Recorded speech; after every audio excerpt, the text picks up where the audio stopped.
Star, you must also consider my situation. Me parents are ordinary farmers, and 7 Janato buy a house is no easy feat. There is no need to so particular about whose name is in the property deed. Once Wemery, it will be your home, want it? Sittingan apartment, Xiaoxing list an excellent light o Linya's incessant pleas. They had been together for 2 years, and at 29, Linya's parents were anxious for him to settle down, prompting ongoing discussions about marriage. However, what a grievous licement straightforward turned contentious when the topics of housing and dowry arose. Star.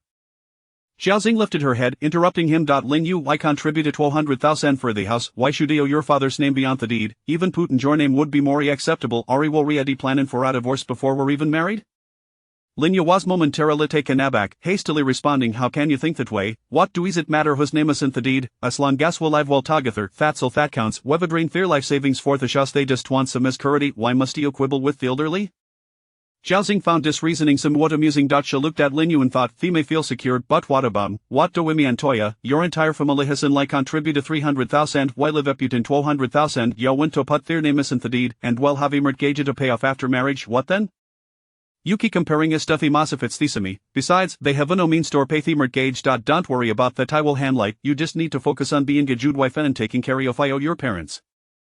Being a good wife or becoming your family's servant. Lin Yu, how did he not see how calculating or before? You said your family couldn't afford the dowry, and I only asked for 18,000 as a token gesture. You work today if the amount would ruin your family. Negotiate and get down to 8,000 out of respect for your 2-year relationship. Let it go.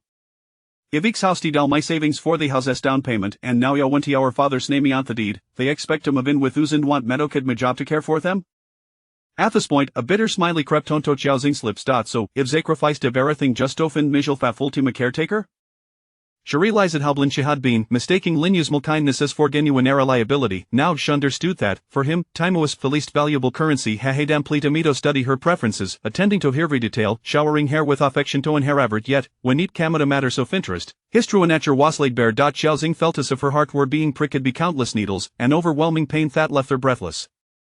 After leaving his home, Herman was a haste but as the wind blew against her, clarity began to dawn. Lin Yu was still desperately trying to persuade her, holding her hand tightly. Star, don't say that, well get better, imabato jet a promotion, and nili arn manedo supportia, itrolila the wandums in saribat Mary and Ju, if he always work it hard for you. Xiaoxing pulled her hand away and stood abruptly. Am I not sincere about wanting to marry you? Then what doid you? Before Lin Yu cold finished, Xiaoxing interjected, but that's not the case anymore. We want Mary, and there will be no future for us. Don't talk about doing this form. Would you not strive for success without me? Will you turn money? She took out her phone, opened WeChat, and transferred 8,800 to Lin Yu. Harris your back, returned that 100,000 for the house. We're breaking up.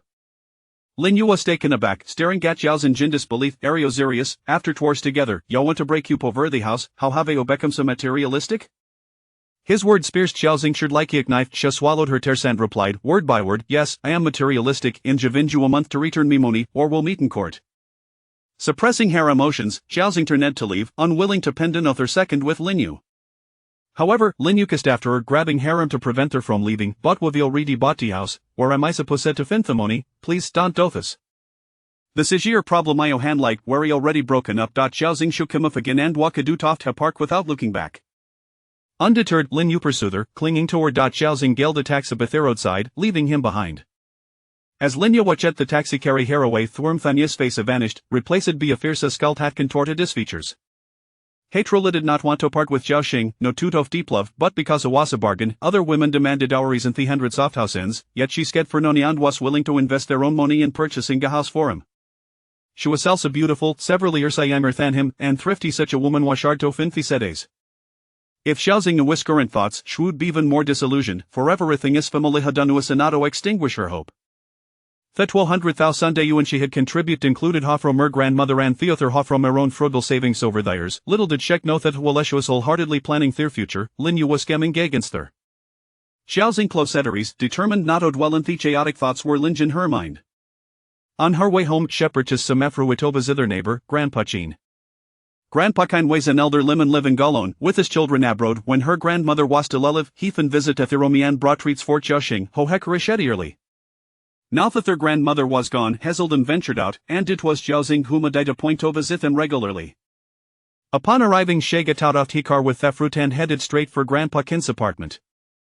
The complex was an old building without an elevator, compressing in lysic floors, and Grandpa Kin lived on the second floor.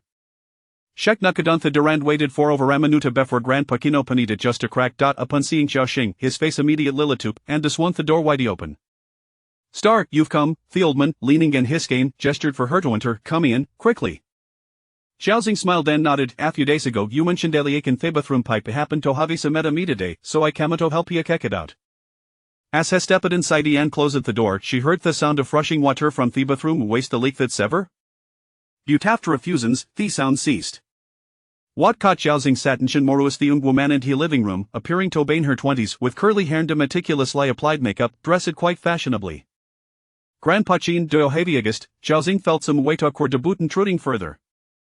Just as Grandpa Kin was about to respond, the woman spoke first, ill-believing shortly. Grandpa Chin, to avoid wasting gore time, let me frank.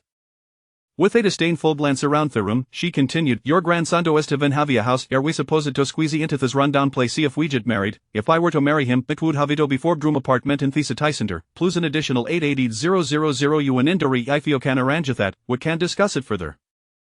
Her bluntness left a grime expression on Grandpa Kin's face. Xiao Wu. Before he could finish, a deep resonant voice emerged from the bathroom. Miss Wu, you seem to have misunderstood. He haven't actually proposed marriage to you yet. As the voice echoed, Ammon emerged from the bathroom.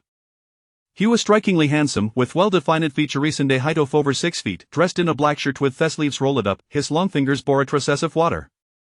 Fafi's expression was largely impassive, his eyes revealed an air of cold indifference, and the aura he exuded was undeniably oppressive, making it difficult to associate him with a poor young man.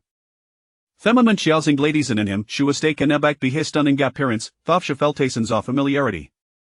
When spoke, the woman's face flushed crimson as if she had never before encountered such disdain. She glared at him indignantly, asserting, how'd wanna marry a 30, you're still broke, what do is your good looks amount to, such a waste. Sheen Sekistera fleeting glance, unfazed by her words, suit yourself. The woman was momentarily silenced, glaring at Chinsa before exclaiming, what a waste of my time, you mediocre man. With that she could no longer contain her frustration, snatching airbag and storming out, her high heels clattering hungrily against the floor. As soon as she left, the atmosphere in the room became awkward. Star, don't just stand there, come sit down, don't mind, this is me grandson ho just returned a couple of days ago. It had hidden by ta friends. Tir over to me them beautilas. Grandpa King quickly shifted the topic. Star, thesis Chinso, you played Togather when I were a little, do you remember? Upon hearing this, Xiao Xing scrutinized Chinsi and Smart, suddenly recalling why he seemed familiar. They had indeed played Togather in her childhood, but he had left when she was just 5 and had not returned since. Perhaps she had come back at some point, but she'd been unaware. Chef receipt as mile I have aviguation. Grandpa Kinterneto Chinso, boy, do you remember Star? Chinsa glanced at her, his gaze lingering in her face for 12 seconds before he looked away. No. With that, Hera turned to the bathroom, adding, Grandpa, please don't invite such chaotic people over again. Ike was soon care whether here for Red to Xiao Xing or the woman who had just left, but Xiao Xing felt too embarrassed to remain any longer. Sheplacid Thefraton Thicafite bleaned awkwardly said to Grandpa Chin, well, since he waves me on fixing the pipes, he'll take me leave now. Don't rush off, you just arrived. Commence a little longer, I have something to ask you. Grandpa Kin insisted, and Xiao Xing reluctantly sat back down at the sofa. What will the Olikatosk, Grandpa? Star, warranty as you posed to discuss marriage with our boyfriend today, how did it go? Xiao Xing was momentarily taken aback, recalling Linya's parents' words, Adolika forming in her chest. No, we've already broken up. Ah, why ye Grandpa Kin's face registered surprise, beautaframent, a glimmer of delight appeared in his eyes. Unsure how to respond, Xiao Xing gastily concocted a vague excuse, saying that they had not resolved certain issues leading to the breakup. Was it about his dowry? Sort of. Xiao Xing did not wish to delve deeper into the topic. Grandpa, since our grandson is back, I want to stir our tematogather, he'll visit one other day. Wait, Grandpa King resped her arm, pulling air back into the sofa. Star, is it really over? Xiao Xing furrowed a durbrow, wondering with Ilder Limon how Julie showed little interest in her relationships, was so persistent today. Out of politeness, she nodded, yes.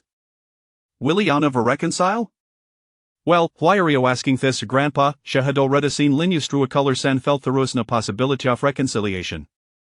Grandpa Kin smiled mysteriously and called out to the bathroom, Chinso, come out quickly. Xiao Xing was perplexed, unsure of what Grandpa Kin was up to. After 2 minutes, Chin Sestel had not merged. Grandpa King grew impatient and shouted, Chinso. The deafening call startled even Xiao Xing, and after a moment, Chin Sestel led leisurely out of the bathroom. Unfazed, has it down on the sofa, instinctive lyriakin for a cigarette in his pocket, only to remember that grandpa kindy testeth smolo smoky and withdrawishant. Grandpa can ignore him and turn to Xiaoxing star, what do you think of me grandson? Ah. Xiaoxing instinctively glanced at Chinso, utterly bewildered. Chinse's reaction was quite ordinary. Though and tough helplessness finally crossed a discold face. Stark if he always shop a do would become a me granddaughter-in-law, but this rascal never returned, and doing de dupe with a boyfriend, so I didn't to say anything. Now bikins, Hesback, Andy you've broken up, what does that signify? It me and Sayo your fatessery elign wo should get married. His final word struck Xiaoxing like a thunderclap. She was soon certain whether he was joking or serious, too afraid to speak. Grandpa, that's enough, Sheen interjected. The old mangler readeth him a silence, Dante ono your own age, other girls might be on anything, but's to rissa gujaral, I simply one third to be me granddaughter-in-law. Star, me grandson hashes marriage she may be bit de land emotional anept, buthus otherwise quitted, I walled interiorion, would I, just give me nod, and do can ask for whatever dorioish as forthis boy's opinion, you needn't concern yourself with it. Grandpa can continue to extol his grandson's virtues, completely disregarding Chinse's discomfort. I'm telling you, Chin sees no. Grandpa, Chin accidentally interrupted, his voice arising slightly, startling the old man. Realizing this, has often distone, let's discuss this ourselves. His ensit that Grandpa can was would fond off Xiaoxing, and if I didn't intervene, the old man would divulge everything. Grandpa kinny at him suspiciously, can you have a proper conversation? Whatever wetiscus, let's keep a thinist. His word shinted at something, though Xiaoxing did not grasp their meaning. However, Grandpa can cold tell that Chinse had confidence in her, believing she was not the type to be swayed by superficiality. Even if Chinse claimed to be poor and destitute, she would not look on him. After a moment's thought, Grandpa can acquiesced. Very well, you two can tell privately I want to interfere. Chinse nodded and said to Xiaoxing, let's a ditother in WeChat, I have something to attend to today, but we can chat in detail tomorrow. Xiaoxing finally caught and hurriedly took off her phone and told Chinse in WeChat. As soon as they connected, she felt there was no longer a need for her to stay. I'll take me leave no, Grandpa. Goon. Xiaoxing exhaled in relief. She related no other of his grandpa's good intentions, but marriage was no trivial matter. Chinse had helped her navigate the tricky situation. Opening the door, she swiftly slipped into the opposite apartment, her own home. Some words of rejection were difficult to voice directly. They had a daddy Catherine WeChat, and should Grandpa can inquiry again, she could simply say they did get along. This did the buffer to a situation. Once Xiaoxing left, Grandpa Kin's expression darkened. Why didn't he all to me speak just now? Chapter 3 The inconsistent woman. Chinse remarked indifferently, that woman with the surname Wu was also arranged by you. Why didn't you speak to her? If you had, wouldn't your granddaughter-in-law be secured? The old gentleman faltered momentarily. Miss Wu was the granddaughter of a former chess companion, who had boasted about her numerous virtues. Today, seizing the opportunity, he had invited her over for a visit. However, the moment she entered, she began to nitpick, which left him unable to find any fondness for her. Thus, when Chinse introduced himself as destitute, he did not intervene. The old gentleman, still insistent, added, but the stars are not the same. Chinse retorted, in what way are they different? How am I to articulate that? Regardless, she is a fine girl, you should seize the opportunity. Your company has relocated back to the country, so you surely won't be going abroad anymore. It would be prudent to marry soon, lest I depart this world with my eyes unclosed. Chinse's brow furrowed slightly, and his expression darkened further. What are you saying? Though his voice was not loud, the unintentional authority he exuded made the old gentleman momentarily retreat. Nevertheless, this indicated that his words had struck a chord, and the old man quickly regained his pride. I am already 80 this year, how many more years can I expect to live? It is ultimately up to you. If you wish to acknowledge me as your grandfather, then you must bring those stars back to me. Were it not for her these years, I might have passed away in my home, unnoticed. At this, Chinse fell silent, his gaze drifting to a distant point, lost in thought. He had overheard the woman's earlier conversation with his grandfather. Due to the collapse of her betrothal negotiations and a quarrel with her boyfriend, she had now come to the old gentleman to seek solace. He did not regard her as particularly admirable. However, it would be intriguing to meet her and gauge her capabilities. Meanwhile, Xiaoxing returned home and collapsed onto the sofa. Her mind was consumed by the events of the day, and in frustration, she turned over, curling up in the corner of the sofa. Just as she contemplated drifting off to forget the day's occurrences, her phone suddenly chimed. Upon checking, she discovered a message from Chinse. She had yet to alter the contact name. His WeChat name was simply a capital Q, and his profile picture a piece of graffiti. Opening the message, she read, 8 o'clock tonight, choose a place. Xiaoxing blinked in surprise. Was he serious? She began to type a response but hesitated, eventually deleting her words. After several attempts, she settled on a simple okay. It was better to discuss matters face-to-face. Just as she sent her reply, a call came through, identified as from her uncle. Frowning at the contact name, Xiaoxing hesitated before deciding to answer. Hello, uncle. Xing, how is your search for a new place coming along?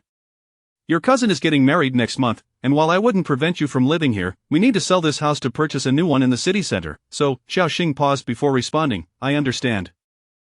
I have already been looking at properties and plan to move out in a few days. I apologize for the inconvenience. No worries, this house was always yours.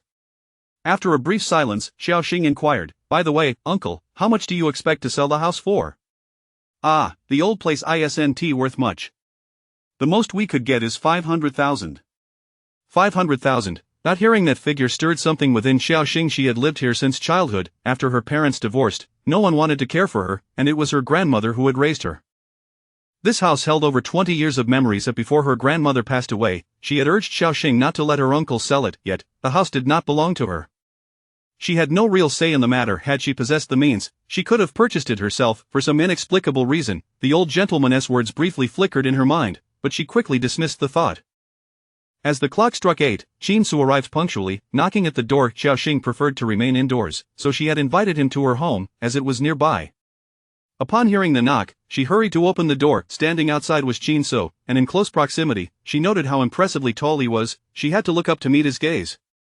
He had changed into a white shirt, appearing considerably less aloof than earlier in the day. She had been pondering over Qin for a while, but the memories were too distant, and being younger, many details eluded her. The only recollection she had was of a taciturn boy who would lock himself away in his room whenever she visited his grandfather. Their interactions had been limited to shared meals, with nothing beyond that. May I come in? Qin interrupted her reverie. Snapping back to the present, Xiaoxing quickly invited him inside. Please, come in, you needn't bother with your shoes. Afterward, she turned to fetch him a glass of water. Qin looked around the room. There were no men's slippers in the shoe cabinet, and the space was neatly organized. They settled onto the sofa, and the atmosphere grew somewhat awkward. Unable to contain herself, Xiaoxing spoke first. So, what would you like to discuss? Leaning back against the sofa, Qin crossed his legs, adopting a posture reminiscent of a high-powered executive, which gave Xiaoxing the impression that he was about to negotiate. He got straight to the point. My grandfather holds you in high regard. Allow me to introduce myself. My name is Qin. I am 30 years old, currently without a residence, possessing only a vehicle.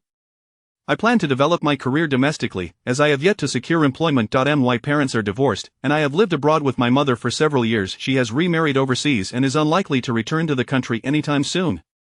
I also have a younger brother who resides with my father, but he is not in Yucheng. I am back primarily for my grandfather, and I intend to remain in Yucheng for at least the next 10 years.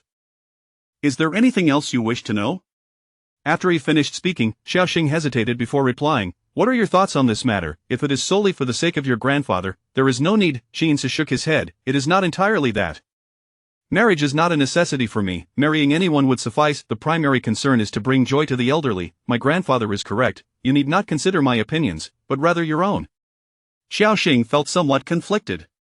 Qin added, there is no rush. Take your time to contemplate. Whether you refuse or accept, it matters not. After a moment's thought, Xiaoxing tentatively asked, do you have any savings? His brow raised slightly. Savings? Yes. Not much, but it should suffice. You need not worry about going hungry. Hearing this, Xiaoxing felt her face flush. Taking a deep breath, she replied, in that case, allow me to introduce myself as well. My name is Xiaoxing, I am 26 years old, and I have not been in contact with my parents for over a decade. I am the only child in my family, with no siblings currently. I work in administration at Weisheng Technology, earning an average salary of around 8,000. I had a relationship that lasted 2 years, but aside from that, there is nothing else. Weisheng Technology? Qin echoed quietly, nodding slightly. What are your requirements? Xiaoxing bit her lip, resolutely stating, I require 300,000 as a bride price, and you must cover this expense yourself. It cannot come from Qin grandfather. If you agree, then we shall proceed with the marriage. Chapter 4. You should be assured that the house will be in my name. Qin initially displayed little emotion, yet upon hearing her words, there was a subtle shift in his gaze. He regarded her with a bemused expression, as if he were observing her self-directed performance. After a brief pause, he inquired, his lips curling into a sardonic smile, are you in desperate need of money? His penetrating stare left Xiao Xing feeling somewhat embarrassed. She realized she had perhaps asked for too much. Hastily, she amended her request. Of course, if you think that's excessive, I could settle for 200,000, but it cannot be less than that. With 200,000, coupled with the same amount from Lingyu, and an additional loan of 100,000, she could finally secure the property. 300,000 wasn't unreasonable, but what about you? What dowry do you possess? Jinsu leaned back against the sofa, his expression inscrutable as he scrutinized her. You may reside here, or even have your name added to the deed. After all, this place is close to Grandpa Chin's home, allowing us to take good care of him. Jinsu did not rush to respond, maintaining his gaze on her as time slipped by slowly between them. Although Xiao Xing had been on blind dates before, she had never felt this level of tension. It felt less like a date and more like a negotiation. However, acquiring this house was imperative for them to remain here, making his 200,000 pivotal. If they bought the house with his name included, then his contribution of 200,000 wouldn't be deemed a loss. Eventually, Jinsu rose, hands in his pockets, looking down at her from a height. Then it's settled. I can contribute 300,000, but there's no need to add my name. Xiao Xing quickly waved her hands. No need for 300,000, 20 will suffice. I understand that you must have your own difficulties. Jinsu glanced at her, not engaging in haggling. When shall we obtain the marriage certificate? Xiao Xing was momentarily taken aback. Are you in such a hurry? Regardless, we will get married eventually, so we might as well take advantage of my free time in the next couple of days to get the certificate. After a moment of silence, she decided against prolonging the matter. All right, once you transfer the money, we'll get the certificate immediately. Jinsu nodded, signifying that the matter was settled, and then departed from Xiao Xing's residence. As he opened the door, he spotted Grandpa Chin eavesdropping at the entrance, nearly losing his balance when the door swung open unexpectedly. Fortunately, Jinsu was quick to steady him. What are you doing here? Grandpa Chin appeared somewhat embarrassed, clearing his throat before asking, how did it go? Jinsu offered a cryptic smile. Is this the girl you have in mind? Of course. What of it? Grandpa Chin furrowed his brow, unable to decipher the implication behind his words. Jinsu refrained from elaborating, assisting Grandpa Chin back inside. Let us discuss this later. Xiao Xing, in contrast, proved to be quite astute, her nature starkly different from the innocent and kind persona that Grandpa Chin had described. While she skillfully charmed the old man, she simultaneously requested 30,000 from him, insisting that he keep it from Grandpa Chin. Her methods were indeed clever. Jinsu did not broach the subject of the betrothal gifts with Grandpa Chin, merely informing him that matters were progressing. Observing the old man's radiant smile, Jinsu felt that spending 20,000 to bring him joy was a worthwhile investment. However, he cautioned Grandpa Chin, please do not make a big fuss about the wedding. I wish to avoid complications. Grandpa Chin's smile faltered, his expression shifting to one of displeasure.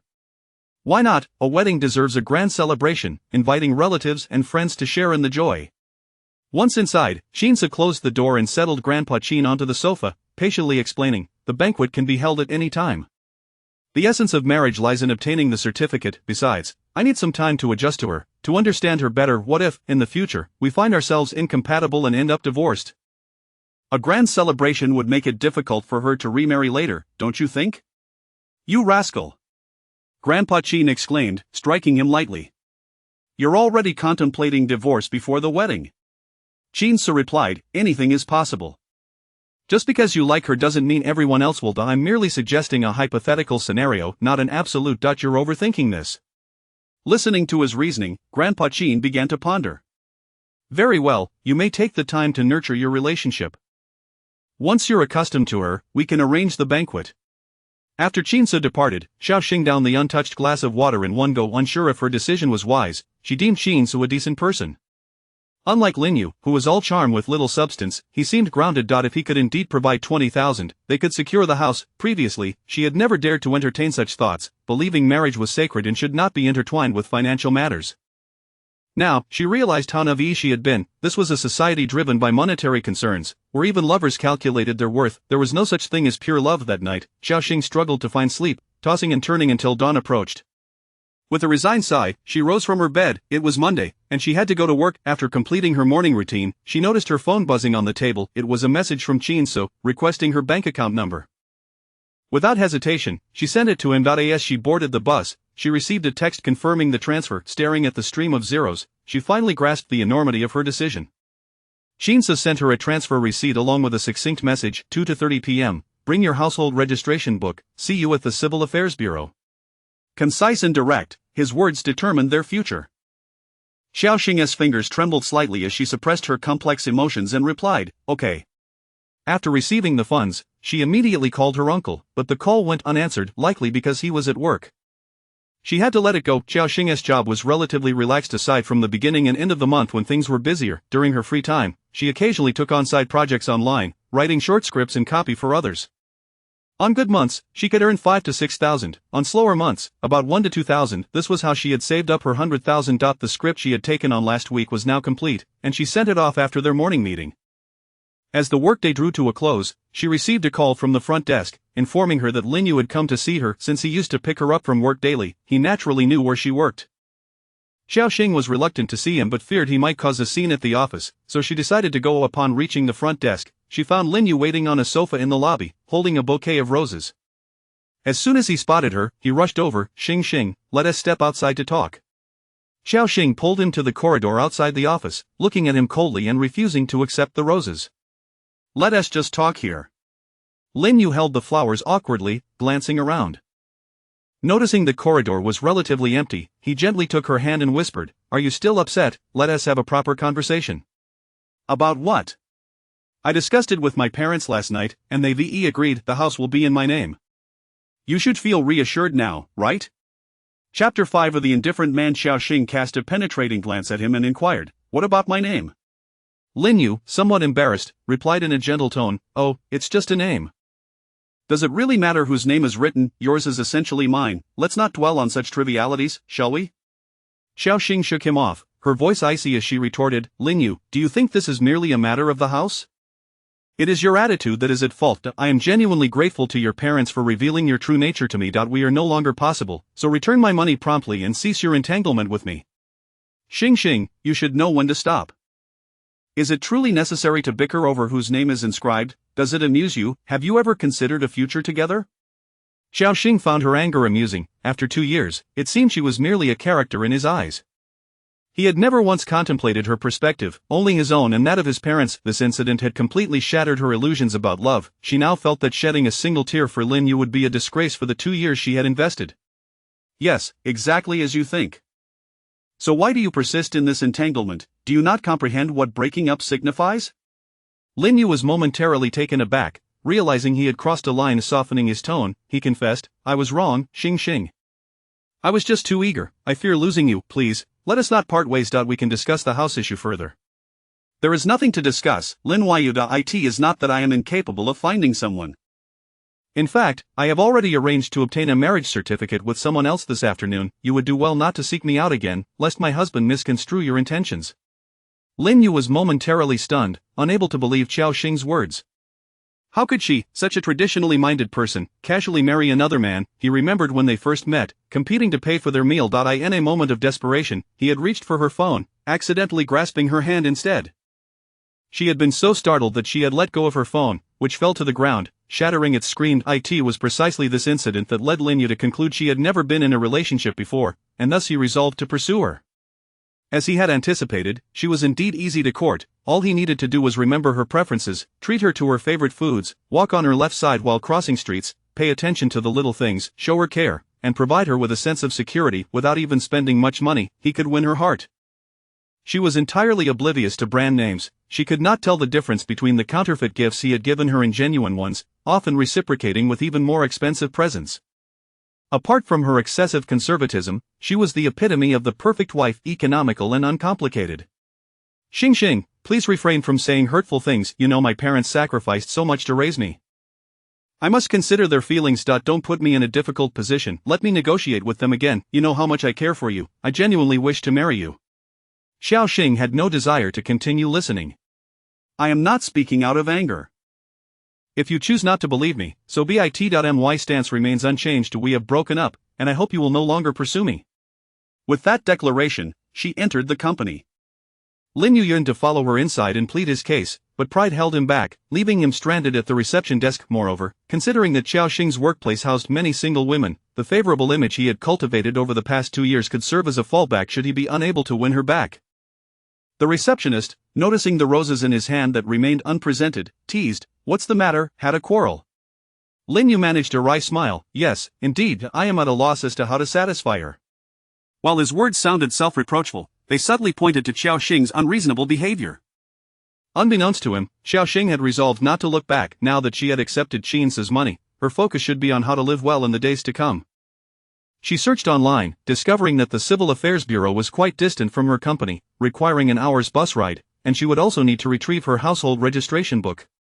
The journey from home would be even longer. After finishing work, Xiao Xing rushed home without pausing for a meal, hailed a taxi to retrieve her household registration book, and then took another taxi to the Civil Affairs Bureau. Upon her arrival, she found Qin leaning against a Mercedes, engaged in a phone conversation. Xiao Xing glanced at her phone. It was 2:40 p.m. She approached him briskly, and upon noticing her, Qin excused himself from the call. He glanced at his watch and remarked, "You are late." Xiao Xing, feeling somewhat embarrassed, explained, "I had to return for my household registration book. I sincerely apologize." Qin chose not to dwell on it, saying, "Let us proceed swiftly. We cannot linger here." Taken aback, Xiao Xing then looked at the vehicle he was driving, a Mercedes E300. Lin Yu had previously mentioned wanting to buy that model, so she was somewhat familiar with its price range of around 5 to 600,000 yuan. "You drive such a fine car?" Qin instinctively glanced back at his Mercedes, which he considered the most economical option in his garage. Noticing her astonishment, he clarified, "I purchased it on loan." "Oh," Xiao Xing replied, feeling at a loss for words. However, having been taken advantage of by Lin Yu, she felt compelled to inquire, "How much did you borrow? What is your monthly repayment?" "Not much, rest assured, you need not worry about it. You also need not concern yourself with our future living expenses. Is there anything else?" Xiao Xing pondered before asking, "Do you have any other debts?" Marriage is a significant matter, and it is prudent to exercise caution, especially considering the lack of emotional foundation between her and Qin. It was, in essence, a transaction, and thus she needed to clarify all pertinent details. "None." Xiao Xing breathed a sigh of relief. "Very well then, I have no further questions. Do you have any inquiries for me? If not, shall we proceed to obtain the certificate?" "None." Xiao Xing, feeling a mix of anticipation and trepidation, followed him through the entrance. The process was quick. Within 10 minutes, they emerged with a marriage certificate in hand. Upon seeing the bold characters spelling out marriage certificate, Xiao Xing experienced a moment of emptiness. She had not expected to find herself wed so abruptly. "I shall take my leave now, contact me via WeChat if needed." After stepping outside, Qin slipped into his car and drove away, leaving no opportunity for further conversation.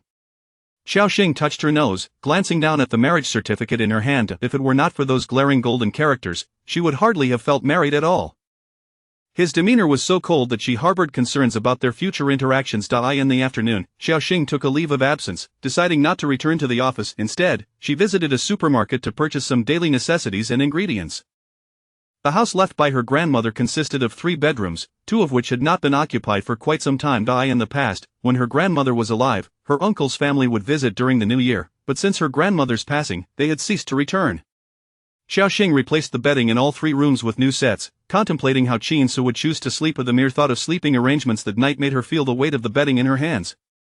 She swiftly changed the linens and arranged the newly purchased toiletries in the bathroom. By the time she finished, it was nearly 6 o'clock in the evening. Xiao Xing then informed Grandpa Qin about their dinner plans, to which he responded with delight, his smile beaming as if he had just received a great treasure. "On such a splendid day, I will definitely join you. I am thrilled for you both." "Grandpa, let me see the marriage certificate," he requested, his eyes shining with anticipation. Xiao Xing rummaged through her pocket and handed him the certificate. Grandpa Qin held it reverently, examining it closely. Noticing he had no intention of returning it, she asked, "By the way, Grandpa, what does Qin like to eat? I messaged him earlier, but he hasn't replied. I wonder if he will come back for dinner." Chapter 6. "You will have family after this." Upon hearing those words, Grandpa Qin paused in his actions of flipping through the marriage certificate and retorted with a hint of irritation, "On such a joyous occasion, where else could he possibly be? That rascal doesn't even mention accompanying you back. You needn't worry about him, just prepare whatever you like, he is not picky." Xiao Xing sensed that the old man was merely venting his frustration, yet she still inquired, "Does he have any dietary restrictions?" "He is a grown man. What restrictions could he possibly have?" "Very well, then I shall go prepare dinner." Grandpa Qin hastily called out to her, "Come and cook here, we are family now, so there's no need to distinguish between you and me. Reflecting on his words, Xiaoxing agreed, realizing that with Grandpa Qin's frail legs, it was indeed inconvenient for him to move around. She nodded with a smile. All right, from now on, I shall cook here. Since her grandmother's passing, Xiaoxing had been left without any relatives. She regarded Grandpa Qin as her own grandfather, and due to the constraints of their relationship, she had only been able to visit him sporadically with homemade dishes. Now, she need not hold back. She could keep him company and converse with him every day. Grandpa Qin cast an appreciative glance at her, his eyes glistening with unshed tears. How could he not consider Xiaoxing as his very own granddaughter? Xiaoxing returned to her room, carrying the groceries she had bought, and hurried into the kitchen to prepare the meal. Meanwhile, the old man sat on the sofa, watching the clock on the wall as it struck 6 in the evening. He took out his old mobile phone and dialed Qin Su. Qin Su was in a meeting when he received his grandfather's call, and his brow furrowed in annoyance, yet he had no choice but to answer. Interrupting the manager who was speaking, he picked up the call. Hello, Grandpa. What on earth are you doing? Qin Su pinched the bridge of his nose, fatigue evident in his voice. I'm in a meeting at the office. What time is it? You still in a meeting? Have you forgotten what day it is today? It's Monday. Grandpa Qin nearly choked on his words, his anger flaring. Today is your wedding day, a meeting? What nonsense. I give you half an hour. If you don't return, you may never come back. With a furious click, he hung up. The conference room fell silent. Grandpa Qin's voice had been too loud, especially for those seated near Qin Su. Many high-level executives had returned from abroad and were quite familiar with him, their faces reflecting astonishment. They were all taken aback by the same revelation. Mr. Qin is getting married today? How dedicated he is, even working on his wedding day. Mr. Qin, you're getting married, why didn't you inform us? Qin Su sighed, not wishing to discuss the matter further. He waved his hand. Let us adjourn for today. We will continue the meeting tomorrow. With that, he stood up, grabbed his coat, and exited the room. Upon reaching the company entrance, his driver, Xiaoli, had been waiting for quite some time. Qin Su glanced at the Maybach, frowned slightly, and instructed, Xiaoli, bring over that Mercedes from this morning. You need not pick me up anymore. Xiaoli's eyes widened in panic as he stammered, Mr. Qin, have I done something wrong? Please don't fire me. When did I ever say I would fire you? Hurry up. Taken aback, Xiaoli quickly complied, rushing to the parking lot to retrieve the E300 Mercedes. Qin Su took the car key, slid into the vehicle, and pressed the accelerator, zooming out onto the road. At this hour, traffic was congested, and he found himself stuck at a red light, glancing over to see a shop selling wedding rings across the street. Meanwhile, Xiaoxing had finished preparing dinner and set the table. Grandpa Qin, leaning on his cane, approached the dining table and sniffed the air. How sumptuous. Feeling a bit shy, Xiaoxing replied, it's a special day, after all. Hearing her words, Grandpa Qin's smile faded slightly as he regarded her with a complex expression. Xing, your wedding was so hastily arranged, with nothing planned. Do you feel wronged? Xiaoxing laughed. Not at all, these are just superficial formalities. What truly matters is that two people share their lives together. Besides, even if we had a ceremony, I wouldn't have any relatives to invite. That would be rather awkward. Grandpa Qin looked at her with compassion, patting her hand gently. Now you have family. From now on, both Xiaosu and I will be your kin. You can hold your head high in the world. A warm sensation coursed through Xiaoxing's heart as she nodded, yes. If she had felt any trepidation about this unknown marriage earlier, it had now faded away. Regardless of what the future held, she at least had a grandfather who genuinely cared for her. Seeing Grandpa Qin reminded her of Lin Yue's parents and their attitude towards her. During her first visit to Lin Yue's home, his parents had exerted pressure on her, presenting only 4 vegetarian dishes. After dinner, everyone lounged on the sofa, seemingly waiting to see if she would clean up. When she left, they had given her a red envelope containing 100 yuan, later discreetly informing Lin Yu that it had actually been 1,000. These memories lingered vividly in her mind, and as she recalled them, her nose tinged with a hint of sadness. Just as the two were conversing, the sound of keys jingling and a door opening echoed from outside. It was Qin Su returning, his suit jacket draped over his arm, dressed in a white shirt and black trousers. With his tall stature and striking presence, he resembled a successful individual. Xiaoxing took the initiative to approach him, taking the jacket from his hands. Go wash your hands, dinner is ready.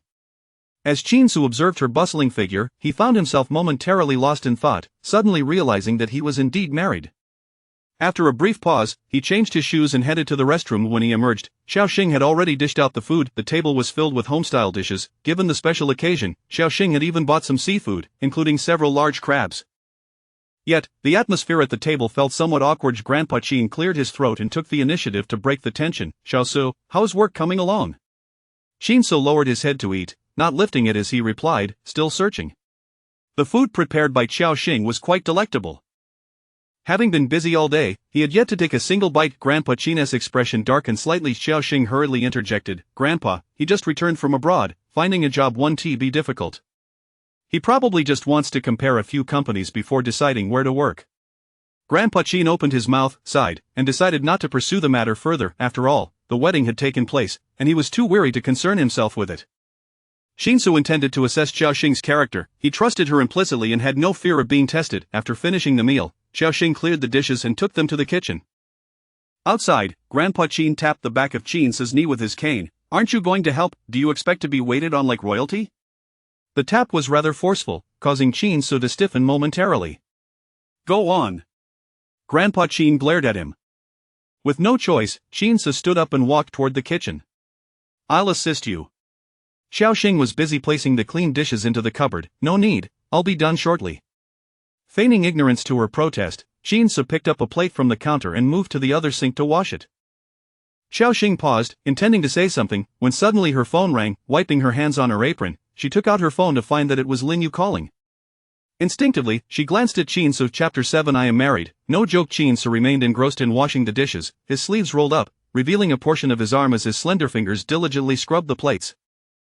One must admit, observing a handsome man performing household chores is quite the delight. Xiao Xing became so captivated that she forgot to answer her phone. Suddenly, Chinsu turned to glance at her, inquiring, "Aren't you going to answer?"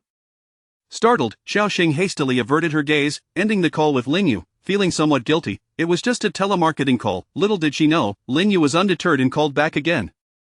Frustrated, Xiao Xing swiftly blocked him. When Lin Yu attempted to call once more, the line was already disconnected, prompting him to angrily toss his phone onto the sofa. His mother, concerned, asked, "What's wrong? Is she still not answering?" With annoyance, Lin Yu replied, "She has blocked me." What do we do now? She can't possibly be serious about suing us, can she? How would I know?" "It's infuriating," Lin's mother remarked. "What is there to be upset about? I never had any regard for Xiao Xing. Just looking at her, one can tell she is not the type to settle down.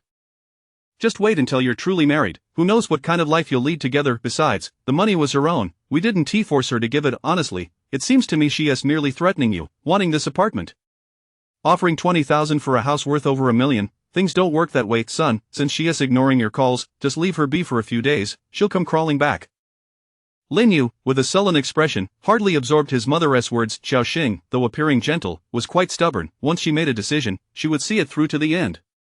After 2 years of dating, every time they went out for dinner, even if he paid, she would insist on transferring half the cost back to him. Eventually, after he confronted her about it, she stopped transferring money and instead covertly settled the bill during their next outing. Often, Lin Yu found himself questioning Xiao Xing's sanity. Why must a romantic relationship be so meticulously calculated? Unbeknownst to her, Lin Yu was berating her. At that moment, she faced a rather convoluted situation. After tidying up the kitchen, Grandpa Chin sent both her and Chinsu back to the living room, where they sat on the sofa, the atmosphere even more awkward than before. Would you like to take a shower first?" Xiao Xing asked nervously, her fingers nervously fidgeting. Feeling anxious about what lay ahead, Chinsu cast her a sidelong glance, noticing her unease. Having already been in relationships, she was putting on quite the act. He found himself somewhat impressed by her theatricality. "Let us not rush," Chinsu said, retrieving a bank card from his pocket and placing it on the coffee table. "Take this card, I'll deposit a monthly allowance for living expenses. Will 5,000 be sufficient?" Xiao Xing was taken aback, quickly shaking her head. "That is too much, the three of us don't have significant expenses. I believe 3,000 will suffice. I won't take advantage of you. If you give me 1,500, I'll contribute another 1,500. If any major expenses arise, we can discuss it further. Moreover, you haven't found a job yet. You don't need to provide me with such a large allowance. I have my own job." Chinsu's gaze bore an inscrutable meaning. This woman was so financially strapped that she was now discussing an equal contribution system, claiming she wouldn't take advantage of him. What was her true intention? "Just take the card," Chinsu insisted, pushing it toward her. "As I mentioned before, I will cover living expenses. It's not my place to have a woman support me." Xiao Xing suddenly, she felt that Miss Wu's previous remark about him being quite average was not without merit. With a resigned sigh, Xiao Xing accepted the card. "I suppose your way works, but I can't resign. I need to keep working. Suit yourself, that's your prerogative." His words eased her tension. She had thought Chinsu's 5,000 allowance meant she would be expected to stay home full-time. "All right then, if you wish to sleep in that room, I've replaced the bedding in all 3 bedrooms. Once you decide, I can move my things." Chinsu surveyed the surroundings. "Any room is fine, which one will you choose? Feeling a flush creep upon her cheeks, Xiaoxing pointed to the bedroom on the right. That one not, then I'll take the one next door. Qinsu arose, his demeanor somewhat aloof as he walked directly toward that room, coldly advising Xiaoxing, and remember, do not entertain any inappropriate thoughts.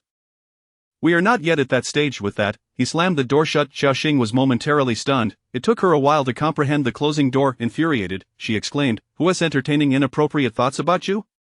This man is so average. However, the fact that Qinsu wouldn't be sleeping with her was truly a relief. This thought caught Xiaoxing off guard. She had previously dismissed friends' comments about her fear of men, believing she simply hadn't met the right person yet. Now, however, she was beginning to believe it. After 2 years with Lin Yu, she had always resisted his advances, insisting they wait until marriage. Yet here she was again. Xiaoxing struggled to sleep that night. The following morning, she awoke early, preparing to make breakfast in the kitchen when she was astonished to find Qinsu had risen even earlier than she had, clad in a gray tracksuit that clung to his form. The contours of his chest and abdominal muscles were distinctly visible. Are you going for a run? She inquired. Qinsu glanced at her, removing his earbuds, before walking into the kitchen to check the refrigerator. Finding it devoid of bottled water, he shut it again. I've already finished my run. Xiaoxing's eyes widened in disbelief. Instinctively, she glanced at the clock on the wall. It was barely past 6. You're up so early. Yeah, I'm used to it. Xiaoxing chuckled awkwardly and turned to the kitchen, boiling a few eggs. Qinsu settled on the sofa, observing her bustling about with a subtle expression. When she presented the boiled eggs, she asked, "Are you in a hurry to leave? Grandpa should still be asleep. If you're not pressed for time, could you deliver them to him later? I have to catch the bus and make it in time."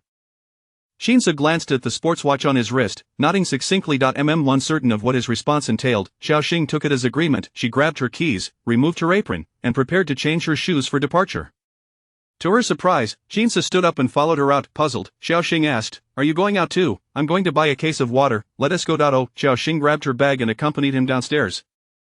In their neighborhood, there were 2 small convenience stores. She pointed out the nearest one to Qinsu. That's the closest store. They've been in business for over a decade. Qinsu interrupted. I know.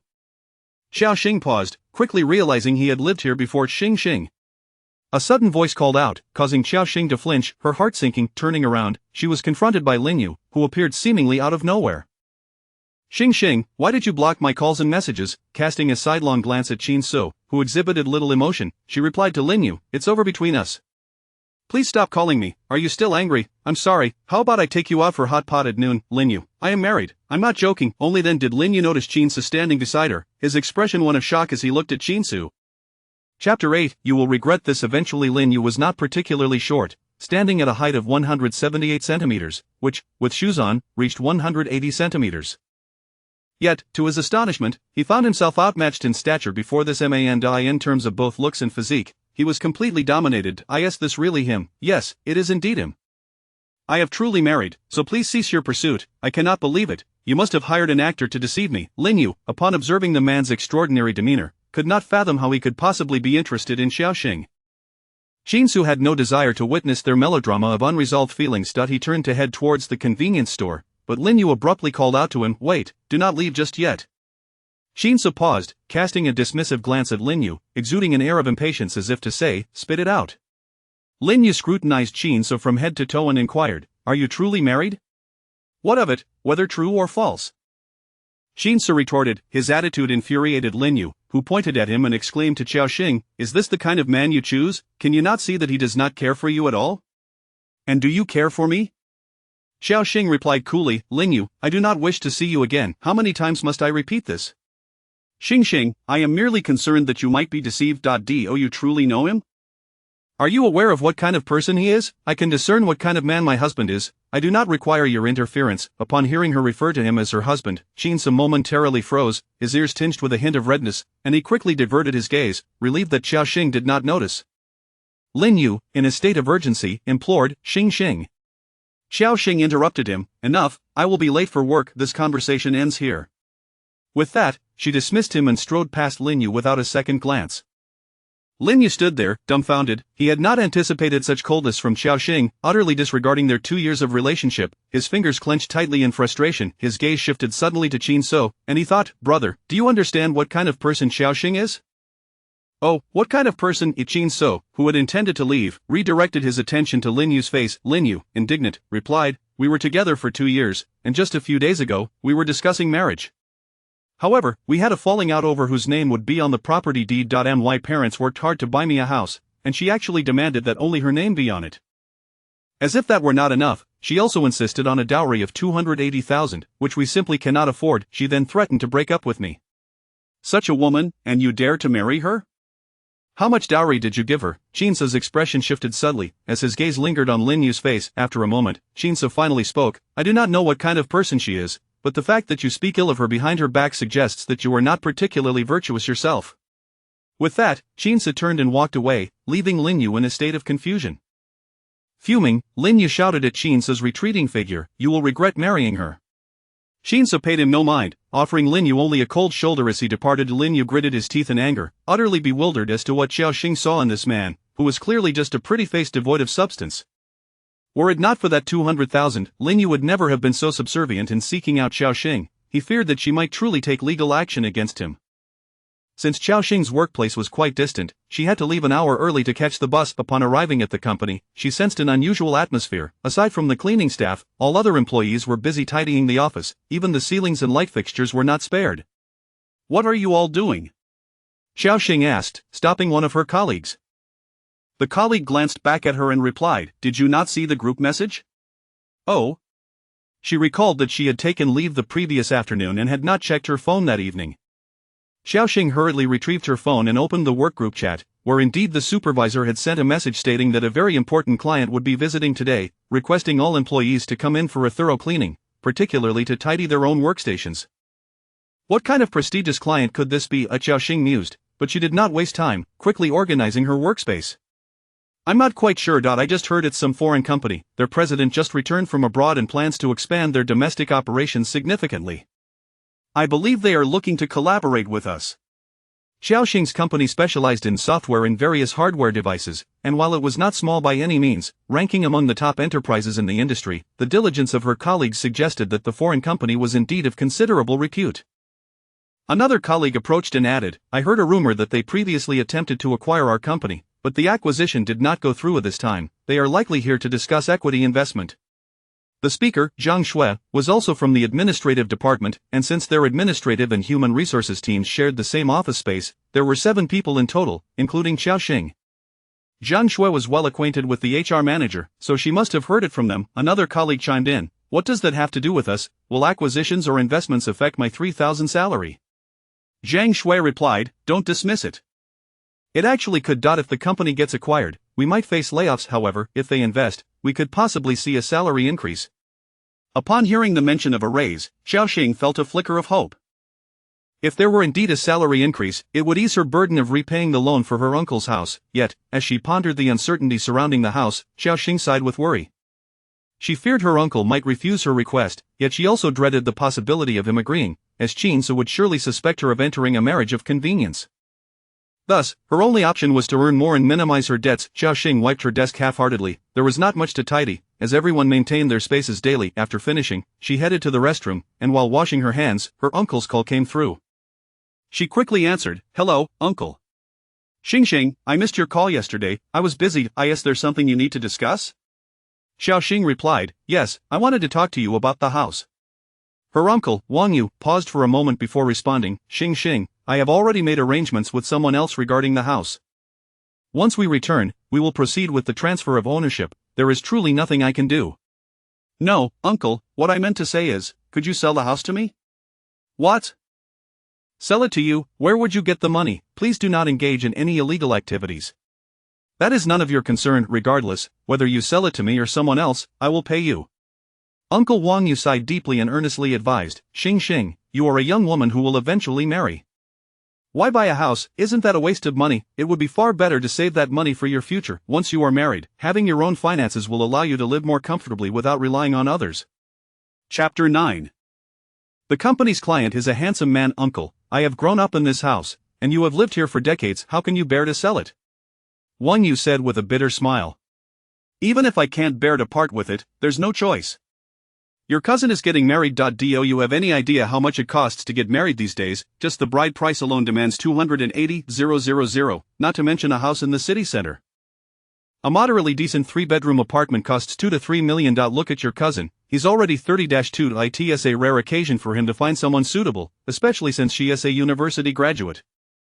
Her expectations are understandably high. Selling the house to you is feasible, but if it's on an installment plan, that might be a different matter. Xiao Xing curled her lips in disdain. What good is a university degree? Aren't there enough graduates these days? Her cousin had never been fond of studying, often skipping classes to fool around. After graduating from middle school, he stubbornly refused to continue his education and insisted on working instead. This decision earned him a severe beating, and later, he managed to borrow an ID and sneak away from home, claiming he was going to strive in the big city. After years of hard work, he still achieved nothing. Now, he had settled down, accepting his mediocrity, working as a warehouse manager in an electronics factory, earning barely over $5,000 a month, which wasn't even enough for his expenses, relying heavily on his parents' support. Since he began dating this girlfriend, his expenditures had only increased. This year, he borrowed over $20,000 from Xiao Xing and hadn't paid it back yet. Uncle, please sell the house to me. I'll give you the full amount. You and Auntie will need a place to stay after your son gets married, right? If you sell it to me, you can still come back and stay here for a few days during the holidays, Xiao Xing proposed.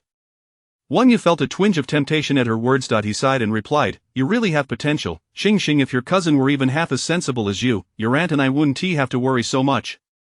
By the way, is that money yours, or did your boyfriend give it to you? I remember you mentioned having a boyfriend, a supervisor, or something. You must be careful not to squander his money. Otherwise, it could lead to complications. I understand, Uncle. I haven't spent his money, she reassured him.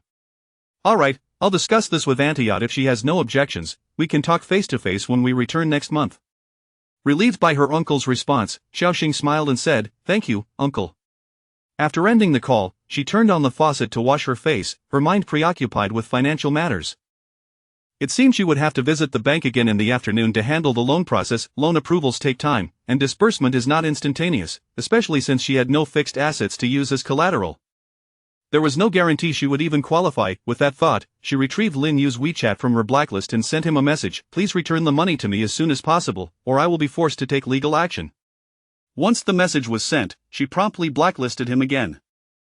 Thankfully, Xiao Xing had been wise initially. The 200,000 was transferred electronically. Had she heeded Lin Yu's advice to take cash, that sum would have been irretrievably lost. Just then, Zhang Shui burst into the restroom, excitedly tugging at Xiao Xing's arm. Xiao Xing, the client has arrived, and he is so handsome. Xiao Xing merely raised an eyebrow and replied, oh. What kind of reaction is that? Aren't you curious about how handsome he is?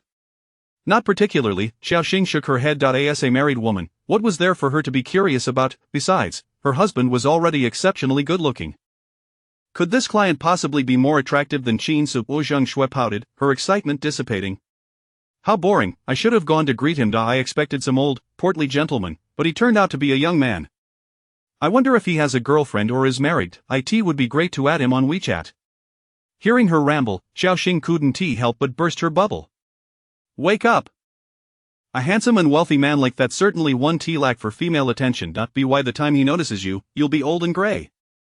Zhang Shui's fantasies were shattered, and she sighed melodramatically. Can I just dream a little? Alright, back to work, Xiao Xing said, drying her hands with a paper towel and tossing it into the trash before stepping out. Their department was on the same floor as the general manager's office, and on her way back to her desk, Xiao Xing noticed 2 or 3 female colleagues lurking at the entrance of the meeting room. As she passed by, she glanced inside it from her angle. She couldn't see much, only a silhouette, half obscured by the sofa, with merely a head visible. The figure appeared youthful, and she had a fleeting sense of familiarity, though she couldn't recall where she had seen it before.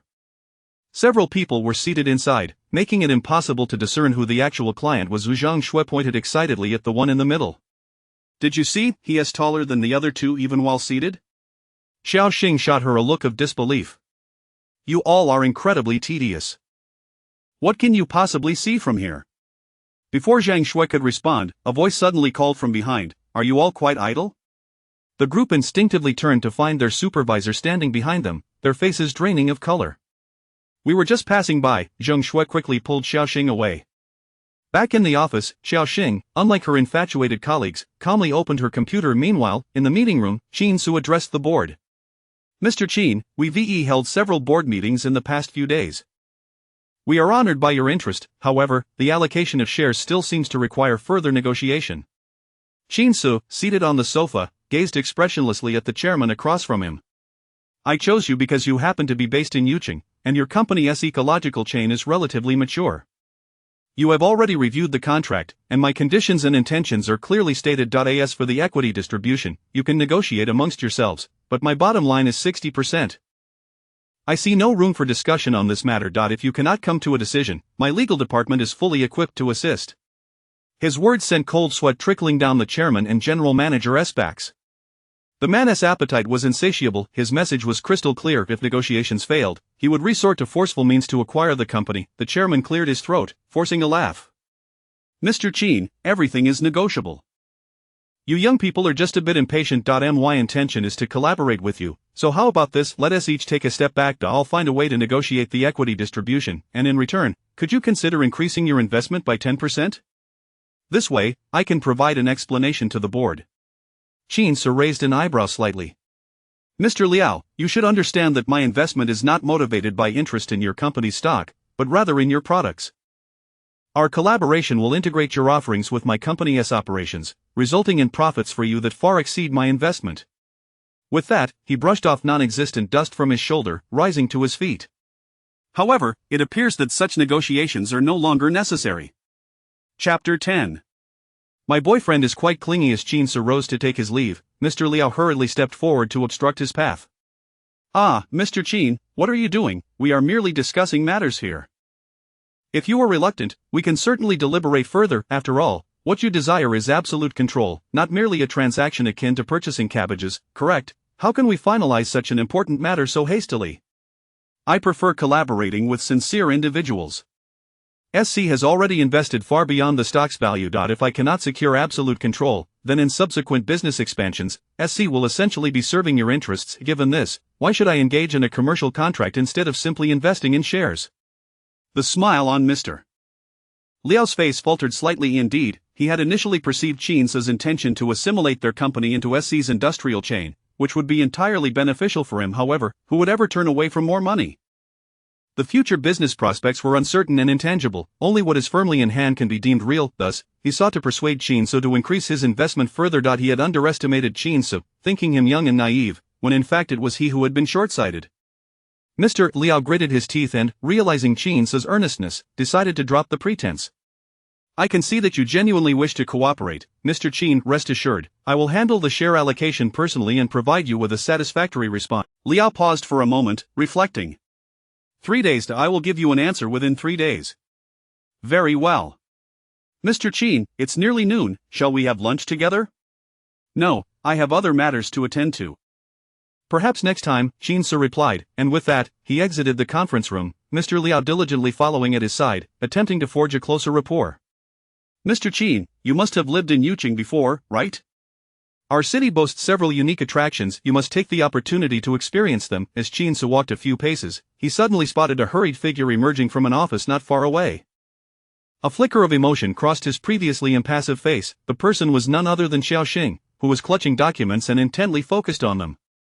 This is last month's payroll, which I calculated, but there were some discrepancies during the financial review, so I need to confirm it with the finance department. Noticing that Chin Su had stopped in his tracks, Mr.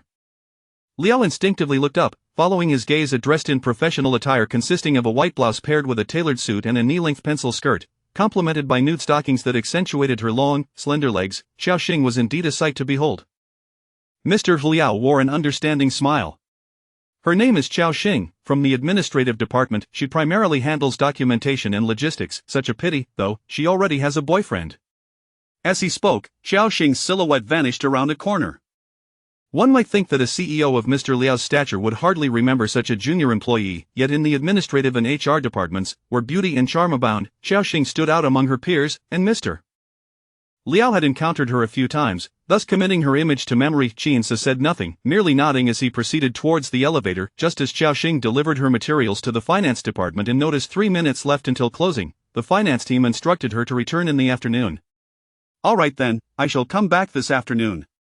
As she exited the finance department, Zhang Xued approached her, inviting her to lunch. The two descended together, and as they reached the lobby, Xiao Xing caught sight of a familiar figure. Mr. Liao was conversing with someone and personally ushered him to a vehicle. However, the throngs of departing employees obscured the man's face. What are you looking at? Zhang Shui inquired, curious as she followed Xiaoxing's gaze. Nothing much. Where shall we dine? Xiaoxing replied, retracting her gaze. Perhaps she had merely misidentified him. What business could Qin Su have here? Could he possibly be searching for employment? Let us step outside. I'm uncertain of my cravings, Zhang Shui suggested, linking her arm with Xiaoxing's. Just as they exited the company, Xiaoxing encountered the last person she wished to see, Lin Yu. Lin Yu hurried toward her, and Zhang Shui rolled her eyes, remarking, "Your boyfriend is quite clingy, isn't he? Even in the middle of the day, he comes looking for you." Xiaoxing furrowed her brow, fixating on Lin Yu's figure. "He is no longer my boyfriend." "What?" "Go ahead and enjoy your meal, I shan't be the third wheel," Zhang Shui jested. Departing with a smirk, Lin Yu looked at her with an almost pleading expression, hoping to salvage a semblance of dignity. After a moment of silence, Xiaoxing sighed. "Fine, let us go." Lin Yu's heart leaped with joy, and he instinctively reached for her hand, only to have Xiaoxing evade his touch. As she walked a few steps, Lin Yu maneuvered in front of her, reaching a Ford vehicle and gallantly opening the door for her. Xiaoxing hesitated momentarily. "You bought a car?" Lin Yu appeared somewhat sheepish. "I intended to surprise you, but who knew you? Anyway, just get in the car first." Xiaoxing could no longer contain her frustration. She glared at Lin Yu. "Didn't you claim to be broke? You couldn't even afford the down payment for a house, yet here you are, purchasing a car." "Lin Yu, your expectations are utterly unrealistic." Xing, what are you saying? This car? Don't be so agitated, you can drive it too," he replied. "Not expensive. How much is it? This vehicle must count as your premarital asset, right? You bought a car right before the wedding, while the house is under your father's name." "Lin Yu, I truly have nothing more to say to you. I've changed my mind. You have 1 week to return my money, otherwise, prepare to negotiate with my lawyer." Though her voice was not loud, the bustling atmosphere during the end of work hours ensured that several people overheard. Lin Yu's face flushed with embarrassment. "Lower your voice, can we discuss this in private?" "I have nothing to discuss with you. If you have the time, you should be figuring out how to repay me." With that, Xiaoxing tossed her words over her shoulder and walked in the opposite direction. She noted that ever since their breakup, every encounter with Lin Yu only deepened her understanding of his character. Lin Yu watched her retreating figure, his fingers clenched tightly, producing a faint cracking sound. After the commotion with Lin Yu, Xiaoxing found her focus severely disrupted for the remainder of the afternoon. As soon as 5 o'clock struck, she left for home, crammed onto a bus where her feet barely touched the ground. The thought of Lin Yu's new car surged an indescribable sorrow within her. What kind of man had she been involved with over the past 2 years? With a sigh, Xiaoxing stopped by the supermarket outside her residential complex to purchase groceries. As she returned home, a Mercedes-Benz drove past her. She halted momentarily, squinting at the license plate. Was that the Qin Su returning? The vehicle parked nearby, and as the door opened, Qin Su stepped out. Xiaoxing gazed at his profile, increasingly convinced that he resembled the man she had seen conversing with Mr. Liao at the company entrance earlier that day. Chapter 11. The married ones returned to their own homes. Xiaoxing hurriedly trotted over, carrying a bag of groceries, while Qin Su retrieved the computer and document bag from the car, closed the door, and turned to glance at her, then at the vegetables in her hands. His gaze ultimately settled on her long, straight legs before shifting to her face, where she was smiling at him, her cheeks adorned with 2 delicate dimples. The setting sun cast a warm glow upon her visage, as if all the radiance of the day had been captured in her eyes. In that moment, even the sunset seemed to pale in comparison to her smile. It was Qin Su's first time observing Xiaoxing up close, and he noted with surprise that she wore no makeup. Her thick eyebrows and long eyelashes were both natural, resembling artful strokes if viewed from a distance. Xiaoxing's smile faded slightly, replaced by a hint of self-consciousness. "Why are you looking at me like that?" Snapped back to reality, Qin Su averted his gaze and took the bag from her hands. "Let me have that." With that, he began walking towards home. Xiaoxing trailed behind his tall figure, her eyes fixated on his broad shoulders, and tentatively inquired, "I think I saw you earlier today." Qin Su paused momentarily before resuming his stride. "Where?" "At our company. Was it you? I recognized your silhouette. Our company is called Weishing Technology. Were you there for a job interview?" "Yes, for a job. Our company is quite reputable, with good benefits. I am on familiar terms with the HR team." "What position did you interview for? I could inquire about it." Suddenly halting, Qin Su caught Xiaoxing off guard, causing her to nearly collide with him. In her high heels, she struggled to regain her balance, teetering dangerously. Fortunately, Qin Su dropped the groceries and swiftly grasped her arm, stabilizing her just in time. Thank you, Xiao Xing said gratefully, relieved to avoid a humiliating fall. Qin Si noticed her hand retracting as if jolted by electricity, and his gaze flickered. You needn't inquire on my behalf. I didn't pass. What? Xiao Xing exclaimed, astonished. You didn't even pass the preliminary interview. That can't be right, aren't you an overseas returnee? It's normal not to pass, my major doesn't align. Qin Si bent down to retrieve the groceries. What did you study? Finance. Xiao Xing paused for a moment, surprised. Finance? Their company specializes in software, which has nothing to do with finance. Why would he consider interviewing there? Oh, don't be disheartened, you'll surely find a suitable job. Qin Si did not respond, striding purposefully upstairs with the groceries, leaving Xiao Xing trailing behind. She didn't mind. She was now cooking dinner at Grandpa Qin's house every evening, and it was incredibly convenient. Upon noticing that Xiao Xing had left, Grandpa Qin found Qin Si still lingering. He shut himself in his former bedroom, engaged in some unknown task. Without hesitation, Grandpa Qin pushed the door open, discovering Qin Si in a video conference. Seeing his grandfather enter, Qin Si furrowed his brow. Preoccupied with the meeting, he had no time to attend to the elder. However, through the video, he observed Grandpa Qin rummaging through a suitcase, packing his belongings. Qin Si's forehead twitched in annoyance as he snapped his laptop shut and stood up. Grandpa, what are you doing? The elder haphazardly tossed clothes into the suitcase. You, a married man, still residing here? Move your things over. Grandpa, please. Qin Si rubbed his temples in frustration. Just leave it, I'll pack it up later. Ignoring him, the elder continued, clearly untrusting. He swiftly stuffed clothes into the suitcase and even grabbed Qin Si's toothbrush and toothpaste from the bathroom, discarding them as if they were. Qin Si stared at the old man, bemused. Despite his frail appearance, he was surprisingly vigorous when it came to ejecting him from the house. Had he known it would come to this, he wouldn't have returned, hoping to spend quality time with the elder, only to be hurriedly dismissed. Grandpa Qin deftly secured the suitcase, attempting to lift it, but overestimated his own strength. Ouch, the elder exclaimed, clutching his back in pain. Qin Si rushed over, concerned. What happened? My back gave out. It's nothing, just let me rest. Grandpa Qin picked up his cane and shakily made his way to a chair, claiming Qin Si's spot. Grandpa, wait until I finish my meeting. I'll carry it over myself. Why the rush? The elder shot him a sideways glance. I am in a hurry. If you're going to have a meeting, do it at your own place. Don't bother me here. Isn't this my home?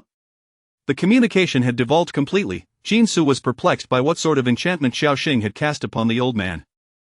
Taking a deep breath, he approached, gathering his laptop and organizing the documents on the table, all the while dragging along his suitcase.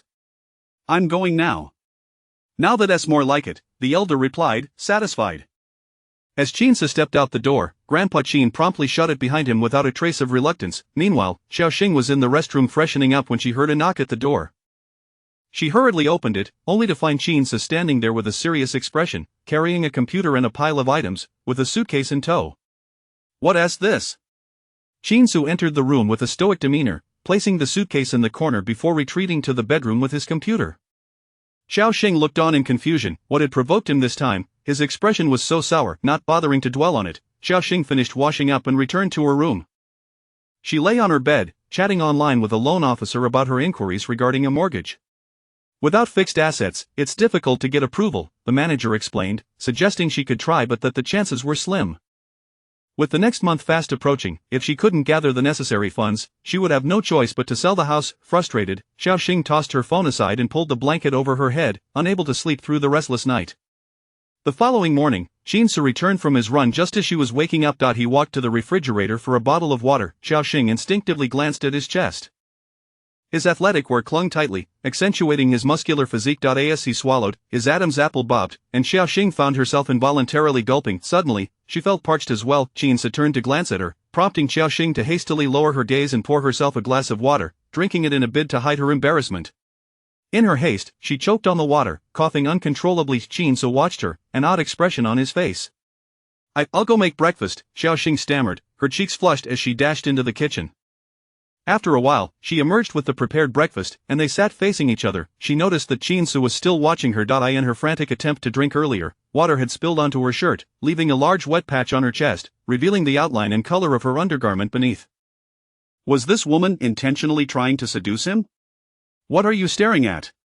Detecting a hint of disdain in his gaze, Xiaoxing frowned, following his line of sight downward.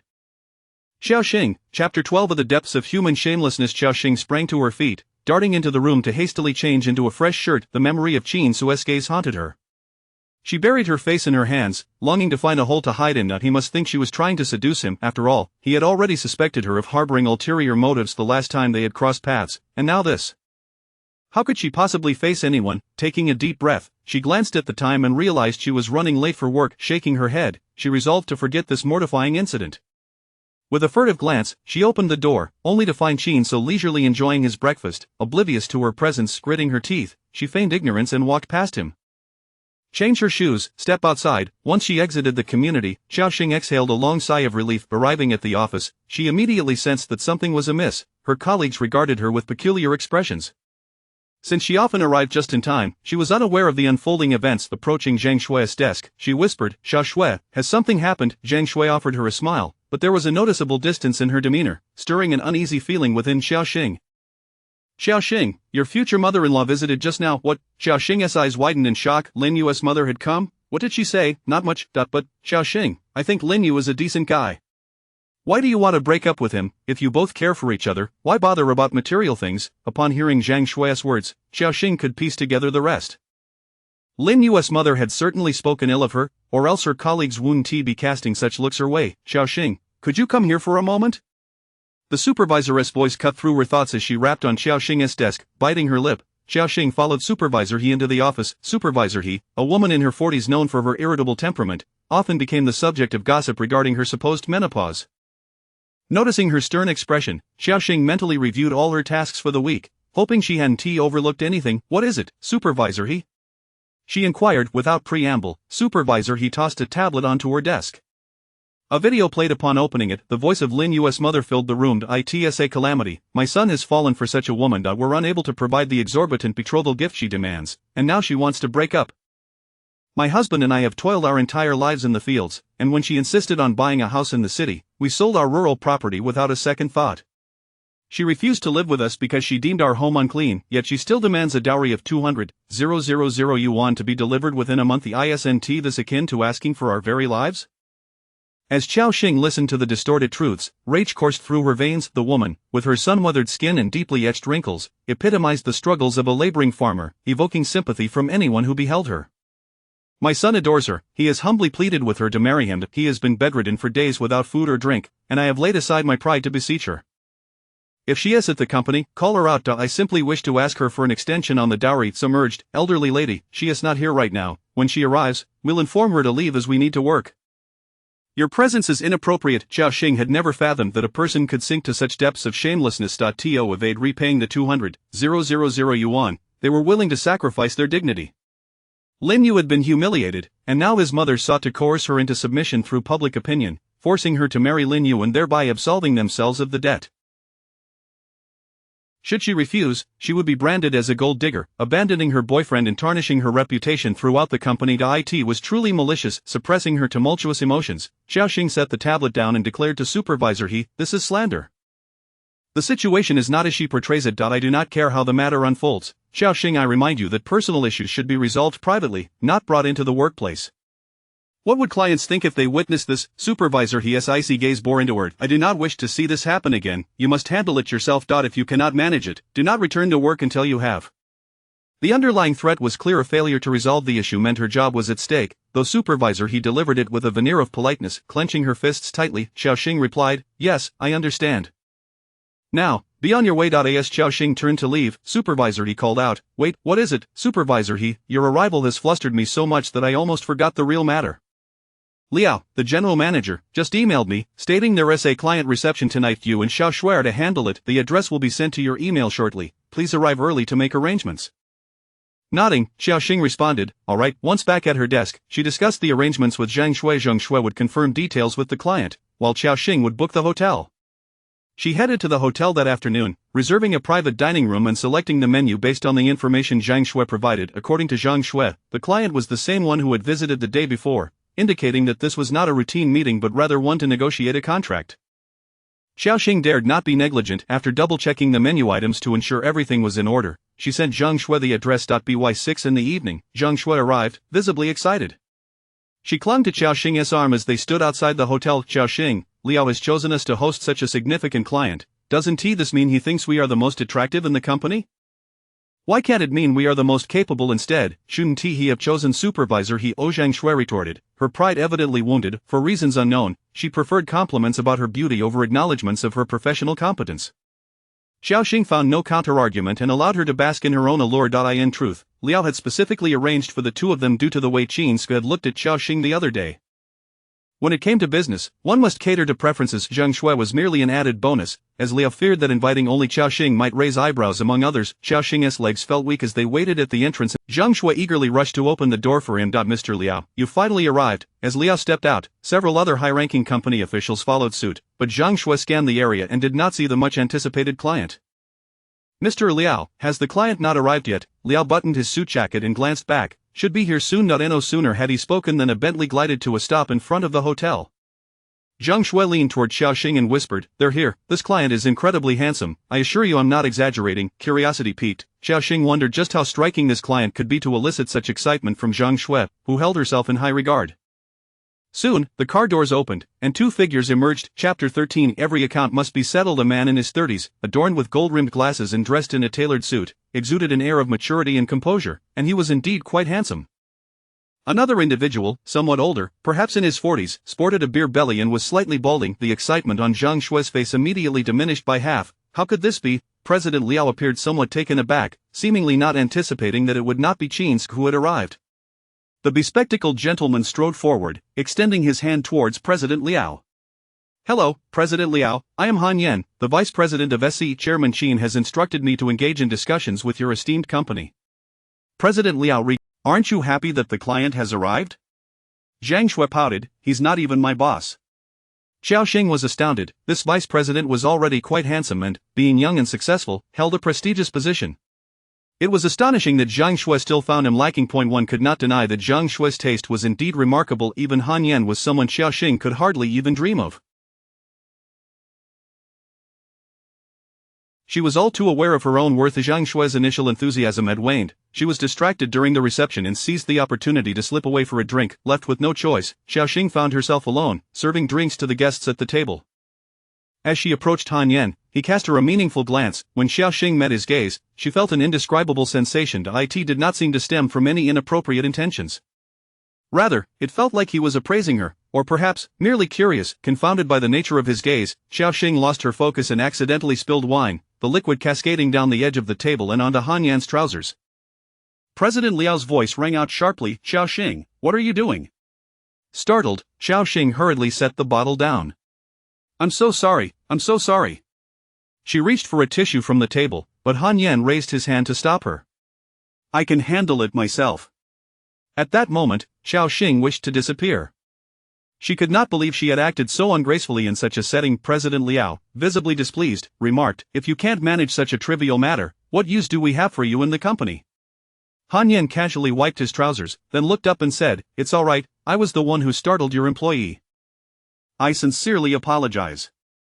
Han Yan's poise made President Liao feel a bit sheepish. President Liao chuckled awkwardly twice, acknowledging Han Yan's magnanimity. "Xiao Xing, be more careful next time, not everyone is as easygoing as President Han." Xiao Xing nodded sheepishly, "Understood, President Liao." "Thank you, President Han." Han Yan smiled, "All right, you may leave now, we can manage from here." Xiao Xing glanced at President Liao, who gestured for her to exit. With a sigh of relief, she left the private room. After waiting outside for half an hour, Xiao Xing noticed that President Liao and the others were wrapping up. Once the bill was settled, she dragged her fatigued self home. It was already past 10 when she returned, and the house was shrouded in darkness. Unsure whether Qin had already gone to bed or had not yet returned, she threw herself into her room, collapsing onto the bed and falling into a deep slumber. What she did not know was that after leaving the hotel, Han Yan proceeded directly to his next destination, a quiet bar where only a handful of patrons lingered, and a singer serenaded the audience with soothing melodies. He sat down, unbuttoning his suit jacket, and poured himself a drink, finishing it in one go. Drinking with President Liao was rather dull, Han Yan chuckled, glancing at the man seated up. "Yet it seems you are not entirely satisfied with her. Why then, did you choose to wed?"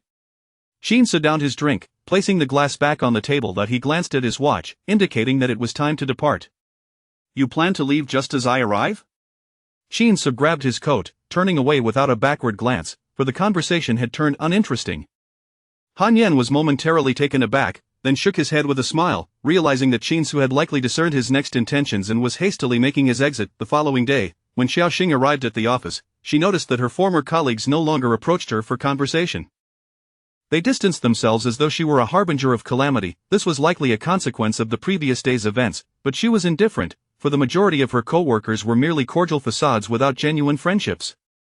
Her department, like the entire company, was not devoid of materialistic women, yet none had escalated matters into the open. Lin Yu's mother projected an image of being innocent and kind, and her actions inevitably stirred public outrage.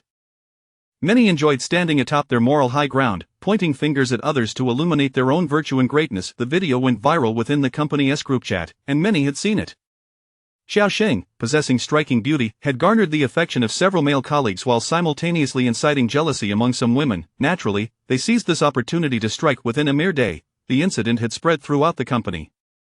Wherever Xiaoxing went, she was met with mocking and scrutinizing gazes, as though she were the most despicable and shameless woman in existence. Upon entering the restroom, she could still hear the whispers outside. Honestly, 200,000 isn't that much. I think her demands are quite reasonable. It's not unreasonable at all. Lin Yu was so fond of her, yet she still disdained his parents. If you ask me, she is quite shrewd, wanting both love and wealth. Indeed, I share that sentiment. Lin Yu was handsome, a good person, and a promising prospect. She was too impatient, at least pretend for a while before marriage. The comments were rather objective, discussing the matter at hand. Who wouldn't he wish for a better life? However, her approach was flawed. As a few women continued their chatter, Xiaoxing emerged from the stall. Upon spotting her, their faces froze momentarily before they. Xiaoxing stared at their retreating figures, her fingers clenched tightly. Lin Yu merely sought that 200,000, yet she would deny him that satisfaction. It was not just about the money. Every account from the past 2 years must be settled. She retrieved her phone, scrolling through her contacts until she found the long-neglected number. After a moment of hesitation, she dialed the number. The call connected swiftly, and a man's voice resonated from the other end. Is this Xiaoxing? Hearing his voice, Xiaoxing exhaled in relief. He had not changed his number. Lu Shuizhang, it's me. Chapter 14. She actually smiled at another man? There was a hint of surprise in his expression, as if to say, you actually called me. The sun must be rising in the west. Is there something you need? That's senior, if I recall correctly, you are a lawyer, right? Xiaoxing asked uncertainly. Liu Yin chuckled, yes, what is the matter? Is there a dispute you require my assistance with? I just wanted to consult you. When are you available? I would like to meet and chat. Is tonight okay? I happen to be free this evening. Xiaoxing pondered for a moment and nodded. All right, I will send you the address shortly. Good, see you soon. After hanging up, Xiaoxing walked to the sink to wash her face. As she gazed into the mirror, a wave of self-loathing washed over her. She despised her own blindness, despised being deceived by the trifling favors of a scoundrel. 200,000. Without hesitation, she had handed over that amount, only to find that Lin Yu would use it to relentlessly pressure her, revealing his ugly true nature. As the workday neared its end, Xiaoxing sent a WeChat message to Qin Su. I have something to attend to this evening and won't have time to return home to cook.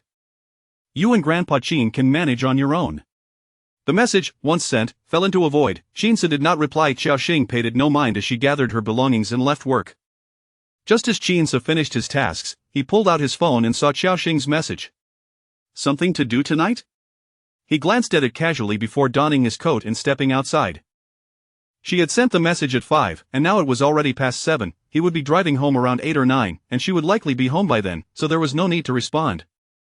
As he drove towards home, he inadvertently turned his head at a red light on a certain commercial street and caught sight of Xiaoxing in a CAF across the way. She was with a man. They sat facing each other, seemingly engrossed in conversation. Was she smiling at him? Was this what she meant by having something to do with? Qin Su felt an indescribable agitation as he observed the scene. Regardless of their feelings, she was, after all, his legally recognized wife. First, she had been entangled with her ex-boyfriend, and now, she was in a CAF with another man late at night. Did she truly consider him a mere ornament in her life? Just as he continued to stare, the blaring of a horn from behind urged him to move, and he snapped his gaze away, pressing the accelerator with a stern expression. Meanwhile, within the CAF, Xiaoxing had gathered her documents and handed them to Lu Yan. Thank you so much, senior. Lu Yan smiled and shook his head. No need for such formalities. Even if we were strangers, I would still assist you. Clad in a tailored suit, his gentle smile exuded an air of refinement. Xiaoxing and Lu Yan were not very familiar. They had met during university when her roommate took her to a party, where her roommate's boyfriend happened to be Lu Yan's roommate. At that time, Xiaoxing lacked the means to dress well, donning only inexpensive clothing, while her three roommates had found potential matches among themselves. Only she and Lu Yan had ended up in an awkward situation, leading to the group playfully suggesting they should date. To ease the tension, they exchanged WeChat and phone numbers, but they had hardly spoken since, apart from occasionally liking each other's posts on social media.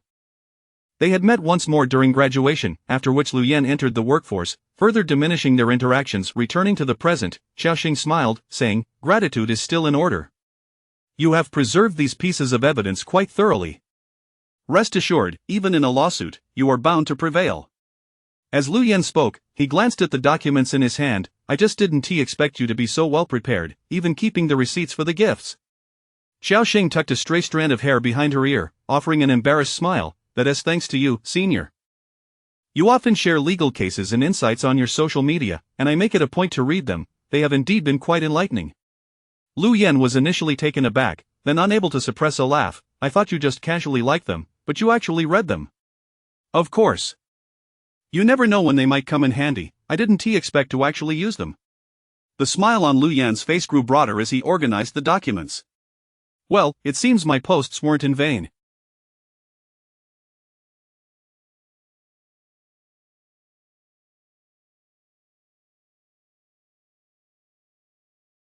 "It's getting late, let me give you a ride home."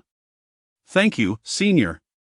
You really don't have to be so polite," Lu Yan replied with a hint of resignation in his chuckle. As Lu Yan drove her home, the atmosphere in the car turned somewhat awkward due to the distance. He tried to spark conversation intermittently, and gradually, they became more familiar. "By the way, Feng Jiao is getting married next month, did you know?" Feng Jiao was the head of Xiaoxing's dormitory and had introduced her to Lu Yan. During their school days, Feng Jiao had been quite kind to Xiaoxing, even offering her assistance. "I didn't know, we haven't been in touch since graduation." Is she with the same person? Xiaoxing momentarily struggled to recall her boyfriend's name. "No, they broke up 6 months ago." "This is someone new." Xiaoxing was taken aback. "You know this?" "Don't call me senior, it sounds odd, just use my name. I heard it from Huang Hong, he didn't pass his exam last year." "Never mind about that." Though he didn't finish his thought, Xiaoxing could infer some details. She chuckled and changed the subject. "So, what about you, when are you getting married?" "Me?" Lu Yan focused on the green light ahead, chuckling. "I don't even have a girlfriend, so whom would I marry?" "No way. With your talents, how could you not have a girlfriend?" "I'm too busy with work to find one." Oh, as they continued their conversation, Lu Yan soon arrived at her apartment complex. After Xiaoxing exited the car, she waved to him. "Thank you for the ride, senior. Once this matter is settled, I'll treat you to a meal." Lu Yan tilted his head, smiling. "All right, I'll hold you to that." Xiaoxing couldn't help but laugh. Their interaction was observed from a window above by a pair of eyes. Jean scoffed coldly, turned, and returned to the sofa. Upon entering her home, Xiaoxing noticed a man seated on the sofa, arms crossed, his expression inscrutable as he watched her. She sensed an unusual tension in the air, reminiscent of the time she came home late as a child and was caught by her grandmother. However, the aura emanating from Qin Su was decidedly unsettling. "You're still awake?" Xiaoxing greeted him awkwardly. "It's still early. I can't sleep." Xiaoxing instinctively glanced at the clock on the wall. It was nearly 11. "Still early?" After saying this, she felt a twinge of discomfort. She had only just returned, which was indeed a bit late. Did his remark about it being early carry an undertone of sarcasm? Chapter 15. I deceived you. I met a friend and lost track of time. I truly apologize for being late. He maintained his aloof demeanor, as if to say, why should it matter to me who you meet? After a brief silence, Xiaoxing sensed the atmosphere was still off. Pretending to bend down to change her shoes, she asked, "Have you eaten?" "No," he replied. Xiaoxing paused, surprised, and looked up at him. "Didn't you see the WeChat message I sent you?" "No." "Surely, Grandpa Qin hasn't gone without food too?" Qin Su remained silent, retaining his original posture. Clad in a black wool sweater, his stern face appeared even more forbidding. "Let me make you a bowl of noodles," Xiaoxing sighed. At this hour, Grandpa Qin should already be asleep. She couldn't possibly disturb him for a meal. Quietly, she went to the kitchen, retrieved eggs and noodles, and prepared a bowl of tomato and egg noodles for Qin Su. She brought the bowl out and placed it in front of him. Eat up. Shinsu gazed at her with a penetrating stare, as though he were trying to see through her. Xiaoxing felt a shiver run down her spine, hoping she hadn't inadvertently angered him. In a moment, the noodles will get soggy, she remarked awkwardly. Finally, Shinsu averted his gaze, glanced at the bowl, then picked up his chopsticks and took a bite. Xiaoxing let out a silent sigh of relief. His manner of eating was exceedingly graceful. Even a simple bowl of noodles seemed to take on the elegance of fine dining. His long fingers made the chopsticks appear almost diminutive. Is it delicious? Xiaoxing asked eagerly. Mediocre, he said, yet the bowl was soon empty. Xiaoxing felt a twinge of guilt. Even if it wasn't to his liking, he had consumed every last bit, showing no wastefulness. Having been married for a few days, she had finally uncovered one of his commendable qualities. With this thought, her previous discontent towards him began to dissipate. She smiled as she took the empty bowl from his hands. If you don't like it, I'll cook something else for you next time. You should get some rest. You need to look for a job tomorrow, right? After speaking, she headed to the kitchen. Shinsu watched her, his expression softening slightly. He had actually eaten earlier that afternoon and was unsure why he had claimed otherwise just now. He felt a bit uncomfortable from being overly full. When Xiaoxing emerged from the kitchen, he was still seated in the living room, engrossed in his phone. She paid him no mind and took her sleepwear to the bathroom. Just as Shinsu sent a message, his phone rang. He answered, and a cacophony of voices erupted from the other end, accompanied by a man's voice. Old Chin, come out and play. You've been back for so long, and you never show up. What is so important at that lousy company? Shinsu furrowed his brow. Where are you? At the bar. Are you coming? I'll send you the location. Instead of responding affirmatively, Shinsu asked, aren't you married? Why are you out so late? What does being married have to do with going out? I'm married, not imprisoned. Seriously, why do you ask such strange questions? Shinsu remained silent for a moment, processing the other person's words. So, are you coming or not? You out this late. Where is your wife? At home, came the reply. You're acting a bit strange. Oh, I get it. You're old man. Why don't you come to my place, and I'll slowly impart my wisdom. No need, you enjoy yourself, Shinsu replied expressionlessly before hanging up. He then looked up to see Xiaoxing emerging from the bathroom. She was clad in fuzzy sleepwear, her hair damp and cascading down her back, wrapped snugly, even more so than her work attire. Catching sight of Shinsu, she hesitated for a moment but walked over to sit opposite him. Shinsu, there is something I need to tell you. What is it? He inquired, putting his phone away and focusing intently on her. Xiaoxing bit her lip, feeling a bit anxious, but this was information he would eventually discover. Summoning her courage, she said, next week, my uncle and the others are coming back. I am not sure if you've met them when you were younger. Shinsu showed little reaction. And? This house belongs to my uncle, not to me. After speaking, she lowered her head and, steeling herself, confessed, I'm sorry, I deceived you before. She fell silent, awaiting Shinsu's response. However, after a prolonged pause, he remained quiet. Xiaoxing lifted her gaze, puzzled. Don't you have anything to say? What is there to say? Aren't you angry? Shinsu took a piece of fruit from the table, leisurely peeling it. Why would I be angry? His reaction took Xiaoxing by surprise, prompting her to elaborate. They were originally going to sell this house to fund my cousin's wedding. I wanted to buy it, but there is a significant shortfall, which is why I asked you for a 200,000 yuan betrothal gift. Shinsu paused, lifting his gaze to regard her. Now that they had broached the subject, Xiaoxing decided to lay everything bare. I initially planned to put your name on the property deed once it was transferred, but I still haven't managed to gather the funds. If you're upset or feel deceived, just consider this money as a loan. I'll pay you back gradually. Shinsu remained silent for a long while before finally speaking. So, you married me just to... She scratched her cheek, sensing an underlying ambiguity in his words, as if he were suggesting she could be treated like a commodity, merely a means to an end. Perhaps. She scrutinized his indifferent expression and cautiously replied, didn't you say the same, that it doesn't matter who you marry? When they first discussed their marriage, Shinsu had mentioned it was inconsequential whom he wed, which was precisely why she had chosen to marry him. It alleviated her sense of guilt. Her words left Shinsu momentarily speechless. Realizing his own line of questioning was rather foolish, he averted his gaze, feeling somewhat awkward. Yes, I did say that, so we both get what we want, and you need not explain yourself. And the money? The betrothal gift is yours to do with as you please. Xiaoxing felt a wave of relief wash over her. If she managed to buy the house, she would include his name on the deed, ensuring she didn't take advantage of him. Do as you wish. Shinsu had no desire to argue further, returning to peeling the uncompleted orange. Xiaoxing stole glances at his demeanor and, noticing he showed no signs of anger, summoned her courage to continue. There's one more thing. What is it? When my uncle and the others return, they might. Shinsuo's expression darkened in response. She was actually suggesting he leave. Chapter 16. Each with their own embarrassment. Initially, Shinsu had no intention of residing in this room, yet upon hearing those words escape Xiaoxing's lips, he felt an inexplicable irritation. It was as though he were some monstrous flood. The corners of Shinsu's mouth lifted slightly, revealing the first smile he had worn over the past several days. However, this expression sent a shiver down Xiaoxing's spine. He placed the orange on the coffee table and leaned back against the sofa, observing Xiaoxing with a detached gaze. Do not forget, we are now husband and wife. Xiaoxing's eyes widened in surprise. For reasons unknown, her heart skipped a beat. I know. No, yet you still want me to stay at Grandpa's house? But there are no extra rooms available. In her moment of confusion, Xiaoxing blurted this out, only to regret it instantly. Shinsu chuckled, though it was a mirthless laugh. He abruptly stood up and strode toward his room. Realizing the gravity of the situation, Xiaoxing hurriedly followed him, only to find him already tidying up the items on the table. I'm sorry, I was just being thoughtless, please don't take it to heart. I just don't know how to discuss these matters with them. Before she could finish, Shinsu had swiftly gathered his belongings and exited the bedroom. Xiaoxing trailed behind him, secretly vexed, wishing she could slap herself for her foolishness. As she pondered how to explain herself, Shinsu had already taken his pile of items into her bedroom.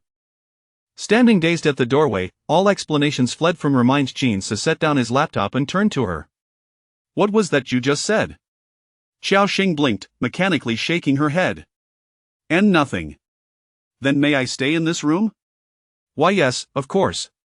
Suddenly realizing the implications, Xiaoxing's cheeks flushed crimson. From the moment she decided to register their marriage, she had been prepared for this. However, Shinsu had chosen not to share a room with her, and over the past few days, she had grown accustomed to this arrangement, not contemplating it further. Her face grew increasingly warm as she turned and dashed into the adjacent room. I'll help you with your luggage. Diving into the neighboring room, she found Shinsu's suitcase tucked away in a corner. It had hardly been opened, and the wardrobe bore no trace of his clothing. Whether he was simply too lazy to unpack or treated this place as a mere lodging for a brief stay, the suitcase and the room bore a disjointed quality, both hinting that he did not belong here, as if he could vanish at any moment. After calming her racing heart, she took a deep breath, grabbed the suitcase, and returned to the adjacent room. Standing before Shinsu, her head bowed, she asked, Do you need me to help you hang your clothes? Leaning against the doorframe, Shinsu regarded her with playful mockery. Sure. Xiaoxing pulled his suitcase into the room and opened it, revealing a chaotic jumble of clothes, toothpaste and a toothbrush, with water spilled from a cup, and several garments damp. This suitcase had been hastily packed by his grandfather, and Shinsu had not opened it since, unaware of the disorder within. An awkward silence enveloped them. Xiaoxing pretended to busy herself with organizing his belongings, deliberately clearing half of her wardrobe to hang his clothes. After watching her for some time, Shinsu eventually stepped outside. I'll be back shortly. Moments later, the sound of the door closing echoed from outside. Xiaoxing paused, rushing to the door to see that his jacket was missing from the sofa, confirming that he had indeed left. She finally exhaled in relief. However, upon turning back, she caught sight of a document on the table, the title peeking out: SC Quarterly Comprehensive Plan. Xiaoxing hesitated. She had never heard of SC and had no idea which company it represented. She reached out to grasp the document, but just as her fingers were about to touch it, she withdrew hastily. It was best not to meddle with someone else's belongings. With Shinsu's departure, he did not return that evening, nor did he appear for several consecutive days. Xiaoxing felt a sense of unease, uncertain whether her words that night had been misconstrued or if her frankness regarding the dowry had upset him. Though he had outwardly remained composed, perhaps he was secretly seething. She refrained from mentioning this to Grandpa Qin, but his absence from dinner did not go unnoticed by the elder. Fuming, Grandpa Qin was about to call him when Xiaoxing quickly intervened. Grandpa, he might just be busy, please don't call him. Grandpa Qin snorted, how busy can he be? You've only been married a few days, and he is already not coming home. What will happen in the future? Seeing his determination, Xiaoxing grew anxious. Grandpa, he assured me he would return once he finished his tasks, please don't disturb him. Grandpa Qin paused, taken aback. He said that to you? Xiaoxing nodded vigorously. Yes, Grandpa, rest assured, we have not quarreled.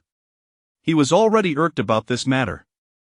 If Grandpa Qin pressed him to come home, he would likely suspect she had said something, which would only exacerbate his displeasure.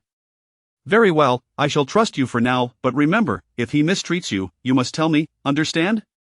With you around, he certainly won't dare to bully me. At last, Grandpa Chin softened, smiling gently. All right then, let us eat. In truth, Chinsu was not upset, he was simply overwhelmed with work, having spent the past few days at the company, so engrossed that he had lost track of time. An assistant approached, handing him a document. Mr. Chin, the negotiations with Wei Sheng have concluded, here is the contract for your review. Chinsu nodded, accepting the document and perusing it carefully. Mr. Chin, you haven't been home for several days, have you? Chinsu responded without looking up, but then a thought struck him. He glanced at the assistant. What day is it today? Today is Saturday. Is it?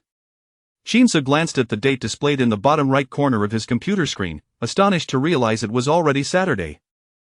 The assistant stole a glance at him, aware that rumors were swirling around the company about his recent marriage. However, given his absence from home, he hardly seemed like a newlywed.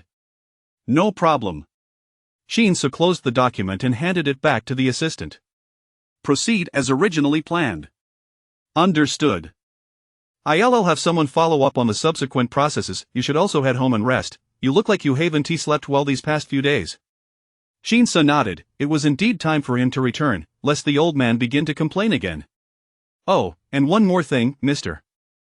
Liao asked me to inform you about the shareholders' meeting tomorrow. The time and location have been sent to your email.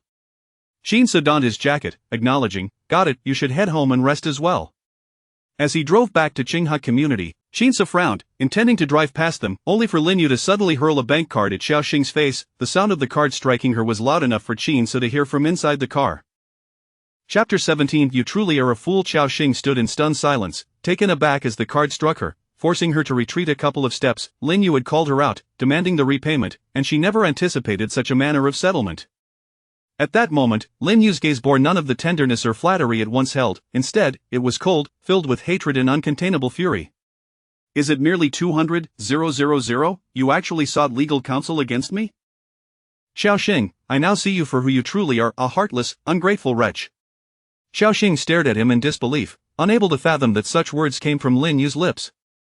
In the past 2 years, he had never raised his voice at her, yet now, for the sake of 200,000, he hurled such vile insults. She struggled to comprehend her emotions, feeling a chill for the relationship they had shared over the last 2 years. Despite having seen through him long ago, the moment of irrevocable confrontation revealed his capacity for such cruel words. With a sardonic smile, she picked up the card. It was now Lin Yu's turn to be bewildered. What did you say? I told you to hand the card back to me, only then does it count as repayment. Are you out of your mind?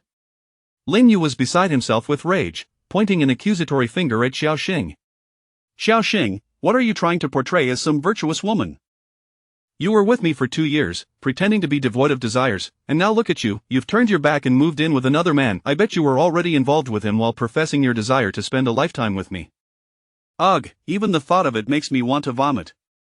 Filled with ire, Lin Yu unleashed a torrent of insults, exhausting every derogatory term he could summon. Do you think you're any better?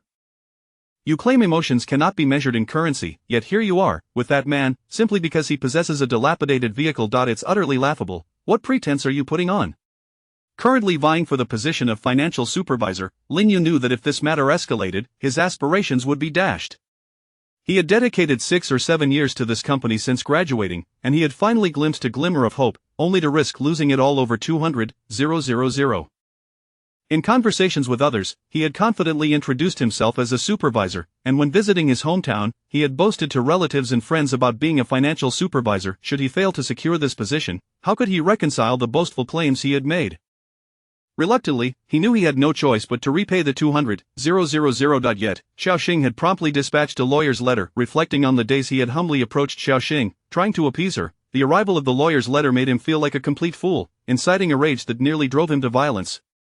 With no other recourse, he gathered the money and stormed off to confront Xiaoxing, slapping the card forcefully against her face. Xiaoxing listened quietly to his tirade, and once he finished, she suddenly raised her hand, delivering a sharp slap without warning. The air fell silent. Lin Yu stood frozen, and Chinsu, poised to exit the vehicle, was equally stunned. After a considerable pause, Lin Yu touched his face, incredulously staring at her. You actually dared to hit me? Xiaoxing fixed him with an icy gaze. 2 years of devotion, and you perceive it as something so contemptible. Frankly, I owe you thanks for taking me to meet your parents. Hearing their words opened my eyes and prevented me from squandering more time on you. Moreover, that 200,000 was rightfully mine when I gave it to you. You spoke of purchasing a home for us, promising to build a life together, yet your family devised schemes to have the property deed in your father's name, excluding me entirely. It is only natural for me to reclaim what is mine. What right do you have to be angry? I've said it before, if you are dissatisfied, we shall meet in court. As Xiao Xing concluded, she took a deep breath, her voice steadied. Lin Yu, ask yourself, how have I treated you over these 2 years? With the events of the past few days, the one with the least right to be angry is you, Lin Yu. Her resolute voice echoed throughout the neighborhood, drawing the attention of several passers-by who gathered to observe, whispering among themselves. Lin Yu, covering his face, returned to reality, unsure whether it was her words or the slap that stung his cheek. Hearing the murmurs around him, he could not resist the urge to raise his hand to retaliate. However, just as he did, a slender hand intercepted his in midair. Lin Yu froze, slowly raising his gaze to find Qin Su standing before him, gripping his wrist. It seems you are indeed no good. Qin Su's low voice resonated, and Xiao Xing, snapping back to her senses, gazed at the man before her in surprise. She had not expected his return. Let go of me. Lin Yu struggled but could not break free, glaring at Qin Su in frustration. Qin Su regarded him from above, stating, So, your name is Lin Yu? You have repeatedly harassed my wife, severely disrupting our normal lives and threatening our personal safety. Therefore, he glanced at Xiao Xing. I will formally file a lawsuit against you, pursuing your criminal liability in accordance with the law. At this pronouncement, Lin Yu trembled with rage. Qin Su disdainfully released him, pulling a handkerchief from his pocket to wipe his fingers, as if he had just touched something vile. This gesture was akin to grinding Lin Yu's dignity into the ground, igniting a furious redness in Lin Yu's eyes. Wife? How delightful, Xiao Xing, you dare to betray me. You've placed a green hat upon my head, and you file a lawsuit against me. I will countersue you. You're out there with another man while attempting to deceive me into marriage. You two are nothing but frauds. Lin Yu, watch your language. Xiao Xing retorted, stepping forward. My marriage to him occurred only after our breakup. Stop slandering me.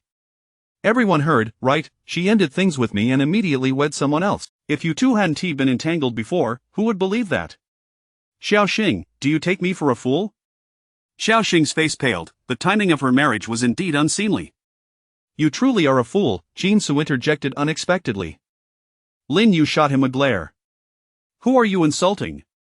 I'm complimenting you, at least you possess some self-awareness, he replied, expressionless. You, Qin Su was clearly mocking him, not praising him. You two shameless lovers, we shall see how this unfolds. Lin Yu, unwilling to endure further humiliation, had originally come to He had not anticipated this man's sudden intervention. Just as he intended to leave, the sound of police sirens pierced the air. Lin Yu paused, instinctively glancing back at Qin Su.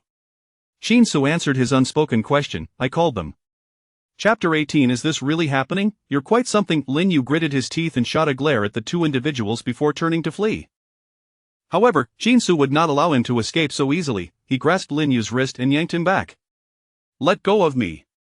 Lin Yu struggled desperately, attempting to break free, but Qin Su's grip was as unyielding as a vice. As Lin Yu pushed against the ground, straining to pull away, Qin Su suddenly released his hold. The force of inertia caused Lin Yu to stumble backward several steps, landing heavily on the ground in a rather comical and embarrassing manner. Instantly, his face flushed crimson, a combination of anger and humiliation washing over him. Having never experienced such embarrassment before, especially given his prideful nature, he felt a surge of rage toward the couple. Yet, with the police on their way, he could not afford to wallow in his own disgrace and swallowed his indignation. Turning to flee, Xiao Xing stared blankly at his retreating figure, contemplating the magnitude of his humiliation. She turned to Qin Su, her expression a mix of emotions. Thank you. If this happens again, remember to call the police. Qin Su tossed out this remark and departed, leaving Xiao Xing momentarily stunned. She hastily picked up the bank card from the ground and glanced back, wondering where the police were. Xiao Xing hurriedly followed after him. Upon returning to the house, Xiao Xing observed him. He had not been home for several days, and she was curious about what he had been occupied with. Attentively, she inquired, Have you found a job? Qin Su paused, lifting his gaze to meet hers. Yes. What kind of job? Just as Qin Su was about to respond, the doorbell rang from outside. Xiao Xing had no choice but to set aside her curiosity and hurried to open the door. Upon opening it, she was greeted by 4 individuals. A middle-aged couple accompanied by a young man and woman. Xiao Xing's eyes lit up upon seeing them. Uncle and aunt, cousin, why are you back so soon? Her cousin, Wang Yi, was the first to squeeze through the door, enveloping her in a warm embrace. "Cousin! I'd missed you so much." Xiaoxing felt nearly breathless from his enthusiastic hug, patting his arm. "All right, enough already, let us go inside." "Hurry up," her aunt urged. Wang Yi then chuckled, releasing Xiaoxing and carrying their luggage into the house. Xiaoxing's gaze fell upon the other young woman, who was fair-skinned and strikingly tall, nearly as tall as Wang Yi, standing at about 1 meter 60-7. It was no wonder her uncle's family was so eager to return for a wedding.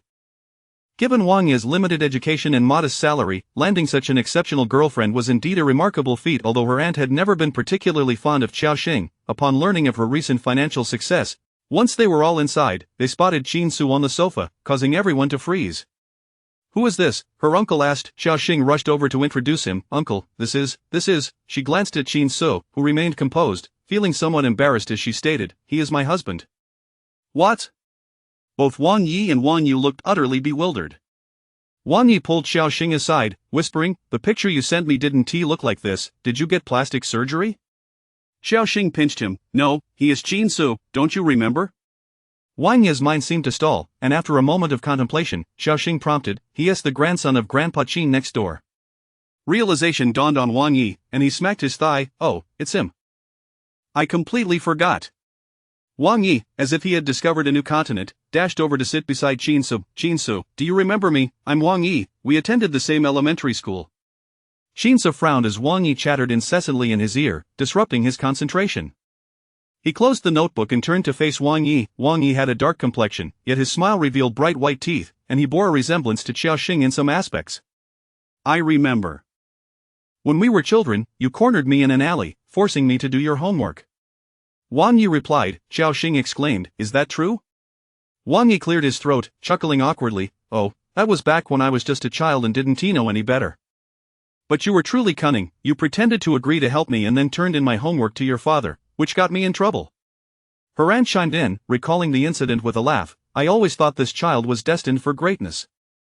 After all these years, he has grown increasingly handsome." "Little Su, what are you doing for work now?" "Finance," Qin Su replied, tidying up the documents on the table as he stood. "Since you've returned, I shan't interrupt your reunion." Just as he was about to leave, Wang Yi pulled him back down. "Where are you going?" "You're remarried to my cousin now, we're family."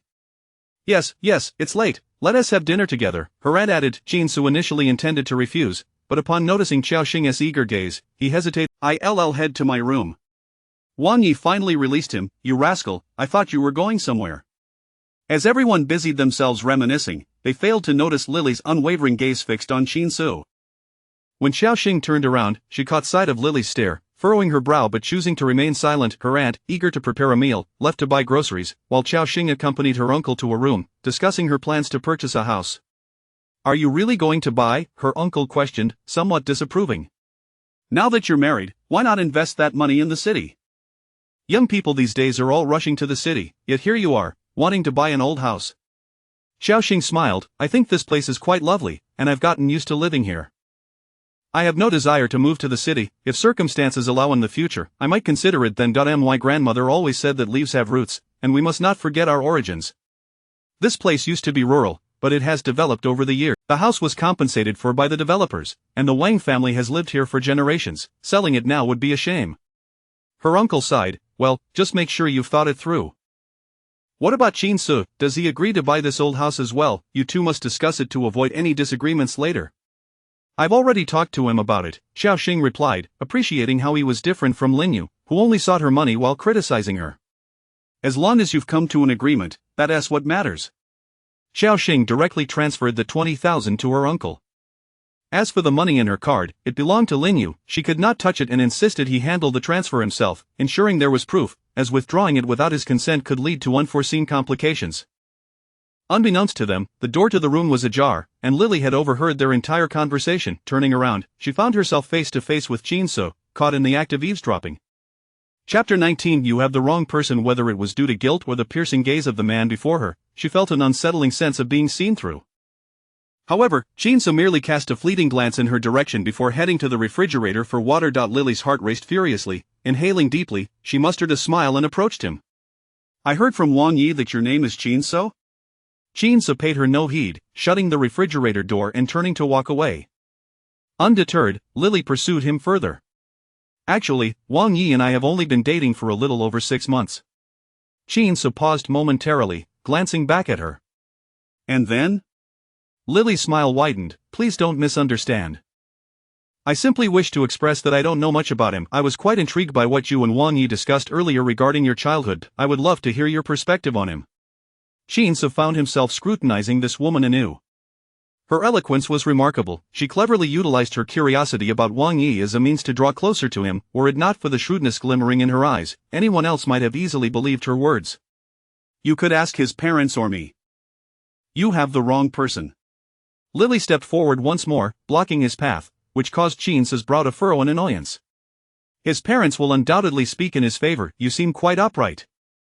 I doubt you would deceive me. If you believe he possesses questionable character, you are free to end the relationship. However, your secret inquiries about him suggest you may not genuinely wish to be with him.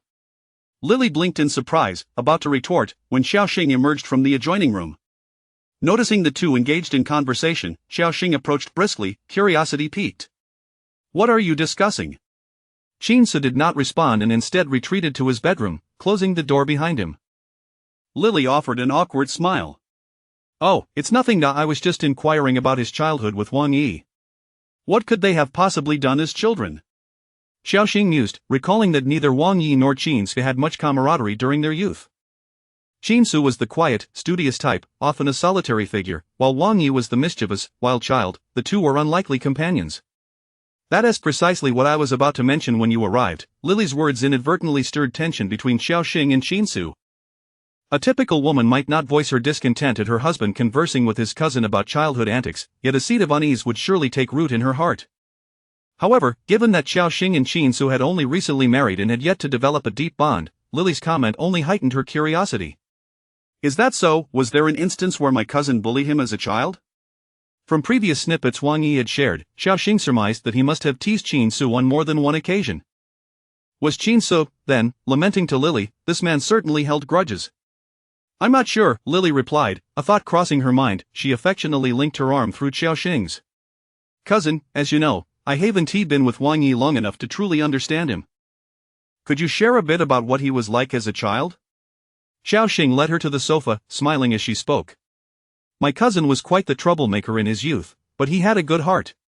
He was loyal and kind to those around him. He is quite straightforward in nature, and I imagine you've noticed that in your time together. It's evident he holds genuine affection for you. Lily listened intently, smiling as Xiaoxing spoke. After a moment, she replied, Indeed, I find his candidness and charm endearing, which is why I chose to be with him. Xiaoxing's admiration for Lily grew upon hearing her words. Wang Yi, despite his current lack of status, was fortunate to have captured the heart of such a lovely university student. She felt a sense of joy for him. Wang Yi had been kind to Xiaoxing during their childhood. Being several years older and well connected with the local troublemakers, he had shielded her from bullying at school. Everyone knew Xiaoxing had a formidable cousin who often picked her up from school. Is your sister-in-law also from Yucheng? Yes, my parents reside in Yucheng. My mother is a professor at the Arts University, and my father is an operations director at a multinational corporation. Xiaoxing was taken aback. That is quite impressive. Concern began to creep into her thoughts regarding Wang Yi. Not at all. They are who they are. Their accomplishments have no bearing on me. I've already informed them about Wang Yi and me. We'll arrange a meeting sometime soon. The two continued their conversation, with Xiaoxing appreciating not only Lily. Despite the vast cultural differences between her and Wang Yi, Lily never exhibited any disdain towards him. Yet, a lingering concern remained. Would Wang Yi be able to win over Lily's parents? Before long, Auntie returned with Wang Yi. Observing the lively exchange between the two women, he couldn't help but smile. Cousin, let me showcase my culinary skills tonight. What would you like to eat? I'm open to anything. You can cook now? Absolutely, just you wait.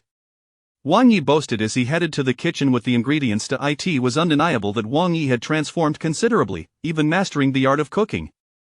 Within an hour, Chef Wang Yi had prepared a lavish meal, particularly since it was Lily's first visit to their home. However, with Grandpa Qin still next door, Xiaoxing was uncertain whether to invite him over, as this dinner was meant to welcome Lily. Wang Yi, however, took the initiative. Cousin, what about Grandpa? We're all family now, why not invite him to join us?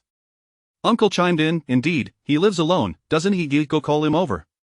Xiaoxing glanced at Qin, who had just emerged from his room, and he approached her directly. I'll go fetch him. Then hurry along, she urged. As Chinsa knocked on the door to the next room, Grandpa Chin initially assumed he was trying to escape again and scowled, preparing to shut the door. Chinsa, exasperated, pushed the door open. I'm here to invite you to dinner. Dinner? Grandpa Chin pondered, suddenly remembering. With Grandpa Chin's arrival, the atmosphere grew even livelier. Xiao Xing assisted him to the table as Wang Yi quickly greeted him. Grandpa, do you remember me? The old man scrutinized him for a moment before breaking into a warm laugh. Ah, Xiao Yi, isn't it? Yes, indeed. I am surprised you remember me so well. Allow me to introduce you. This is my girlfriend, Zhao Lily. You can simply call her Lily. Hello, Grandpa. Lily greeted with a smile. Grandpa Chin nodded approvingly. Ah, splendid. This young fellow is about to marry, and I recall you were quite the little rascal in your youth. Wang Yi scratched his head in embarrassment, reluctant to revisit his childhood mischief. By the way, Lily's mother teaches at some school, right? Grandpa, I believe you know many professors. Perhaps you might be acquainted with her mother? Is that so? What is your mother's name, Lily? Grandpa Chin inquired. Chapter 20. She is deliberately seducing him unexpectedly. Lily's expression stiffened for a moment. She forced a smile and said, My mother was only promoted a couple of years ago, so you probably don't know her, Grandpa. Upon hearing this, Xiao Xing couldn't help but glance at Lily. Old Master Chin did not press further, responding, Oh, I see you very well then. Come, let us eat. This old gentleman, visiting someone else's home, assumed the role of host, inviting others to dine, exuding the demeanor of a patriarch.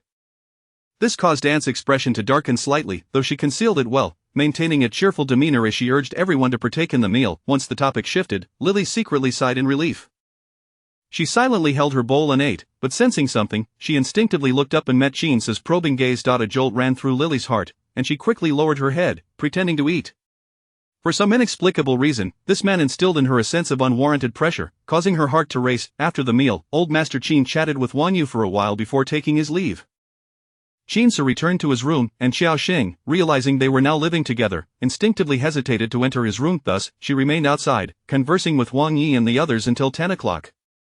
When Lily announced her intention to retire for a beauty sleep, Wang Yi accompanied her inside, leaving Xiao Xing with no choice but to follow suit. She steeled herself and returned to her bedroom. Chinsa still occupied her computer desk, engrossed in work on his laptop. Xiao Xing retrieved her nightgown and inquired, Chinsa, when do you plan to sleep? Chinsa paused momentarily before resuming his typing, replying, later. Alright, then I'll go take a shower first. Chinsa paid her no mind. Xiao Xing, clutching her nightgown, headed to the bathroom, where she lingered for quite some time before returning to her bedroom. Do you want to take a shower too? Xiao Xing asked nervously, her cheeks inexplicably flushing at the thought of sharing a bed later. Chinsa closed his laptop and glanced at her. She sat upright on the bed, clad in a fluffy nightgown that sported a hood. It was difficult to discern whether it was indeed a nightgown or a sweater. Having just washed her hair, her damp locks framed her face, accentuating her delicate features and lending her the innocence of a 17 or 18-year-old student. It was undeniable that Xiao Xing was beautiful, with long, straight legs. Her appearance challenged any man's composure, yet, recalling her 2-year relationship with Lin Yu, Chinsa's gaze darkened, and he withdrew his attention, his demeanor remaining characteristically indifferent. You should sleep first. I still have work to do. Xiao Xing let out a quiet sigh of relief, initially fearing that his scrutiny might imply something more, but it seemed she had overthought the matter. She proceeded to fetch a hairdryer, drying her hair swiftly before burrowing into the blankets. However, sleep eluded her, with the only sound in the quiet room being the rhythmic tapping of the keyboard. Not long after, the most dreadful occurrence transpired. Sounds from the neighboring room, presumably Lily and Wang Yi, became increasingly audible. Xiao Xing clutched her blanket, covering her head and ears, but those unbearable noises still penetrated, leaving her flushed with embarrassment. Could they not exercise a modicum of discretion? Surely Aunt and the others could hear as well. The cacophony persisted intermittently for a considerable time, only to resume less than an hour later. Xiao Xing was on the verge of losing her sanity. She peeked out from under the covers to steal a glance at Chinsa, who remained upright, focused on his work, seemingly oblivious to the commotion. Upon closer inspection, she realized he was wearing Bluetooth headphones. Xiao Xing felt a wave of embarrassment wash over her. She climbed out of bed and gently tapped Chinsa's shoulder. He cast her a perplexed look before removing his headphones, and the sounds from next door immediately flooded in. Xiao Xing's face turned as red as an apple. She gestured towards the drawer, saying, I'm looking for my headphones. Chinsa rose, conceding his spot to her, standing aside as she bent over, rummaging through the drawer. Although her nightgown was thick, the neckline was quite wide. As she bent, from Chinsa's perspective, he could glimpse a considerable view through her cascading hair. The ever-composed man, upon witnessing this scene, found his... She then stepped back, adding, "You carry on, I won't disturb you." At this point, Chinsa's focus on work had dissipated. With a stern expression, he slammed his laptop shut and stormed out. Xiaoxing furrowed her brow in confusion. What had come over him? Hadn't she merely retrieved a pair of headphones? Surely that couldn't provoke such ire. Perhaps it was indeed an interruption to his work. He was such a workaholic. However, his departure was for the best, sparing them both the awkwardness. The following morning, when Xiaoxing awoke, Qinsu had still not returned. Only her uncle remained in the living room, while her aunt had gone out to buy groceries. After finishing her morning routine, Xiaoxing emerged, and upon seeing her attire, Wang Yu asked, "Xingxing, are you going out?" "Yes, I have something to attend to," she replied, changing her shoes and taking the bus to Lin Yu's home. She waited downstairs for Lin Yu to come out, and after approximately 40 minutes, he finally ambled down. With their relationship now strained, Lin Yu no longer bothered to pretend. He approached Xiaoxing in the same clothes he had worn the previous day, hair unkempt, dressed in slippers, appearing quite disheveled. "What do you want from me now?" Lin Yu snapped, casting her a disdainful, "Let me tell you, that is impossible." Xiaoxing was disinclined to engage in a lengthy discussion. She returned the card to Lin Yu, stating, "Here is your card back, you have my account details. Transfer the money to my bank account, I won't accept this card." Lin Yu was taken aback for a moment before erupting with anger. "Why do you have to make such a fuss? Do you think the entire world is out to con you? Who do you think you are?" Xiaoxing simply placed the card into his pajama pocket, then stepped back, asserting, "I trust others, but you I do not. Transfer the money to my account today, otherwise, it won't just be about the 200,000. You." Lin Yu was so furious he could barely contain himself, almost striking Xiaoxing. However, she stood her ground, and after hesitating, he lowered his hand. Knowing there were cameras in the vicinity, Xiaoxing, uninterested in further dialogue, walked away after returning the card. Lin Yu glared at her retreating figure, his face contorted with rage. As Xiaoxing exited the community and waited for the bus, she suddenly received a call from an unknown number. After a moment's hesitation, she answered, placing the phone to her ear. "Hello? Is this Miss Chow?" "Yes, may I ask who is speaking?" The voice on the other end continued, "Didn't you inquire about a loan previously? I have managed to negotiate on your behalf. When would you be available for a meeting?" Chapter 21. Jealousy. A surge of joy welled up in Xiaoxing's heart, and she hurriedly responded, "I am free right now." "That's splendid.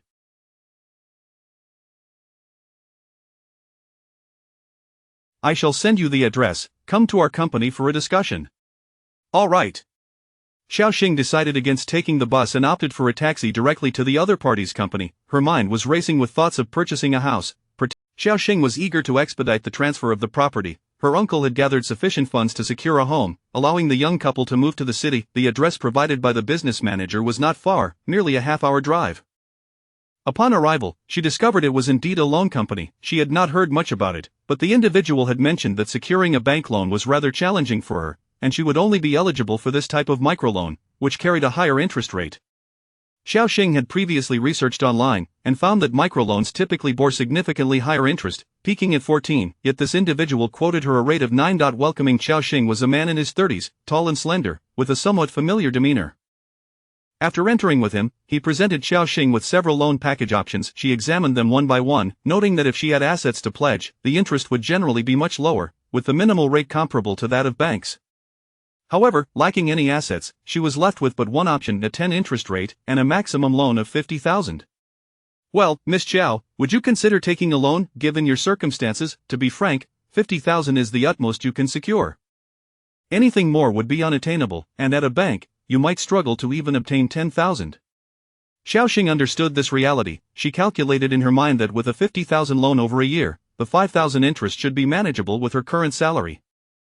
Gritting her teeth, she nodded, "Very well." The man broke into a grin. "All right then, please print your account statements, credit report, and a copy of your ID. Let us proceed with the process." "Understood." After a moment's thought, she inquired, "How long will it take for the loan to be approved?" The man replied with a smile, "Quite swiftly. If your documents pass the review, the funds can be disbursed within 15 days. The document review typically takes 3 to 7 working days, so it won't exceed a month at most. Thus, she could receive the money in as little as 20 days. Xiaoxing rose promptly and headed to the bank to print her statements and credit report. As she operated the machine, Han Yen coincidentally walked in to conduct his business. He cast a curious glance at Xiaoxing and, after a moment's contemplation, approached her. "Miss Xiao." Startled by the voice, Xiaoxing turned to see him and exclaimed, "Oh, Mr. Han, are you here for business?" Han Yen nodded with a smile. "Indeed, and you?" I am also attending to some matters," Xiaoxing replied awkwardly, shifting her stance to shield her activities from his view. However, Han Yen had already caught sight of her printing the statements and holding her credit report, making it easy to deduce her intentions. He refrained from asking further, offering her a silent nod before heading to the VIP reception room.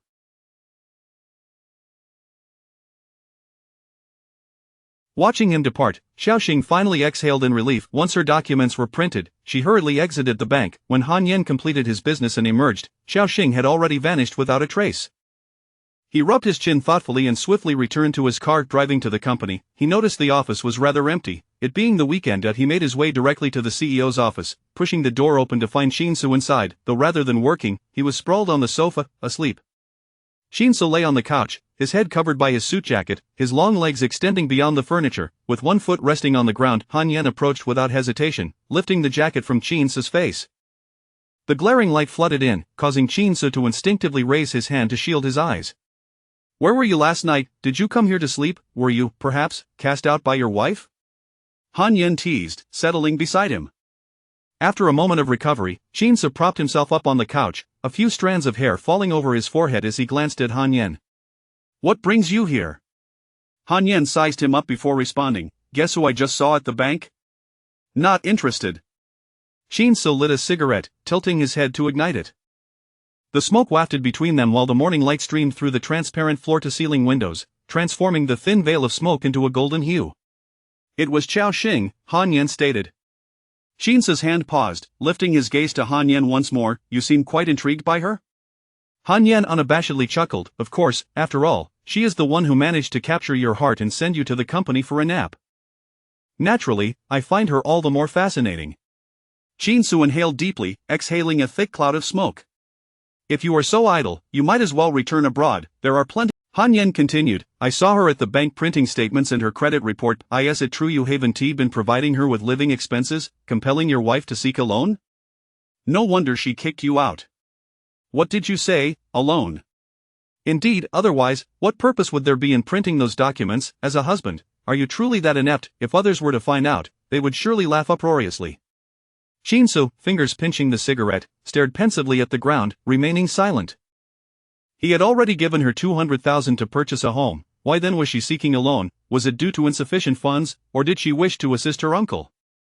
Over the past few days, he had observed that Xiaoxing was not the type to squander money frivolously. Her household lacked luxuries, and she possessed no expensive cosmetics, using only a few yuan's worth of soap for her showers.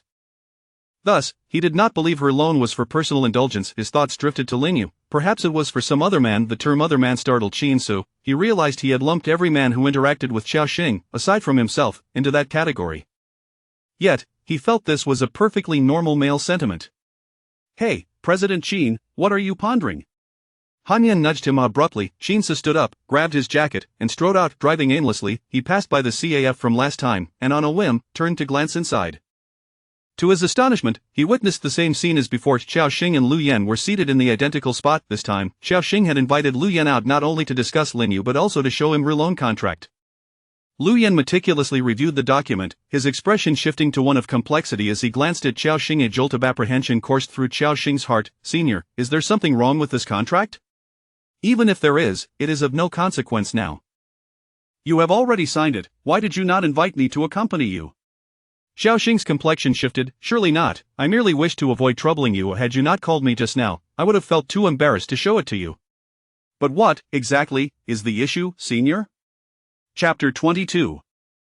What is the situation with this husband? Lu Yan moved closer to her and took a seat beside her, placing the contract on the table and pointing out the unreasonable clauses to her. Outside, Shinsu furrowed his brows into a deep frown upon witnessing this scene, and he swiftly turned the steering wheel to drive into the nearby CAF. "Look at this clause. A 5% handling fee. If you borrow 50,000, they will deduct 10% as a fee, which amounts to 5,000. Did you notice this when you signed?" I did, she replied. The manager said it was 10%. And furthermore, there is this: an early repayment incurs a fee of 10% on the principal amount. And this clause here, regarding penalty interest, you're not aware of its implications, are you? It means that if you default on your repayment, in addition to the principal and interest owed, you will incur additional penalty charges, which are usually exorbitant. They won't explicitly state the interest rate but will calculate it using the highest possible rate. This is likely the most significant trap within the loan. Upon hearing Lu Yan's words, Xiao Xing's eyes widened in disbelief. She stammered, "If I repay on time, then there shouldn't be a problem, right?" Lu Yan sighed, "Yes, but what if you are unable to repay?" Xiao Xing fell silent, believing she would be able to manage the repayments. Thankfully, she had only borrowed 50,000, had it been 100,000, she truly would have been at a loss. "Are there any other traps?" Lu Yan glanced at her with amusement. "Of course there are." Xiao Xing's heart sank further, her face falling. "Is there more?" Lu Yan tapped the contract with his finger. "Insurance fees, does this not indicate that?"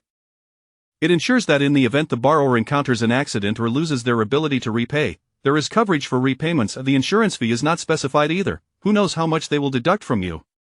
"What? After deducting all these miscellaneous fees, if you are lucky, you might end up with 40,000, it could also be 30 or even 20,000. Xiao Xing tugged at the corners of her mouth. This was her first experience with a loan, and she truly did not understand these matters. "It's all that person's fault," she lamented. "They spoke so grandly, and I was in such a hurry to purchase the house that I fell for it. In the future, when seeking a loan, ensure you go to a reputable bank. Do not resort to these private lenders. Many have suffered losses, and the contracts state that it is nearly impossible to win a lawsuit." Xiao Xing felt deflated, her shoulders slumped. Lu Yan found her demeanor amusing. "By the way, I almost forgot the primary matter at hand. Regarding Lin Yu, do you intend to pursue legal action or resolve it privately? He should have reached out to you by now, right?" Xiao Xing nodded listlessly. "Yes, he gave me a card, but I returned it, asking him to leave it be." "That's the right approach. So you do not plan to pursue legal action?" "If he returns the money, then there is no need for that. I also do not wish to escalate the situation, otherwise, both parties would be embarrassed. After the incident where Lin Yu's mother came to the company to speak ill of her, her reputation had already taken a hit. If this were to escalate to court, people would perceive her as aggressive and unapproachable." "That's fine, you still owe me a meal. When he repays the money, do not forget about it." Xiao Xing understood he was jesting, yet at that moment, she had no spirit for humor. She simply nodded woodenly. "I won't forget." Just as she was about to say something, she looked up and was surprised to see Qin standing at the entrance. However, it seemed Qin did not notice him, as a waiter approached to attend to him, and he walked over. In an instant, as Qin turned, his gaze met Xiao Xing's, leaving her momentarily stunned. Lu Yan also sensed her unusual reaction and glanced up, following her line of sight to see the impeccably dressed Qin Su.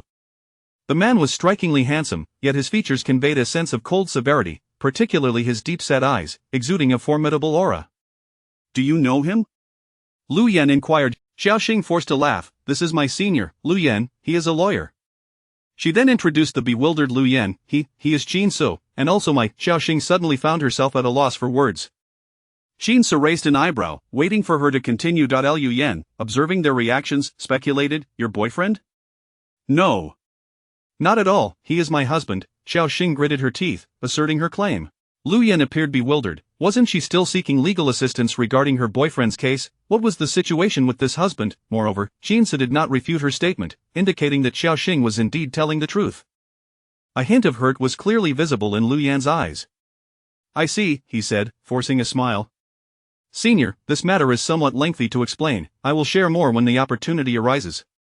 Xiao Xing feared he might misinterpret her situation, thinking what if he deemed her an immoral woman and chose not to help her? Lu Yan stood up as well. "All right, since that is the case, I shall take my leave and not intrude upon your conversation." He left the CAF with a sense of disappointment. Once Lu Yan departed, the atmosphere turned somewhat awkward. Xiao Xing took the initiative to find a topic with Qin Su. "So, are you here on business?" Qin Su nodded, taking a seat directly opposite her. "I have a matter to attend to." "Are you here on business as well?" "Ah, yes," Xiao Xing quickly realized and hastily concealed the contract behind her back. "What do you have there?" Qin Su inquired. "And nothing," she stammered. Qin Su fell silent for a moment and instructed the waiter to remove the coffee on the table and replace it with 2 new cups. Leaning back in his chair, he regarded Xiao Xing with a scrutinizing gaze, adopting an accusatory demeanor. Xiao Xing, although our union was born out of certain uncontrollable circumstances, we are still married. You would not be hiding any debts incurred outside of our relationship, would you? Xiao Xing blinked in surprise, lowering her head like a student caught in wrongdoing. I'm sorry. Jinsu regarded her without uttering a word. Xiao Xing sheepishly handed over the contract. I did, in fact, take out a loan, but rest assured, I will repay this money myself. You will not be responsible for it. Jinsu glanced over the contract, reaching out to take it. After a cursory look, he tossed it back onto the table. Xiao Xing stole a glance at him, surprised that he was not angry. This reaction was unexpected. Had it been Lin Yu, he would have exploded in rage. Lin Yu would only blame her for being foolish and easily deceived, insisting that a woman should focus on family rather than buying a house. Jinsu inquired, "What do you need this money for?" Chapter 23.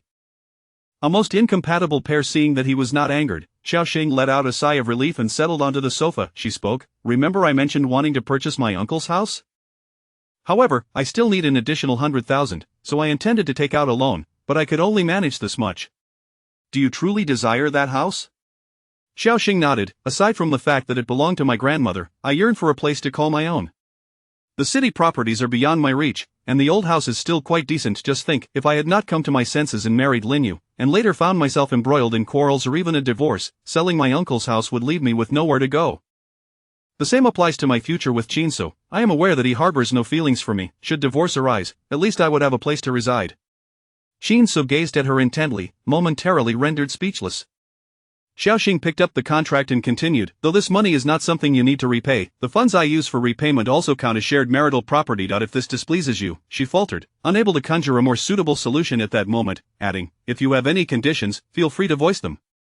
I shall endeavor to meet them if I can." "Anything is acceptable?" Xiao Xing nodded, "Yes." She fixed her anxious gaze on Jinsu, hoping he would not propose anything excessively unreasonable. After a prolonged silence, Jinsu finally spoke, "I do not wish to eat eggs for breakfast." "Ah? Please do not cook them for breakfast, and refrain from adding celery and coriander while preparing meals." "Is that all?" Jinsu clasped his hands in contemplation, pondering whether to add further stipulations. Xiao Xing stared at him, momentarily at a loss for words. After a pause, Jinsu inquired, "Is there a problem?" Xiao Xing hastily shook her head, "No, there are no problems. If you have matters to attend to, I shall take my leave." She stood to gather her belongings, only to find Jinsu also. "Didn't you come to do business?" Xiao Xing was perplexed. Jinsu glanced at his watch and replied earnestly, "I am late, I shall not wait any longer." Xiao Xing felt it inappropriate to protest. She accompanied Jinsu out of the CAF and into his Mercedes. After being married for several days, this was her first time riding in his car, which appeared quite new and exuded a subtle fragrance. Upon returning home, Wang Yi and the others were dressed neatly and preparing to head out. Seeing the two return, her aunt greeted them with a bright smile, "You two are back. Just in time, we are about to meet Lily's parents. Would you like to join us?" Xiao Xing hesitated slightly. "Is that advisable?" "What could be wrong? Isn't Xiaosu driving? We can take his car, saving ourselves the—" "Then why not let us borrow the car? Your cousin can drive us."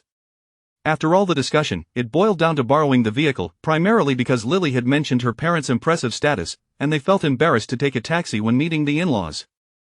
Xiao Xing felt unable to take the lead in this matter, so she opted for silence. Wang Yi approached Jinsu. "Can I take it for a spin? I'll fill the tank when I return, is that alright?" Jinsu cast a brief glance at Wang Yi before pulling out the keys and tossing them to him. "I can't believe it, a Mercedes?" Wang Yi exclaimed in astonishment, having expected a vehicle worth merely tens of thousands. "I bought it on loan," Jinsu stated nonchalantly before retreating indoors.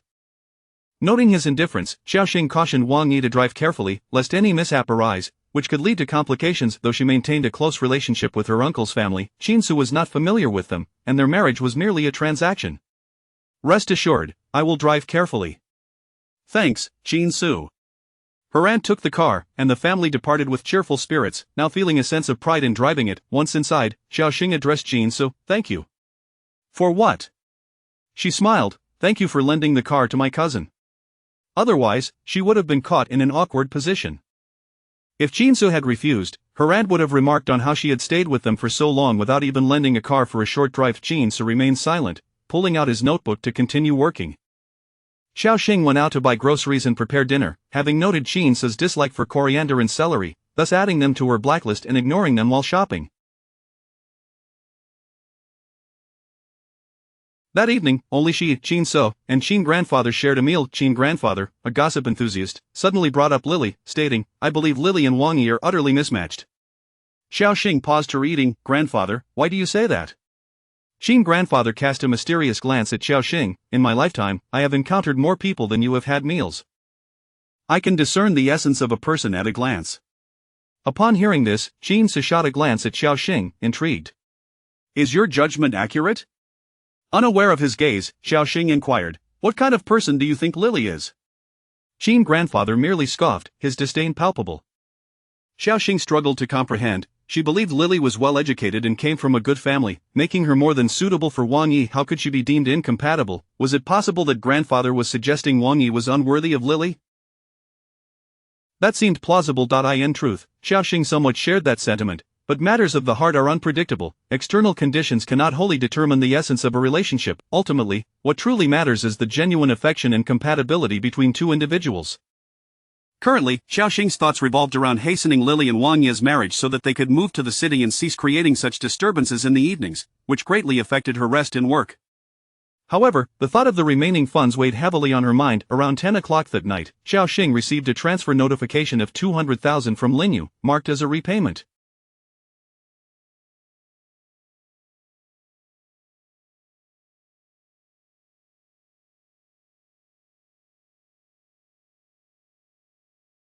She took a screenshot of the message and sent it to Liu Yan, feeling a sense of relief once he confirmed everything was in order. Noticing her engrossed in conversation on her phone, Chin So's fingers paused momentarily over the keyboard. He suddenly asked, "Why have your cousins not returned yet?" Xiao Xing glanced at the time. "It's nearly 11, they might be discussing wedding plans, so they could be delayed. You need the car tomorrow, don't you? If they don't return soon, I will call them." Chin So pursed his lips and fell silent. As 11:30 approached, seeing they had yet to return, Xiao Xing prepared to call Wang Yi, only to receive a call from him first. She quickly answered, her cousin's anxious voice rushing through. "Cousin, we're in big trouble, we've been in a car accident." Chapter 24. Elbowing outwards, Xiao Xing sprang to her feet, exclaiming, "What happened? Are you injured?" When she and Chin So arrived at the scene, Wang Yi and his uncle were present, while Lily and his aunt were nowhere to be found. Xiao Xing hurriedly approached them, scrutinizing both men. "You're not hurt, are you?" Wang Yi waved his hand dismissively. "No, but my mother and Lily have some minor abrasions, they've already gone to the hospital." "I'm fine, it's just," he trailed off, casting a furtive glance at Chin So behind him. Chin So, exhibiting an unruffled demeanor, inspected the vehicle, which had collided with a silver Bentley. His own car appeared to have sustained minimal damage, but the Bentley was in a dire state, its headlight shattered and bumper detached. Wang Yi, observing Chin So's back, anxiously asked, "How much will this cost?" Xiao Xing, equally apprehensive, shook her head. "Is it expensive?" "Of course, it starts at 3 million. Do you think it's cheap?" Chin So 1T kill me, will he? Before leaving, he had boasted to everyone to remain at ease, yet now he found himself in such a predicament that he wished he could. If he killed you, he'd go to jail. It's not worth it. Their current concern was the issue of compensation. Xiao Xing inquired, "Have they determined liability?" "Not yet, but I suspect it's unlikely," Wang Yi said, shrinking his neck. He had consumed some alcohol earlier, and that alone would be enough to implicate him. Upon hearing that he had been drinking, Xiao Xing shot him an incredulous look. "What were you thinking, driving after drinking? Keep your voice down." After a thorough investigation, one officer approached them with a breathalyzer. "Who was driving the car?" In a panic, Wang Yi grabbed Xiao Xing's arm and, in a moment of desperation, pointed at Chin So. He was driving." Chin So turned around, glancing at Wang Yi, who wore a pleading expression. Wang Yi was taken aback, stunned by his friend's apparent foolishness. If he was caught drinking and driving, his car would be towed away. The officer stepped closer to Wang Yi. "Who was driving?" "If you conceal the truth to shirk responsibility, the consequences will be far graver. You'd better be honest." Feeling the weight of the officer's warning, Wang Yi caved in, resignedly admitting, "It was me." With a deep breath, a few seconds later, the officer chuckled in disbelief. "So, you were drinking and driving and still had the audacity to lie. Whose car is this?" Wang Yi nodded towards Chin So, indicating that the car belonged to him. "Is this your vehicle?" Chin So slightly nodded. "Yes, it is." "Can this car be borrowed so indiscriminately?" "Now look where we are. An accident has occurred, and your vehicle will be towed and held for 6 months. You'll also need to compensate for the damages to the other vehicle." Remember, you cannot lend out your car so carelessly. I understand. I apologize for the trouble caused, Shin-soo replied. The officer waved his hand dismissively. You should first negotiate with the other vehicle's owner. We need to take the perpetrator for an investigation. Shin-soo nodded. All right. Thus, Wang Yu was taken away, leaving his uncle with a sorrowful expression as he turned to Xiaoxing. What a mess this is. Do you think your cousin will go to jail? He might be detained, considering he was drinking and driving, Xiaoxing sighed, her heart heavy, glancing back at Shin-soo, who was already engaged in conversation with the other driver. The other driver, a middle-aged man with a hefty build, had just finished a phone call and approached Shin-soo, indignant. Look at what you've done to my car. Do you have any idea I was on my way to an important meeting? Now I can't make it, and I'm facing losses in the millions. You're going to pay for this. Shin-soo maintained his composure as he listened to the man, then turned to Xiaoxing. You and your uncle should head back. I'll handle this. Xiaoxing hesitated. Are you sure you can manage? Absolutely. His calm demeanor alleviated her worries, and she nodded, supporting Wang Yu. Let us head back, uncle. Wang Yu, feeling guilty, sighed as they departed. Once they were gone, the irate man became even more agitated, slapping his hands against his car. I'm talking to you. How do you plan to resolve this? What would you like to do? Settle it formally or informally? I don't have time for formalities. Shin-soo replied earnestly, you can send someone to handle it. Who the hell would I send? The man was now furious, questioning the sanity of the composed individual before him. His car had just been towed, yet he remained unfazed. Just then, someone pushed through the crowd, attempting to calm the situation.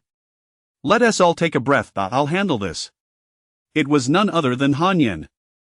Upon receiving the news, Shin-soo had called Han Yen immediately, and he had just arrived. He approached the furious man.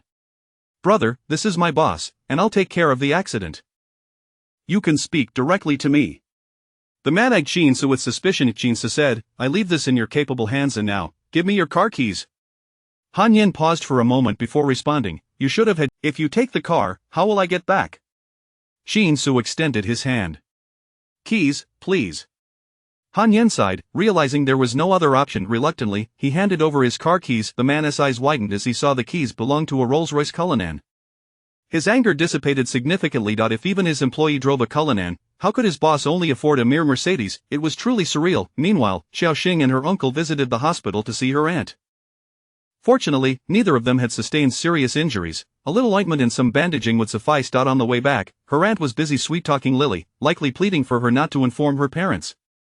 Lily, understanding and compassionate, assured her aunt she wouldn't tell. During the journey, Wang Yu remained silent until they were nearing home, at which point he remarked, that car is going to cost a pretty penny. Isn't it? We'll pay the damages, but with the car being towed, there's really nothing we can do. Before Xiaoxing could respond, her aunt chimed in, oh, we're family, why worry about that?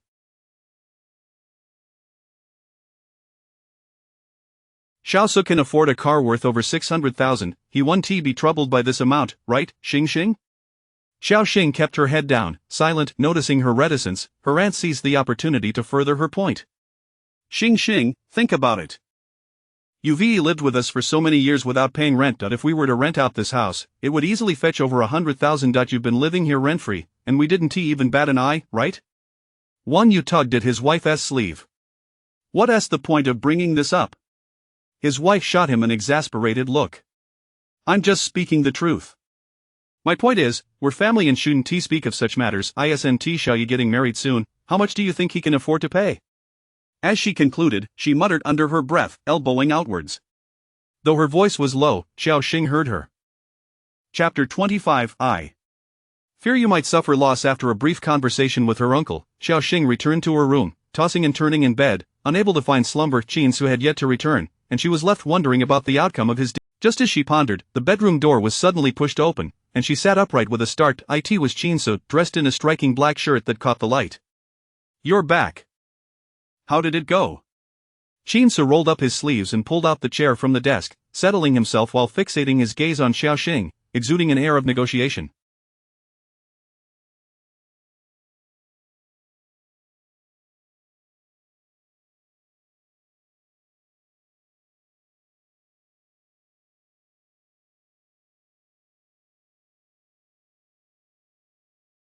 Instinctively, she felt a surge of anxiety. The settlement demands a compensation of 150,000.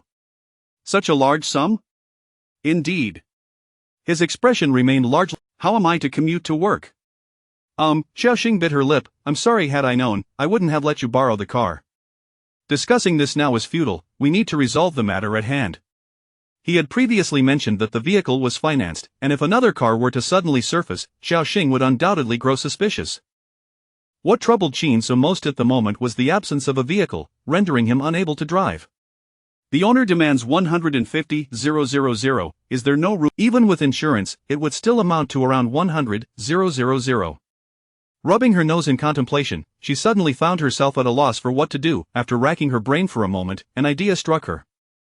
How about I propose something? Go on. Xiaoxing considered her words carefully. I still owe my uncle 100,000 for the house, so I could negotiate with him to sell it to us for 400,000, thereby absolving them of the compensation to the car owner. As for the remaining 50,000, I could purchase an electric bike to take you to work daily. Would that suffice? If not, I could repay you once I earn more. Qin blinked in surprise. An electric bike? Yes, electric bikes are fantastic, no traffic jams, and they are quite speedy. Regarding the house, it would effectively mean you contributed 300,000. Afterwards, we could formalize it with a notarization or agreement. In case of a divorce, Qin's gaze fixed on her as she rambled on, but he absorbed none of it, only registering the word divorce. While Xiaoxing continued her animated discourse, Qin abruptly Are you preparing for a divorce? Her voice faltered, and she stared at him, taken aback. His brow was slightly furrowed, hinting at his displeasure. After a moment, she murmured, I just fear that you might be at a disadvantage. Upon hearing this, Qin's brow eased a fraction. As long as your uncle agrees, I have no objections. Really? Indeed.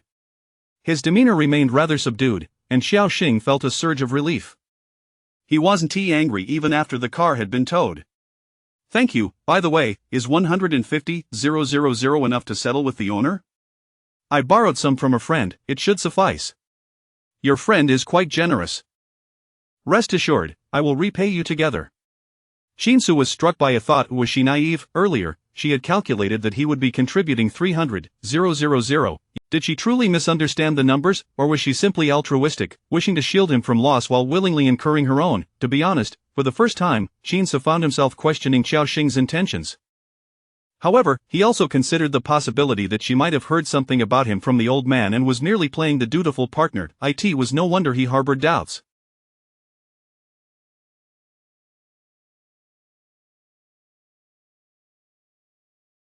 He had encountered many women who feigned ignorance of his status, pretending to share in his struggles while secretly harboring their own agendas. The most inscrutable of all things in this world is the human heart. Their conversation reached a natural conclusion, and Xiaoxing had steeled herself for his wrath, yet unexpectedly, the matter was resolved with such tranquility, she found herself at a loss for words. You should, after work tomorrow, I'll make time to check on the electric bike. In the morning, you'll have to endure the bus for now. She understood that Qin was a returnee, and he likely valued his dignity. Otherwise, he wouldn't have made procuring a car his first order of business upon returning. Thus, taking the bus was indeed a slight indignity for him. Sleep well. Qin stood, heavy-hearted, and turned to leave the bedroom. Xiaoxing assumed he was in a foul mood over the car situation and chose not to press him further. The next morning, as Xiaoxing awoke, she discovered Qin seated on the sofa, arms crossed, eyes closed. Had he spent the night on the sofa, feeling a pang of guilt, she took her keys and quietly ventured downstairs to fetch breakfast. He didn't eat eggs, and time was short, so she opted for several servings of porridge and buns. The quantity was ample, 2 baskets would suffice for several people. Upon her return, Qin emerged from the restroom just as she entered. She raised the bags of breakfast, time to eat. Qin glanced at the packaging in her hands. Did you buy that outside? Chapter 26. Outing with her. Xiaoxing was momentarily taken aback and hastily explained, there wasn't enough time to prepare anything else, but this breakfast shop is very clean, so you can rest assured about eating here.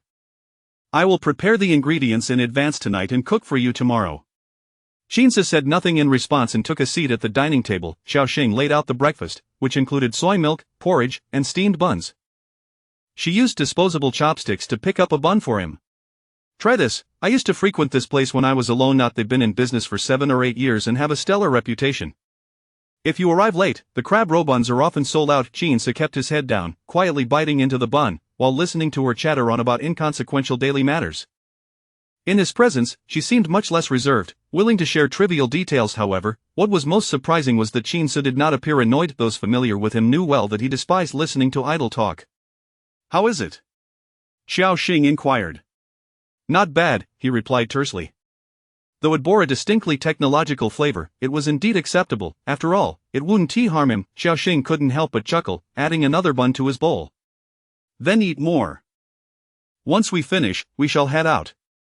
Chinsu's hand trembled slightly, though it was uncertain whether it was due to the crab roe bun or the prospect of leaving with her. His dining etiquette was remarkably refined. It was the first time Xiao Xing had encountered someone who ate with such delicacy. Typically, one would chew a bun a few times before swallowing, yet he savored each bite, taking his time.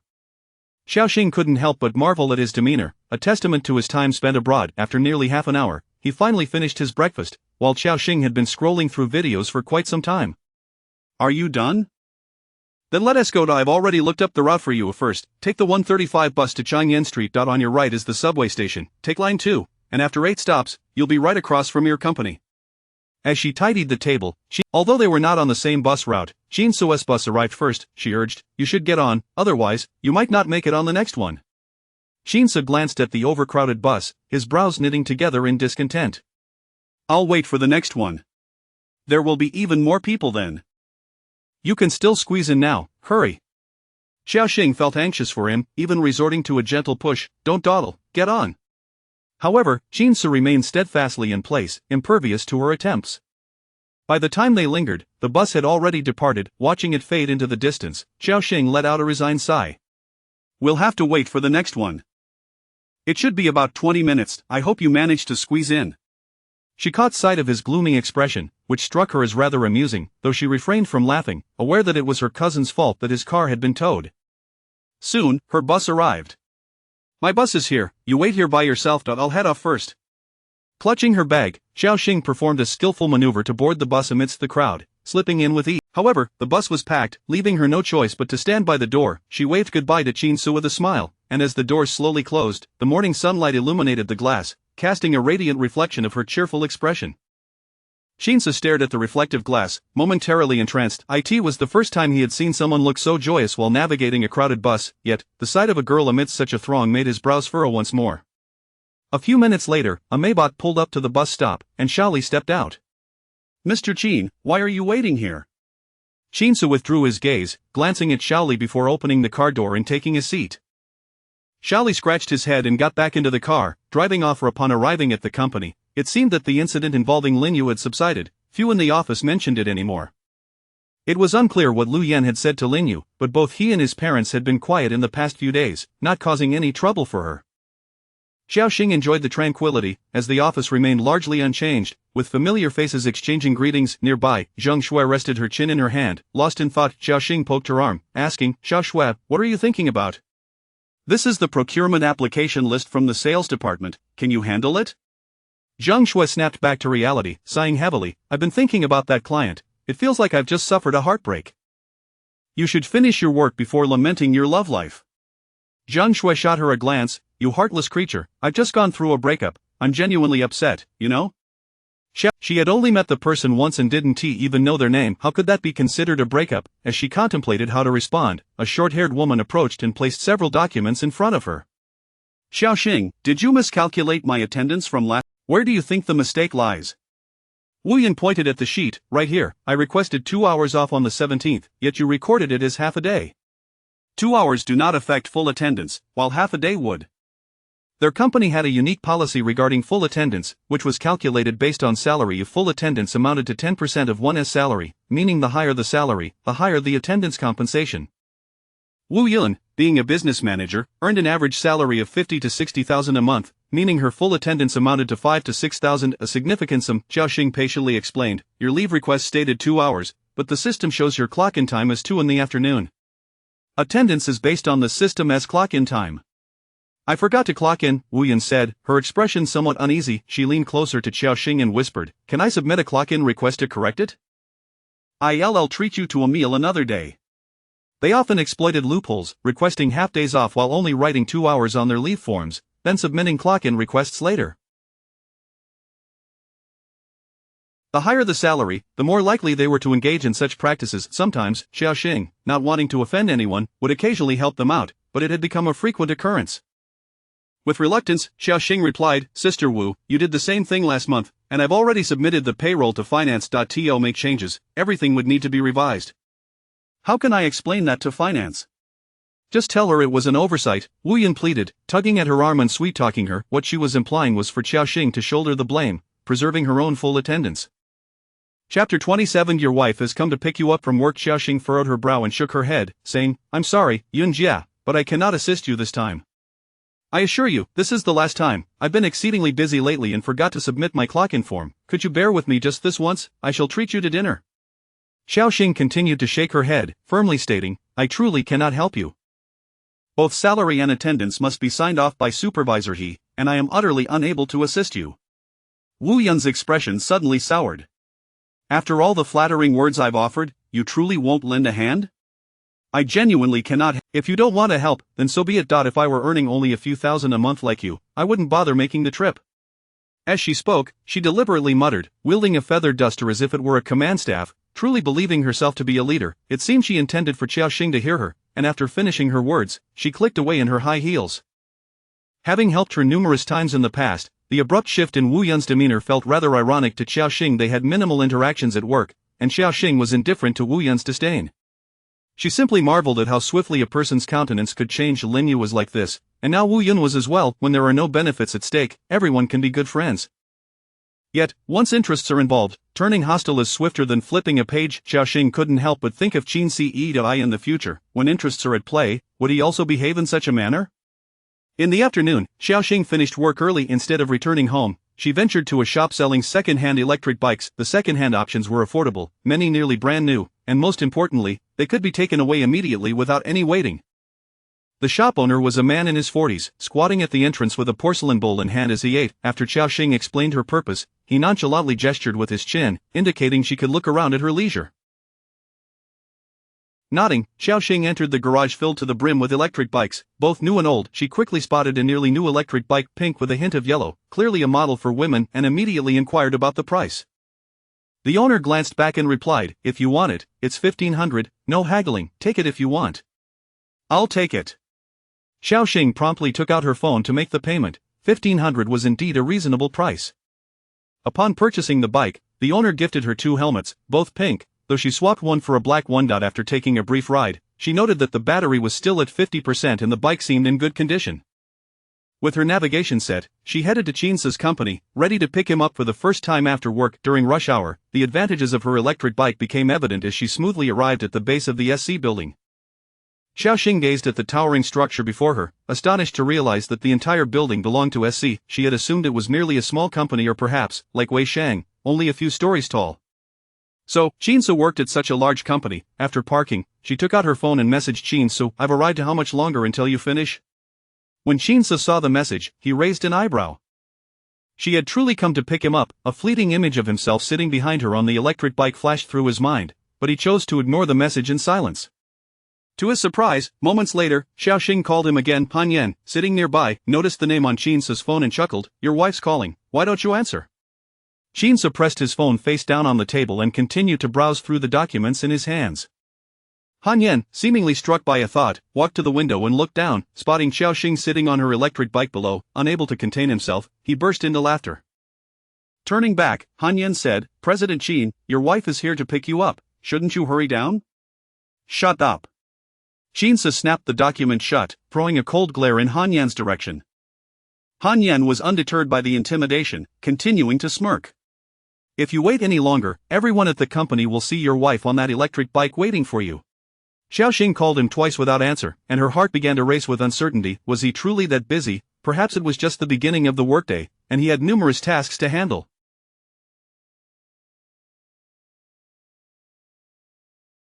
She then parked her electric bike in a less conspicuous spot and snapped a photo to send him. I'm waiting here, come find me when you're done. To her surprise, the reply came swiftly and no need. I have to work overtime, you should head back. Xiaoxing stared at the message in disbelief. Overtime, she sighed and replied, will you be late? I'll wait for you. Qinsu responded, it will be very late. You should go home first. His cold, unyielding words lay on the phone screen, and Xiao Xing could almost envision his expression given his insistence. There was little she could say, she could only ride her newly purchased electric bike back home. On her way, she stopped to buy groceries and returned to Qin Grandpa's house to prepare dinner for the two of them. After all, the house still belonged to her uncle, and with Qin Grandpa frequently visiting, her aunt would likely be displeased. It was easier for her to eat there instead. Xiao Xing did not linger. After finishing her meal and cleaning up, she returned home. Upon entering, she overheard her uncle and aunt discussing matters regarding the car. Seeing Xiao Xing return, her aunt quickly beckoned her over. Xing, come here. Xiao Xing changed her shoes and hurried over, asking, "What's the matter, aunt?" Her aunt he was fined 2,000 and is to be detained for 15 days. Xiao Xing comforted her, "It's only 15 days, he will be back soon."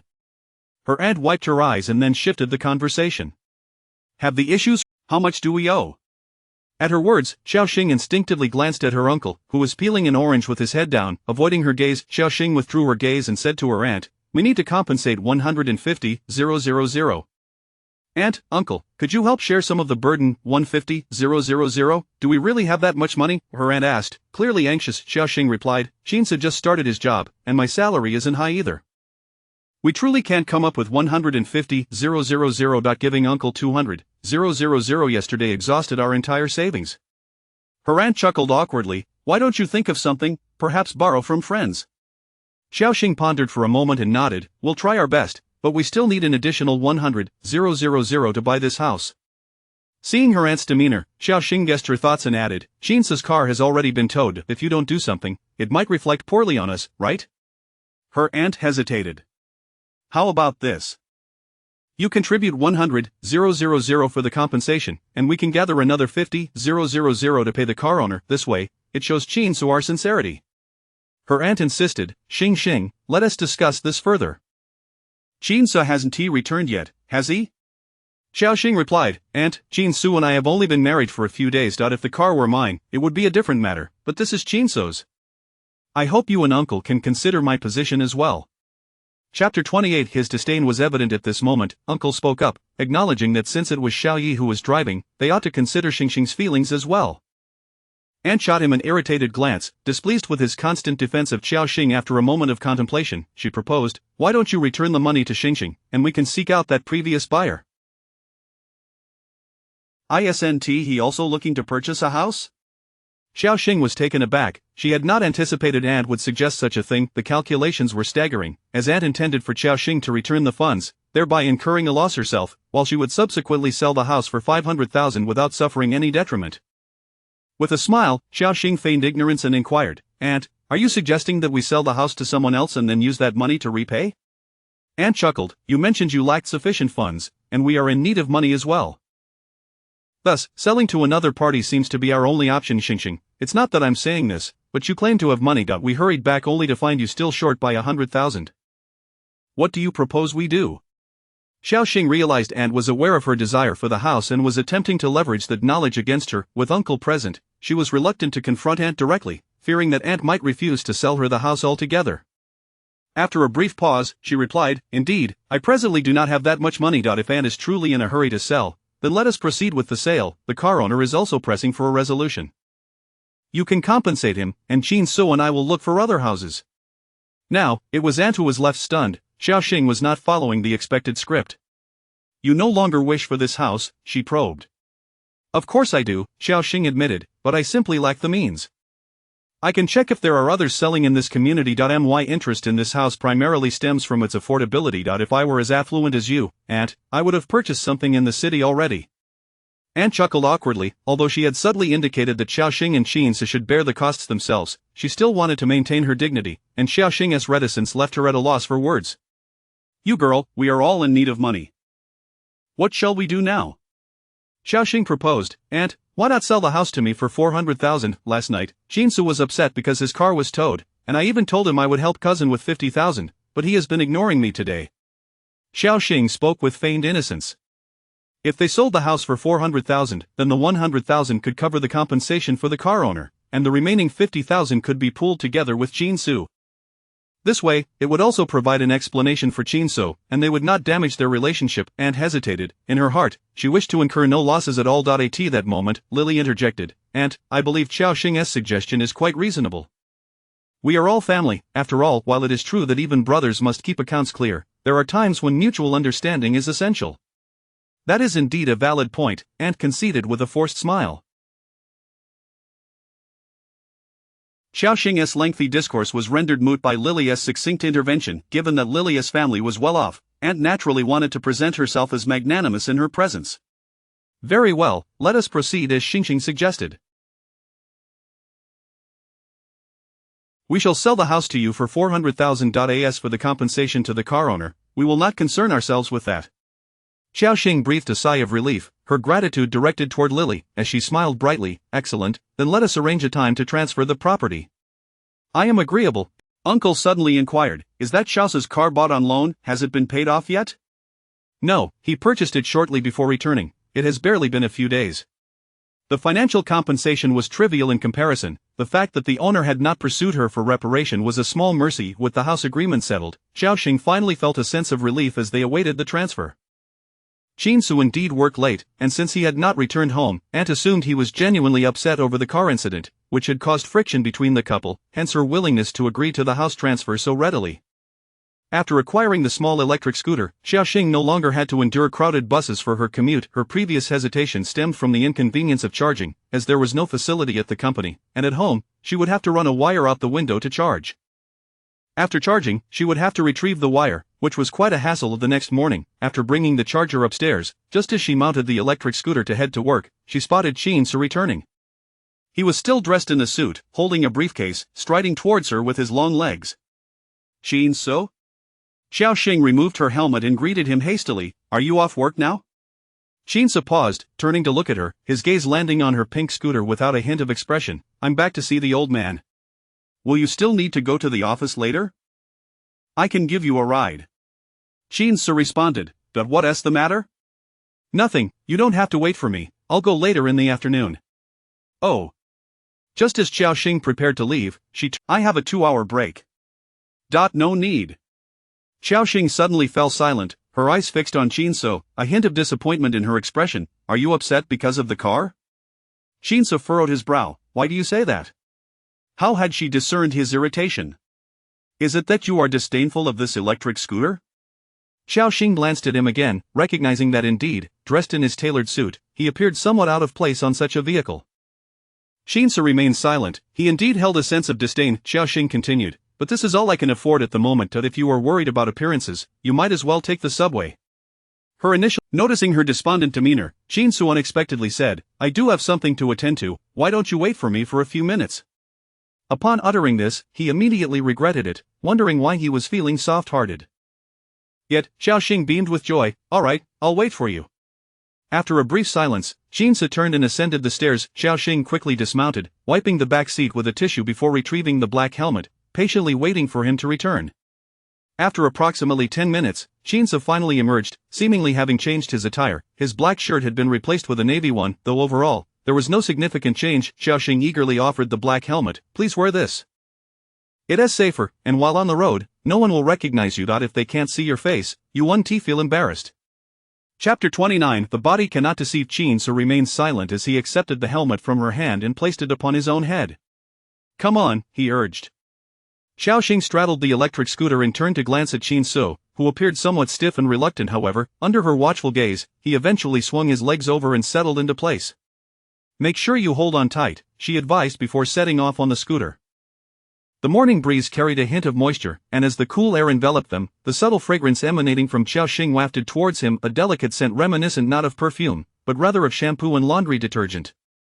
She drove steadily and slowly, the electric scooter ambling along the road. Numerous electric scooters populated the thoroughfare, particularly while waiting at traffic lights, where they intermingled among the cars. In contrast, however, the striking figure of Chinsu, tall and imposing, sat upright behind her, towering over her by a head. Even with the helmet obscuring his face, his physique suggested he was quite the handsome gentleman. Look, with so many scooters on the road, no one is even noticing you, Xiao Xing encouraged him during a pause at the red light. Chinsu remained silent. Just then, a red BMW pulled up beside them, and the window slid down. Xiaoxing, a voice called out, turning her head. She was surprised to see Wu Yun. Manager Wu, what a coincidence. Xiaoxing greeted her with a smile. Indeed, Wu Yun replied, her gaze settling on Qinsu. Unable to see his face due to the helmet, she inquired, is he your boyfriend? He doesn't quite resemble the previous one. Many at the company knew Xiaoxing had a boyfriend, as Lin Yu had frequently visited, and Wu Yun was no stranger to him. Yet, her remark carried a subtle undertone. What did she mean by doesn't resemble the previous one? Xiaoxing clarified, he is not my boyfriend, he is my husband. Husband? Wu Yun exclaimed, taken aback. When did you get married? A few days ago, Xiaoxing replied. Wu Yun chuckled, casting another scrutinizing glance at Qinsu, her expression tinged with a hint of disdain. It was rather unacceptable for a man without a car to rely on his wife for transportation. One could not help but question Xiaoxing's taste in men. Noticing Wu Yun's evaluating gaze, Xiaoxing felt a twinge of displeasure but was relieved when the light turned green. Manager Wu, we must be off, she said.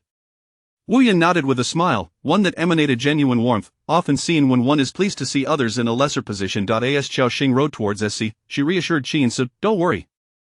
She didn't see your face, so she has no idea what you look like.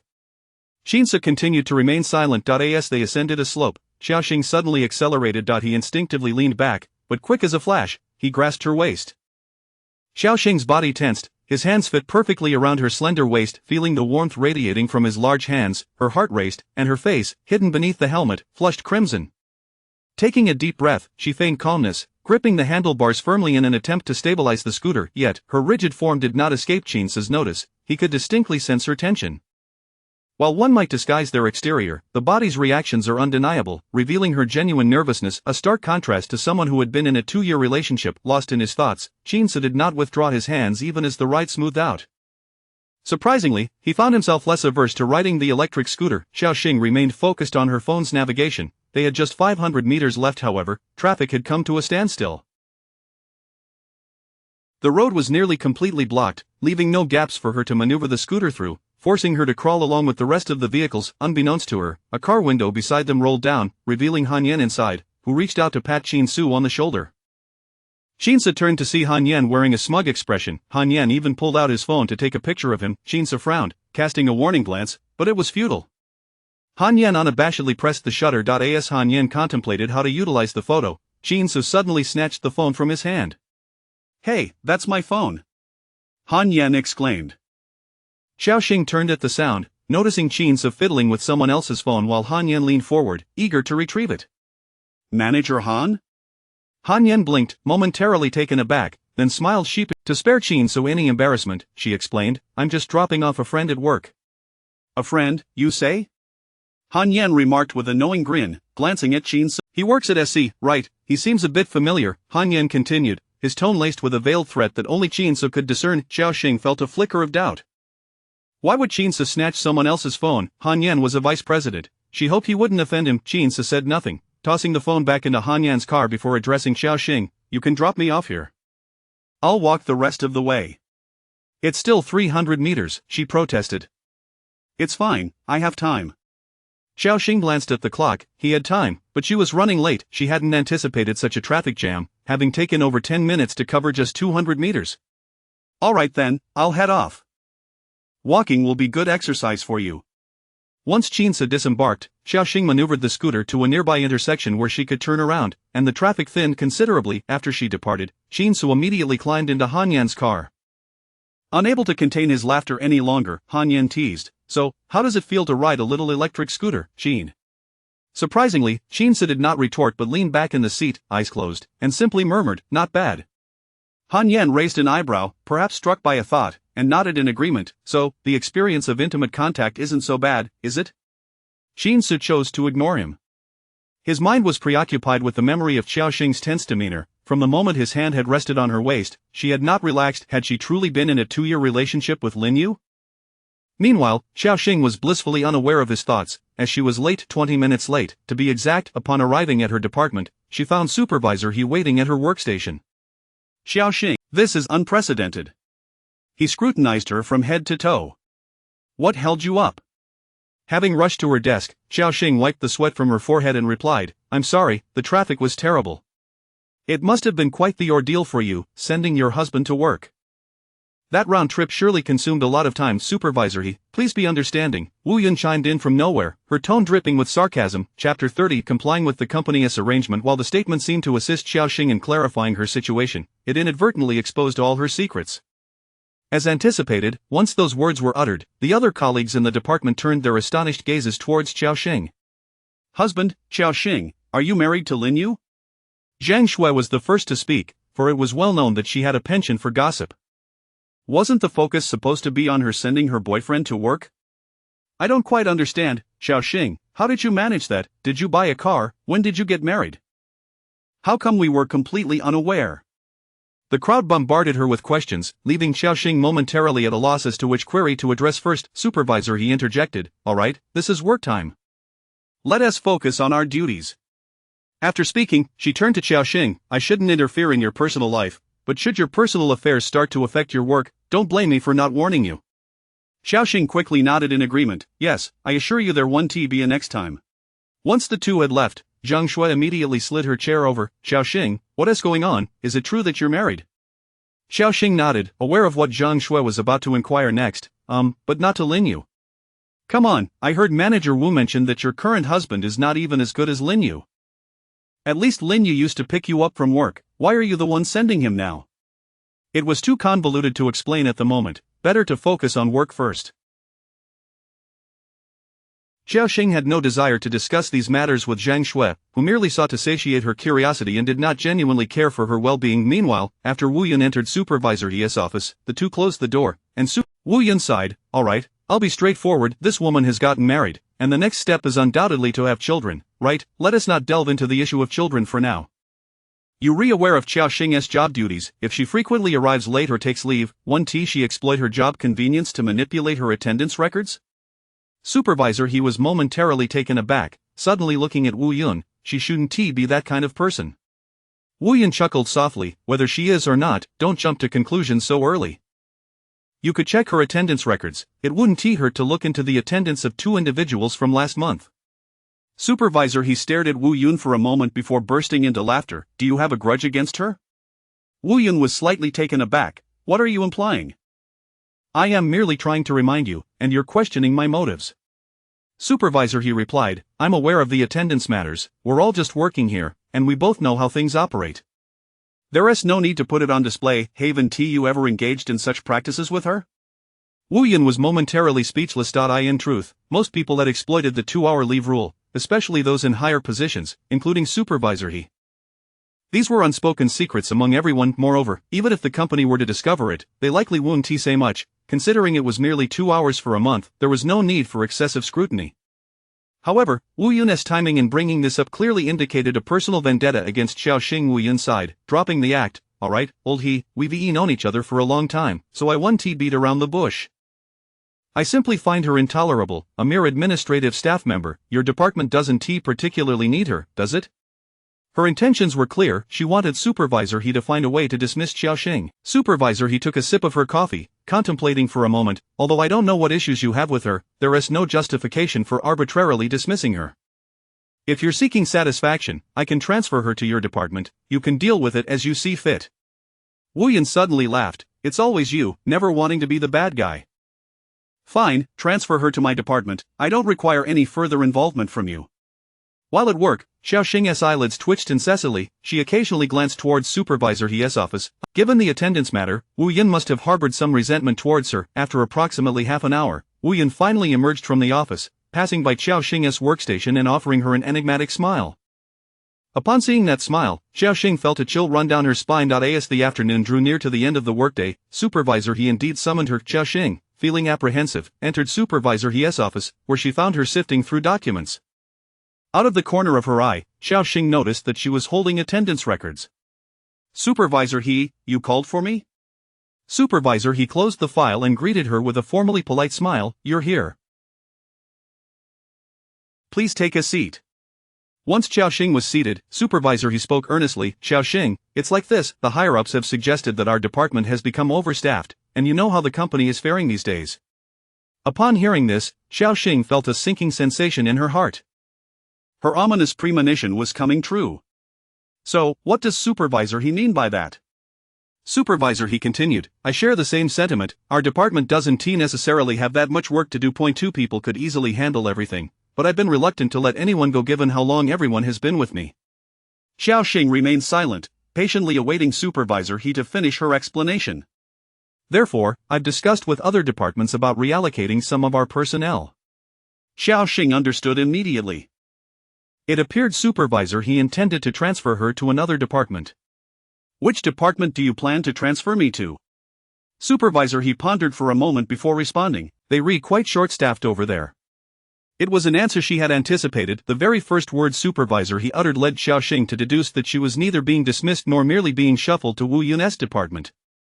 Xiao Xing forced a smile. I will comply with the company's arrangement. Supervisor He smiled back, although the sales department may not be as leisurely as the administrative department, as long as you perform well, the salary is still quite considerable.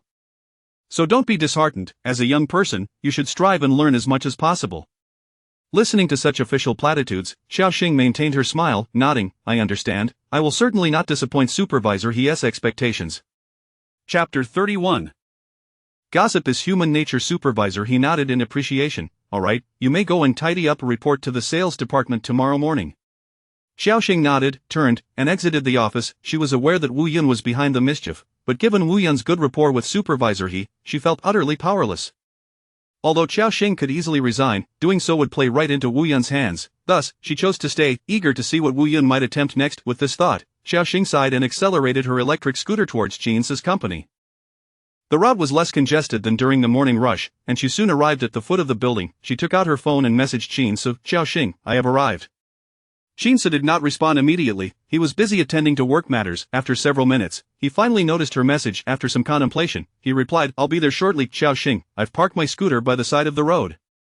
Just come over, as this spot is not visible to your colleagues. Jinsu stared at her message, a subtle expression crossing his face. Why does this feel like a clandestine affair?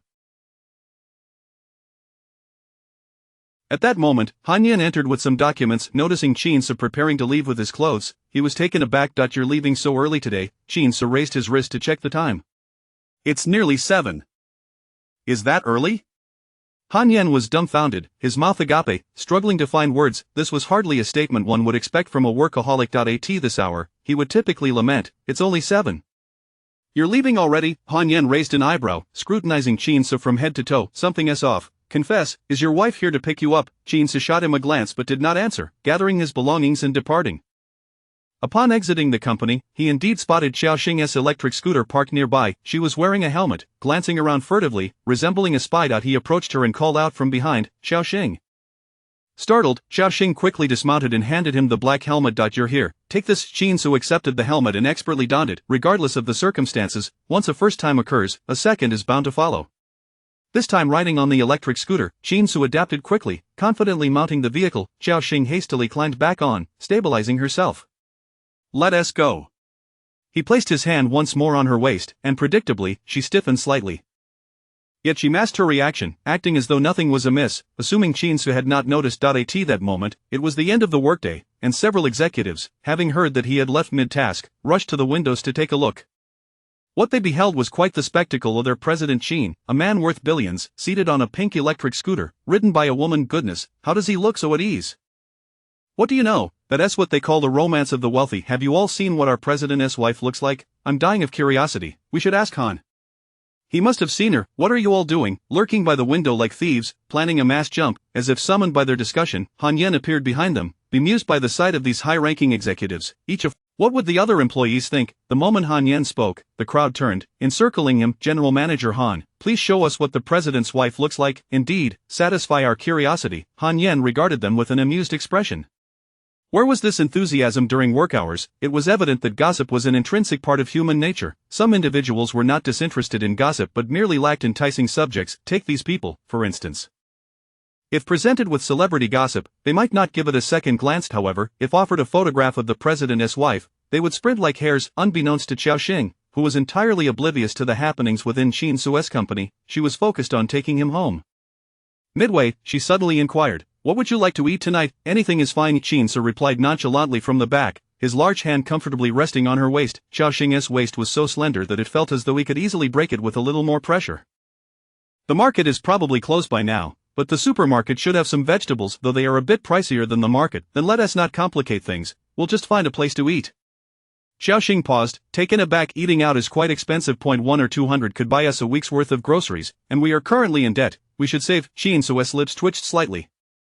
I have discount coupons. He added. They're about to expire. Upon hearing this, Xiaoxing immediately steered the scooter to the roadside and turned to Shinsu. Which restaurant? Shinsu pondered for a moment before recalling a place he vaguely remembered, Yuxiang Restaurant. Xiaoxing took out her phone to check the distance. It was not far, located in the city center, nearly 1.2 kilometers away, yet the average cost per person exceeded 500. So expensive?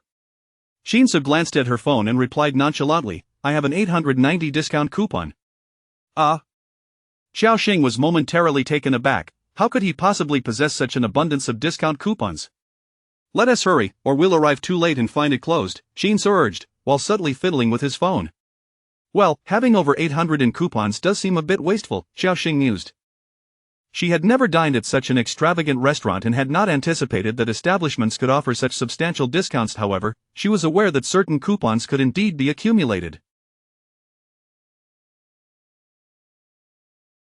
Presumably, Shinsu had been frugal and had saved diligently to amass such a collection. She switched to navigation and rode her electric bike to the restaurant. Upon arrival, the lavish decor indicated that this was a place she could scarcely afford, yet the thought of the discount coupons eased her apprehension considerably.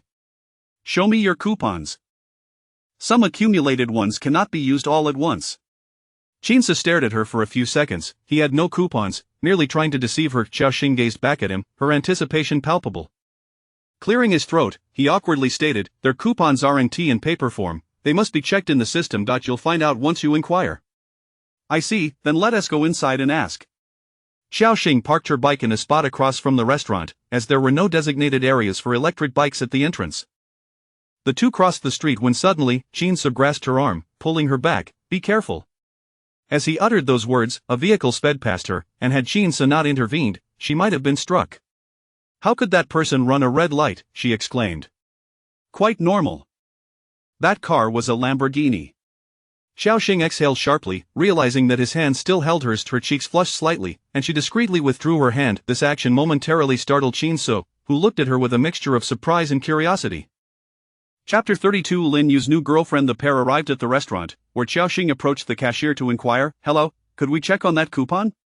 The server paused, momentarily taken aback as she stared at Xiaoxing. Coupon? I am sorry, miss, Before the server could finish her sentence, Shinsu stepped forward, presenting his phone screen to her. Here is the phone number, could you check it for us? The server. In no time, a message popped up on the system. A Black Gold member. The establishment's membership tiers included the Gold member, requiring an annual expenditure of 30,000, the Platinum member at 50,000, and the Diamond member at 100,000. It took an annual spending of 200,000 over 5 consecutive years to achieve Black Gold status. Although this number belonged to a Black Gold member, the information revealed far more than that, as Black Gold was the highest membership tier at their establishment. Is there also a 900 yuan coupon? Shinsu inquired. The server looked at him in confusion. Although he maintained a neutral expression, she seemed to comprehend his underlying intent. With a quick smile, she replied, Yes, it's actually more than 900. It's over 1,000. Xiaoxing was equally astonished and quickly asked, How long until it expires? The server's smile faltered slightly as she maintained her cheerful demeanor. There is still a year. Stealing a glance at Shinsu's expression, she noticed his brow furrow deeply at the mention of a year, prompting her to hastily revise, but the 900 is not valid for a year. It is only for 1 day. Upon hearing this, Shinsu's brow relaxed, and the server secretly sighed in relief. Dealing with wealthy individuals was truly challenging, Xiaoxing exclaimed. Thank goodness you mentioned it early, or this coupon would have gone to waste. Shinsu nodded gravely, acknowledging that it was indeed his first Well then, thank you, Xiaoxing concluded, smiling at Shinsu. Let us find a place to sit.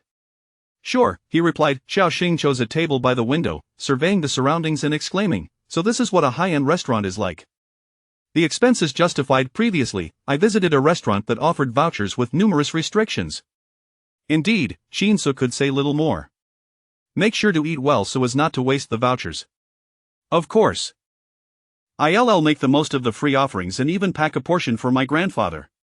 By the way, how does one obtain these vouchers? What is the minimum expenditure to receive them? Shinsu paused for a moment, casually fabricating, spend 1,000 to receive 500. As Xiaoxing mentally calculated, she realized that, by this logic, it wasn't overly expensive. Just then, a familiar voice drifted from her left.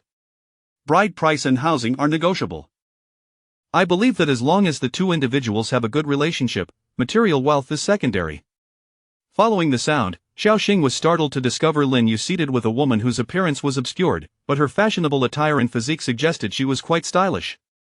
The woman twirled her curls. I think similarly, compatibility is paramount. Initially, I was merely appeasing my parents, not harboring much hope, but it seems there might be a glimmer of possibility. Lin Yu, looking quite dapper and handsome, presented a deceptive charm. He smiled. Is that so? Perhaps we could consider getting to know each other better. The woman pondered momentarily before asking, may I inquire why you are here for a blind date? Like you, I'm being pressured by family. I am merely complying with their wishes, Lin Yu replied. Jinsa noticed Xiaoxing's gaze and turned to see her ex-boyfriend on a date with another woman. The woman continued, have you never dated before? With your qualifications, you shouldn't find yourself at a blind date table. Lin Yu contemplated for a moment before responding, I've dated twice, once in college, but it fizzled due to long distance after graduation, and the second, well, it's better left unmentioned. Lin Yu was adept in this regard. He refrained from speaking ill of his exes, carefully crafting a favorable image for himself while subtly disparaging them. Xiaoxing had learned this trait all too well, having been caught in his web for the past 2 years. The woman raised an eyebrow, intrigued. Is it too sensitive to discuss? Not at all. It's simply that I failed her. I couldn't provide the life she desired. His overt self-deprecation cleverly undermined his former girlfriend while enhancing his own persona, leading the woman to assume his ex was materialistic. I see, she remarked. Lin Yu continued, thus, it's essential for couples to share similar values. I'm just an ordinary person hoping to live a simple life with my beloved. You might think I'm lacking ambition. Not at all. In life, nothing is more valuable than stability. Besides, you exhibit considerable ambition. You've become a financial supervisor at such a young age, indicating your strong work capabilities. You'll undoubtedly achieve great things. Xiaoxing felt her appetite wane as she absorbed these words. Had she not known Lin Yu's true nature, she might have almost believed them. How could he utter such nauseating remarks with such ease? Jinsa withdrew his gaze and remarked lightly, your judgment of character is truly abysmal. Xiaoxing pressed her lips together, lowering her head to take a bite of her meal, fully aware that her judgment had been severely lacking, allowing herself to be ensnared by a scoundrel like Lin Yu. Still, hearing it from Jinsa stung. It seemed Lin Yu had sensed something amiss and glanced in Xiaoxing's direction, his expression shifting. The woman noticed his change in demeanor and turned to Xiaoxing. What's wrong? This man was far more handsome than Lin Yu, and she suddenly understood the reason behind Lin Yu's rejection. Shouldn't we go greet her, she suggested. Let us not, we wouldn't want to disturb. However, the woman had already risen and approached Xiaoxing. Hello there. Xiaoxing blinked in surprise, looking up at the woman, utterly perplexed. And you are? Oh, I'm Lin Yu's girlfriend. I heard you were his ex. I just wanted to say hello. The woman smiled warmly. This woman was decent looking, not breathtakingly beautiful, but possessing an air of sophistication and a commendable figure that immediately conveyed the impression of a socialite. Xiaoxing quickly discerned that this woman was Fangya, daughter of a family that owned a chain of hotels, placing her firmly in the middle-class echelon. Chapter 33. The collector of rubbish. As for why she came to go on a blind date with Lin Yu, it was purely because she found the idea amusing. The suitors her father arranged for her were all rather unremarkable, and she found them uninteresting. Thus, she took the initiative to commission a matchmaking agency to set her up with potential partners. She was curious to see what other mismatched suitors were like, which led her to Lin Yu, who turned out to be surprisingly normal. The character and demeanor Lin Yu exhibited were precisely of the type she idealized. She was indifferent to his financial status, desiring instead a man she could easily manage. Lin Yu appeared to be quite manageable, having already broken up with Lin Yu. I felt there was no need for pleasantries. Xiaoxing returned a polite smile, their essay saying, after all, can you still be friends after a breakup? Fangya turned to glance at Jinsa, feigning surprise as she spoke. Oh, so this is your boyfriend? My apologies, I didn't notice. Jinsa sat calmly in his chair, observing her performance with a nonchalant demeanor. Xiaoxing chose to disregard her, and Fangya, feeling ignored by the pair, suddenly simmered with anger, feeling like a clown jumping around in vain. Fangya continued, what do you do for a living, handsome? I've heard that Lin Yu's ex-girlfriend abandoned him for money. You must be quite wealthy, right? What does that have to do with you? Jinsa interjected abruptly. Fangya was momentarily taken aback, her irritation escalating further. Lin Yu approached her, urging, let us just go. Go where? You're the victim here. What is there to be afraid of? You don't still have feelings for her, do you?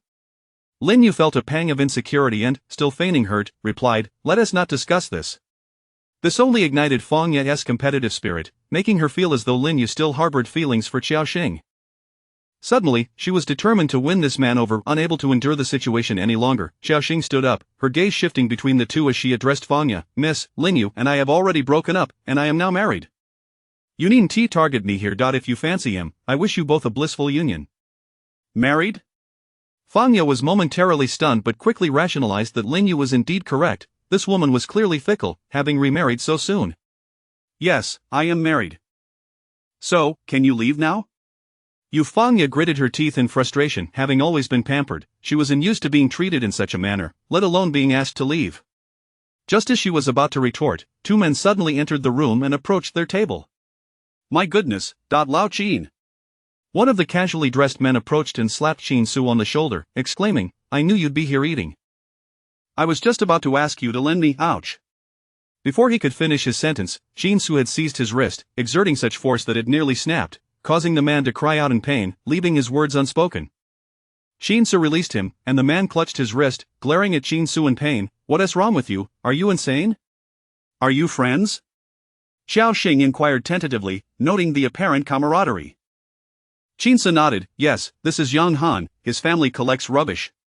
"Yang Han, when did my family become rubbish collectors?" At that moment, Fang Ye suddenly laughed, her laughter tinged with contempt and mockery, as if to say, "Birds of a feather flock together." Yang Han looked utterly bewildered, watching the pair retreat before turning back to Qin Su. "Who were those two? Aren't they your friends? Why were they so sarcastic?" Xiaoxing explained, "We are not friends with her." "Oh, so they are enemies then?" "Not quite." "That is my..." Xiaoxing stole a glance at Qin Su, whose expression was inscrutable, before continuing, "My ex-boyfriend." "Oh, your ex-boyfriend." Yang Han nodded seriously, but quickly his eyes widened with realization. He stared at Xiaoxing, then at Qin Su, finally exclaiming in shock, "Wait, Lao Qin is having dinner with a girl?" Yang Han plopped down beside Qin Su. "Lao Qin, aren't you going to introduce us?" Qin Su, now visibly impatient, replied, "This is Xiaoxing." "And what else? What more is there?" Qin Su retorted. Yang Han's gaze flitted between the two, a mischievous grin spreading across his face. "What is your relationship? What is it to you?" Qin Su frowned. "Let us hurry up and leave." "Heh, I'm not going anywhere. I came here to eat, and you have no authority to expel me." Listening to their exchange, Xiaoxing glanced at Qin Su, sensing he was reluctant for his friend to know about his marriage. Yang Han, unabashed, turned to Xiaoxing. "Beauty, do you mind if I join you?" "Ha?" Xiaoxing was momentarily taken aback, instinctively looking at Qin Su. Before either could respond, Yang Han waved over a waiter for utensils. He unceremoniously picked up his chopsticks and began eating. "This tofu was delightful, you should try it. Why are you just sitting there?" Qin Su regarded him with a cold stare, while Yang Han seemed oblivious, acting as if he were the host. Qin Su sighed and said to Xiaoxing, "You should eat."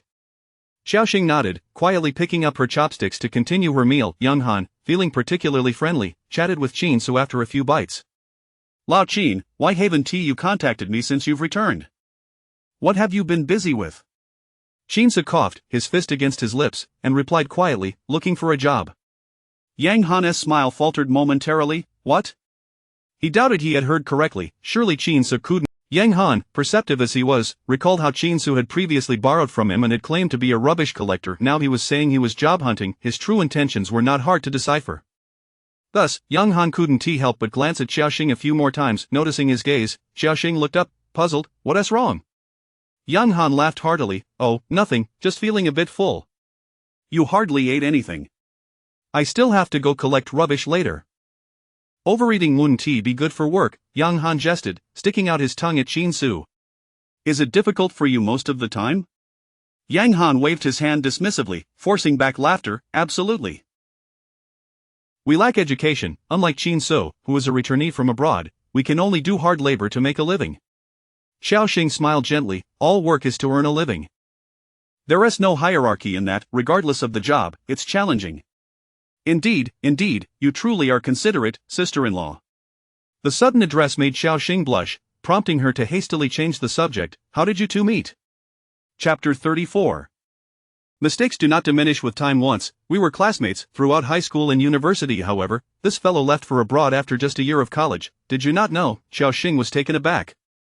She genuinely had no idea Qin Su had departed at a young age, and she had assumed he had lived abroad since childhood. I had no idea. After speaking, Xiaoxing turned to Qin Su and inquired, "Why have you never returned before?" Yang Han interjected, "It seems old Qin hasn't mentioned it to you. He studied in Xiaoqing and rarely came back. I doubt you ever crossed paths. But wait, you two knew each other all along?" Xiaoxing replied, "Yes, we were neighbors during our childhood." Understanding dawned on Yang Han, who smacked his thigh in realization. "Ah, now I see. Childhood sweethearts." Qin Su shot him a glance. "Can you not keep your mouth shut even while eating?" Yang Han shrugged. "Old Qin, you really ought to inform us when you start dating. I thought you returned without contacting us." "When shall we gather again?"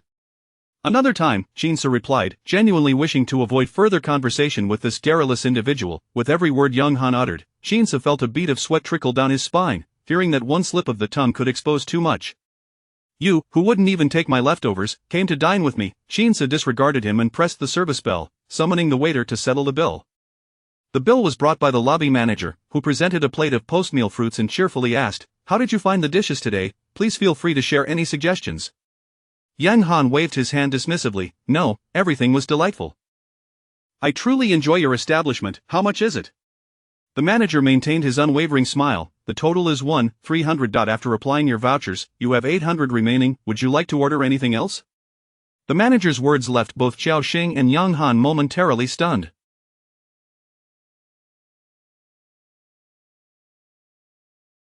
What on earth are vouchers? When did this establishment start offering them? This time, Qin Su preempted Yang Han. "Please prepare an additional serving of tofu, and those meatballs, pack them to go, thank you." "Of course, sir. Please hold on a moment." Once the manager had departed, Xiaoxing quietly asked, "How do you possess so many vouchers?" Qin Su replied with utmost seriousness, "I do not know." Yang Han scratched his head, utterly perplexed by Qin Su's antics. After the takeout was ready, the trio exited, with Yang Han sitting in his car, watching the two cross the street. To his astonishment, he discovered that Qin Su had hopped onto a pink electric scooter. "No way," Yang Han gaped, staring as the scooter faded into the distance, before turning back to glance at his driver. "Did you see that?" The driver replied, "Yes, I did." "What does it mean?" "I don't quite understand." The driver shrugged, "I do not know." "Forget it." Yang Han waved his hand dismissively. "Oh, by the way, please find out about that guy from earlier, the ex-boyfriend. I need to comprehend what Qin Su is up to, starting with Xiaoxing." As a wealthy heir, Yang Han certainly had too much time on his hands. Meanwhile, Xiaoxing was driving Qin Su back home. Upon arrival, Qin Su took the packaged meal to his grandfather's house, while Xiaoxing returned home first. The old gentleman sat alone on the sofa, the television playing traditional opera, as he leaned on his cane, eyes closed, humming along with the sounds emanating from the screen. He seemed to be in good spirits. Qin Su placed the takeout boxes on the table and felt them. They were still warm. "Grandfather, let's eat." He approached and gently patted his shoulder, unmoved. The old man remained with his eyes shut, only the sounds from his lips ceased. Suddenly, he spoke. "Xiao Su, your father called me." Qin Su's fingers paused. A fleeting expression of inscrutable significance crossed his face before returning to. One was his son, the other his grandson. Ultimately, "It is still my fault." The old man shook his head, a trace of remorse revealing itself upon his weathered face. Qin Su squeezed his shoulder. "Let's eat. Otherwise, the food will grow cold." The old man gently shook his head. "I can't eat." "Back then, your father was much like you. No, even younger than you, only 25, in the prime of his youth. He pursued freedom, sought after. The old man pondered. "The highest form of love. I thought he was neglecting his responsibilities, insisting she marry and bear children." "And then?" "He eventually married your mother.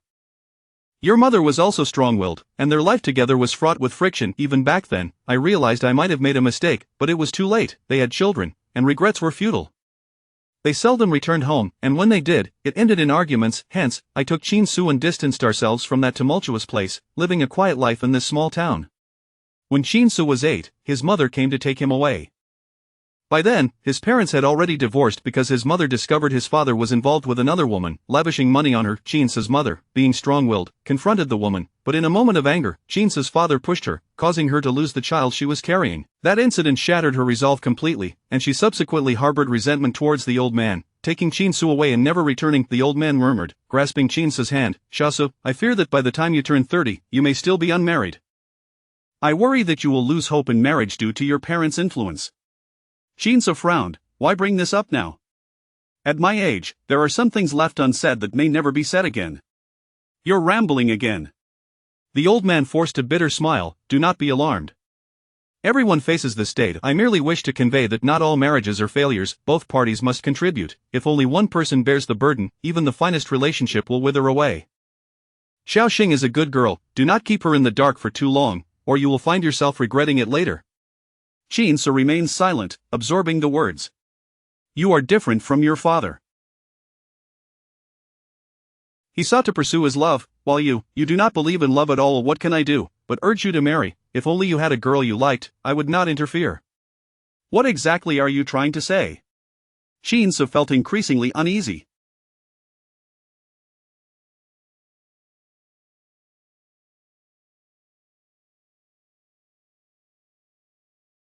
Chapter 35. Are you all listening to me? The old gentleman fell silent for a moment, then suddenly turned to Chinsu, his previous sternness replaced by a jovial demeanor. So, what stage are you two at now? Chinsu was at a loss for words for quite some time before he sighed. Is that what you wanted to ask? Indeed, after being married for so long, haven't you made any progress? I don't know. Chinsu furrowed his brow, genuinely perplexed by what constituted progress and what it truly entailed. The old gentleman, clearly displeased, interjected, What do you mean you don't know? Have you held hands, kissed, slept together, grandfather? Chinsu interrupted him, a vein throbbing on his forehead. He maintained his composure and said, You should get some rest. If you get hungry, just heat up the takeout yourself. I'll take my leave now. Hey, where are you going? You haven't told me what your situation is. The old gentleman called out from behind as Chinsu walked out without looking back. Upon returning to Xiaoxing's home, he found her in discussion with her uncle and aunt regarding the property transfer. Seeing him arrive, Xiaoxing quickly said, Chinsu, you're back just in time. We've come to an agreement. We're going to transfer the property this Friday, and you should come with us. Chinsu's mind was still occupied with the old gentleman's words, and he didn't pay much attention to what Xiaoxing was saying. Distractedly, he nodded and said, I'll head back to my room. Noticing his unusual demeanor, Xiaoxing promptly bade her uncle good night and followed him into the bedroom. Chinsu opened his computer, crossed his arms, leaned back in his chair, and stared blankly at the screen. Xiaoxing closed the door and approached him, softly asking, Chinsu, what's wrong? He snapped back to reality, shook his head, and replied, Nothing. Did grandfather say something to you? No.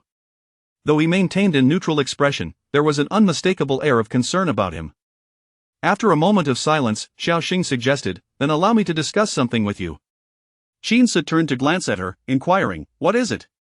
Xiaoxing pulled up another chair and sat beside him, saying, I've thought it over, and I believe the house should be in your name, considering you contributed the most financially. However, since I also contributed, I only need a right to reside. The property should still belong to you. Chinsu was taken aback, staring at Xiaoxing in confusion. It took him a while to process her words before he responded, That won't do. It should be in your name. How can that be? You've invested so much money. Are you not concerned about being at a disadvantage? Hearing this, Chinsu suddenly found it amusing. He pushed his chair back slightly, turned to face Xiaoxing directly, and locked his gaze onto hers. His deep-set eyes revealed a subtle chill that unexpectedly weighed heavily on Xiaoxing. Unconsciously, she leaned back a bit. Xiaoxing, Chinsu called out suddenly. Didn't we agree on that? Chinsu pondered, and after we've purchased the house? Xiaoxing was caught off guard by his question, but whether it meant making do or opting for divorce, she had no objections either way. Chinsu retrieved a pack of cigarettes from his pocket, pondering something, then asked Xiaoxing, Is it permissible to smoke in the bedroom? Xiaoxing hesitated, but meeting his dark gaze, she nodded, Go ahead. However, Chinsu did not smoke. Instead, he tossed the pack back onto the table. You see, you hesitated. You clearly have your own thoughts, so why do you feel the need to defer to me? Xiaoxing was momentarily speechless, unsure of how to respond. Under the weight of his penetrating gaze, she quietly lowered her head.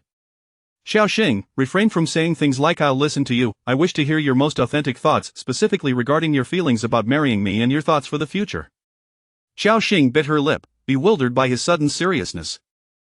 Wasn't suggesting his name on the deed meant to benefit him? Why was he lecturing her? Jinsa gazed at her quietly, awaiting her response. After a prolonged silence, she stammered, actually, I haven't really thought about it. Taking a deep breath, she lifted her head to meet his unfathomable gaze. I simply wish to live each day to the fullest. I am unsure what kind of woman fits your ideal partner, nor can I predict what the future holds, therefore, all I can do is prepare for any potential disputes that may arise regarding our interests. Jinsa remained expressionless. Xiaoxing glanced at him and continued, perhaps I am simply going with the flow. You might think I lack ambition, but this is who I am. I understand that we hold differing views on certain matters, and I may seem at a disadvantage before you. Hence, I relinquish the decision-making power regarding this marriage to you. I cannot find fault in you, and for now, I have not considered divorce. If you believe this is unsuitable, I have no objections to that either. These are my complete thoughts. Upon hearing her words, Jinsa smiled, albeit faintly, yet it was evident that it stemmed from genuine sentiment. Well said, you certainly have your own ideas. For reasons unknown, her cheeks flushed slightly at his praise. Jinsa tapped the table thoughtfully, seemingly mulling over something. After a brief pause, he finally spoke, let me share my thoughts as well. In truth, I find myself rather similar to you. It seems we currently harbor no intentions of divorce. Xiaoxing was momentarily taken aback. Jinsa continued, to be honest, I am unclear about my criteria for choosing a partner. However, I believe that such criteria cannot be precisely defined. If one applies rigid standards to their ideal partner, then that individual ceases to be unique and becomes merely a commodity. Any person who meets those criteria could potentially become a life partner. This does not align with my original intentions, nor my views on companionship. Xiaoxing was astonished by his words. After being married for so long, this was the first time they had engaged in such a serious conversation. Simultaneously, she was deeply impressed. Everyone she had encountered seemed to have certain requirements when selecting a partner, whether regarding appearance, finances, or character, all of which fell under the umbrella of criteria for choosing a mate. In contrast, Jinsa's sentiments did not seem to reflect the search for a partner but rather the quest for a soulmate with whom he could resonate. It was evident that those who had spent time abroad had a different perspective.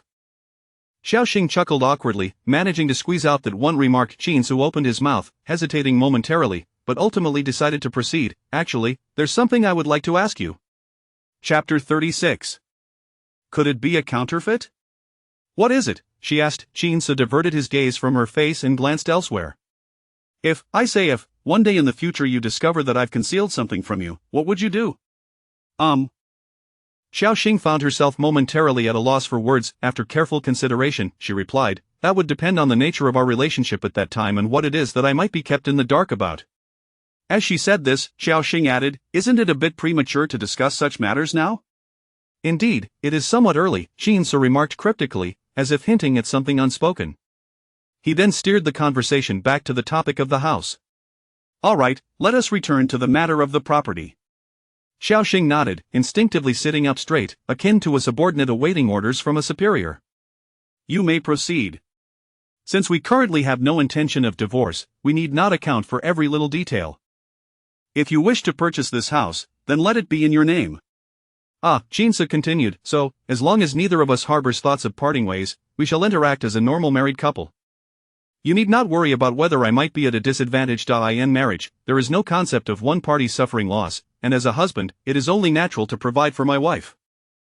There is no need for you to feel embarrassed about that. Xiaoxing found herself at a loss for words. Did you not wish to know what my grandfather mentioned to me earlier?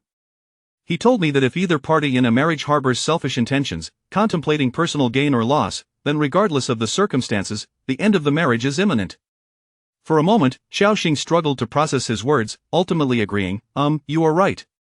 Jinsu added, lastly, I wish to convey that in our marriage, both parties possess equal authority. Should you find someone you truly cherish in the future, you are free to seek a divorce, and likewise for me. Xiaoxing nodded emphatically, comprehending his statement, I understand. Very well, then until we have any intentions of divorce, let us proceed as a normal married couple. After a moment's thought, Xiaoxing replied, all right, I have no objections. Since you have stated it so, I shall indeed have my name inscribed on the property deed. Should you require funds for anything, do not hesitate to inform me. The primary reason being that Xiaoxing could not suppress a chuckle. You nearly frightened me with your seriousness, however. After such a conversation, I feel quite pleased and have gained much insight. Is that so? Indeed, you have enlightened me on a different perspective regarding marriage and the concept of partnership. I have also come to realize that not everyone is malevolent, nor do all men weigh benefits selfishly. She was taken aback by how much he had spoken that evening, contrasting with his usual reticence. Qin suppressed his lips together, choosing not to respond from the moment he concealed his identity from Xiaoxing. He had already begun weighing the pros and cons. Sometimes, one should not merely judge by appearances, nor rely solely on instinct to assess a person, he remarked ambiguously. Xiaoxing furrowed her brow, somewhat perplexed by his statement, but Qin had already taken the initiative to conclude the dialogue. All right, it is getting late, let us retire for the night. Xiaoxing hesitated. For some reason, he was reminded of the stiff posture she had adopted while sitting behind her electric scooter. Qin smiled slightly. No late work tonight, I shall retire early. Xiaoxing's expression froze momentarily, her lips twitching several times before she managed to restore a semblance of a smile. All right, I shall go take a shower now. With that, she blushed and hurriedly rose, retrieving her nightgown from the wardrobe and escaping the bedroom in haste. She lingered in the bathroom for over half an hour, only emerging when Lily knocked on the door. Xiaoxing, what have you been doing in there for so long? Lily observed her with a teasing glint in her eyes. Xiaoxing chuckled awkwardly. I was just using the restroom, you can go in now. Lily raised an eyebrow, her gaze fixed on Xiaoxing's back as if she were on trial, unable to suppress a laugh before pushing open the bathroom door. Upon returning to the bedroom, Qin had also found his night attire, a champagne-colored robe. I am going to take a shower, he said, glancing back at her as he approached the door. Please do, Xiaoxing replied, pretending to dry her. Qin curled his lips, taking his robe to the bathroom, where he unexpectedly encountered Lily emerging from within. Lily was clad in a sheer white lace dress, with nothing else over it. Even without bending down, the thinness of her nightgown left little to the imagination. Given the presence of her cousin's husband and future father-in-law, her audacity in dressing so provocatively spoke volumes about her character.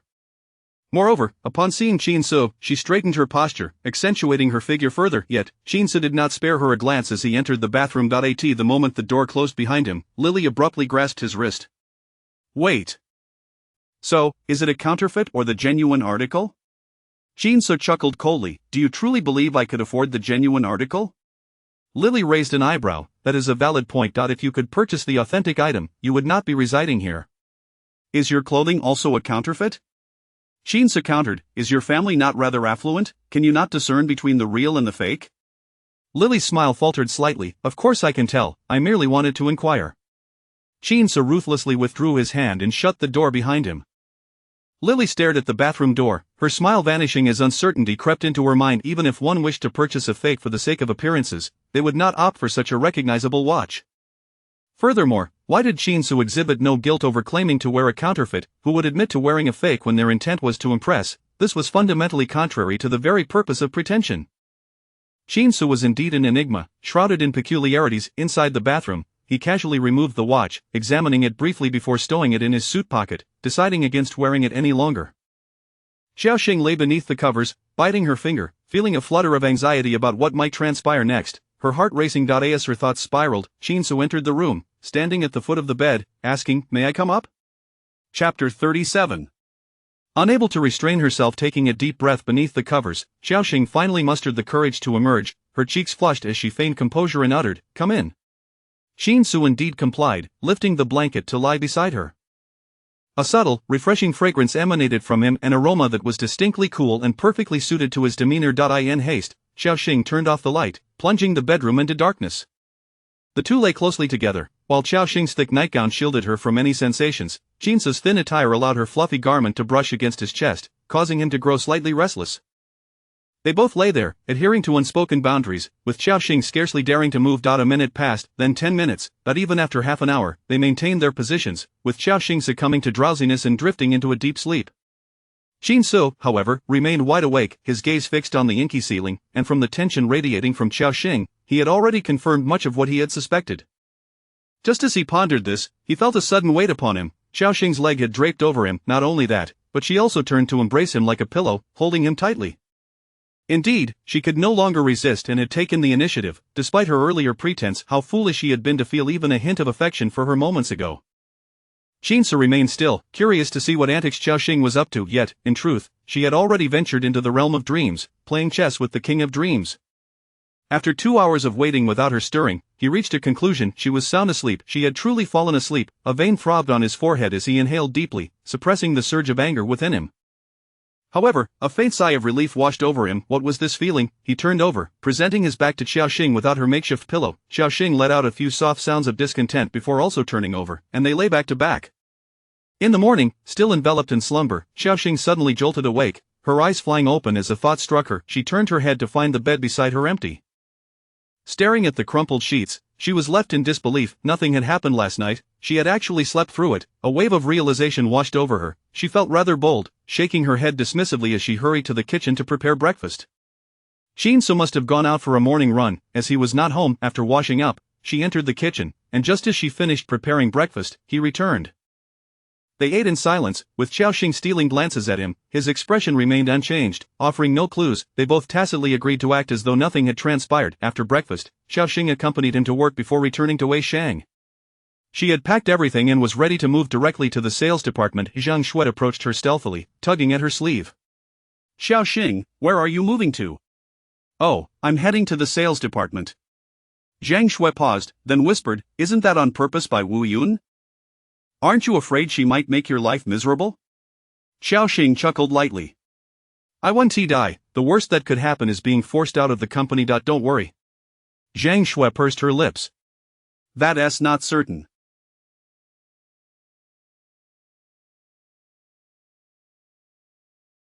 Just be careful. Thanks for the reminder. As Xiaoxing lifted her belongings, she hesitated, then asked, by the way, I have a question for you. What question? Xiaoxing appeared troubled, pondering her words for a moment before speaking. If a man lies beside a woman and does nothing, what does that signify? You need to be cautious. Look at you, so beautiful, and you two are married. If he remains unmoved, there are only two possibilities. What are those? Zhang Shui glanced around before leaning closer to Xiaoxing, her voice lowered. Either he is incapable, or he is gay. Both are quite terrifying. No, surely not? Xiaoxing felt a chill at her words. Could it be that he simply doesn't like me? Don't kid yourself, men are creatures of instinct, driven by their lower halves.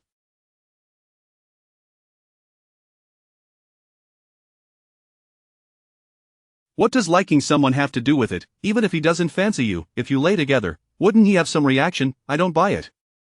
At this, Zhang Shui placed a reassuring hand on Xiaoxing's shoulder. Xing, you need to be careful. This is a serious matter. Xiaoxing pressed her lips together, clutching her box as she made her way to the sales department. Zhang Shui's words echoed in her mind. Chinsa certainly didn't seem incapable.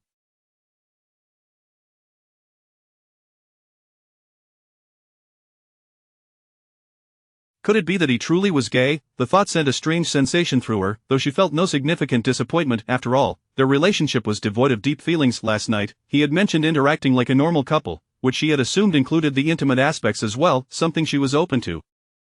However, Zhang Shui's remarks compelled her to reassess Qin so that if he were indeed gay, it wouldn't greatly affect her. What she feared was the possibility of him developing feelings for someone else and, unable to marry that person, choosing not to divorce her. That was the most daunting prospect. As Xiaoxing pondered these thoughts, Wu Yun suddenly appeared before her. Xiaoxing, why are you so late? Startled, Xiaoxing pulled herself back to reality, looking at Wu Yun. Ms. Wu, I was moving things. I clocked in on time. Wu Yun cast a glance at her, then continued, since you're here, let me inform you of the sales department's rules. You must arrive 15 minutes early for meetings. Any tardiness will result in deductions from your attendance. I understand. Where do I sit? Wu Yun pointed with a slight nod. Over there, in the second to last position. Joining my department means adhering to our rules. If you make a mistake, don't say I didn't warn you. Got it, Xiaoxing replied, carrying her things to her designated spot. It was a wall-side position, almost a storage area for miscellaneous items, filled with broken computers. Xiaoxing tidied her desk, placing her belongings on it and turning on the computer, only to discover it was indeed malfunctioning. The monitor flickered, displaying a jumble of colorful lines, rendering the text unreadable. She glanced back at Wu Yun, who was deep in conversation with others, paying her no mind. Xiaoxing recognized that Wu Yun was doing this deliberately, but she felt no anger. She simply swapped the monitor for another, yet the same issue persisted. Clearly, the problem lay not with the screen but with the graphics card. Reluctantly, she approached Wu Yun. Ms. Wu, this computer is broken.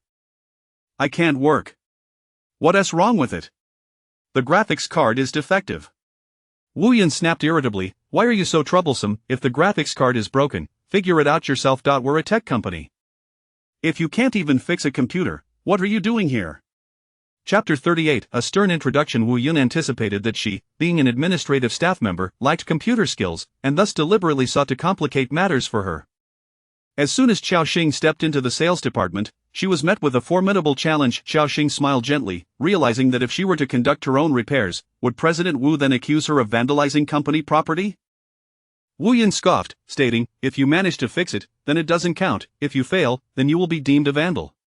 Nodding in acknowledgement, Xiao Xing turned to attend to the computer. Her calm demeanor sparked doubt in Wu Yun's mind. Could this ornamental figure truly possess computer skills? Unbeknownst to Wu Yun, Xiao Xing had initially applied for a position in the engineering department during her interview at Weisheng, but her appearance had caught the attention of the interviewers, leading to her being assigned to the administrative department without even undergoing an assessment. In the midst of Wu Yun's astonishment, Xiao Xing retrieved the malfunctioning mainframe from the back, skillfully disassembled the graphics card, and transferred it to her own machine. Upon replacing the graphics card, the display miraculously returned to normal. Wu Yun suddenly felt a pang of oversight. This woman genuinely knew how to repair computers. Once Xiao Xing had completed the repairs, she inquired of Wu Yun, President Wu, what shall I do next? Wu Yun, she snatched a stack of documents from a nearby desk and tossed them to Xiao Xing, stating that the company intended to initiate a project and that Xiao Xing was to draft a comprehensive product report based on the materials provided. Very well, Xiao Xing replied readily. Don't agree so readily. You have 1 week, and should you fail to produce this report or if it contains errors, you should comprehend the potential losses that could be inflicted upon the company, correct? As Xiao Xing thumbed through the documents on her desk, she was acutely aware that an erroneous market research data point could misdirect the development trajectory of the project, resulting in an unappealing product that might fail to launch, ultimately inflicting significant economic repercussions upon the company. After briefly reviewing the materials, she nodded in affirmation, acknowledging her understanding. Wu Yun scrutinized her composed expression, feeling as though she had struck a pillow with a punch. Her frustration intensified as she turned away in anger. The sales department encompassed not only sales but also operational duties. The company engaged in software and hardware development, as well as game creation. In its nascent stages, Weisheng had prospered through game development, with software and hardware endeavors being introduced only in the past 2 years. Consequently, the primary responsibilities of sales had been operational until the addition of these 2 new divisions, which had subsequently been merged under Wu Yun's purview. Wu Yun's assignment for Xiao Xing was, in essence, operational work. It was rather ruthless of Wu Yun to burden Xiao Xing with such a substantial task without even allowing her to acclimate to the company's products and services. Any misstep could lead to more than mere dismissal. Should the company suffer significant losses, Xiao Xing could potentially face financial liability, although there would be oversight from higher-ups. If Wu Yun had ulterior motives, a few manipulative gestures could spell disaster for Xiao Xing. Taking a deep breath, Xiao Xing realized that Zhang Shue's warnings had proven accurate. Wu Yun was not merely intent on driving her away from Weisheng but seemed determined to make her life exceedingly difficult. She centered herself and opened the documents provided by Wu Yun, perusing them meticulously. After surveying the office, where 7 or 8 colleagues were present, she approached a female co-worker. Hello, may I enter? The colleague, engrossed in a conversation on her computer, was startled by Xiao Xing's voice, quickly shutting down WeChat and turning to face her. Wow, you scared me. What did you just say? My apologies for the I am new here. Xiao Xing. President Wu provided me with some materials, and I have a few questions I would like to discuss, if that's all right. Xiao Xing glanced at the colleague's name tag, Lin Shuang. Lin Shuang appraised her before glancing at the documents in Xiao Xing's hands. What questions do you have? Regarding the project materials I have here, are you familiar with them? Lin Shuang took the documents and examined. I've heard of it. The company is planning to develop a single-player simulation game. Previous proposals were rejected, and now we need to draft a new one. Isn't this something Xiao Zhao was responsible for? Why has it come to you? It was assigned to me by President Wu, Xiao Xing replied with a smile. Lin Shuang responded with an, oh, what do you need to ask? It's regarding the previous proposal. Is the market research data accurate? Lin Shuang was relatively accommodating, patiently answering Xiao Xing's inquiries. However, the ultimate outcome was that Lin Shuang handed over a few documents from her desk, stating, I'm not clear on this research data. If you're unsure, you might want to conduct your own research since you're already engaged in this. could you also handle this research for me? Xiao Xing forced a smile, regretting her decision to approach Lin Shuang. I just arrived, and before she could refuse, Lin Shuang's phone rang, prompting her to raise her hand to interrupt Xiao Xing. Hello, darling? Evening, I should be free, can you come pick me up? As Lin Shuang spoke, she placed the documents directly into Xiao Xing's hands, waving her off as a signal to leave promptly. With a sigh, Xiao Xing clutched the documents and departed. Lin Shuang's project was for an online mobile game, whereas her task involved a single-player game, making the research directions incompatible. After glancing at the documents, Xiao Xing cast them aside. She was aware that failing to execute this task properly would result in blame, and she was not willing to take that risk lightly.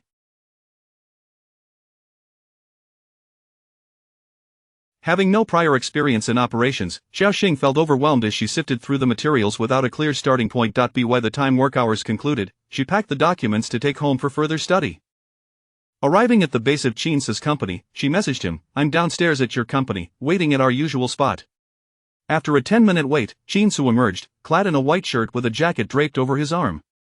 He approached Xiao Xing with his long strides, the setting sun casting a golden glow upon him, rendering him akin to a figure stepping out of a painting. Xiao Xing found herself momentarily entranced until Qin drew near, prompting her to recall Zhang Shue's words. Qin, could it be that he truly has issues with his orientation? What is this? Qin inquired, glancing at the items occupying the back seat of his electric scooter.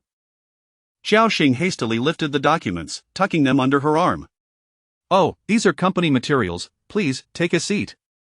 Noticing her struggle to ride with the documents, Qin offered, "I can help you carry them." "Thank you so much," she replied, handing the materials to him. Once seated and donning his helmet, the documents spread out, revealing the words Product Concept Plan. He frowned. "Aren't you in administration? How does this pertain to product planning?" "That's a long story. It all goes back to the attendance incident." Xiao Xing began to ride, venting her frustrations about Wu Yun's personal vendetta against her. By the time she finished her grievances, they were nearly home. With a final sigh, she mused, "You'd think, as a manager, she'd possess a bit more maturity. Just for that minor issue, she went to such lengths to transfer me to her department. But perhaps it's for the best. If I can endure her pressures, I shall learn so much more."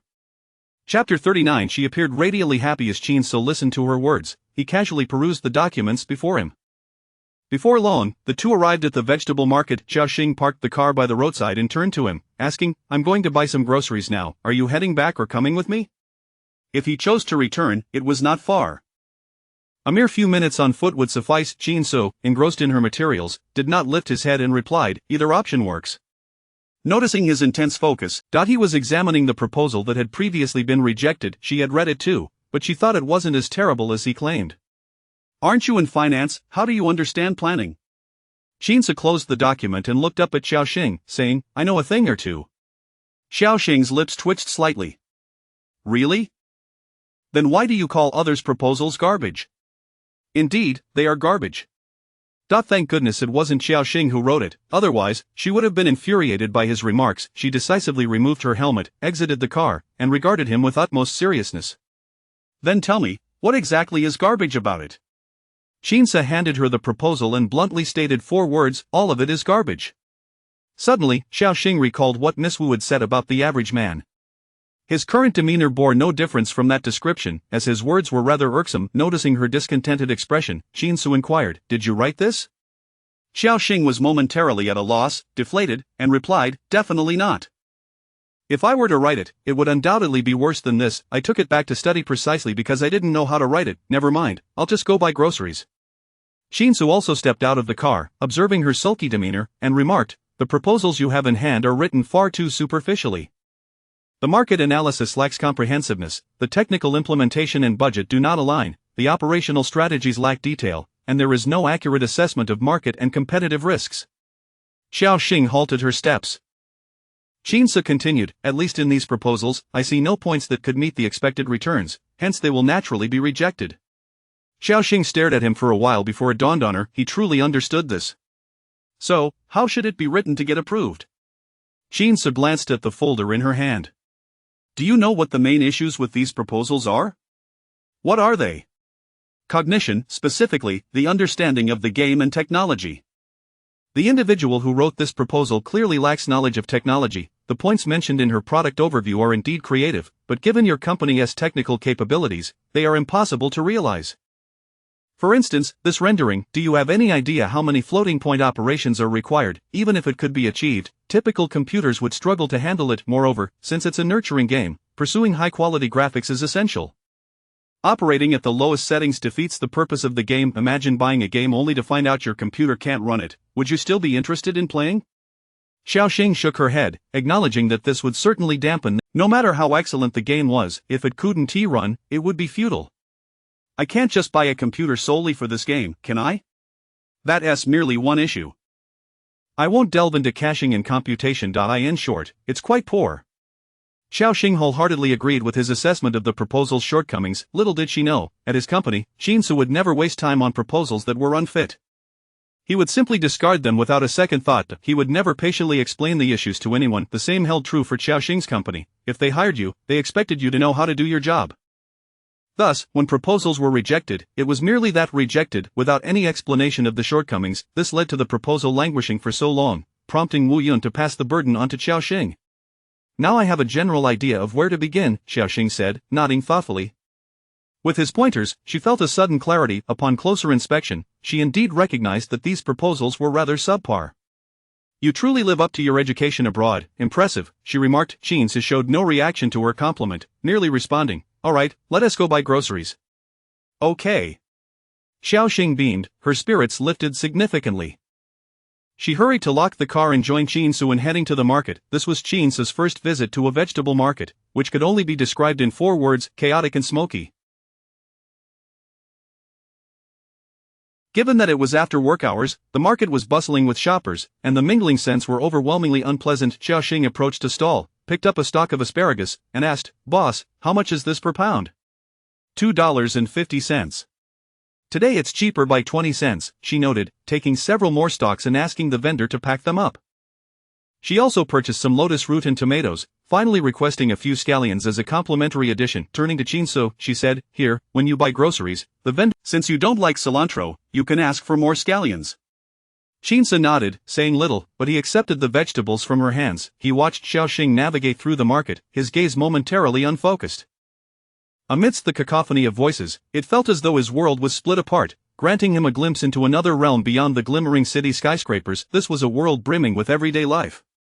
Xiaoxing bought a pound of meat for $20.50, haggling with the vendor to reduce the price by 50 cents. Such a thing would be impossible in a supermarket. To some observers, her bargaining antics might seem petty and incomprehensible. However, she beamed with joy at saving 50 cents. She appeared genuinely happy. A true happiness is not measured by what one acquires or the satisfaction of one's desires. Rather, it is when a person, long confined within their own circle and understanding, encounters opportunities that expose them to a broader world and greater temptations, yet can still return to their original circle and live the same life, content with their status.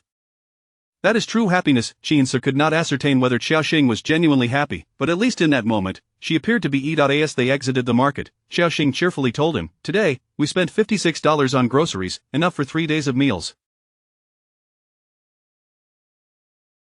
Isn't that quite economical? It's far more cost-effective than ordering takeout. They stood at the market's entrance, surrounded by the clamor within, while outside, vibrant neon lights flickered. She beamed at him, proudly sharing her money-saving secrets, her eyes sparkling with delight. Chapter 40. Are you out of your mind? Perhaps it was her radiant smile that softened even Shinsu's gaze. He nodded slightly. Xiaoxing observed the shifting lights on his face, her heart stirred, and she hastily averted her eyes, suggesting, "Let us head back." Just as the two settled into the car, ready to depart, an old and upon hearing his voice, Shinsu's expression darkened momentarily, but it softened again upon seeing the dilapidated vehicle he was driving. Yang Han's car, seemingly sourced from the depths of neglect, had lost its original white color beneath layers of dust, evidently untouched by a wash for at least 5 years. The bumper hung precariously, giving the impression that the car might disassemble at any moment. Xiaoxing quickly braked, greeted him, "Oh, it's you, what brings you here?" "Oh, I'm here to collect trash. Didn't he expect to run into you?" Yang Han replied, his eyes wide with feigned innocence. Not only was his car a wreck, but he had also donned a royal blue work outfit, completely transforming himself into a trash collector. Shinsu had never anticipated that his offhand remark would lead Yang Han to fully embrace this role. "Are you heading back to cook?" "Perfect timing. I haven't eaten yet. Sister-in-law, would you mind if I joined you for a meal?" Just as Qin Su was about to decline, Xiaoxing cheerfully welcomed him, of course. I am just about to prepare dinner, I can lead the way, and you can follow behind. Sure, sure. Yang Han glanced at Qin Su in the back seat, giving him a knowing look as if to inquire whether he looked the part. Qin Su shot him a disapproving glare. Some people are just too idle, forever seeking amusement. Yang Han was no exception. This role-playing was merely a game to him. Soon, they arrived at the community. After stepping out of the car, Xiaoxing, carrying groceries, turned to the two and said, Qin Su, I'll head upstairs to cook, you can come up with your classmate. Once Xiaoxing departed, Qin Su's demeanor shifted entirely. Yang Han cheerfully exited the vehicle and approached Qin Su, only to freeze at the sight of his frosty expression. Old Qin, why are you looking at me like that? Are you out of your mind? Qin Su retorted. You're the one who's out of your mind. Wasn't it you who said I was a scavenger? How can you even say that? What if I drove a Ferrari? Would that please you, old Qin? I advise you to treat me with some respect, or I might just spill the beans to sister-in-law. Qin Su wore a serious expression and turned to leave. Yang Han hurried after him, but really, old Qin, what is the meaning of this? Why are you hiding your identity from her? Are you in search of pure love? Qin Su paused, casting a glance at Yang Han. Instinctively, Yang Han took a couple of steps back. What did I say wrong this time? Qin Su remained silent, suddenly halting, leaning against the stairwell wall as he lit a cigarette, his expression inscrutable.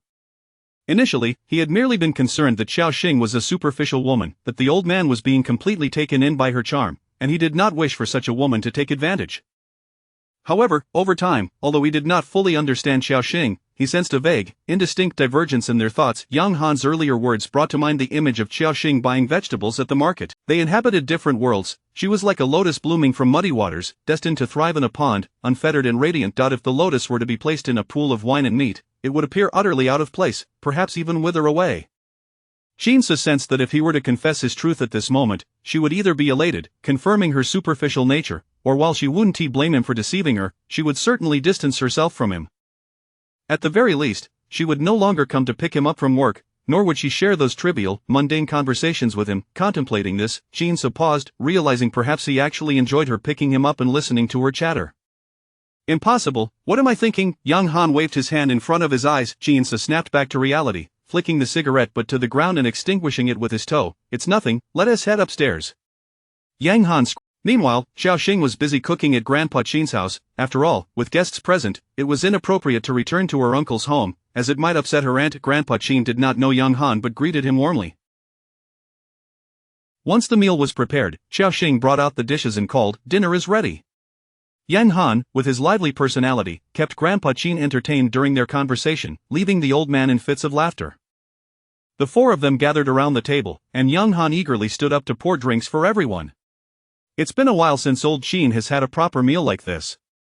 Come on, Grandpa, old Qin, and sister-in-law, let us toast with drinks instead of wine.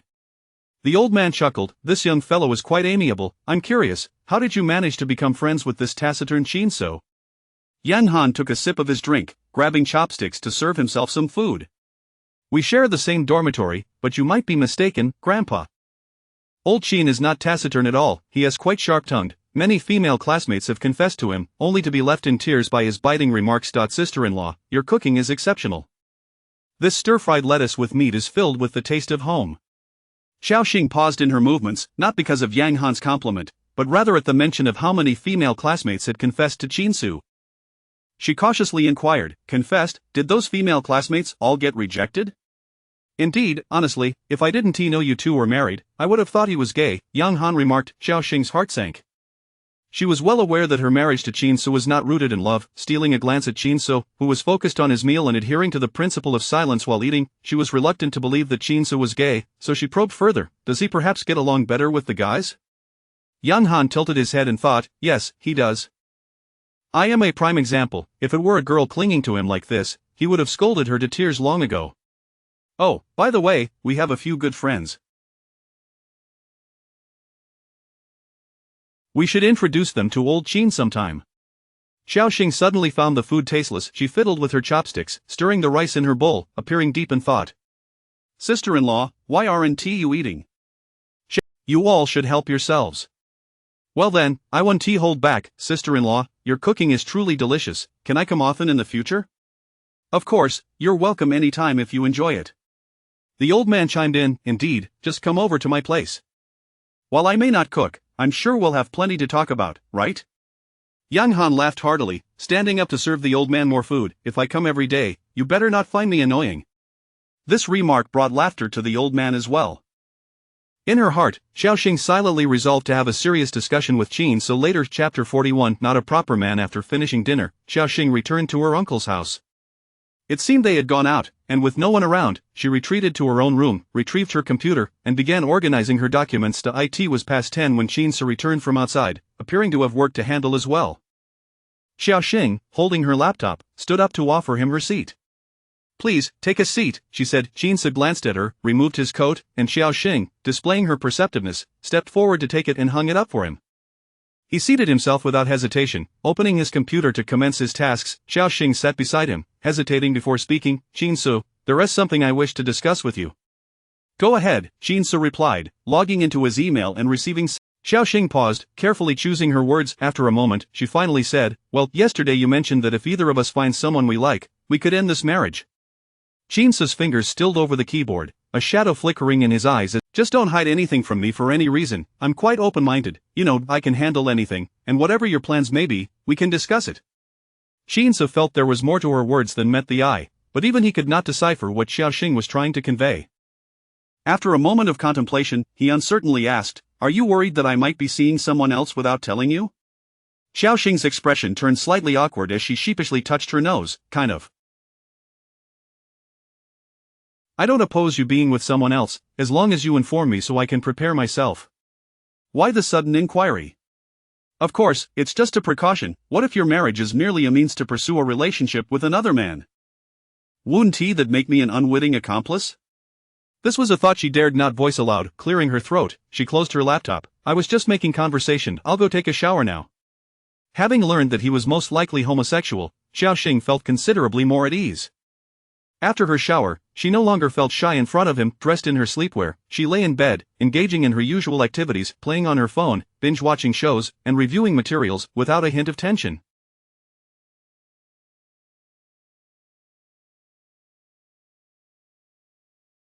Naturally, Qin noticed the subtle shift. Previously, whenever he was in the bedroom, she would hide under the covers pretending to sleep. Today, however, she casually leaned against the headboard, engrossed in her phone. Yet, he remained oblivious to the crucial information he had missed. After finishing her phone session, Xiaoxing drifted off to sleep. In the middle of the night, she sensed Qin climbing into bed. Startled for a brief moment, she soon relaxed and continued her slumber. It became evident that Qin harbored no romantic intentions towards her, and Xiaoxing mused that she might have gained a sister instead. In her drowsy state, she entertained this notion and even dreamed of painting Qin's nails. When he raised his pink-painted fingers and flashed her a radiant smile, she jolted awake, staring at the ceiling, cold sweat trickling down her forehead. How terrifying! How could I dream such a bizarre thing? Hastily, she got up to prepare breakfast, and Qin arrived just as she finished. He was still in his athletic attire, his chest damp with sweat, revealing faint outlines of his abdominal muscles. The sight of his stern visage made Xiaoxing recall her dream, sending a shiver down her spine. She chastised herself for overthinking. All of it was mere speculation. Whether he was indeed homosexual remained to be verified. After a hurried breakfast, Xiaoxing drove him to his office. Once he alighted from the car, she did not rush away, instead parking by the roadside to observe him discreetly. He carried his briefcase towards the building, and just as he was about to enter, Han Yan emerged from seemingly nowhere. Han Yan stealthily approached from behind, skillfully wrapping his arms around Qin's waist, just as Qin would when riding her electric scooter. Xiaoxing's eyes widened in shock. What proper man would embrace another man in such a manner? Qin shrugged him off, but Han Yan was undeterred, once again draping his arm over Qin's shoulder, the two engaging in whispered conversation. Eventually, Qin halted, furrowing his brow as he shot a glare at Han Yan, who laughed heartily before releasing him and heading inside. Xiaoxing covered her mouth, her heart plummeting to the depths of despair. It was true, his sexual orientation was indeed questionable, and it seemed he shared an ambiguous relationship with that Han Yan. Feeling as though her worldview had been shattered, she dazedly mounted her electric scooter, unsure of how she made it to the office. Wu Yun had insisted on arriving 15 minutes early, yet Xiaoxing was late by 2 minutes. Fortunately, several others had yet to arrive, leaving Wu Yun with no grounds to reprimand her. When the rest finally assembled, Wu Yun's expression turned stern. What is the matter with you all, always arriving late as if my words fall on deaf ears? Lin Xuan complained. Wu Zone, the traffic was horrendous, my home is quite far. Wu Yun shot her a glare. Don't make excuses. If you live far, why not leave earlier? Xiaoxing was exempted, as she had to drop her husband off at work. Are you all required to drop your husbands off too? This sentiment appeared to defend Xiaoxing, yet it inadvertently exposed her situation. Everyone was now aware that she had a financially struggling husband whom she needed to drive to work each day. Really, what Xiaoxing, doesn't your husband even own a car? Lin Shuang inquired, astonished. Xiaoxing forced a smile, awkwardly pulling at the corners of her mouth, choosing not to respond to Lin Shuang's question. Why must you take him to work? Can't he navigate on his own? What do you know? They have a good relationship. What's wrong with picking each other up? A male colleague scoffed. If anyone should be driving, it should be the husband taking the wife. If I had a girlfriend, I wouldn't let her drive me. I can't afford to lose face. Once Wu Yun sensed the mockery had run its course, she raised her hand to interrupt the chatter. Alright, enough of this. It's time for a meeting. Last month, we made significant breakthroughs in electronic devices, circuit boards, electronic measuring instruments, and semiconductors. The company has decided to invest these advancements into hardware development. Our department must stay attuned to the R&D department's progress, tracking their development and product information to better expand our business.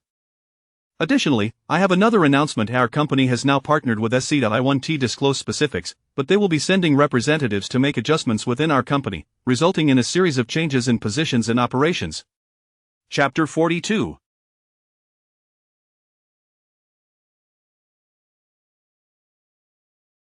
I should know your husband. Upon hearing the name SC, Xiaoxing couldn't help but recall Qin Su and the scene she had witnessed at the company's entrance. Wu Yun had elaborated extensively, but the crux of the matter was that their department the operations sector would be separated into a distinct operations department. The sales department would also be divided into several smaller teams, each responsible for game distribution and hardware-software sales, necessitating the recruitment of numerous employees, alongside salary increases. Those in the department who failed to meet performance standards would be let go, particularly those who slacked off at work or were inattentive during meetings. Xiaoxing reminded herself to be cautious, lest she find herself expelled from the company, oblivious to her missteps. Wu Yun's gaze was fixed on Xiaoxing as she spoke. Returning to her senses, Xiaoxing met Wu Yun's pointed look, lowered her gaze, and remained silent. Alright, that will be all for today, Wu Yun concluded, prompting several colleagues to swarm around, eager to flatter her. Will Mr. Wu's position be elevated as well? Managing two departments must be quite taxing for him, right? Surely there will be a vice president to assist Mr. Wu. With greater capability comes greater responsibility, and Mr. Wu's prowess is evident to us all. Enough with the flattery, get back to work, Wu Yun chuckled. Though she clearly relished the praise, once she ascended to the position of director, her status would undoubtedly rise, and with the support of the SC behemoth, the company's growth would be assured. She might even receive a share of the company's equity. Xiaoxing had no time for sycophancy. If she failed to produce this product plan, she would be dismissed by Wu Yun before the department even underwent restructuring. Lin Shuang approached her workstation, tapping on Xiaoxing's desk. Xiaoxing, have you completed that market research I requested? Xiaoxing paused, glancing at the materials she had tossed into the corner. Not yet. Is it urgent? Very much so. When can you have it ready for me? Xiaoxing pondered for a moment. I can't say for certain, but it certainly won't be today, as I'm still acclimating to everything. I will endeavor to complete it as swiftly as possible. Lin Shuang furrowed her brow, her agitation evident. What about tomorrow? Xiaoxing considered. If I can finish my tasks today, I should be able to get it to you by tomorrow, but I cannot guarantee it. I can only do my best to assist you. You, Lin Shuang was momentarily taken aback. Forget it, I'll handle it myself. Are you in such a hurry? If you like, I can set aside my tasks and help you out. However, I'm not very familiar with this, so if it doesn't turn out well, please don't hold it against me. Xiaoxing's sincerity left Lin Shuang with little room to object. She had explained her inexperience, and given Lin Shuang's urgency, if Xiaoxing were to falter, Lin Shuang would need to redo the work herself. It seemed more prudent for Lin Shuang to tackle it herself. Alright, just do your thing. I'll manage, Lin Shuang conceded, feeling a tinge of guilt at Xiaoxing's earnestness. Before handing over the materials, Xiaoxing suggested, how about I assist you with the task? It would also allow me to learn from you. Lin Shuang considered for a moment before agreeing. Sure, come over here, and I'll help you take notes. Great. Xiaoxing replied eagerly. Although Xiaoxing was not well versed in market research, helping Lin Shuang would be different from simply asking her for guidance. Lin Shuang would undoubtedly be meticulous while working on her own tasks, and Xiaoxing's assistance would earn her a favor. Lin Shuang opened her computer and motioned for Xiaoxing to sit beside her. Use that computer to start documenting what I say. Understood. With no one using the computer, Xiaoxing opened a document, and Lin Shuang began explaining where to start the research. Let's begin with market data. We need to utilize big data to identify the user demographics of similar games, then we will gather reviews and evaluations from various games to conduct a competitive data assessment. This will take some effort, as online information can be inaccurate. We should go out this afternoon for verification. Xiaoxing nodded, typing rapidly to capture everything Lin Shuang conveyed. It was evident that Lin Shuang was quite capable. She had access to various data websites that provided a wealth of information, including product evaluations. For competitive company data, they would need to consult relevant sites for financial reports, which would provide a general overview. Although some discrepancies might exist, it shouldn't be too far from the truth. Throughout the day, Xiaoxing learned alongside Lin Shuang, assisting her with the tasks. As the workday neared its end, Lin Shuang stretched and sighed. I'm exhausted. Xiaoxing, could you please help me organize this data tonight? I need it for tomorrow. Of course. This time, Xiaoxing did not refuse. While assisting Lin Shuang, she had also made significant progress on her own research. Later that evening, while working on her own planning, she had also managed to help Lin Shuang. Lin Shuang patted her shoulder appreciatively. Well done, I have high hopes for you. Thank you, senior. Don't be so formal, we're colleagues. Oh, my boyfriend is here to pick me up. Since you've helped me so much, let me give you a ride home. Oh, that's unnecessary. My electric bike is parked over there. I can go back by myself. Suddenly, Lin Shuang seemed to have an epiphany. Oh, you're going to pick up your husband, right? Xiaoxing smiled. That's simple. I can accompany you to pick up your boyfriend since I have nothing planned for the evening. Xiaoxing quickly shook her head. No, thank you. It's not necessary. As they conversed, Lin Shuang seized the opportunity to link her arm with his. This is my new colleague. I've been showing her around all day. She's quite clever. Look at you, so capable now that you can mentor new colleagues. Lin Shuang blushed slightly, then turned to Xiaoxing. Xiaoxing, this is my boyfriend, Zhang Zhe, who works at SC.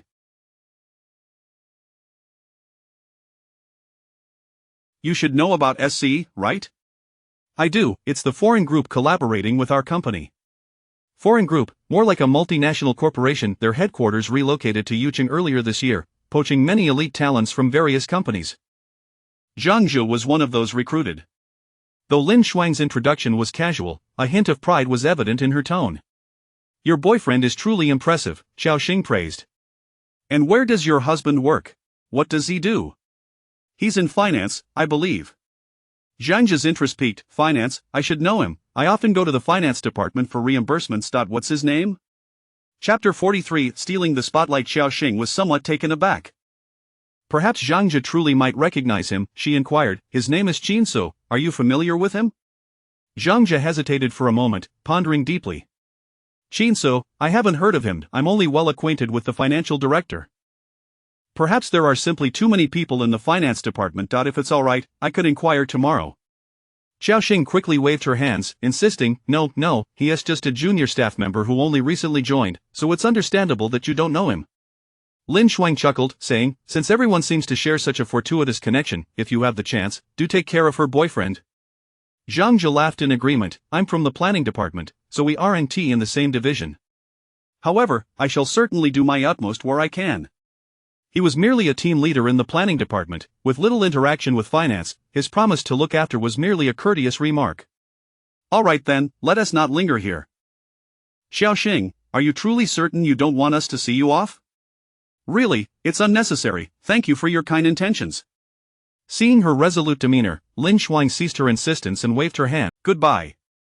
Xiaoxing smiled and bid her farewell. She mounted her electric scooter and made her way to Qin Su's office. Initially, she sent Qin Su a message and then found a discreet corner to wait. At that moment, Qin Su was still in a meeting. His phone vibrated in his lap. He glanced at it and replied, I'm in a meeting, will be late. Xiaoxing felt a twinge of suspicion. Zhang Zhe had already finished work. Why was Chinsa still in a meeting? Perhaps the finance department had an abundance of matters to attend to. As she pondered, it was past 8 when Chinsa finally emerged. Xiaoxing waved at him, and he naturally approached her. She smiled and handed him the helmet. He donned it with ease and settled into the seat behind her. Chinsa wrapped his arms around her waist, and Xiaoxing seemed accustomed to it, offering no reaction. After returning home and finishing dinner, Xiaoxing habitually scrolled through her social media, only to suddenly come across a post from Linyu, showcasing a photo with his new girlfriend. The couple was ostentatiously flaunting their affection inside a luxury car, identifiable by the prominent emblem of a bull. This new girlfriend was none other than Fangya. Initially unaware of Fangya's background, Linyu had worried that she might be materialistic due to her. Fortunately, he had not given up. Later, he inadvertently learned of her wealth and feigned ignorance, launching an aggressive courtship that ultimately won Fangya over. The accompanying caption read, "The right person, even if late, is still welcome." As Xiaoxing gazed, she realized she had forgotten to delete this person from her WeChat. Swiftly, she accessed Linyu's profile and deleted and blocked him in one fell swoop. In the following days, Xiaoxing busied herself with project proposals, finally completing the product report by Thursday. She submitted the document to Wu Yun and then requested leave. Wu Yun absently perused the file and, upon hearing of her request, looked up and asked, "Tomorrow is Friday, what do you need leave for?" "I have some matters at home," she replied. "I need to transfer the property title. Only by doing it early can I find peace of mind. Can't it wait until the weekend? Must you encroach upon work hours? Don't think that just because you've completed this project, everything is settled. If it doesn't pass, you'll have to rewrite it." Xiaoxing calmly responded, "I understand, but I genuinely have matters to attend to, General Wu." "You have matters, he has matters, everyone seems to have matters. Why don't we all just skip work?" Wu Yun glared at her. "Leave it unapproved. Go back." Wu Yun had transferred her to her department solely to keep Xiaoxing in check. Granting her leave would be absurd. Xiaoxing pursed her lips, fully aware that Wu Yun would never approve her request. Nodding slightly, she turned and left. Once Xiaoxing departed, Wu Yun continued to examine the project proposal.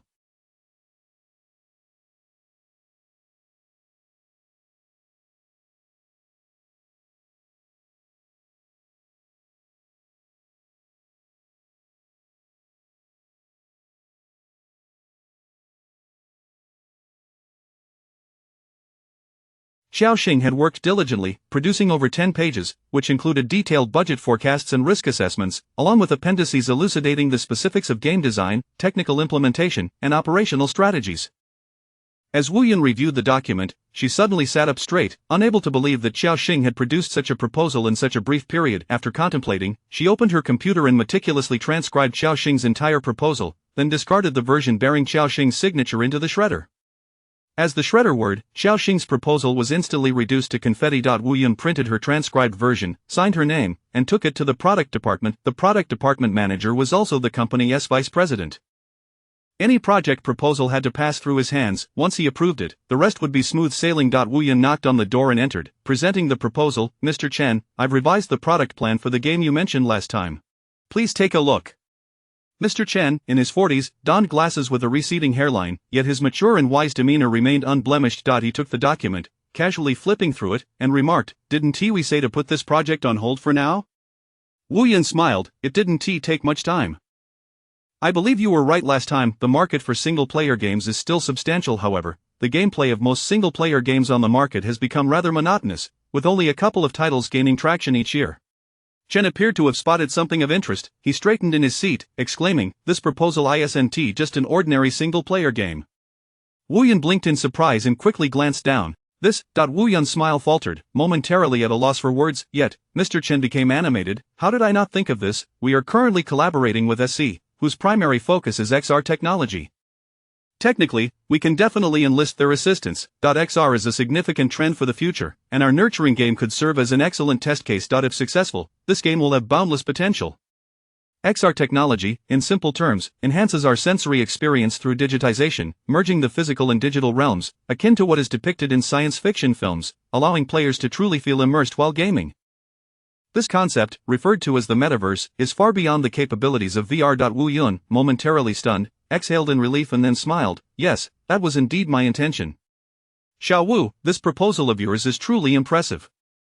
Even if XR cannot be realized, we could always transition it to VR. A nurturing game utilizing VR would still be an excellent approach, especially considering the current scarcity of VR players domestically."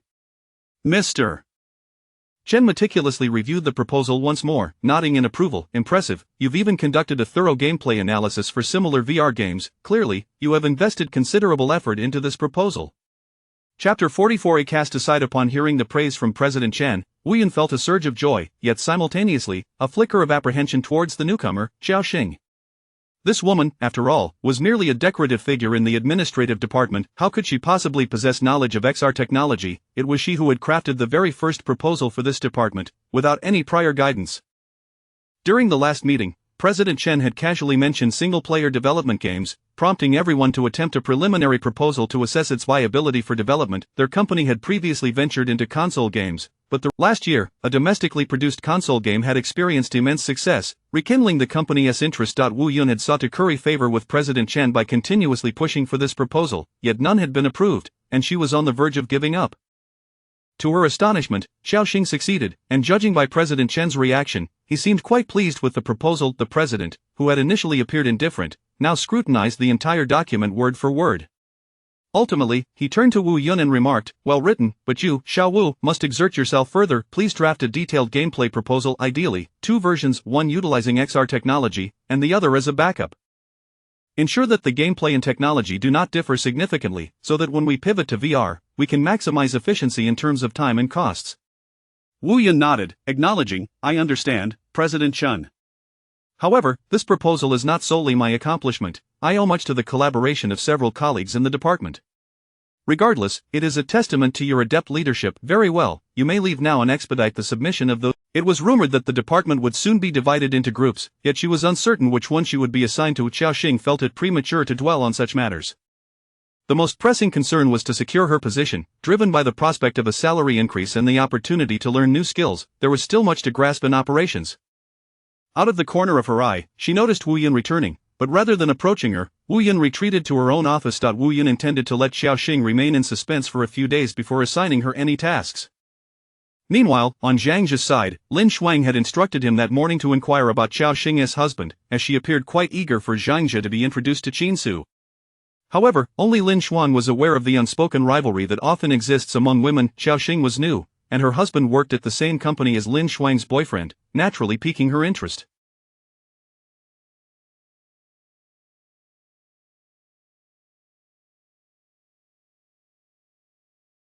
Who wouldn't he wish to excel in all aspects over others? Upon arriving at the finance department, Zhang Zhe surveyed the area and located the head of the cashier group. Under the pretense of asking about reimbursements, he casually inquired, "Is there someone named Qin Su in your department?"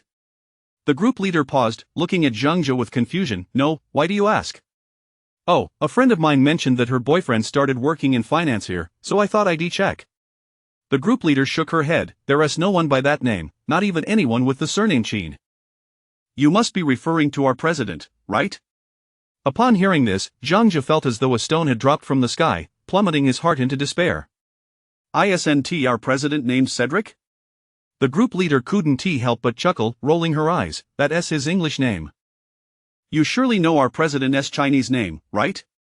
"Zhang Zhe," the group leader added, "however, I haven't heard that our president has a girlfriend. Are you sure you didn't mix something up?" "Perhaps," he replied, "she said she just joined a few days ago." A batch of candidates was just eliminated yesterday, and it's not uncommon for someone to pass the written test and mistakenly believe they've secured a position nowadays. There are so many with the same name. "It's entirely plausible that your friend's boyfriend is among them." Zhang Zhe patted his racing heart, relieved. "That must be it. I'll ask her again later." Upon returning to his workstation, he reported his findings to Lin Shuang. However, Lin Shuang noticed only the part about the interview elimination, and upon learning this news, her sympathy for Xiaoxing deepened. She discreetly approached Xiaoxing and gently patted her shoulder. Startled from her engrossed reading, Xiaoxing exclaimed, "Oh, it's you, you startled me." Lin Shuang leaned over Xiaoxing's desk, looking at her with a sympathetic expression. This gaze left Xiaoxing bewildered.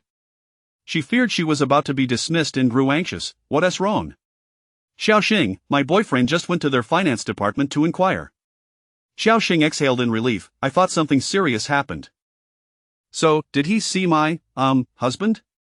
Lin Shuang shook her head regretfully. "Zhang Zhe said your husband was eliminated from the interview yesterday. Don't be too disheartened." Xiaoxing was taken aback. "Eliminated?" Lin Shuang nodded, reassuringly patting Xiaoxing's shoulder. "Our company is quite stringent. especially in departments like finance. Your husband passed the written test, but unfortunately, he didn't make it through the interview. Lin Shuang's words were delivered convincingly, deepening Xiaoxing's admiration for her boyfriend, who could uncover such details. Xiaoxing suddenly felt a wave of concern for Qinsu. Having studied abroad, how could he possibly have failed? This morning, he had asked her to drop him off at the company, perhaps not wanting to disclose the matter to her, as it was undoubtedly an unflattering situation, one that could affect a man's pride. Not to worry, Zhang Jia knows many people. He can help your husband find a job later. Xiaoxing managed a weak smile and nodded, thank you. No need for formalities, we're colleagues, Lin Shuang replied. Xiaoxing spent the remainder of her workday distracted, and after clocking out, she headed to SC. She parked her electric scooter by the roadside and was about to message Qinsu when she spotted him outside the company, standing there engrossed in his phone instead of going inside. Qinsu had just stepped out after meeting a client and had come from the parking lot, timing it perfectly to coincide with Xiaoxing's arrival. However, this action only served to deepen Xiaoxing's misunderstanding of the situation.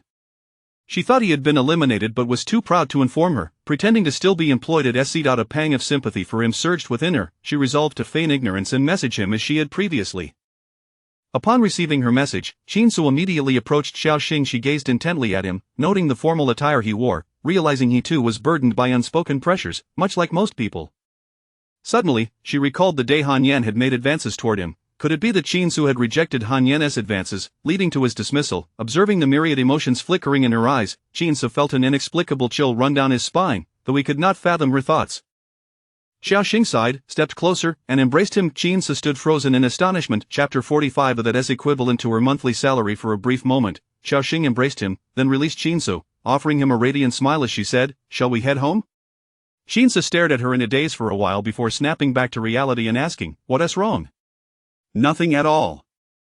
You've worked hard today, so let us go. I'll prepare something delicious for you upon our return, Xiaoxing replied, handing him the helmet and beaming brightly. She sensed his current emotional turmoil and resolved not to dampen his spirits. Qinsu furrowed his brow. He realized he was becoming increasingly perplexed by this woman. He accepted the helmet and took a seat on Xiaoxing's electric scooter. She then returned to the market to purchase an abundance of delectable ingredients, preparing a lavish spread that made the old man believe something wonderful had transpired.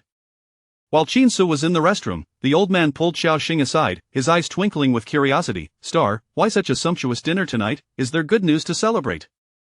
Xiaoxing glanced towards the restroom and whispered to the old man, "Grandpa, I overheard someone say that Qinsu was rejected after his We don't want to worsen his mood." The old man, who had just taken a sip of tea, choked and sputtered upon hearing this. Xiaoxing quickly patted his back. "Grandpa, are you all right?" After a moment, he inquired, "Who told you this?" "A colleague from our company. Her boyfriend works with Qinsu, and he mentioned it while at work." The old man rubbed his nose, his expression growing oddly contemplative. "I see. Just the two of us should know about this. Let us keep it from him to avoid further discouragement." The old man struggled to contain his laughter, nodding vigorously. Yes, we want to tell him. Additionally, I have a job now, and my earnings are sufficient for us." The old man coughed lightly. "Star, you truly are a wonderful child." Flattered by his praise, Xiaoxing smiled bashfully. Once Qinsu emerged, she tactfully avoided discussing the topic and spent some time with the old man before preparing to leave. As Qinsu was about to depart, the old man suddenly called out to him, "Xiaosu, wait a moment." Qinsu paused, turning back to look at the old man. "Come here. I need to speak with you." Qinsu returned and sat beside him. "What is it?" The old man hesitated, appearing somewhat troubled before finally speaking. "Xiaosu, when will you go see your father?" Without waiting for a response, "You wish to keep your marriage to Star a secret, and you don't want her to know your true identity. However, if your father comes, he will undoubtedly meet Star, and then you'll have to figure out how to handle the situation." Initially inclined to refuse, Qinsu fell silent. The old man patted his arm gently, urging, "You should go see him. After all, he is your father. You can't avoid him for a lifetime, can you?" "I understand. I'll make time to visit," Qinsu finally replied. "That's the spirit." The old man's demeanor lightened, but then he seemed to recall something, lamenting, "Star is truly a good girl. You must hold on to her. Grandpa, you've praised her 8 times in 10 sentences. What is it about her that you value so highly?" The old man replied, "You'll understand in time. I could tell you, but you wouldn't believe me. However, let me share this. Do you know why she prepared such a feast tonight?" "Why?" "Because she heard somewhere that you were rejected by the company and wanted to cook a meal to comfort you." She even asked me not to mention it to you, as she wants to take care of you. Shinsa's lips twitched slightly as he finally grasped the situation. It dawned on him that her initial embrace and the lavish he had assumed she was celebrating the success of her proposal. Understood. I'll head over now. The old man chuckled heartily. You rascal, before you couldn't even be bothered, yet now you're so eager?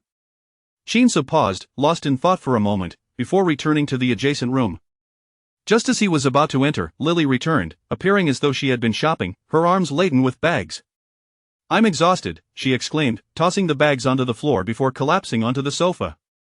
Seeing this, the aunt approached, a sheepish expression on her face. Lily, what did you buy?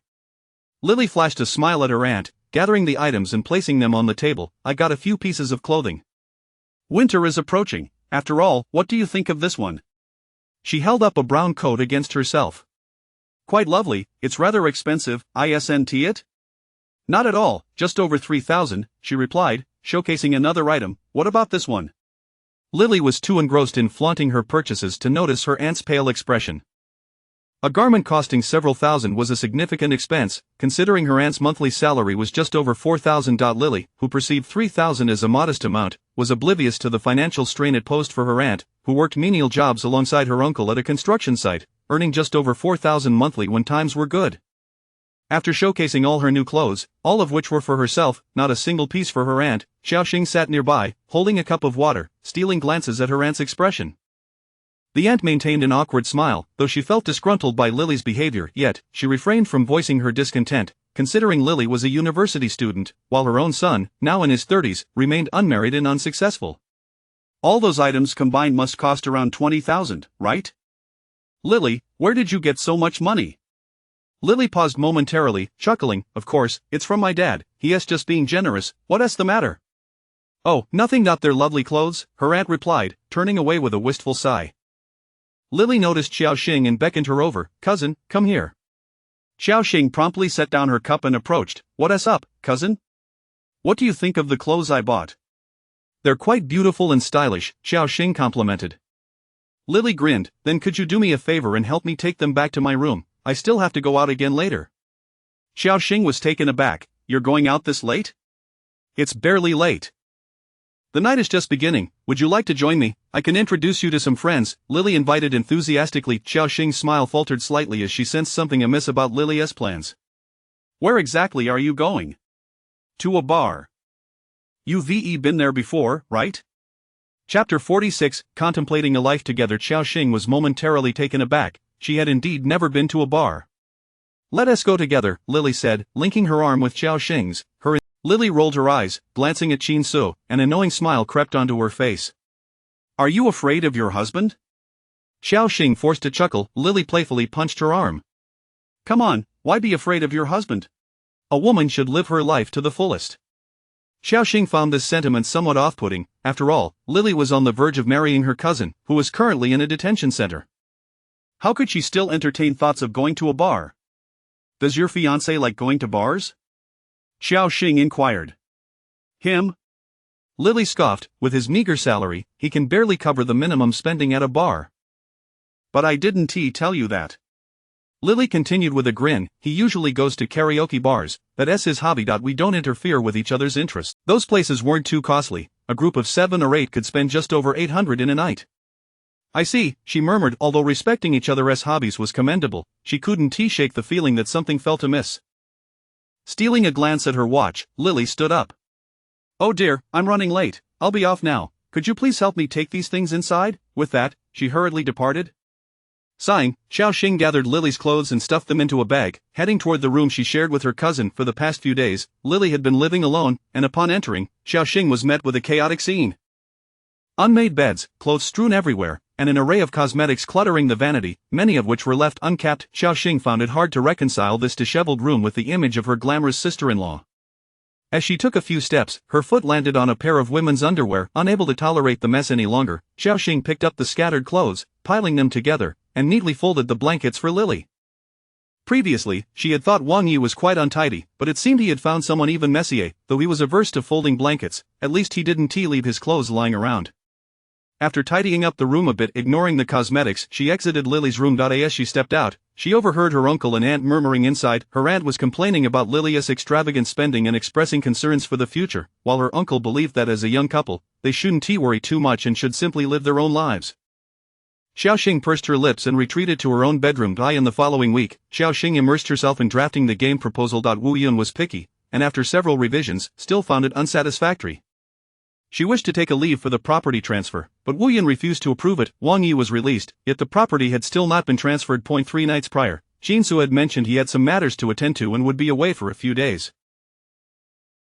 Since then, he had not returned, and what troubled Xiaoxing most was that he hadn't even sent her a message. Perhaps he truly harbored no feelings for her.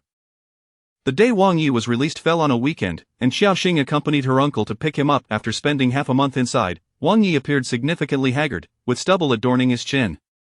"Where's Lily?" he asked, scanning the area but failing to spot his girlfriend. "I don't know," Xiaoxing replied, hesitating to inform him that Lily hadn't returned since going out the previous night. Wang Yi enveloped Xiaoxing in a heartfelt hug. "Cousin, you're the best. You have no idea how difficult it's been for me these past 2 weeks, just look at me." Xiaoxing pushed him away. "All right, go wash up."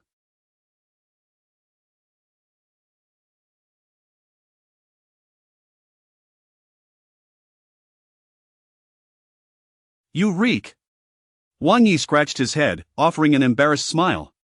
"Let us go eat a feast after I shower. Oh, and we should invite Jinsu, I owe him an apology." Xiaoxing smiled back. He is on a business trip and probably won't return for a couple of days. She was uncertain whether he was indeed on a business trip or searching for work elsewhere, as he hadn't been home for nearly 3 days. This guy is quite something, so busy, Wang Yi sighed, beginning to regret his past choices. "If only I had studied harder back then." Her uncle interjected, "Now you realize the importance of education. Back then, we scolded you for refusing to study. What good is regret now?" Once inside the taxi, Xiaoxing's phone vibrated. She checked it to find a notification of a loan deposit. The amount was similar to what Lu Yan had mentioned, 31,000, but nearly 20,000 had been deducted. Although she had prepared herself for this, it still stung. Besides repaying the 50,000 principal, she also had to account for interest, making her feel utterly at a loss. Her uncle, seemingly deep in thought, turned to Wang Yi and asked, "Son, when you're with Lily, does she often go out at night?" Wang Yi was taken aback, suddenly focusing on his father. "She went out again?" "While you were away, she frequently went out, sometimes not returning until the early hours, even spending whole nights out. Your mother and I were worried." He hesitated to voice his concerns, particularly about their future together. Wang Yi scratched his head, feeling a surge of anger. "She promised me she wouldn't go to bars anymore. She is deceiving me again." "Oh son, don't confront her, she might think I told you. Tell me honestly, do you truly like her and wish to build a life together?" "Isn't that a given?" "Of course, I want to build a life with her. My salary card is with her. I need to ask her for pocket money." Previously, when Wang Yi was single, he would spend 5,000 a month without a care, enjoying life and occasionally indulging in a foot massage or karaoke. But since being with Lily, he had given her his salary card, leaving him with a mere 500 for personal expenses, which he had to stretch to buy groceries and prepare meals for her. Lily did nothing at home. He felt like he was catering to a queen, yet, despite everything, he still wanted to marry her and create a life together. He even bought an electric scooter to deliver food after work, all to improve her circumstances. After Lily had spent a night at the bar without returning, Wang Yi searched for her all night, only to find her at a friend's place, mingling indiscriminately with both men and women. Furious, he had confronted Lily, who apologized, promising never to set foot in a bar again and vowing to marry him once they returned to Yuqing. Wang Yi resigned from his job and discussed plans. He had never shared these details with his parents, nor did Xiaoxing know. The money he borrowed from Xiaoxing was for buying Lily a handbag. She always insisted on the most expensive ones, costing over 10,000 each, and he scrimped and saved to afford them. Wang Yi didn't mind her spending habits, but he could not tolerate her going to bars and associating with dubious company. Watching him sulk, Xiaoxing opened her mouth but found herself at a loss for words. It was evident that Wang Yi had strong feelings for Lily. Her uncle reassured him, "Then have a good talk with her, don't be angry. A harmonious home brings prosperity." Chapter 47. Firmly under control. Upon their return home, several individuals found Aunt busy preparing a meal in the kitchen. Hearing the commotion, she emerged holding a spoon. Upon witnessing her son's haggard appearance, her eyes brimmed with tears as she briskly approached Wang Yi, grasping his hand and inquiring, "My son, you haven't endured any hardships in there, have you?" Wang Yi scratched his head and managed a reassuring smile. "It's nothing, Mom, I'm perfectly fine. RNTI, what are you cooking? The aroma is making me hungry. I knew you were coming back, so I bought some delicious food. Go wash up first. The dishes will be ready shortly. Alright. As Wang Yi pondered something, he asked, what about Lily? Aunt gestured towards the inner room. She is asleep. Don't disturb her. She only got back around 10. Let her rest, and we'll call her when it's time to eat. Understood. I'll go take a shower. Wang Yi rubbed his sore neck and headed to the bedroom for clothes. Lily, cocooned in her blankets, was sound asleep. The room was permeated with the scent of alcohol, clothes strewn haphazardly about, including intimate garments. Wang Yi, accustomed to this chaos, collected the garments. After tidying up the vanity, he finally retrieved his clothes to take a shower. Perhaps the noise from the closet roused Lily, for she groggily emerged from her cocoon. What are you doing? Can't a person sleep in peace? Wang Yi, holding his clothes, took a deep breath and patiently replied, I just returned from the detention center to grab some clothes and take a shower.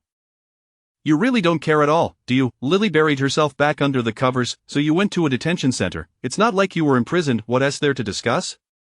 A flicker of irritation ignited within Wang Yi, but he suppressed it, exhaling deeply, shutting the closet door, and heading outside with his clothes. Seeing his solemn demeanor, Xiaoxing refrained from provoking him further. By the time Wang Yi finished his shower, and had nearly completed the meal, Xiaoxing hurriedly assisted in bringing the dishes to the table, and instructed Wang Yi to summon Lily for dinner. Wang Yi entered to call for her, but she remained engrossed in her slumber and did not respond. Aunt's expression soured, though she refrained from voicing her displeasure, saying, when are you going to look for a house? Once you find one you like, you should move in. Wang Yi nodded, perhaps tomorrow. I previously viewed 2 similarly priced options, both furnished. I'm unsure if the funds will suffice. Overall, purchasing a decorated home is more economical than a shell, though I worry about the quality of the finishes. Did the manager mention the down payment for such properties? Yes, the total price is over 3 million, with a down payment of around 900,000. That's quite a sum. Aunt clicked her tongue. At most, we can only muster 600,000. Perhaps we could borrow a bit more. Otherwise, even if we opt for a shell, we won't have funds to furnish it. Uncle interjected. Aunt blinked, nudging Wang Yi with her elbow. Doesn't Lily's family contribute anything? Last time we gifted them 28,000 as a betrothal gift. Wang Yi hesitated. That doesn't seem proper. We've already given it to them. How could I ask her to use it for a house? Uncle agreed. That's not feasible. Don't even consider it. Do you think Lily's character allows her to contribute? Moreover, they stated they'd provide a car worth 200,000 as a dowry. We must find another solution. Aunt pouted, clearly displeased. You keep being the nice guy. In the end, with a mortgage of over 10,000 a month, your father and I will have to work to cover their payments. Mom, I'll handle the mortgage myself. You needn't worry, Wang Yi assured. I can't help but worry. You're my son. How can I not be concerned? Lily isn't contributing a penny, yet her name must be on the property deed. You read just like your father. In his youth, she had fretted over his mischievousness, fearing he'd bully his wife, but now it seemed he had become entirely subdued, almost a henpecked husband. Wang Yi shrugged, indifferent. It's just a name. We'll be living there together. I promise to treat her well. We can't be untrustworthy. That's what you taught me. Aunt could only roll her eyes in response. Xiaoxing listened silently, refraining from interjecting. Previously, she had thought her cousin was reaching beyond his grasp, but now he appeared quite commendable, especially in comparison to Lin Yu. In contrast, her impression of Lily had significantly diminished. Not only had she failed to greet her cousin upon his return, but she had also chosen to spend the night at a bar getting drunk. After dinner, Wang Yi saved some dishes for Lily, planning to let her eat upon awakening. Xiaoxing began to understand why someone as beautiful and educated as Lily would be with her cousin. Lily finally stirred from her slumber around 3 in the afternoon. Yawning, her first action was to call for Wang Yi. Wang Yi, engrossed in work on his phone, immediately set it down upon hearing her voice. Ah, the young lady is awake. Lily plopped down on the sofa beside him. I'm so hungry. Is there anything to eat? Yes, there's food in the fridge. Should I heat it up for you? Lily waved her hand dismissively. I don't want leftovers. Order me some takeout. What leftovers? I saved this specifically for you. We didn't touch it at all. Lily tossed her hair back, glaring at Wang Yi. I just want takeout. Please order it for me. With no other recourse, Wang Yi reluctantly pulled out his phone and ordered her takeout. Meanwhile, Xiaoxing was busy drafting a proposal in the room. Hearing the exchange outside, she suddenly recalled Qin so that he had been away on business for several days without a word, and she had no idea where he had gone. She took out her phone and messaged him. You haven't been home for days. Where have you been? Why didn't you let me know? After typing, she suddenly realized that her message might imply she missed him.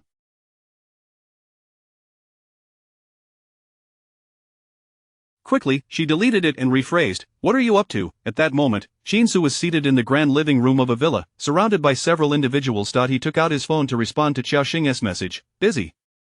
When Xiao Xing received the reply, seeing just those two words, an air of frustration enveloped her. She tossed her phone aside and muttered irritably, "If you don't want to reply, then don't. It's as if I'm checking up on you." Unbeknownst to her, Jinsu was unaware of her feelings. Sitting across from him was a woman in her 20s, poised and elegant.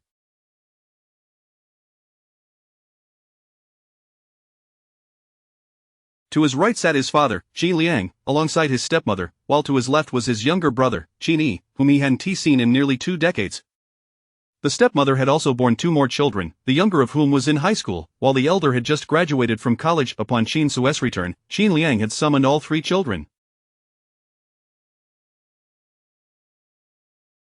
They spent the afternoon chatting, but Qin Liang wished for him to stay longer, so he had invited Miss So to join them for a conversation. However, Qin Su seemed indifferent to her presence, leaving Qin Liang in a difficult position. Sensing the awkward atmosphere, Miss So suddenly stood, saying, "Perhaps we should leave it at that for today. Let us exchange WeChat and continue our conversation later." Qin Liang nodded in agreement, turning to Qin Su. "Xiao So, why don't you add Miss So on WeChat? It would be good for you to get to know each other." Qin Su paused momentarily, glancing at Miss So. "No need. I'll be heading back to Yuqing soon." "Is it that urgent? You've just returned. Why not stay a few more days?" His stepmother, Wang Yu, suggested. Qin Su surveyed the room, and with a dispassionate tone, remarked, "With so many of you here accompanying him, my presence won't make a difference." Chapter 48. Borrowing some money from Qin Su. "What do you mean by that?" Qin Liang's expression was somber, his tone tinged with an unmistakable hint of hostility. The literal meaning. With that, Qin Su tossed the words aside and stepped out, declaring, "I'm leaving first. I have a flight to catch." "You would not." Qin Liang rose, ready to explode, but Wang Yu swiftly grasped his arm, urging, "Don't be impulsive. At least he has returned, hasn't he? If you say anything harsh to him, what if he never visits you again?" "Humph," Qin Liang retorted irritably, "I don't care." Upon hearing this, Qin Su paused momentarily but quickly continued on his way. Qin Yi, however, pursued him, grasping Qin Su's arm. "Brother, wait a moment." Qin Su halted, glancing back at Qin Yi. 26, Qin Yi bore a resemblance to his brother, yet their temperaments differed significantly. After years of separation, they were practically strangers, and this reunion left both feeling somewhat awkward. Nevertheless, Qin Yi, with his adaptive nature and cheerful disposition, flashed a bright smile at Qin Su and inquired, "How has mother been all these years?" "She is well. She has already remarried. Oh, she hasn't returned to see me in all these years." Qin Yi sighed. "Where is she now?" "In England. So far away. Has she had any younger siblings?"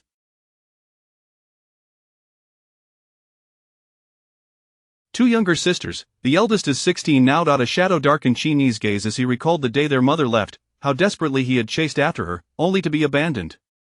"Has she ever mentioned me in all these years?" As the old man said, she is strong-willed and stubborn. Not once has she called Qin Yi during all these years. She has never sent anything back, as if he had never existed in her life. Observing Qin Yi's despondent demeanor, Qin Su felt a wave of disorientation wash over him and nodded. "She has." Qin Yi's eyes brightened once more, and he smiled again. "Will she come back?" "I don't know." "Oh." Qin Yi continued, "You're heading back to Yuqing, right? Can I go with you? I want to see grandfather." "If you want to go, go by yourself." Qin Su's demeanor was markedly indifferent, leaving Qin Yi feeling somewhat hurt. He opened his mouth but ultimately released Qin Su's arm. "All right, just be careful on your journey." After a brief pause, Qin Su walked away. Aside from their shared bloodline, there was no further connection between them. Calling them strangers would not be an exaggeration. Therefore, whether Qin Yi had fared well or poorly in the Qin household held little significance for Qin Su. Moreover, Qin Yi was now of an age where he needed no one to concern themselves with his affairs. The difficult days were long past. They were both adults now. Qin Su returned in the dead of night. Xiao Xing, aware of his return, remained in a hazy slumber, not bothering to attend to him. The following morning, when she awoke, she was surprised to find him still in bed. Unusually, he had not gone for his morning run. She opened her eyes and fixated on his face, which was so close yet appeared different upon closer inspection. Perhaps it was the proximity that rendered him somewhat unrecognizable. He was still the same person, with unchanged features. However, when she scrutinized each feature individually for too long, an odd sense of unfamiliarity washed over her, not just concerning Qin Su, but seemingly applicable to everyone. He lay with his eyes tightly shut, deeply asleep, and his eyelashes appeared longer than usual, to the point that Xiao Xing felt a twinge of envy. Yet, contemplating the possibility that he might be homosexual, she couldn't help but let out a sigh of regret. Just as she sighed, she looked up and met his deep gaze. Xiao Xing's heart skipped a beat. Qin Su held her gaze for a moment before his eyes drifted downward, landing on the subtle allure of her nightgown.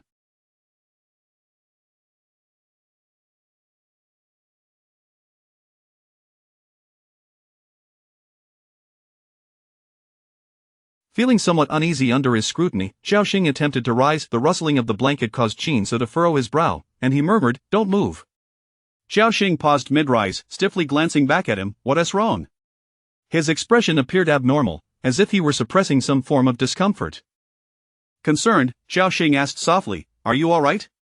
Her gentle tone, still laced with the remnants of sleep, combined with the alluring scent wafting from the sheets, proved to be a potent temptation for a man just waking.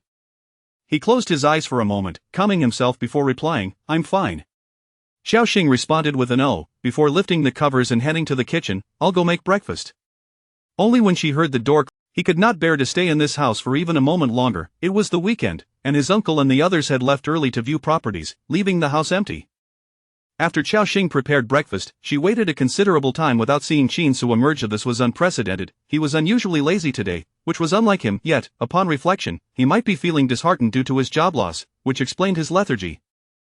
After waiting a bit longer, she approached the bedroom door and knocked. "Qin Su, breakfast is ready, it will get cold soon."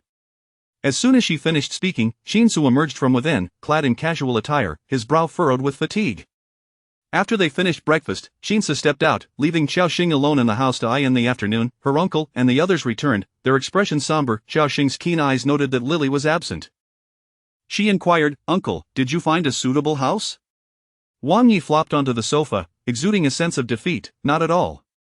"What happened? Was the house unsuitable?" Wang Yi, clutching a pillow, replied sullenly, "We couldn't reach an agreement. Lily insists on a 4-bedroom, 2-living-room place, but we don't have the funds." Lily was adamant about acquiring a 4-bedroom house, yet the down payment alone exceeded $1 million. Where would they procure such funds? They had discussed purchasing a 3-bedroom property, but Lily vehemently opposed, leading to an argument with her aunt. Having exchanged unkind words, Lily stormed off in anger, resulting in a dismal conclusion to the outing, compelling them to return home. Suddenly, Auntie turned to Xiaoxing, smiling as she approached. "Xingxing, could you lend me some money?" Xiaoxing was taken aback, shaking her head helplessly. "Auntie, I truly have no money left." "If I had any, wouldn't I have bought a house by now?" "Where did you get the money you had before? You've only been working a few years, you shouldn't have saved that much." Xiaoxing clarified, "That was all from Qin Su." "I certainly don't have that much." "Then talk to Qin Su and ask him to lend us some. We'll pay him back once we have money." "But he doesn't have any money either, Auntie." Xiaoxing recalled his unstable job situation, her concern growing. "How could he possibly have money?" Auntie remained unconvinced. "He bought a car and paid for this house. How could he be broke?" "Xingxing, we are family. If you don't help your cousin, who else can help us?" "You can't just turn your back once you're married, can you?" Chapter 49 Mortgage for the house. Xiaoxing was momentarily taken aback. Every time her aunt sought her assistance, she would invoke the banner of familial ties. Yet, when it came to matters concerning her own interests, she would turn her back without a second thought. This was not the first time Xiaoxing had experienced her aunt's capriciousness. What weighed more heavily on her heart was the coldness she felt. Her aunt's demeanor towards Lily was markedly different from her attitude towards her. Suppressing her emotions, Xiaoxing forced a smile and said, "Qin Su truly has no money. If we had the means, we would have purchased a house in the city long ago. Why would we be cramped in this place?" Her aunt dismissed her words with a wave of her hand, stating, "What's wrong with this place? It's wonderful, the transportation is convenient, everything one needs is nearby, and the cost of living is significantly lower than in the city. What could possibly be bad about it?" Xiaoxing tugged at the corners of her mouth, tempted to retort, "If it's so great, why are you selling houses?" However, out of respect for her uncle and cousin, she refrained from voicing her thoughts. Just then, Qin Su returned. He pushed the door open, only to find the entire family staring at him, their expressions radiating joy as if he were a beacon of hope. Qin Su closed the door and changed his shoes before approaching them, but his aunt called out to him just in time. "Xiao Su." He paused, asking, "What's the matter?" His aunt replied, "I need to discuss something with you." "Go ahead." With a cheerful, "Let's talk." Qin Su glanced at Xiaoxing, who appeared somewhat distressed, seemingly reluctant for him to take a seat. Having a few suspicions in his mind, he chose to sit beside her and said, "Aunt, just say what you need. Here's the thing, today we went to look at some houses, but we're short on funds. Therefore, I was hoping to borrow some money from you. You and Xiaoyu were childhood friends, and we were neighbors in the past. Now that we are family, it's only natural for you to help us out, right?" Though her aunt appeared a tad bashful, it was merely a semblance, as those who sought financial aid often possessed a thick skin. Without it, she would not have broached the subject. Qin Su pondered for a moment before asking, "How much do you need to borrow?" Upon hearing this, Xiaoxing was taken aback. her brows furrowing as she cast a sidelong glance at Chin Su.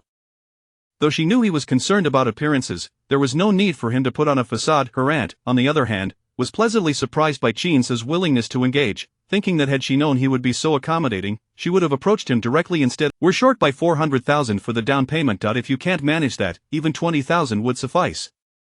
400,000? Chin Su replied with an impassive expression, saying coolly, if you're lacking that much, why are you still aiming to buy such an extravagant house? His question left his aunt momentarily speechless. She stammered, well, we initially intended to purchase the 2 million second-hand house, which would have covered the down payment perfectly, but Lily disagreed. You know how it is, Lily is a university student, and her family is better off than ours. We can't let her feel slighted after marrying into our family, can we? Chin Su listened quietly, leaning back slightly in his seat, a faint smile gracing his lips, though it bore an, if you have no money, then how did you acquire that car? Chin Su turned to her, his expression devoid of excess emotion yet emanating an inexplicable sense of pressure. My car is still being repossessed, and I owe 7,000 to 8,000 each month in car loans. Last time, I lost tens of thousands to someone else. Since you claim we are family, I didn't ask you for that money. I thought that sufficed for the term family, but... Upon hearing this, Xiaoxing released a breath she hadn't realized she was holding. Chin Su paused before continuing, so why do you still assume that I have money and am unwilling to lend it to you? This left his aunt speechless, as he was quite right. They had already taken considerable advantage of Chin Su, yet now they were under the impression he was unwilling to help. If her uncle sighed, saying, I told you not to bother him. His aunt, displeased, shot a glare at Wang Yu. You only know how to play the blame game. You didn't say anything while I was speaking, and now that I'm finished, you come in as the good guy. What do you mean by that? I already told you on the way back not to ask him. You didn't listen, and now you're blaming me? As it seemed the two were about to argue again, Wang Yi intervened, saying, come on, stop fighting, I'll speak to Lily again. If she insists on buying that expensive house, then this wedding is off. Wang Yi felt quite frustrated. He didn't blame Lily, but he loathed his own lack of success, and now that they were about to marry, they couldn't even afford a house, and the family was embroiled in quarrels.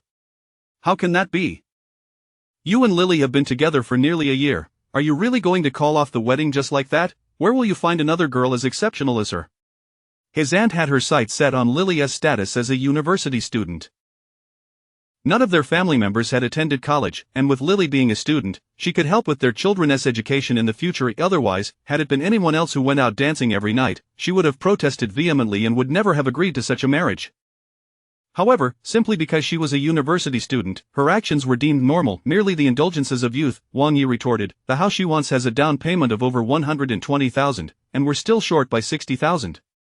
Where are we supposed to find that? Take out a mortgage. His aunt gritted her teeth. The house is still in our possession, so we should be able to secure a loan. Hearing this, Xiaoxing felt a lump rise in her throat, struggling to contain her anger as she said, Aunt, hasn't this house already been sold to me? Her aunt shot her an exasperated look. What's yours is ours. Honestly, it's merely for the sake of taking out a loan. It hasn't been sold. This house still belongs to you. Your cousin cares for you so much. Shouldn't you help? Though Wang Yi had treated her well, her aunt's presumptuous attitude incensed her. Enough of this you and me talk. Once the loan is secured, we'll handle the repayments ourselves. You need not worry about that. The house will not disappear. At this point, Xiaoxing no longer wished to converse with her. She stood up, saying, let me think about it. With that, she turned on her heel and walked out without looking back. Child, what is there to think about? You've lived here for so many years for nothing, her aunt called after her. Though her voice was low, Xiaoxing still heard it. Clenching her fists, she quickened her pace to leave the premises. Once outside the complex, she felt a wave of emotion rise in her throat. She took a deep breath to quell the urge to cry. Are you not considering the mortgage? Chin Su's voice broke through her thoughts, revealing he had followed her outside. Chapter 50. No one looked back. Xiaoxing wiped away the tears at the corner of her eyes and glanced back at Chin Su. He maintained his usual calm demeanor, as if nothing in this world could stir his emotions. Shall we take a walk? Xiaoxing said, her voice heavy with melancholy. Chin Su remained silent, tacitly agreeing. Outside the community, a pedestrian path lay before them, flanked by trees that had begun to shed their leaves, carpeting the ground with a delicate layer of foliage. As they walked, their footsteps rustled softly upon the leaves. Xiaoxing tucked her hands into her pockets, feeling the breeze tousle the loose strands of hair by her ear. When I was very young, my parents divorced. They each pursued their own futures, unwilling to bear the burden of me, their unwanted child. They held a strong preference for sons, and from the moment I was born, I was met with nothing but disdain.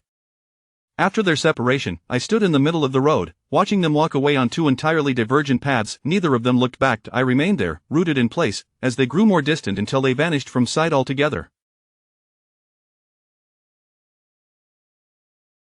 I spent 2 days in that rental apartment, starving, until my grandparents finally found me and brought me back here. Xiaoxing paused, suddenly extending her hand to catch a leaf drifting down from a tree. The sight of it evoked memories of her younger self. Rootless and adrift, she toyed with the leaf and murmured, "My grandparents treated me with kindness. They did not favor boys over girls. In fact, they cherished daughters.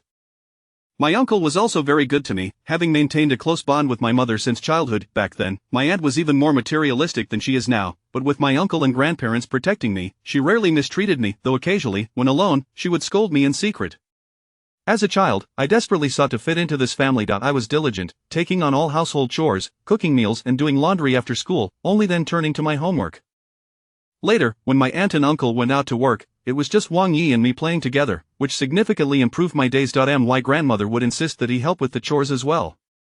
Then, as time passed, my grandfather passed away, and my uncle and aunt returned home. My aunt wanted to claim the savings my grandfather had left behind, leading to conflicts with my grandmother. As my grandmother was nearing her end, she pulled me close and handed me the bankbook, saying that once she was gone, I would be without family. A girl must have money in her hands to feel secure and not be bullied, she instructed. In total, there was 200,000, 10,000 for each of us. When my grandmother first passed, my aunt suspected that she had given me money and tested me in various ways, but ultimately gave up when she found no evidence. Her attitude towards me only changed after I entered university. Perhaps she felt that I had grown up, now a college student, prompting her to seek a better relationship with me, motivated by potential benefits. So, your relationship with your aunt has always been strained? Qin so suddenly inquired. Xiaoxing halted, noticing a nearby bench, and walked over to sit down. It is indeed strained, but we still have my uncle and cousin in between us. No matter how bad it gets, we cannot sever ties entirely, she sighed. Although her relationship with her aunt was poor, her bond with her uncle was solid. She recalled how, during her school years, her uncle would often slip her pocket money in secret. With her cousin's wedding approaching, she felt an obligation to be involved but was uncertain about her feelings, finding herself particularly troubled. Qin Su observed her profile, noting the slight redness at the corners of her eyes, indicative of her suppressed tears. It was sorrow, a profound sadness. Xiaoxing blinked in surprise, suddenly turning to meet Qin Su's penetrating gaze. His words resonated within her, striking a chord of truth. "What should I do then?" she asked, staring blankly at him. She genuinely felt lost, torn between the guilt of not complying and the sense of betrayal in acquiescing to their demands. Simply put, demand that they return the money for the house and let them take out a loan themselves. Xiaoxing furrowed her brow, contemplating, isn't that akin to severing ties directly? Then there are no alternatives. You either compromise or confront them. If you cannot bear to lose this familial bond, then assist them. However, you must consider the consequences. Given your aunt's disposition, should the mortgage be taken out, Qin Su continued, ultimately, if they fail to repay the loan and abandon their responsibilities, you will still face a confrontation, and in addition to losing 40,000, you will also lose the house. Xiaoxing gaped in astonishment. Indeed, this was a grave consequence. So, should I confront them for the 40,000?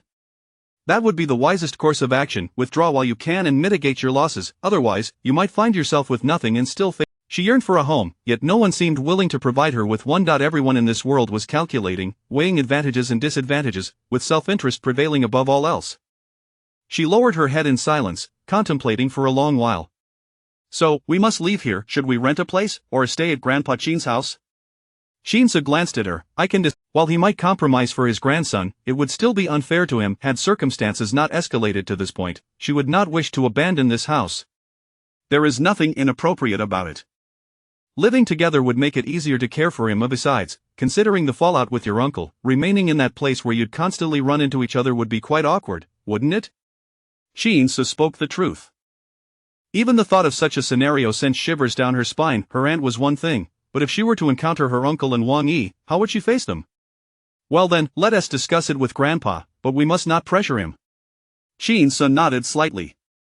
He had long sought a suitable reason to relocate, and this was a once-in-a-lifetime opportunity he could not afford to miss. Had it not been for the difficulty in explaining things to the old man, he would have already ceased returning home, for living with those troublesome individuals was nothing short of torment. I'll go back and discuss it with him first. Chinsa stood up, his urgency palpable as he prepared to leave. Chapter 51 Do not bully the stars. Chinsu. Xiaoxing hastily rose to pursue him, only to realize that the man moved with remarkable swiftness. She had to jog to catch up with him. Why the urgency? Xiaoxing panted as she reached him, swallowing hard before continuing. Let us deliberate this matter further. Chinsu paused momentarily, turning to look at Xiaoxing with a puzzled expression. What more is there to deliberate? Wiping the sweat from her forehead, Xiaoxing replied, my aunt has yet to reach a decision. At least wait until I resolve their issues before proceeding. That is not contradictory. You may consult your aunt, and I shall speak with grandfather, Chinsa said, giving her shoulder a reassuring pat and offering her an encouraging glance. We shall act separately. Xiaoxing opened her mouth, momentarily at a loss for words, but he had already turned to leave. She stood there, dazed for a considerable while, before furrowing her brow in confusion. What was he so anxious about? However, since he had already taken action, Xiaoxing could not afford to remain idle. She needed to return and clarify matters with her aunt. Upon reaching her home, she stood outside, took a deep breath, and then retrieved her keys to unlock the door. As she opened it, she overheard them discussing the issue of the house. Her uncle was in disagreement, and her aunt was scolding him. And you, Wang Yi, who do you think I am doing this for? You're just sitting here trying to be the good guy. If you have the means, why don't you buy a house yourself? You two are truly ungrateful. Do you even understand who truly cares for you? Mom, please calm down. Shouldn't we be pragmatic? Look, Xing has already offered us 400,000. That house belongs to her now. If you're going to use her house as collateral, it's as if you're giving away those 400,000 for free. What will others think? Her aunt retorted angrily. What do I care about what others think? What about your marriage? Do you think you're still a child? You're 32 this year, and still relying on your parents to buy a house and find a wife. Honestly, if you had any ambition, would I need to use the house as collateral? Wang Yi, now somewhat incensed, stood up and declared, I don't care, I simply disagree. If it comes to that, I won't marry at all. I refuse to take advantage of this, you. Her aunt was so furious that her chest heaved violently, pointing at Wang Yi, unable to articulate her thoughts. You little rascal, do you truly wish to drive me to my grave? Wang Yi, in a fit of defiance, retorted, so what if I have no ambition? I could just as easily live my life single. You, this her aunt spoke. She slapped his arm in frustration, exclaiming, if you don't marry, do you intend for our family line to end? What will you do when you grow old? Wang Yi raked a hand through his hair defiantly. As if getting married prevents aging. Mom, what era are we in? Are you still this feudal? Are you truly doing this for my sake, or is it for your own reputation? Her aunt paused for a moment, then replied, of course it's for your benefit. I am your mother. How could I possibly wish you harm? Wang Yi slumped back onto the sofa, exasperated. If you genuinely cared for me, you wouldn't pressure me into marriage and compel me to buy such an expensive house, which I would spend my life repaying. You and the others would have to work endlessly to make ends meet. What's the point? His aunt, equally irritated, sat down, turning away as she said, I don't care. You must marry, even if your bride is not Lily. You must find someone of equal standing. His aunt was also quite concerned about appearances among the residents of their community. Whenever she spoke of her children, she felt hesitant to contribute. The sons of others were either high-ranking executives earning substantial salaries or graduates from prestigious universities, while their daughters married exceptionally well. Whenever someone inquired about her son, just a few days prior, she had boasted about having a university-educated daughter-in-law, who was both beautiful and dutiful. If he remained unmarried, her face would be utterly disgraced. How could she maintain her standing in the community? Wang Yi found himself rendered speechless, half amused yet incredulous. Mom, isn't this unreasonable? Do you think university graduates are as common as cabbages? You should at least consider your son's circumstances. Regardless, if you cannot find one, then don't expect me to acknowledge you as my son. His aunt crossed her arms defiantly, her posture leaving no room for negotiation. Wang Yi forced a smile and exchanged a glance with Wang Yu. There was no arguing with her. The two of them stood no chance against her determination. Amid their heated exchange, they failed to notice Xiaoxing's return. Once they had quieted down, Xiaoxing cleared her throat and approached her aunt. Upon seeing her aunt's face lit up with joy. Xing, you're back. Have you thought about the house? Xiaoxing glanced at Wang Yi, recalling his earlier words on her behalf, suddenly at a loss for how to respond. Her aunt grasped her hand affectionately, saying, oh, what are you pondering? You just heard. Look how much your cousin cares for you. He even argued with me over this matter. He would rather remain unmarried than let us use your house as collateral. Can you bear the thought of him living single for the rest of his life? At his age, 32, if he waits another 2 years, who would even consider him? Her aunt continued to lecture, while Xiaoxing found herself unable to interject. Mom, can you stop picking on Xing? Wang Yi interjected, but before he could finish, his aunt shot him a glare. Be quiet, when have I ever bullied Xing? We're merely discussing this. Is this a discussion? It's more like coercion. Wang Yi shot up, grabbing Xiaoxing's hand. Xing, come with me, ignore my mom, you little rascal, stop right there. Wang Yi disregarded her, pulling Xiaoxing outside. As he slammed the door, cousin, Xiaoxing called after him. Wang Yi remained silent, leading her downstairs before finally releasing her. Cousin, don't listen to my mom, I won't let you fall into my troubles. Hearing his words, Xiaoxing felt a lump in her throat. She grasped Wang Yi's arm and asked, if you don't marry, what about Lily, do you not like her anymore? Wang Yi sighed deeply, his demeanor turning somber. It's my own lack of ability. I've realized that if I were to buy such an expensive house, she would suffer if she married me.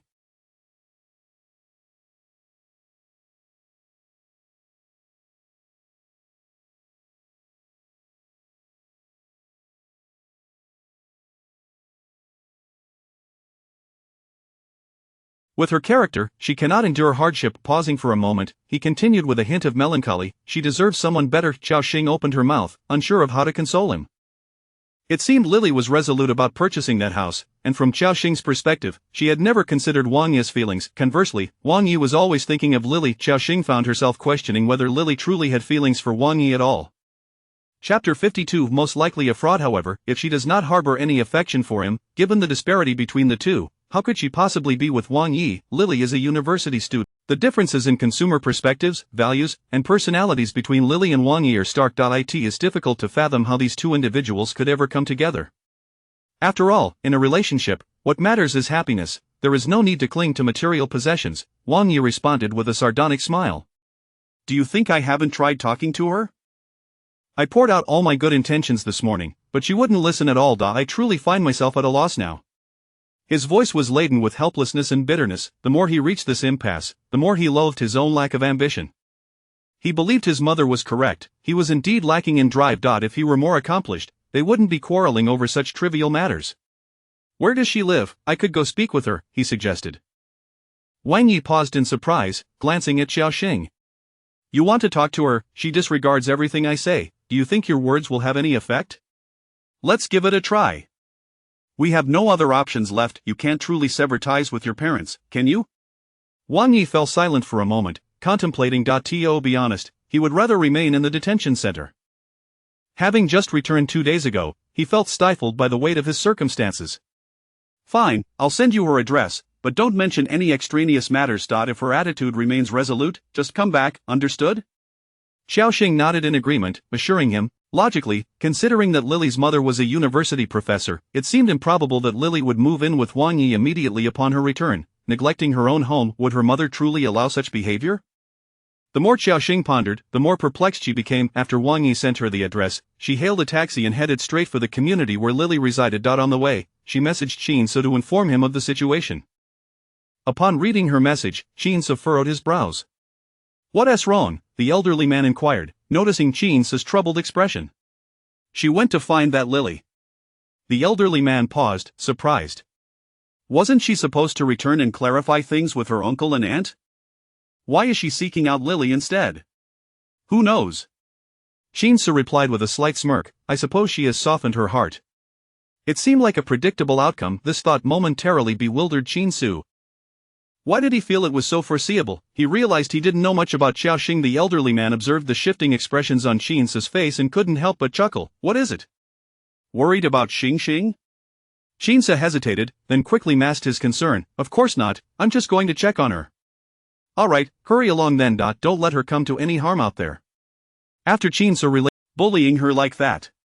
Without needing a discussion, the elderly man immediately decided to move to the city, not even bothering to buy a new house. He owned 2 spacious apartments in the city center, and Qin had purchased a villa, but those properties were too expensive. If they truly relocated, Xiaoxing would undoubtedly become suspicious, thus, it would require further planning, and he would have to accompany his dense grandson to view properties. Qin nodded before standing up and walking out, simultaneously dialing Xiaoxing. The call connected swiftly. Where are you now? He asked. I'm in a taxi, about to arrive shortly. What's up? How did your discussion with Grandpa go? It went smoothly. Send me the address, I'll go with you. Qin did not give her a chance to refuse. Xiaoxing stared at the phone for a moment after the call ended, then copied Wang Yi's address and sent it. As she gazed out at the road ahead, a sense of unease crept in, not from fear of how to approach Lily, but rather from the worry that Wang Yi's genuine affection might be in vain. During the taxi ride, she mulled over various details that increasingly felt amiss. As Xiaoxing's mind wandered, the taxi arrived outside the community. The location was not far, near the city center, taking just over 40 minutes. She lifted her gaze to the community, noting that the buildings appeared newly constructed, with several still unrenovated, and there were not many residents visible. With the address in hand, she located Building 3, 20th floor, room 2018. Taking a deep breath, she knocked on the door, but no one answered. After several minutes of knocking, a neighbor from the diagonally opposite apartment emerged. "Who are you looking for?" "Apologies, I'm searching for a friend. Do you know where she might be?" Xiaoxing replied hastily. "Not sure if the landlord for this apartment is out of town. Are you looking for the tenant or the landlord?" Upon hearing this, she smiled and asked, "The tenant, I suppose. When did she rent the place?" "The lease was signed last month, but she hasn't stayed here at all. Only these 2 units in this building were sold.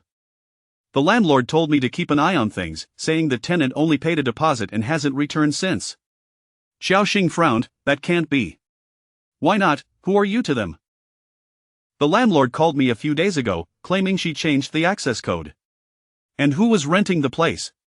The neighbor suddenly eyed her suspiciously, scrutinizing her. "Aren't they your friends? You don't know who rented the apartment?" Seeing the neighbor, "She owes me money and has been unreachable, so I came here." The neighbor relaxed a bit upon hearing this. "Oh, in that case, I suspect your friend might be a fraud. The landlord informed me they came to pay the deposit, got the access code, but never paid rent and have probably disappeared by now." Xiaoxing forced a smile. "Is that so?" "That's unfortunate." "Yeah, you might want to consider reporting it. How much did you lend them?" Xiaoxing chuckled lightly. "Not much. If I can't find them, that's fine. Thank you for your help." She did not linger further and took the elevator down. Once outside, she called Wang Yi. "Cousin, is the address you gave me correct?" "It is indeed. Why do you ask?" After confirming multiple times that she had not made a mistake, she finally replied. If her mother truly was a university professor, how could she possibly be frequenting bars every day? The disorder in her living space seemed inconsistent with such a background. Consequently, it was highly plausible that her identity as a university. Xiaoxing stood at the entrance of the community for a while, when a taxi soon pulled up in front of her, and Shinsa stepped out. Chapter 53. Is she rather flirtatious? He inquired. "So, have you found anything?" Xiaoxing shook her head. "However, I currently lack evidence and can't be entirely sure." Shinsa pondered for a moment. "If the place you are investigating poses no issues, then she is undoubtedly a scammer. If he learns the truth, perhaps the situation will become simpler." Xiaoxing considered this. After all, her cousin was still arguing with their aunt over this matter. If their aunt discovered that Lily was a fraud, she would no longer pressure Wang Yi into marriage or purchase such an expensive house. They wouldn't end up at odds with each other. With that thought, Xiaoxing's brow relaxed. However, it was imperative to locate Lily for confirmation, especially since she had taken 280,000 yuan in betrothal gifts from Wang Yi. If she absconded, that money would be wasted. Although her relationship with her aunt was strained, that money was meant for Wang Yi to buy a house and marry. Where should they search? She enjoys frequenting bars. Let us head directly to one. Xiaoxing glanced at her phone. It was still early, and the bar likely hadn't opened yet. Qin sighed in resignation. Given the nature of Xiaoxing and Wang Yi's relationship, he knew he couldn't dissuade her. She would never abandon Wang Yi. The two opted for a restaurant to dine while waiting for nightfall. The bar typically opened around 7 in the evening, and as soon as the clock struck, they made their way there. "I checked online, and there are several bars in Yucheng." "Surely we won't have to visit each one?" "No need. We can look for bars near the neighborhood. Based on Lily's previous routes, she shouldn't be too far from there," Qin analyzed. Xiaoxing nodded. "You make a good point. After all, she merely had a quarrel with Wang Yi and hasn't broken up. She has nowhere else to go and might just return to find him." She pulled out her phone again, searching for bars near the neighborhood. There were only 3, which made things easier. They headed straight to the largest bar. Upon entering, they found it still sparsely populated, though the lights and music were already in motion. Despite the lack of patrons, the atmosphere was quite raucous. It was Xiaoxing's first visit to such a place, and she felt somewhat out of her element. Qinsa secured a table and ordered a few bottles of alcohol, and they settled in a corner to wait. "Why did you order so much alcohol?" Xiaoxing gazed at the bottles on the table, feeling somewhat apprehensive. "They were here to find someone, not to drink." Qinsu opened a bottle and poured them both a glass. Of course we're going to drink, we can't just sit here idly, can we? Xiaoxing scratched her head in agreement. She lifted her glass and took a sip. It was a bit bitter, but she could understand why Lily enjoyed drinking here. The atmosphere indeed made it quite pleasurable. Drink less, Shin-su couldn't help but remind her. Xiaoxing smiled at him. It's fine, this drink isn't harsh on the throat. Shin-su merely smirked, saying nothing as he took a couple of sips himself. Gradually, more patrons began to fill the bar, and Xiaoxing found herself increasingly intoxicated. Whether from the alcohol or the infectious atmosphere, she couldn't tell.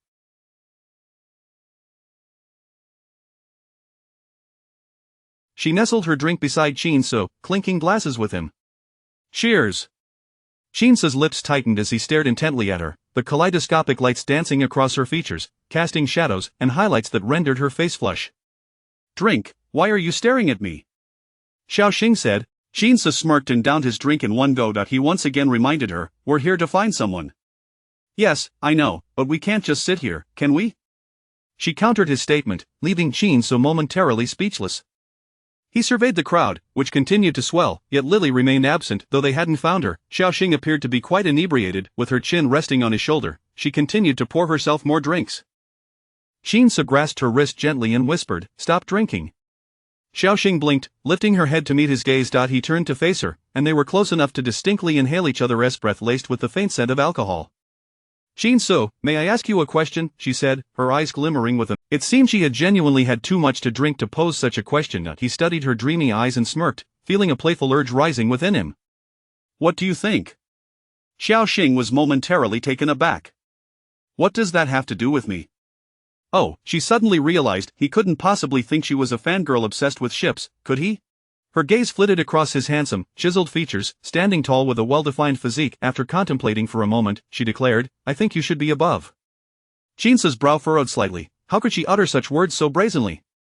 Wasn't that the expected norm, or perhaps she was rather adventurous, preferring to be on top? Really? He asked, intrigued. Xiaoxing nodded earnestly, yes, definitely. Shin-su's gaze remained fixed on her intently. And what of it? Above is better. It suits your image.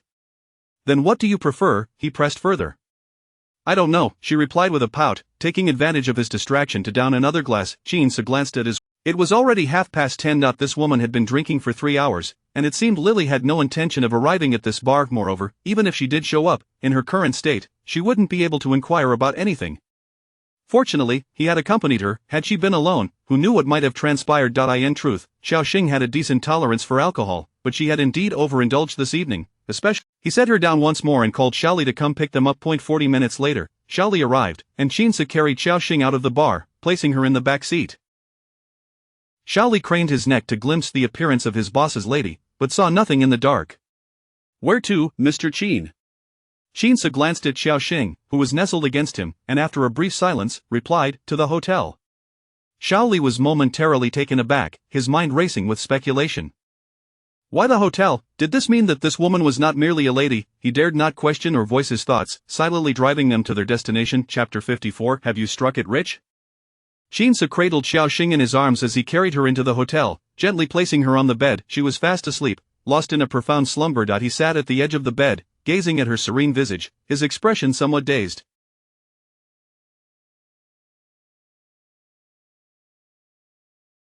Perhaps it was the effect of alcohol. Her cheeks were flushed, akin to ripe apples, and her hair was tousled, cascading over half her face as she tilted her head, evoking the image of a maiden partially veiled. She lay there defenseless, oblivious to her surroundings. If someone were to intrude upon her, she would likely remain unaware. Shin-su had brought her here out of concern that she might create a scene if she returned home, but now it seemed his worries were unfounded.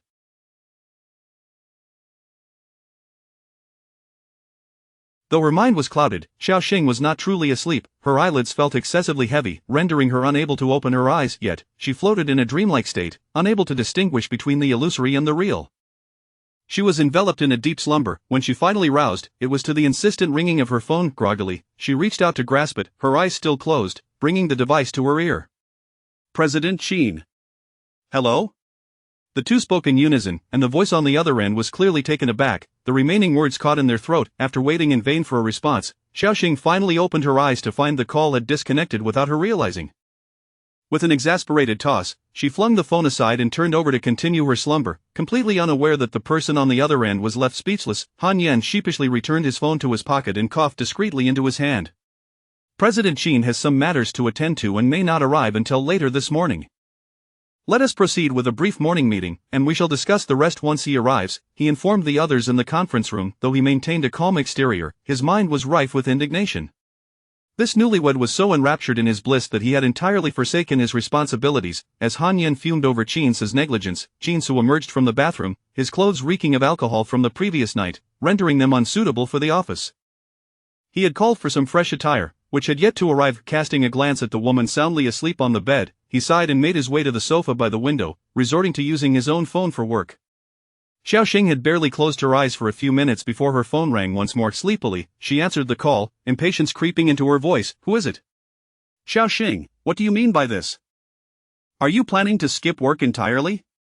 Upon recognizing the familiar voice, Xiaoxing jolted awake, her eyes flying open as she glanced at the contact name Manager Wu. Checking the time in the corner of her phone, oh no, it was Monday, and she had completely forgotten to go to work. With a start, Xiaoxing sat upright and hurriedly spoke into the phone. I'm so sorry, Manager Wu. Finding herself at a loss for an appropriate excuse, she knew she couldn't possibly confess to having drunk too much the night before. Sorry? You think you can just skip without any notice? Do you treat the company like your own home, coming and going as you please? If you continue to be so lax, perhaps you should consider not coming back at all. Manager Wu, I truly apologize. I will be there immediately. Xiaoxing mentally berated herself for indulging in so much alcohol. Wu Yun let out a derisive snort. It's nearly noon. What good will it do for you to come now?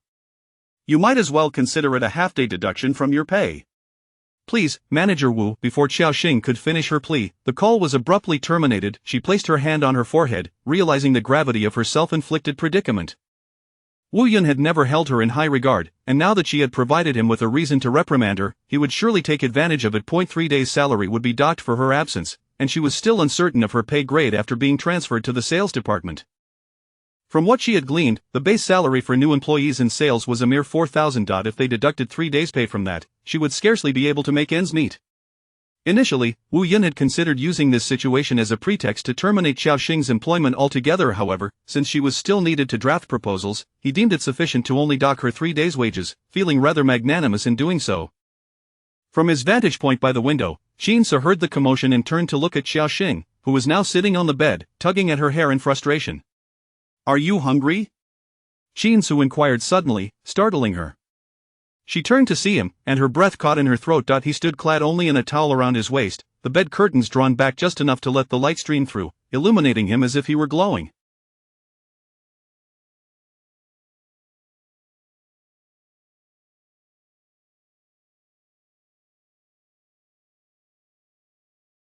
The definition of his abdominal muscles was striking, and with his chiseled features, even Xiaoxing, who typically did not notice men in such a way, felt her cheeks flush and her heart race. Yet, she quickly regained her composure, scanning the room and wondering where she was. A hotel, she murmured. Qin Su explained. You drank too much, and I was concerned you might disturb others if you returned home. Oh, Xiaoxing accepted this rationale, checking her attire to find she was fully dressed. She chastised herself for her previous worries. After all, he was a homosexual. Why should she be concerned? This train of thought led her to recall some rather audacious questions she had posed to Qin Su the previous night. Though the specifics eluded her, she vaguely remembered him mentioning he was from above. At that moment, Xiaoxing's face flushed even deeper than after her drinking escapade. If there were a whole... Unaware of the turmoil within her, Qin Su merely observed her shifting expressions, piecing together some of her thoughts. Just then, the doorbell rang, and he rose to answer it. Xiaoli stood outside, a bag in hand, beaming as he said, President. Qin Su gestured for silence. Xiaoxing turned her gaze to the bag, her mind in a haze. She peered inside to find women's clothing. Without overthinking it, she pulled out the garments and began to change. Aside from undergarments, it was a complete outfit: a beige knitted sweater, a brown mid-length coat, and a pair of fitted white trousers. To her surprise, they fit quite nicely. Before long, Qin Su emerged from the restroom. We're heading straight to the office, Qin Su announced. Oh, all right. Xiaoxing quickly tidied her discarded clothes and turned to thank him. Thank you for the outfit. You're welcome, he replied, glancing at her attire. She appeared considerably more youthful than in her previous ensemble. The two dined at a restaurant across from the hotel, and Xiaoxing promptly hailed a cab to the office. Due to her hangover, her mind was still foggy, and her head throbbed painfully. Before she could settle into her seat, Lin Shuang approached her. Where were you this morning? I was delayed by some matters, Xiao Xing replied, placing the bag on her desk and rubbing her temples as she powered on her computer. Lin Shuang, however, seized her bag, eyes widening as she read the label. Wait, Chanel, Xiao Xing, have you struck it rich? Chapter 55 of Fashion Faux Pas. Upon hearing those words, Xiao Xing turned her gaze to the packaging bag in Lin Shuang's hands. She retrieved it and examined the English letters inscribed upon it. Indeed, it was Chanel. Xiao Xing chuckled lightly. It's merely a bag. I use it to store old clothes. How could it possibly be genuine Chanel? Surely, Jinsu wouldn't have splurged on designer wear, would he? In her previous days, she hadn't contemplated her new attire, but now it struck her as peculiar. Why hadn't she just returned home to change instead of having someone deliver new clothes? Lin Shuang pursed her lips and pulled out the clothing from the bag, a distinct scent of alcohol wafting from it. You have a point. Xiao Xing forced a smile, tugging at the corner, yet, Lin Shuang poked her arm and urged, look. Xiao Xing raised her head, following Lin Shuang's gaze to see Wu Yun entering. The sight of Wu Yun sent a wave of discomfort through Xiao Xing's mind. What are you looking at? At Director Wu's outfit. Doesn't it resemble yours? Xiao Xing blinked in surprise, glancing down at her own coat before directing her attention to Wu Yun's attire. It was indeed the same style, down to the very color. How could they possibly be wearing identical pieces? Wu Yun, upon noticing Xiao Xing's clothing, darkened her expression, her face clouded like the bottom of a pot. She had not anticipated that the outfit she had sourced through an intermediary would coincide with that of someone she found disagreeable. With an icy demeanor, Wu Yun addressed Xiao Xing, come to my office. Xiao Xing hesitated momentarily, exhaling a resigned sigh before acquiescing and making her way to Wu Yun's office. Upon entering, she found Wu Yun lounging in her chair, scrutinizing her from head to toe. The garments were indeed indistinguishable, down to the matching button at the collar. Who could possibly believe they were not from the same collection? Yet, Wu Yun could not fathom that Xiao Xing could afford such an item. The cheapest version she had procured had cost a staggering 58,000. Xiao Xing, what was your excuse for not coming to the office this morning? Wu Yun began her interrogation. Xiao Xing paused before responding. I had some matters to attend to this morning, and I lost track of time. I truly apologize. Wu Yun waved her hand dismissively. What good is your apology? Your salary is being docked. I summoned you for another matter. Please, Director Wu, go ahead. When can I expect that project proposal from you? Xiao Xing contemplated for a moment. She had nearly completed the proposal, but the previous product plan she had submitted had not caused her any trouble, which was atypical for Wu Yun. Thus, she hesitated to hand over the plan. I need it by this Wednesday. Can you manage that? Wu Yun regarded her with a steely gaze, her demeanor suggesting that failure to comply would result in dire consequences. Xiao Xing nodded. I will do my utmost. However, Director Wu, I have another query. What is it? Since I've been transferred to your department, will my salary remain the same as it was in administration? She merely wished to gauge whether Wu Yun would attempt to reduce her salary. If the cut were excessive, she could easily escalate the matter to higher management. Additionally, she was curious about Wu Yun's ulterior motives concerning the urgency of the proposal. She had learned that the standalone game was not a primary project for the department, yet Wu Yun's eagerness suggested there was more to the story. Yes, with my full attendance, it amounts to nearly. Our department operates on a commission basis, so a lower base salary is to be expected. Wu Yun grimaced slightly, her smile turning somewhat strained. You were previously responsible for calculating base salaries, so you should also know what our newcomers earn, correct? Yes, I am aware. However, having been with the company for 2 years, I hardly consider myself a newcomer. I was initially hired for the administrative role, and it was you, Director Wu, who transferred me here. Therefore, I should not be categorized as a newcomer. Wu Yun's brow twitched, her smile stiffening. Indeed, the decision to place Xiao Xing in administration had been made by HR, and if Xiao Xing had been unwilling, she could have declined or approached HR herself. The implication of Xiao Xing's words was clear. If her salary were excessively diminished, she would seek recourse from human resources. After a moment of silence, Wu Yun replied, You have a valid point. You are indeed a seasoned employee. It would not be appropriate to classify you as a newcomer. You may return to your work for now. I will need to discuss your salary with the vice president. Xiao Xing nodded. I shall take my leave then. Wait. Wu Yun called after her, her gaze drifting once more over Xiao Xing's coat. That outfit is quite nice. Where did you purchase it? Xiao Xing had anticipated this question. She promptly replied, I bought it at a street stall for just over 70 yuan. It seems I inadvertently met. I assume yours must be quite expensive? Upon hearing the price, Wu Yun's expression softened considerably. In the future, refrain from purchasing from such stalls. The craftsmanship is poor, and the quality is lacking. Moreover, as someone in administration, you should understand how personal image can impact the company's reputation, correct? Xiaoxing nodded. I understand. I won't wear this garment again. Very well, return to your duties and submit the project proposal promptly. This was not the first time Wu Yun had mentioned the project proposal, and Xiaoxing found the insistence rather suspicious.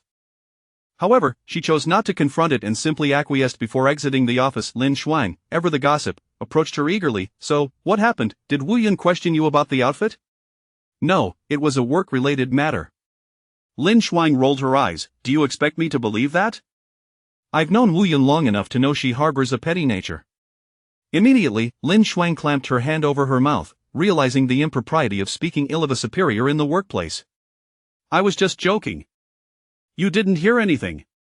I know, I heard nothing at all, Xiaoxing replied with a smile. It seemed she was not the only one who had felt the weight of Wu Yun's scrutiny. Even Lin Shuang had her reservations, making Xiaoxing's transfer here all the more reasonable.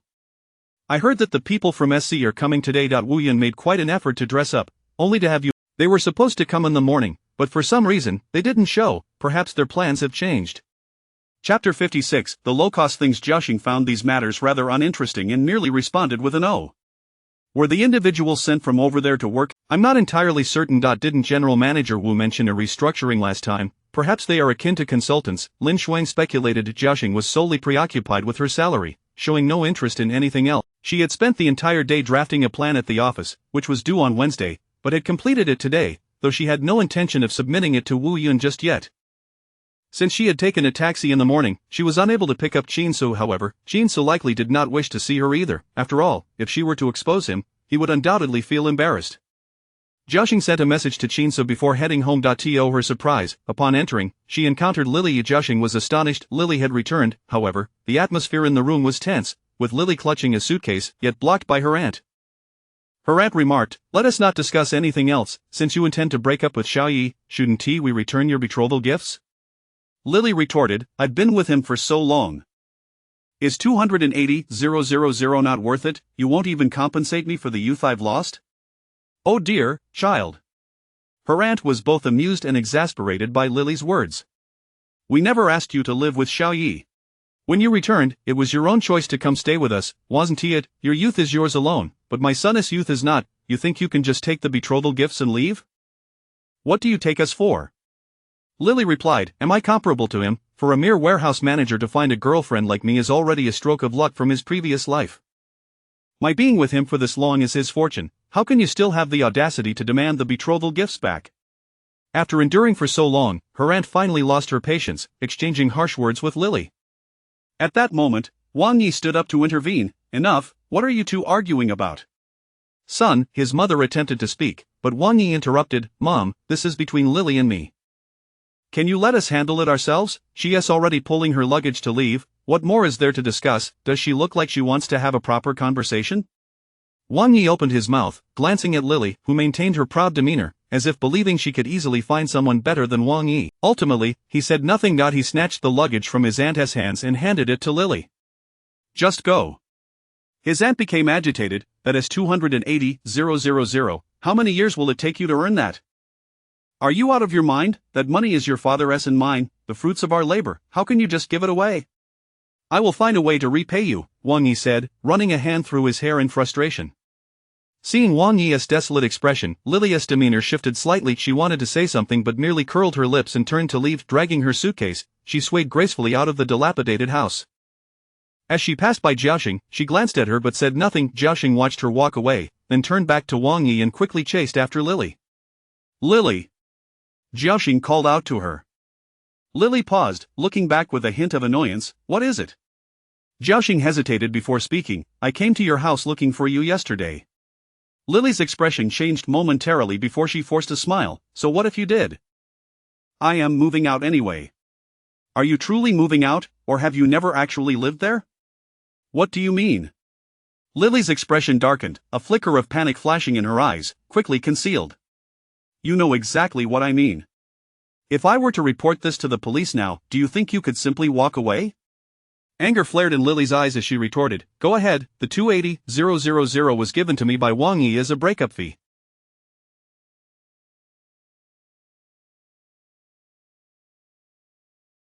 reporting it 1T change a thing. The money Wang Yi gave you was a betrothal gift, contingent upon the premise of marriage. You have been deceiving him from the very start, so reporting it would be effective. You would be seen as a fraud. Wang Yi is giving you money now because he still has feelings for you, but if he discovers that you have been deceiving him all along, do you truly believe he would willingly hand you the money? Lilia's face grew increasingly grim as she set down her suitcase, crossing her arms and looking down at Xiaoxing. So what, among so many men, why focus on him? Lily replied, who told him to be so foolish? Is that all, Lily? Have you truly deemed it worthwhile to sell your body and youth for such a meager sum? What's the difference?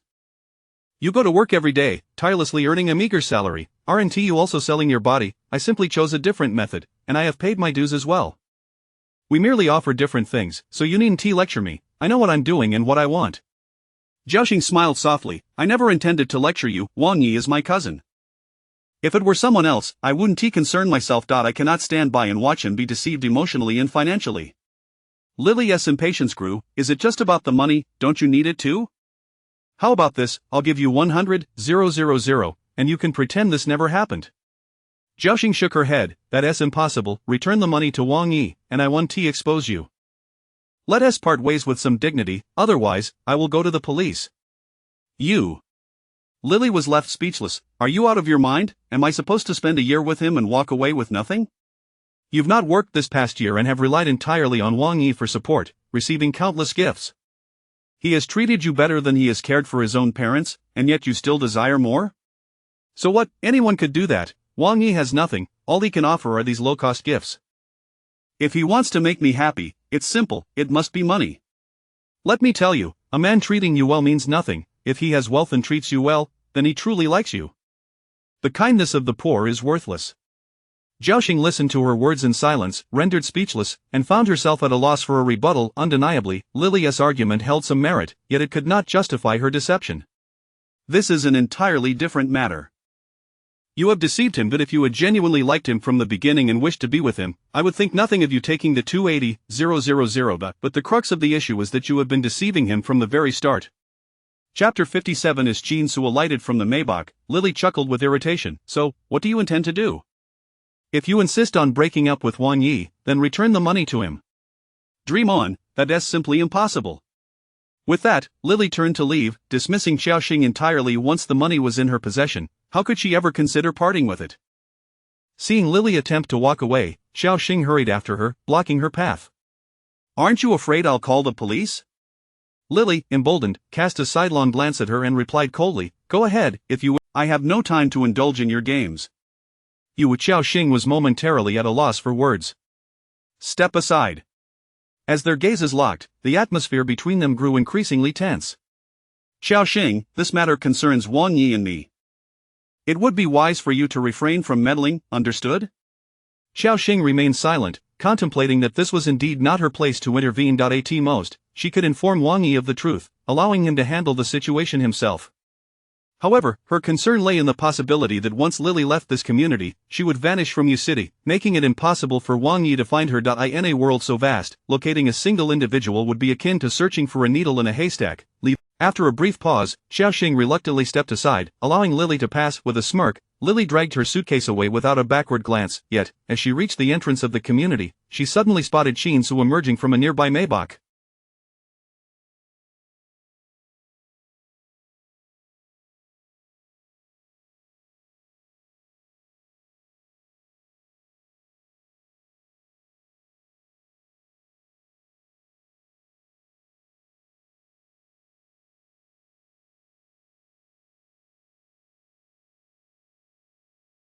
Lily's eyes widened in shock. She quickly glanced around, finding refuge behind a tree, peeking out to scrutinize the vehicle. It was indeed a Maybach, and the chauffeur had personally opened the door for Jinsu. How could this be? Why was he returning in such a luxurious vehicle? The deference exhibited by the driver towards him only added to her suspicions. Smiling broadly, Shali closed the car door and bowed to Jinsu, saying, Mr. Chin, take care. Should I come to pick you up tomorrow? Wait for the notification, Jinsu replied, accepting the briefcase from him and striding toward the community with his long legs. Lily held her breath, utterly astonished. Thoughts raced through her mind, particularly about the watch Jinsu had worn on his wrist previously. He had claimed it was a replica, but seeing him disembark from this car made her question whether it truly was. Doubt began to creep in regarding her decision to leave this city. If Chin Su was genuinely wealthy, departing would mean incurring significant loss. Contemplating this, she waited until Chin Su entered the community before emerging with her suitcase, quickening her pace to catch up with him, calling out, "Chin Su." He paused, grateful for her makeup that day. She put on what she believed was her most enchanting smile and greeted him. "You're off work now?" Chin Su's eyelids twitched as his gaze swept over Lily's face before he averted his eyes and continued walking upstairs, ignoring her entirely. "Why are you such a cold person? I'm trying to greet you." Still, he paid her no mind, continuing onward and leaving Lily behind gazing at his tall, upright figure. Lily's eyes flickered. She had encountered numerous men, and a poor man could never exude such an aura. It had to be a facade, yet, she needed to confirm this matter further. It was entirely possible that Chin Su was genuinely pretending to be impoverished, and should that be the case, she would be at a substantial loss. With this thought in mind, Lily quickened her steps, accompanying Chin Su back to Wang Ye's home. However, Chin Su did not return to Wang Ye's residence but rather headed next door first. Seizing the opportunity, Lily knocked on the door. Inside, Xiaoxing was still discussing Lily's situation with Wang Yi when the doorbell rang. Wang Yi, feeling despondent yet primarily irate, could hardly fathom that the girlfriend he had been with for so long could be the person described by Xiaoxing. "I'll get the door," Wang Yi announced, rising swiftly to answer it. Upon seeing Lily outside, he paused in surprise, quickly transforming his expression into one of anger. "What are you doing back here? Haven't you moved everything out?" Lily was unfazed by his fury. It didn't impede her performance. As soon as he finished speaking, she lunged forward, embracing him tightly. "You scoundrel!" This unexpected Xiaoxing was equally bewildered. What was Lily up to now? "I care for you deeply. How could I ever consider breaking up with you? I merely sought your stance on our situation, yet when I departed, you made no effort to retain me." "Wang Yi, do you truly care for me?" With that, Lily released him, gazing earnestly and affectionately into his eyes. Xiaoxing was utterly taken aback. This was not the narrative Lily had presented outside. Wang Yi stared into Lily's beautiful eyes, taken aback for a long moment before cautiously responding, "What are you scheming now? I have no intention of reclaiming the 280,000. If you return, we have no money." Caught off guard, Wang Yi stuttered, unable to articulate a response. "I never even contemplated breaking up with you. My desire to purchase that apartment was merely to gauge your attitude, not to pressure you into conceding."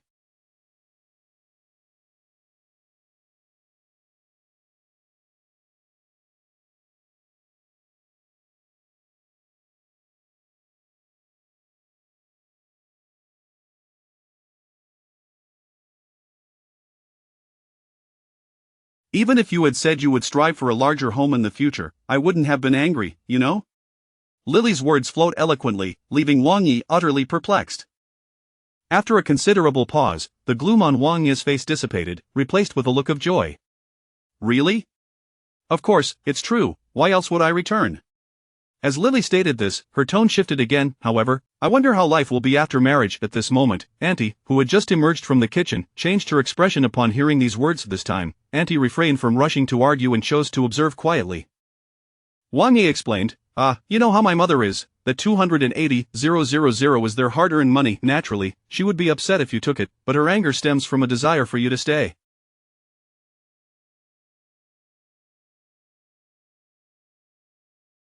"There is no other intention."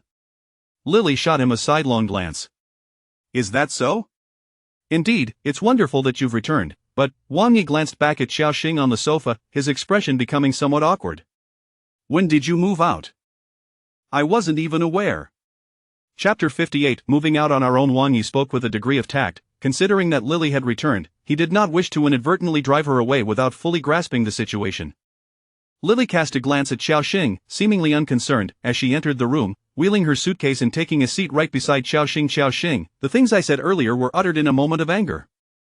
I hope you won't take them to heart. I sincerely apologize," Lily said, genuinely grasping Xiaoxing's hand, her tone imbued with sincerity, as if she were truly seeking forgiveness. "Oh, it's nothing," Xiaoxing responded after a brief pause, finally coming to her senses. "However, I have already mentioned your situation to my cousin. You should explain things to him yourself." Lily sighed, lowering her head and adopting a despondent demeanor, as if she were on the verge of tears. "There is nothing I can't say, I just don't know how to express it." Wang Yi, feeling a pang of sympathy upon witnessing her distress, quickly moved to sit beside Lily, wrapping his arm around her shoulders compassionately. It's alright, just speak your mind. As long as it's something I can accept, I will never hold it against you. His words referred to the deception she had practiced. Wiping her tears, Lily eventually shared the story she had concocted. She claimed to hail from a remote and obscure village in Ujo, where her family had favored sons over daughters, and it was her mother who secretly saved money to send her to school. After gaining admission to university, her father and grandparents forbade her from attending, insisting she work to support her younger brother. Thus, she agreed verbally but secretly worked part-time for 2 months to gather her tuition, ultimately managing to attend university on her own. Since then, she had ceased all contact with her family, and her relationship with Wang Yi was born from the kindness he had shown her. Having grown up in a loveless environment, she found herself irresistibly drawn to him. Nevertheless, her life philosophy was centered around making money. She believed there was nothing more important or secure in this world than wealth. Fearing Wang Yi would look down on her for her humble origins, she had gone so far as to rent parents to play a role in her deception. As Xiao Xing listened to her tale, her brow furrowed slightly. Yet, Lily's vivid storytelling, a blend of truth and fabrication, was delivered with such emotion that it moved everyone present, especially Wang Yi, whose eyes glistened with unshed tears upon hearing Lily's plight. "You foolish girl, what does it matter? I love you dearly. How could I ever look down on you? Rest assured, your family may not love you, but I will cherish you well. From now on, we shall all be your family," Wang Yi declared, gripping Lily's hand tightly. Lily's eyes also glistened, and 2 tears escaped her. "Really?" she asked, glancing back at her aunt, who appeared somewhat uneasy, as if guilt-ridden for the harsh words she had spoken earlier.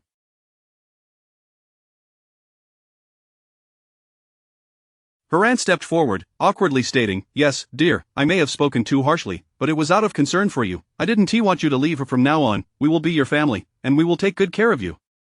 Lily managed a teary smile. "Really, of course, you silly child," her aunt responded with a smile, relieved that Lily was still a university student, allowing for former grievances to be set aside.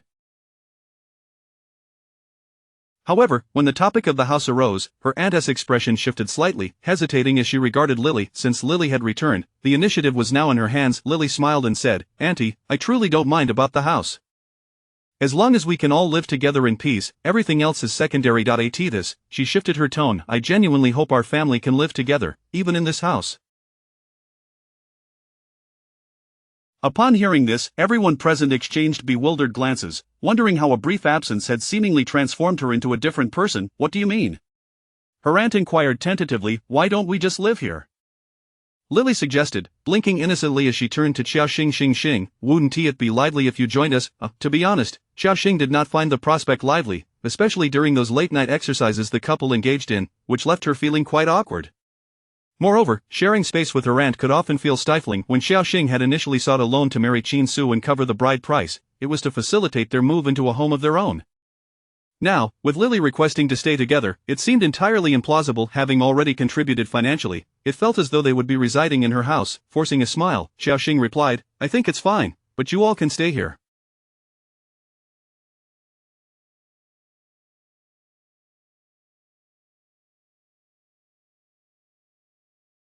"Auntie, why don't you return the money I contributed toward the house? We can move out on our own." Upon hearing her request for money, her aunt's demeanor soured immediately. "You child, Lily has already invited you to stay. I think it's a splendid idea. Why not all live together? When your uncle and I go off to work, it will just be you young people here, and it will be so lively." "And whose house will this be?" Xiao Xing asked. "Of course, it's yours," her aunt replied. "Lily is considerate. Just let them stay here. Once they've saved enough money, they'll likely move out. In this way, both she and her husband would find some relief. You've lived with us for 20 years, haven't we said anything about it?" Xiao Xing found herself momentarily speechless.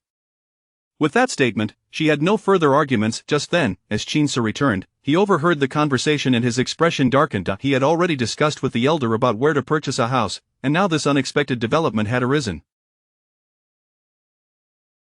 Seeing his displeasure, Xiao Xing understood he was unhappy. After all, this house represented his financial contribution, and he would undoubtedly be loath to allow others to reside in what was essentially his property. "Xiao Xing, come here for a moment," Qin Su said, turning to walk outside, prompting Xiao Xing to rise and follow him. Wang Yi and Lily exchanged puzzled glances, unsure of what the couple intended. Meanwhile, their aunt, incensed at the thought of Xiao Xing residing there all these years only to have others move in now, seethed with frustration. Once outside on the stairs, Qin Su fixed Xiao Xing with a penetrating gaze and asked, "What is going on?" Xiao Xing, feeling conflicted, replied, "You heard what was said. I don't know how to handle this. If the house had been purchased outright by her, it wouldn't be so complicated, but since it was your money, I find myself in a difficult position." Had she known it would come to this, she would never have allowed herself to be swept away by emotions into marriage, nor should she have purchased the house. The situation had become increasingly tangled. Then let them stay in the house, we'll move out, Shinsu suggested. Move where? Are we to rent a place? We're already in debt, and renting is a significant expense, Xiaoxing countered.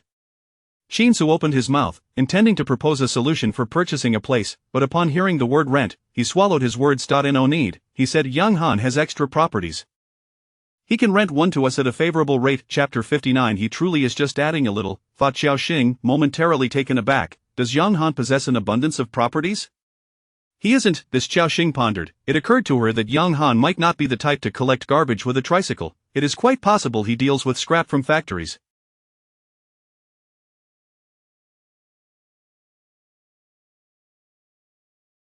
In that case, it would be quite lucrative, making the existence of multiple properties quite understandable. Is this really appropriate? She hesitated, saying, even if we are friends, the price he demands is relatively low, which would accumulate to a significant sum over the year. He retrieved his phone, sending messages while stating, let's meet first and discuss further. What? After speaking at length, she realized he had not taken in a single word how unwilling he was to share living quarters with Wang Yi and the others. However, since he had made his decision, Xiaoxing refrained from voicing her objections, especially since this situation had originated from her. She now hoped that Wang Yi and the others would promptly buy a house in the city and move out, allowing them to return. Shinsu was remarkably swift, and Yang Han arrived just as quickly. He drove the same dilapidated Wuling Hongguang to the community, instructing the two to disembark, intending to take them directly to view properties. It was evident that Yang Han was a man of action, yet the truth was, Yang Han relished in the excitement, particularly with Shinsu's performance, which had him somewhat addicted. He was unconcerned about how Shinsu would later explain things to Xiaoxing. His priority was merely to enjoy himself first. As Xiaoxing settled into Yang Han's Wuling Hongguang, she was surprised to find it quite spacious. While driving, Yang Han inquired, Old Qin, do you have any particular requirements for the house? None. No requirements, then I'll just show you whatever catches my fancy. Listening to their exchange, Xiaoxing couldn't help but question, do you really have many properties? Yang Han paused, then laughed heartily, no, just a few. I'm just putting on a show. Just a few. Suddenly, Xiaoxing developed a newfound perspective on the profession of garbage collection. She then wondered, are you still hiring for that? What? If Yang Han were indeed hiring, the salary might be quite appealing. Oh, I see, when will he come? Not sure, I'll have to ask. Can you disclose how much the salary would be if my cousin joined? Yang Han was momentarily stumped. He had never collected garbage, how could he possibly know the monthly wage? Yet that did not deter him from concocting an answer. Well, it's not fixed, as we do this ourselves. Generally, we don't hire, but since it's your sister-in-law asking, we certainly can't shortchange our own. How about 10,000? Xiaoxing's mouth fell open in astonishment. So high? Yang Han had no choice but to improvise. It's alright, not excessively high. We earn far more than that each month. Well, Xiaoxing mused inwardly, contemplating that she would wish to join if given the chance. However, if Wang Yi went, it would seem inappropriate for her to follow, especially since they were merely acquaintances, and Yang Han was already burdened with taking them to view properties. Before long, Yang Han brought them to the exterior of a community, parking along the roadside and leading them out of the car. As they walked in, he explained, this community is quite nice, with convenient transportation, close to. While the housing prices were not as exorbitant as in the city, they were still quite high, approximately over 30,000 per square meter. Yang Han guided them to one of the units, unlocking the door with a code and ushering them inside. Take a look, 4 bedrooms and 2 living rooms, how do you like it? It's already furnished. Leaning against the doorframe, Yang Han smiled at Shinsu. Old Qin, do you like it? Shinsu inspected the place and found it satisfactory. It was airy and well lit, with ample sunlight in all 4 rooms. Xiaoxing also found it appealing but was uncertain about the rental price, as she was currently struggling to repay her mortgage. Shinsu glanced back at Yang Han, asking, how much is it? Shinsu turned to Xiaoxing, what do you think? I don't know, I've never rented such a nice place. Xiaoxing shyly touched her nose, feeling somewhat embarrassed to negotiate among friends. Yang Han clapped his hands, exclaiming, oh come on, given my long-standing friendship with Old Qin, how about 500 as a token of goodwill? You can cover utilities and property management fees yourselves. Isn't that a bit too low? Yang Han waved his hand dismissively, grinning, I'm not relying on this for income. If you don't rent this place, it'll be vacant anyway, and I'll still pay the same for utilities every month. If you help me cover the utilities, I'd actually save some money. Xiaoxing hesitated. While that was true, the price felt far too low. Could you consider raising it a bit?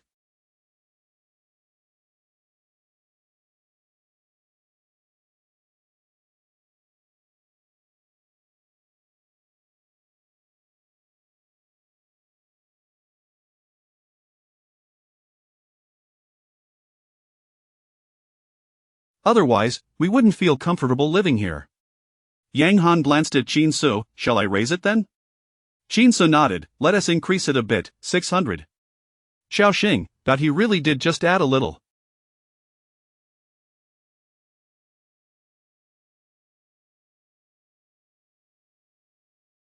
Yang Han clapped his hands, laughing heartily. I was just thinking the same, old Qin, we truly are good buddies, thinking alike. Xiaoxing felt entirely out of the conversation. Qin Su pulled her to the window, feigning a discussion with her, roughly. However, for a 4-bedroom, 2-living-room unit in this location, it typically starts from 8,000. Have you checked online? Qin Su remarked, it's fine, he is not but that was different. Wang Yi and the others were already living there, and she had no objections. After all, she had grown up in their household, with her grandmother as family providing for her without asking for a cent, while Yang Han and Qin Su were merely friends, not related by blood. How could she allow him to suffer a loss? I'm just worried about potential conflicts later. This price is too low. Yang Han must have family to consult, right? Doesn't he need to discuss this with them first? Qin Su offered her a reassuring glance. It's all right. If he is willing to let us stay, it indicates he knows what he is doing. Really? Of course, don't overthink it. Besides rent, you'll need to consider living expenses. Think about how much that would be, Qin Su said earnestly. Calculate. Xiaoxing bit her lip, acknowledging his point. What if Qin Su hadn't found a job yet? If he remained unemployed, the pressure would fall solely on her shoulders. Have you two reached a consensus? If the price is too steep, I can lower it a bit. Yang Han approached with a cheerful inquiry. Chapter 60. Like a mouse seeing a cat. Since this house does not belong to him, wouldn't he feel a twinge of regret even if the price were negotiated down to $50? It cannot be said that the house is not his, it is indeed part of his family's estate. If Qin Su were interested, he would undoubtedly purchase it. Moreover, for someone like Qin Su, whose wealth amounts to several hundred billion, acquiring a house is merely a trifle. He could even accept it as a gift without hesitation. When Xiaoxing heard him suggesting a lower price, she was so startled that she waved her hands repeatedly, insisting, no, let us stick to 600. Are we going to sign a contract? Yang Han waved his hand grandly, dismissing the notion. Sign a contract? Nonsense. Given our relationship, you are welcome to stay as long as you like. Is that so? Xiaoxing's expression turned somewhat awkward as she cast a furtive glance at Qin Su, who remained unresponsive. Qin Su then said, let us proceed this way. Just tell me the code, and we'll move in tomorrow. Alright, I'll send the code to your phone. The code changes every 7 days, so you'll just need to download the system when the time comes, and you won't have to ask me for the code each time, she replied. Good. It's settled then. This house is yours for now. Sister-in-law, shouldn't you treat me to a meal? Yang Han winked at Xiaoxing, implying a request. Returning to her senses, Xiaoxing hurriedly responded, of course. I'll definitely treat you to a meal. How about now? It's just about mealtime. Alright then, let us go. I know a restaurant that serves exceptionally delicious food. I'll take you there. Yang Han scampered ahead, eager to fetch his old car for their transport. Once Yang Han left, Xiaoxing sheepishly remarked, your friend is really nice. Qin Su curled the corner of his mouth, offering no further comment. It was clear that he was not genuinely nice. Rather, he seemed to thrive on chaos, likely waiting to enjoy the spectacle of her embarrassment. Yang Han had become quite addicted to driving this car. He had even gone to modify it a couple of days prior, spending more on the modifications than he had on the car itself. He took them to a 5-star restaurant, and upon seeing the grand architecture, Xiaoxing couldn't help but reach into her pocket. This meal was bound to be expensive, however, considering the assistance Yang Han had provided. No matter how costly the meal, it was the least she could do. As soon as they arrived, a server rushed to assist with parking, exhibiting an exceedingly pleasant demeanor, unbothered by the modest Wuling Hongguang Yang Han drove. Yang Xiao, the manager, personally came out to greet them. Before the manager could utter a word, Yang Han embraced his shoulders, pulling him toward the restaurant. Don't be formal, just treat me like a regular customer and find us a nice table. Of course, the manager replied with a forced chuckle, casting a quick glance at the two behind them, instantly understanding the situation. It seemed that Yang Xiao was deliberately keeping a low profile, perhaps to prevent his companions from feeling inferior. Maybe they were classmates or perhaps impoverished relatives. The manager, engaged in his rich inner dialogue, led them inside while consciously ignoring Yang Han. Was that your friend? Xiaoxing inquired. Yang Han blinked in surprise before laughing awkwardly. Yes, he works here. He is a friend from my hometown. Oh, I see. Xiaoxing smiled, although she couldn't shake the feeling that something was amiss. They chose a windowside table, and since Xiaoxing was treating Yang Han, he took charge of ordering from the menu. With each dish he named, Xiaoxing felt a pang of anxiety, wondering if her 30,000 yuan would suffice for this meal. Yang Han rapidly ordered a plethora of dishes, and Xiaoxing, glancing at her menu, calculated that the total was nearing 20,000. With only that amount, she worried she might end up spending it all in one sitting. Fortunately, Yang Han ceased ordering and handed the menu back to the server to bring out the dishes. Yang Han was quite the chatterbox, filling the air with his incessant chatter, while Qin Su remained aloof, not bothering to engage. Xiaoxing, unwilling to let the conversation die, occasionally chimed in.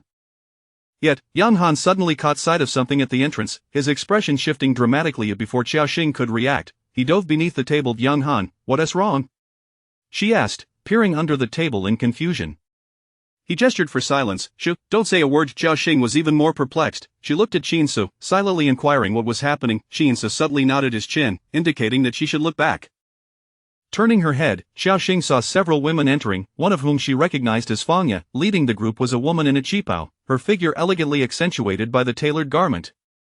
She walked arm in arm with another short-haired woman dressed in a chic style, exuding an air of intimacy. Fangya followed behind them with two other women, all appearing to be subservient, their faces adorned with obsequious smiles. Xiaoxing wondered if Yang Han had hidden because he saw these women. The woman in the qipao seemed to sense something, glancing toward Xiaoxing with an expression that conveyed a sense of superiority and air of indifference, as if nothing could capture her interest, embodying an effortless dominance. This must be what they call presence. The woman merely cast a fleeting glance at her before returning her gaze, devoid of any further expression. Conversely, upon spotting Xiaoxing, Fangya straightened up, displaying a smirk of disdain mixed with a hint of triumph. Compared to the woman in the qipao, she resembled a caricature desperate to imitate elegance. Xiaoxing was baffled, unsure of what Fangya's arrogance was meant to convey. Who are they? She asked after averting her gaze.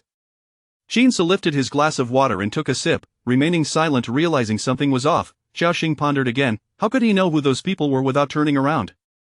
He didn't even need to look back. The only person who could intimidate Yang Han to that extent was undoubtedly his wife. Yang Han was unafraid of his father at home, but he feared his wife above all else. Seeing her was akin to a mouse encountering a cat. It wasn't until the women ascended to the second floor that Yang Han sheepishly crawled out from under the table, patting his chest as if relieved. To ease the embarrassment, he laughed nervously. I just dropped something. It was really hard to find. Xiaoxing raised an eyebrow. Such a flimsy excuse was hardly believable, but she chose not to call him out. Let us eat quickly. We need to finish and get back. I still have to take out the trash. Yang Han grabbed his chopsticks and began devouring his food as if he hadn't eaten in centuries, yet his expression suggested his mind was elsewhere. Xiaoxing rubbed her nose and picked up her own chopsticks to sample the dishes at this five-star establishment. Aside from the smaller portion sizes, she couldn't discern any significant difference from the food elsewhere. Initially, she had worried that Yang Han had ordered too much, but as they began eating, she realized the servings were far from sufficient. Each plate held only a meager amount, disappearing in a single bite. Is this what a five-star restaurant is like? She vowed never to return again. Chapter 61. I wish to converse with you.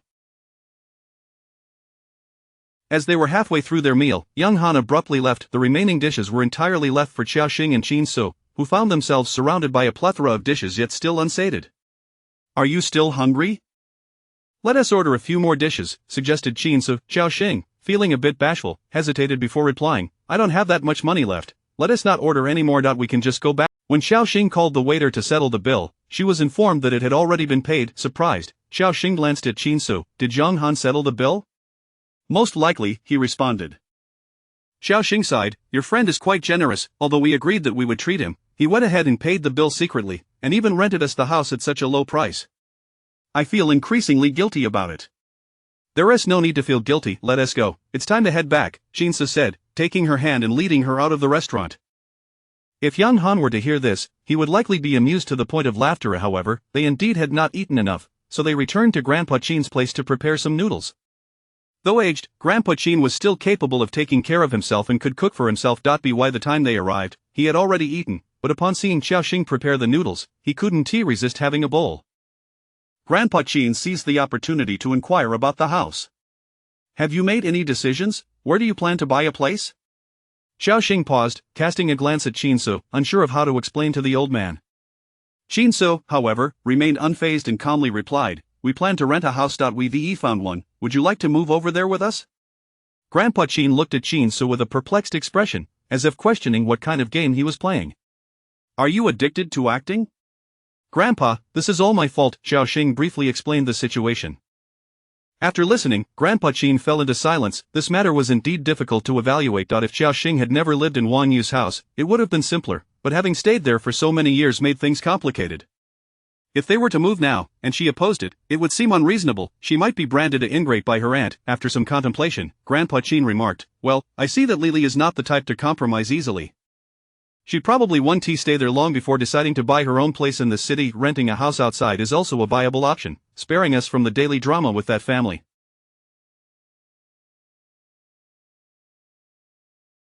It's quite distressing from my perspective. Xiaoxing hadn't expected the old man to be so understanding, and she felt relieved. It is true that people differ from one another. Then, Grandpa, why don't you move over there with us? It's quite a distance from here, which would save us the trouble of commuting back and forth. The old man chuckled. Sure, I can live anywhere. When are you planning to move? Shinso mentioned tomorrow, but he preferred to wait until the weekend. I won't bother with packing. I'll just go over with you when the time comes.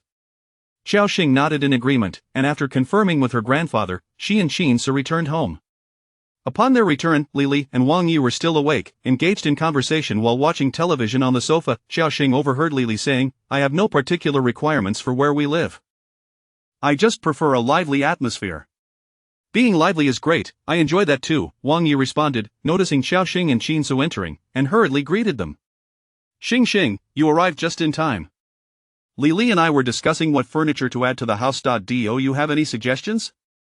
Feeling somewhat awkward, Xiaoxing replied, "Cousin, we plan to move out." The moment those words left her lips, Wang Yi was Lily, growing anxious, stood up and exclaimed, "Why are you moving out?" Xiaoxing replied, "There are too many people here. It's inconvenient. You two are married now, enjoying your newlywed bliss, and it's more suitable for you to have your own space." Lily countered, "Oh, what newlywed bliss? We're practically an old married couple now. Why should we care about that? Don't move out. It'll be much more lively if we all live together." Wang Yi chimed in, "Exactly, Xing, why spend that money? Let us live together." At a loss for words, Xiaoxing felt that continuing this conversation would imply she looked down on them. Shinso, however, interjected, "It's inconvenient for everyone. It's better to live separately." Inconvenient? What's inconvenient? Lily's expression darkened, her frustration evident as she nearly clung to Shinso's leg. Xiaoxing was equally baffled by Lily's agitation. Previously, Lily had been insistent about buying a large house in the city, even threatening to break up with Wang Yi over the issue of the betrothal gifts. Now, she suddenly changed her mind, wanting to live together. Even Xiaoxing could not decipher Lily's thoughts. After a moment, Shinso, maintaining a neutral expression, looked at Lily and asked, "Can you?" The only motive was her desire to be close to Shinso, to uncover his true identity, and to ascertain whether he possessed wealth. She was particularly curious about that luxurious Maybach and why he pretended to be impoverished. Regardless of her reasons, they all served her interests, as through her connections with Wang Yi and Xiaoxing, she could at least ensure a comfortable living, if not wealth. Can't think of a reason? If they moved out, what would be the point of her staying here? It would be akin to losing more than she gained. Lily, why are you so upset? If they want to move out, let them. Don't worry, I'll work hard to earn money, and we'll buy a house in the city too. Wang Yi, having learned his lesson, tried to reassure Lily with promises.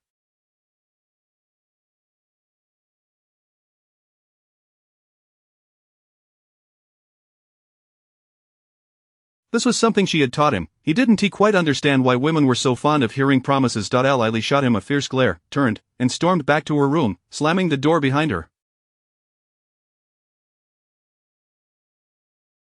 Wang Yi stood there, bewildered, increasingly at a loss. What on earth had Lily been upset about? However, in the dead of night, Lily emerged quietly, settling onto the sofa, waiting for Shinso to come out.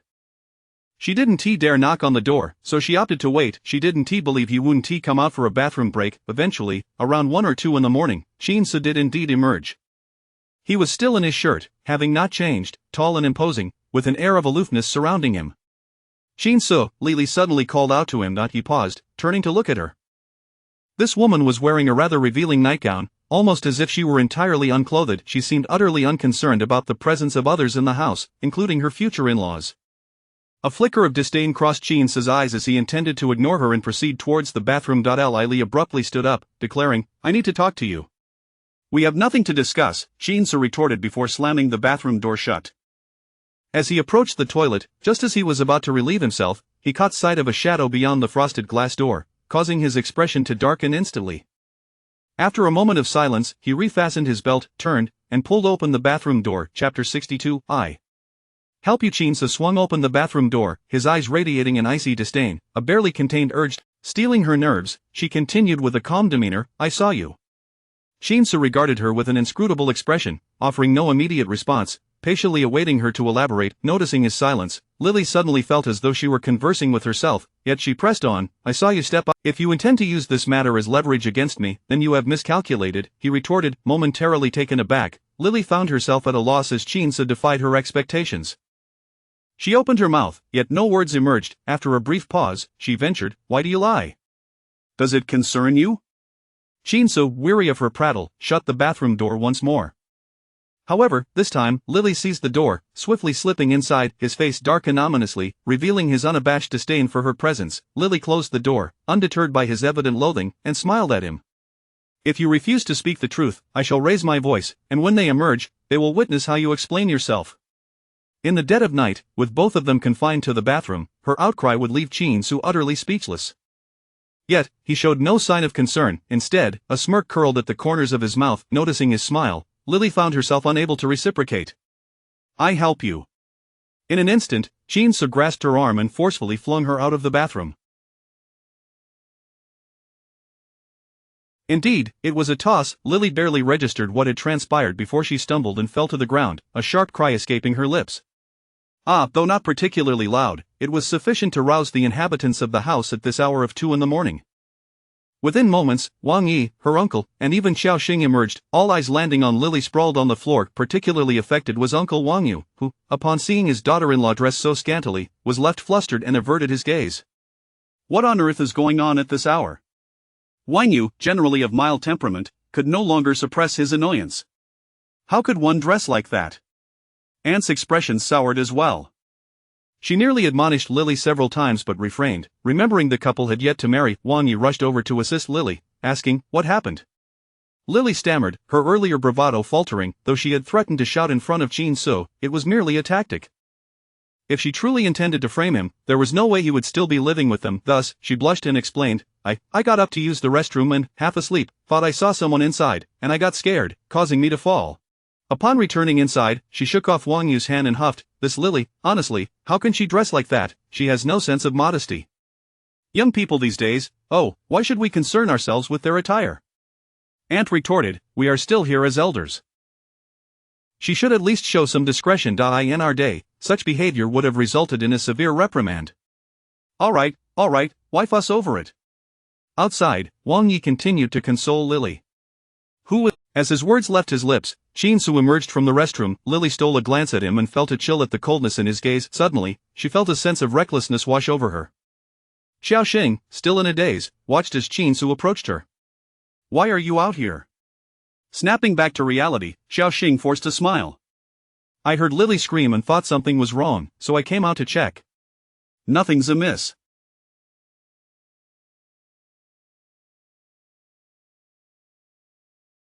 Return to sleep, he replied. Xiao Xing cast a wary glance at Lily, who appeared decidedly unwell, then looked back at Chinsu, who remained as composed as ever. An unsettling sense of dissonance enveloped her. Lily's actions and words felt incongruous, reminiscent of oranges growing on an apple tree. Distracted, Xiao Xing returned to her bedroom. Noticing Chinsu's computer still active, she pondered whether he had been working late into the night.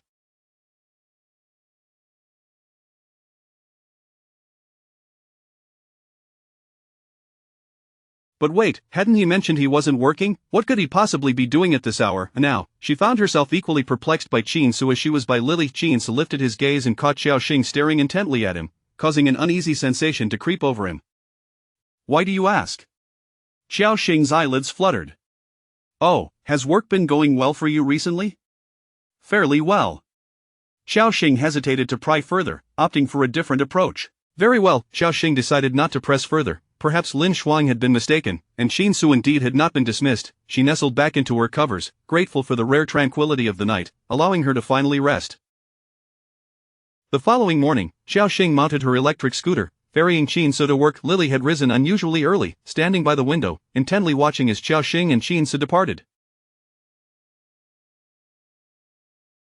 With a furtive glance, Lily slipped into Xiao Xing's room, rummaging through the drawers in search of useful information. After an exhaustive search, fortune favored her. Nestled within a stack of books on the computer desk, she discovered a sheet of paper filled with English text.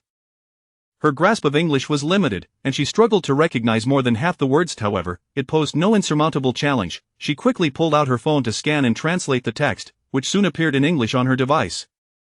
The content primarily detailed maintenance information for a branch of SC abroad. Following the branch's name, she conducted further research, identifying it as a foreign tech company specializing in AI development. While the specifics of their projects remained unclear, it was apparent that the company had invested nearly $100 billion in their latest endeavors. $100 billion, Lily struggled to fathom such a sum. Even $200 billion seemed beyond comprehension. The mere thought of possessing $1 million would send her into a frenzy. And now, the pressing question arose: if this branch had limited information available online, how did Chinsu possess such a detailed maintenance record? Chapter 63. The truth about Lily. Lily's eyes darted around, her heart racing with anticipation. She felt she was on the brink of uncovering the truth. Various clues hinted that Chinsu's identity was far from ordinary. Indeed, if she could not prevent them from moving, she would have to devise another plan to extract some benefits from Chinsu. Thus, she made her way directly to SC Company. Having just concluded a morning meeting, Chinsu received a call from the front desk, informing him that a woman had arrived for a scheduled appointment. What is her name? Chinsu pondered, unable to recall any such arrangement. The receptionist replied, she claims to be named Lily. Chinsu's brows furrowed in irritation. This woman had the audacity to come directly to the company. Initially, he contemplated sending her away, but then he realized that the receptionist's call had already unveiled his identity. If he dismissed her now, she might spread rumors that could jeopardize his plans. Thus, he commanded in a low voice, "Take her to the conference room." Certainly. Lily, filled with anticipation, looked at the receptionist. This woman was clad in high-quality replicas, yet she somehow managed to be acquainted with the president. Just days prior, the receptionist had overheard whispers about the president's marriage to a rather mysterious woman. Could this be her? With this thought, the receptionist's smile deepened, tinged with a newfound respect and eagerness to please. Leading Lily to the conference room, the receptionist even prepared coffee and various beverages for her, as it was likely that this woman could very well be her future boss, thus deserving of special treatment. Lily waited in the conference room, blissfully unaware of the time. After a morning of waiting, she still had not seen Chinsu. However, she did encounter Han Yan, who informed her that President Qin was busy and asked her to wait a little longer. Growing restless in the conference room, Lily stepped out to wander the floor, drawing the curious glances of several employees. She was a fresh face, not appearing to be a new recruit, and some had seen Han Yan personally escort her to the conference room. It seemed this woman held a significant status. Feeling increasingly uncomfortable under their scrutiny, Lily retreated back into the conference room, acutely aware of her faux attire. This was not like being outside. Here, her imitation clothing was glaringly obvious. Chinsu left her waiting in the conference room for the entire day. Just as Lily was about to reach her breaking point, he finally arrived. She watched as he strode in, dressed in the same suit as that morning, his long legs carrying him with an air of authority. Sunlight streaming through the window bathed him in a halo, creating an illusion of divinity. Chinsu was undeniably handsome, and with his elevated status, he appeared even more striking to Lily. The coldness in his eyes seemed to make perfect sense. A man of such stature ought to embody such aloofness and seriousness. Noticing the admiration in her gaze, Chinsu felt a surge of disdain. "Speak, what do you want?" he asked, taking a seat opposite her, his expression inscrutable. Lily propped her chin in her hand, staring at him, utterly captivated by his looks. Chinsu, growing impatient, glanced at his watch. Soon, Xiao Xing would arrive to take him home. Wait, I do have something to discuss," Lily exclaimed, snapping back to reality. Chinsu, it had been a long time since she felt such exhilaration. With a confident smile, she said, "You, my friend, have concealed your true self so well that I almost fell for your ruse." Leaning back casually in his chair, Chinsu regarded her coolly, making no reply. Lily continued unabated, "I simply want to inquire why someone of your caliber feels the need to hide their identity. Moreover, why marry Xiao Xing? She isn't particularly striking." Ignoring the tension in his expression, Lily rambled on, "I used to watch dramas where wealthy heirs conceal their identities to date ordinary girls. You wouldn't be doing the same, would you, searching for true love?" She found herself chuckling at the clitch of her own words. With so many women at his disposal, why choose Xiao Xing? As she finished her thought, she playfully tossed her hair. "Care to enlighten me?" She gazed at Chinsu for an extended moment, but he remained silent. His expression held an inscrutable quality that made her feel momentarily insignificant. Yet, she quickly quelled that feeling. "Speak," she urged. Chinsu replied coldly, "What does it matter to you?" His words ignited her frustration. She felt as though she might choke on her indignation. If you refuse to speak, I shall inform Xiaoxing. The muscle in Qin Su's forehead twitched. Lily pressed on, if I tell Xiaoxing, wouldn't he that thwart your quest for true love? Huli, he stated, revealing her true name directly. Lily froze, her smile fading considerably. What did you say? Huli, is that not your real name? Before your relationship with Wang Yi, you had 7 partners, the shortest lasted a month, the longest 6. Wang Yi should be the one you dated the longest. With every word Qin Su uttered, Lily's complexion paled further. He continued, you never graduated from your vocational college, and during your studies, you juggled 3 relationships, extracting money from each boyfriend to purchase bags and phones. In your 3rd year, you became involved with a man in his 40s. Lily's face blanched as she listened, trembling slightly. She had not anticipated that Qin Su could uncover her past so thoroughly. He even knew about her school days, which meant he was undoubtedly aware of the subsequent events as well. She had undergone abortions, more than one, and had swindled money from various men, whether it be thousands or tens of thousands, with some even being married. Lily's perception of Qin Su shifted dramatically. Her earlier ease was replaced with sheer terror. How could such a formidable individual fail to uncover her secrets? How could she possibly manipulate him? It was indeed naive of her to think that living in a rundown house would make Qin Su comparable to an ordinary person. How did you find out? She stammered, her face ashen. Chapter 64. Nothing is more delicious than Qin Su's melon. It is quite simple to inquire about an individual, but now, let us return to the main topic. What brings you to me? Qin Su maintained his calm demeanor throughout. Had it not been for Lily's insistence on pestering him, he would have had no desire to involve himself in this matter at all. Lily bit her lip, her expression grim. This truly was a case of losing the hen while trying to catch the chick. She suddenly found herself at a loss, even forgetting the purpose of her visit. At that moment, her back was already damp with sweat, and beads of cold perspiration formed on her palms and forehead. It was stifling, that peculiar sensation of being both hot and cold, accompanied by an... It had been a long time since she had experienced such tension. I merely wished for you to arrange a job for me, Lily stammered, finally managing to utter those words after much hesitation. Qin Su chuckled softly, sitting up straight. If you seek employment, you should submit your resume and follow the interview process as per the established protocol. There has never been any notion of backdoor dealing. If he were in his right mind, he would never contemplate placing such a woman in his company. Is it so difficult to arrange a job for me? Lily's previously arrogant tone had diminished considerably, her voice now tinged with a hint of pleading. Qin Su replied, no. His refusal was unequivocal. Then she began but faltered, swallowing her words. She realized that she had no leverage to threaten Qin Su, but rather, he held her fate in his hands. If he were to report her, she might even face imprisonment. Therefore, you may leave now. Qin Su had no desire to continue this fruitless conversation and stood to depart. Lily hurriedly approached, grasping his arm. Wait. Qin Su halted, his gaze falling upon her hand on his arm, his brow furrowing as he withdrew his arm. Lily quickly released her grip, biting her lip as she moved in front of him, blocking the glass door, her countenance adopting a pitiful expression as she gazed at him. However, Qin Su was unmoved by her theatrics. Qin Su, I acknowledge my mistake. I should not have come to you, but could you refrain from exposing me? Had Lily not sought him out today, he would not have wasted his breath on such trivialities. Really? Lily inquired, still uncertain. Move aside. Qin Su's patience had worn thin. You cannot go back on your word. Qin Su did not spare her a glance as he opened the conference room door and stepped outside. Lily watched his tall, upright figure, seething with frustration, stamping her foot in anger. If she had known that Qin Su would be this difficult, she would never have confronted him directly, and now, she had gained nothing and instead left with a face full of humiliation.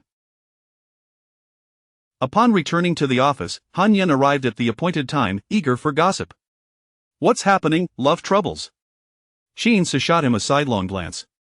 You seem excessively idle. How are things We were merely awaiting your instructions. By the way, where were you that day? I received a woman's voice when I called you. Han Yan subtly shifted the conversation back. Qin Su chose to ignore him.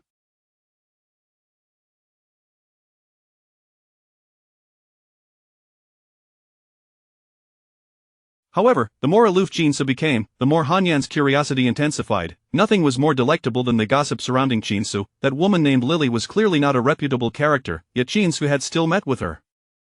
There must be some untoward dealings at play. Qin Su lowered his gaze to the documents, pointedly disregarding Han Yan's remarks. Han Yan, feeling a bit deflated, but undeterred, decided to investigate on his own.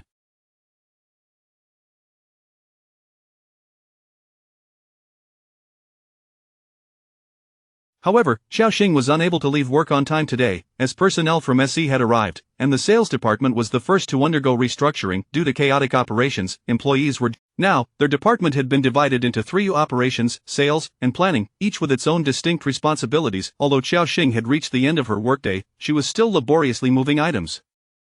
Originally, their company occupied 3 floors, it now expanded to 4, and Xiaoxing was relocating to the 19th floor. Wu Yun, a person who relished the spotlight, was rallying everyone to assist with the move, barking orders while doing little herself. She wouldn't even lift a mouse. Lin Shuang and Xiaoxing, carrying a cardboard box, couldn't help but mutter under their breath, thoroughly annoyed. It was as if Wu Yun were speaking to herself, yet Xiaoxing overheard her. Judging by Lin Shuang's expression, it was clear that the 3 words she uttered were quite restrained. Wu Yun was still lost in her daydream of becoming the director of 3 departments, buoyed by the flattery of her colleagues in recent days. However, she remained oblivious to the fact that SE's representatives were currently sipping tea in Liao's office, discussing the position's matters. The SE personnel believed that the capabilities of the management were of utmost importance, while Liao felt that management techniques were paramount. After much deliberation, they failed to reach a conclusion. Actually, I believe that both ability and management are equally significant. A manager can do nothing, but they cannot be ignorant of everything. Don't you agree, Liao? Liao pondered for a moment and nodded. That does make sense, but I think Manager Wu has demonstrated her capabilities over the years. Just a few days ago, she executed a certain plan that President Chen was quite pleased with. Then let her become. Why are we assigning her to oversee 3 departments? Wouldn't that render the separation of departments meaningless? Liao internally scoffed. Of course, it was to save money. Did this person not realize how much it costs to hire a manager? And now they were considering hiring 2 at once, as if they were free to spend without concern for the company's budget. Yet, Liao could not voice such thoughts aloud. He maintained a cheerful facade. This is because she possesses experience. She is familiar with all 3 areas of business, and there is no conflict. But this is what President Qin wishes. Liao, you should consider it carefully. She explicitly invoked Qin's name. Wei Sheng was now under SC Holdings. Even Liao, the president, could be dismissed at any moment, let alone a mere Wu Yun. Hearing this, Liao felt a pang of embarrassment. She hurriedly messaged Qin, I just finished sorting out this company mess. It's all that SC boss's fault. If he has nothing better to do, why can't he just find a young woman to date?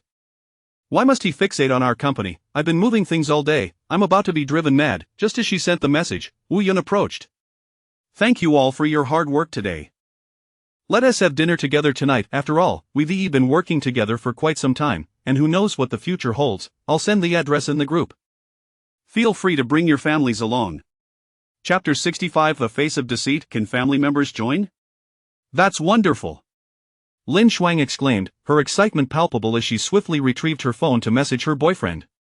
Of course, everyone is welcome to bring their loved ones.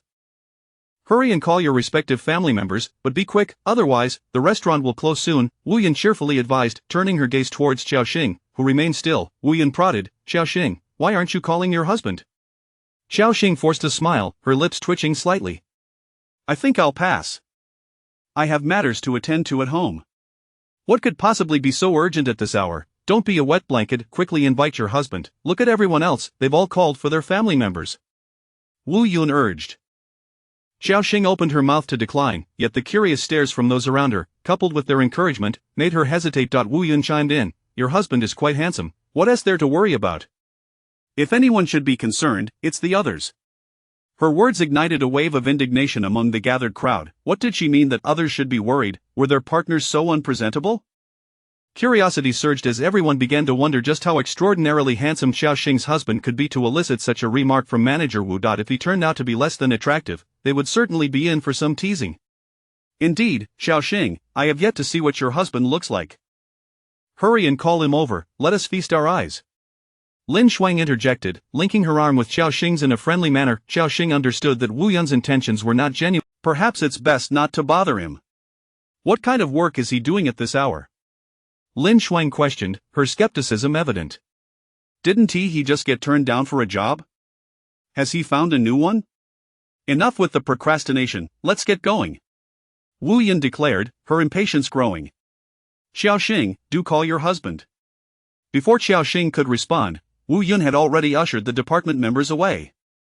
Wu Yun had arranged for several cars through administration, and they set off to the team-building event. Lin Shuang dragged Xiaoxing into a vehicle, and as she settled in, Xiaoxing opened WeChat to check for messages. She noted that her previous texts to him had gone unanswered. After contemplating, she decided to send him another message of the department is having a team-building dinner, and I'm heading to the restaurant with them. If you haven't eaten, feel free to join us. She added, everyone is bringing their family, it's up to you if you want to come or not. Xiaoxing wasn't keen on calling him over. At that very moment, Qin Su was at his grandfather's place, attempting to cook but failing miserably. His grandfather shook his head in disapproval. You foolish boy, if you can't cook, then don't. You're just wasting food, he lamented as he glanced at the scraps in the trash bin. Just then, Qin Su's phone buzzed. He stepped aside to check the message. Upon reading Xiaoxing's text, he felt a few lines of tension form on his forehead. Her feelings towards him seemed deeply resentful. If his identity were to be revealed, the repercussions would be dire. He instinctively considered ignoring the message but noticed the time in the corner of the screen and frowned. Recalling the memory of her inebriated state from that day, he decided to call Xiaoxing. Hello, she answered promptly. Where are you gathering for dinner? Just across the street from the company. Why do you ask? Qin Su paused before inquiring, what time will you be back? I'm not sure, but it shouldn't be too late. Have you returned home? Qin Su chose to overlook her latter question and asked, can family join? Xiaoxing hesitated, considering that Lin Shuang and a few colleagues were in the car, making it difficult to express herself freely. Send me the address. I'll pick you up later, he instructed. Although he had no desire to attend this trivial gathering, he preferred to wait for Xiaoxing to finish before driving her home, ensuring she didn't end up overly intoxicated. By the time they concluded dinner, if there was no after-party, it would likely be around 11 or 12. Okay, Xiaoxing replied, sending him the address. Lin Shuang, who had been eavesdropping throughout the call, may not have gleaned any substantial information, but she did catch a glimpse of the magnetic tone of his voice. If I were to judge solely by his voice, he must be quite handsome. Is your husband coming, Xiaoxing? He should be, she managed to force a smile, internally wishing Qin Su wouldn't show up. Curiosity peaked among the group. It is human nature to be intrigued, and Lin Shuang was no exception, particularly after Wu Yun's comments about Xiaoxing's husband's looks. Her tone of curiosity masked an underlying sense of competition. Between women, comparisons typically revolve around partners, wealth, and beauty. With a heavy heart, Xiaoxing pocketed her phone and gazed silently at the road ahead, letting out a sigh. Before long, the vehicle arrived at their destination. The restaurant was spacious, albeit only a 4-star establishment. It was a popular choice for corporate dinners, thus bustling with patrons. Despite it being nearly 10 o'clock, the restaurant was still lively, filled with boisterous laughter, cheers from drinking games, and animated conversations. Their group had reserved a large private room with 3 tables, accommodating 30 to 40 people. As Xiaoxing settled in, her colleagues began to chat. Xiaoqin, isn't your husband running a supermarket? Shouldn't he be treating us tonight? One female colleague jested. Come on, don't joke about that. He won't be treating us tonight. Xiao's partner is a manager at a publicly listed company. Then it's Xiao's partner who should treat us. Wait. If anyone is treating, it should be Xiao Bai's partner. They're a wealthy second generation. Xiao Bai, seated beside Xiaoxing, was indeed strikingly beautiful, with fair skin and long legs. While they complimented Xiao Bai, these individuals were adept at presenting one facade while harboring another behind closed doors. Xiao Bai merely smiled in response to the teasing, remaining silent. Before long, the partners began arriving in droves. A few individuals, upon sitting down, placed their car keys on the table, while others pretended to roll up their sleeves, showcasing their extravagant watches. The atmosphere bore little resemblance to a team-building event. It felt more like an extravagant competition. It was unclear why Wu Yun orchestrated such a spectacle. Lin Shuang, noticing the display, grew restless. She pulled Zhang's keys from his pocket and placed them on the table. What's the big deal about cars? As if no one else has them. Seeing that most attendees had arrived, Wu Yun turned her attention to Xiaoxing and Xiao Bai. Where are your partners? Why haven't they shown up yet? Chapter 66. The fool Xiao Bai remarked, he has been away from your city these past few days and cannot come. What a coincidence. Xiaoyi blinked, feigning regret as she said, what a pity, I was looking forward to finally seeing your boyfriend today. Xiao Bai maintained her smile in response, indeed, it is quite the coincidence.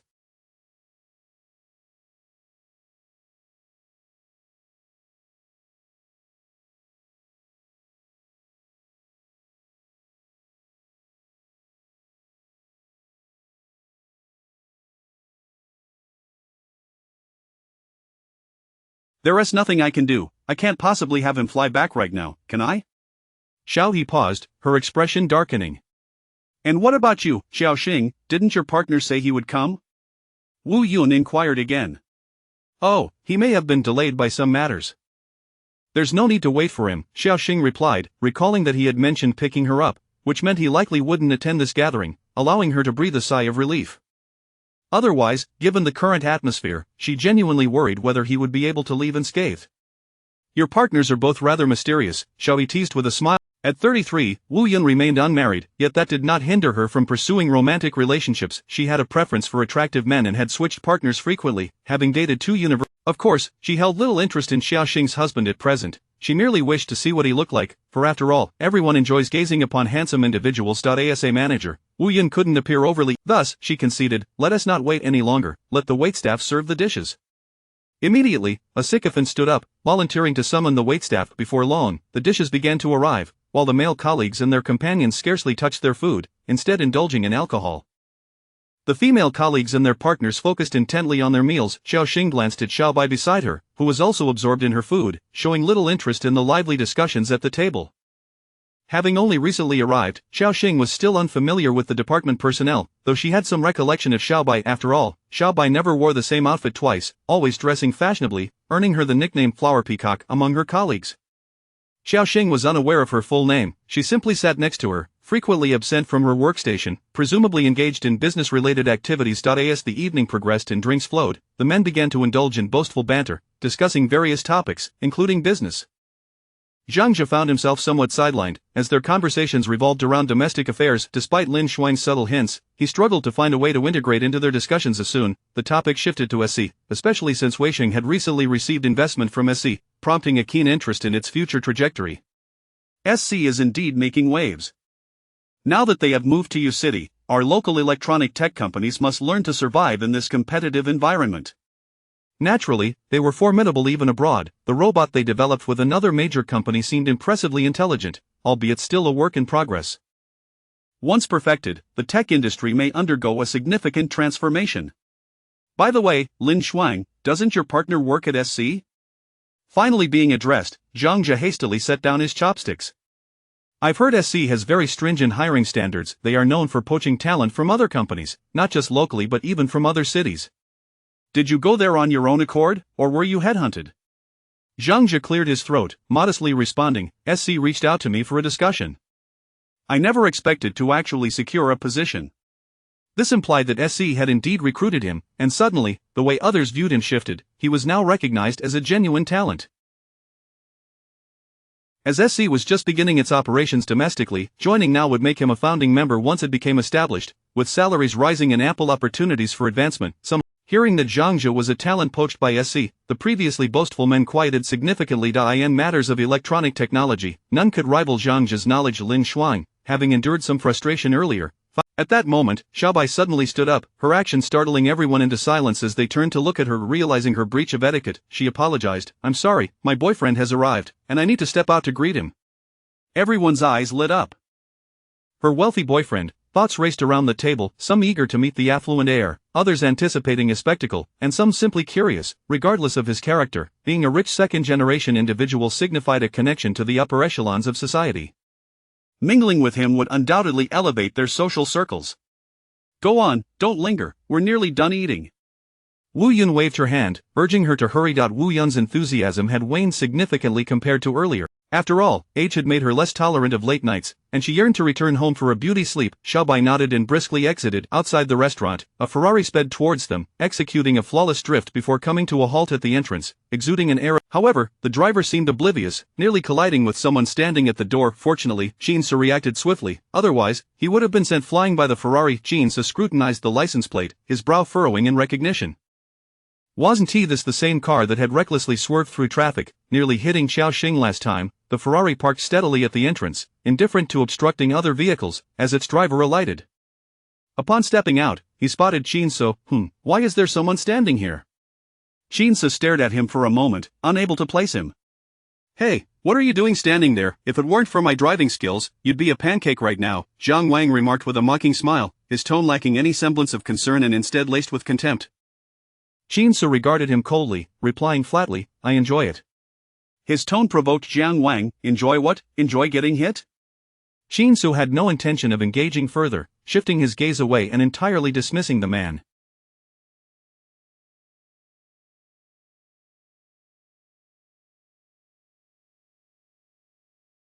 In truth, every action he made was a provocation of Jiang Wang's ire. Jiang Wang, exasperated to the point of laughter, chose not to pursue the matter, simply retorting, fool.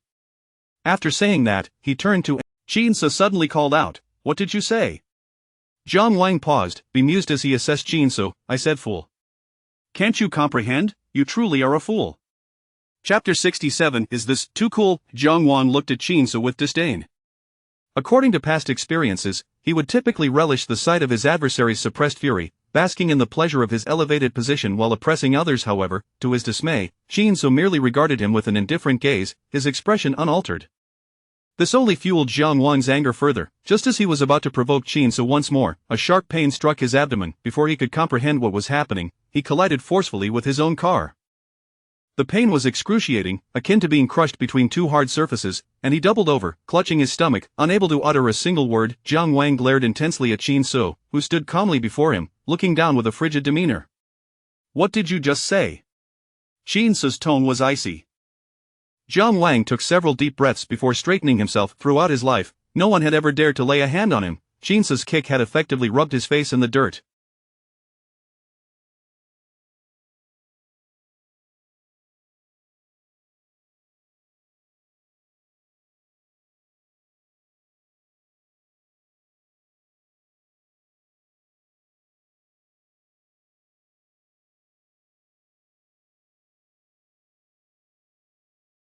Unaccustomed to such humiliation, Jiang Wang swung his fist at Qin Su in retaliation, cursing, you bastard.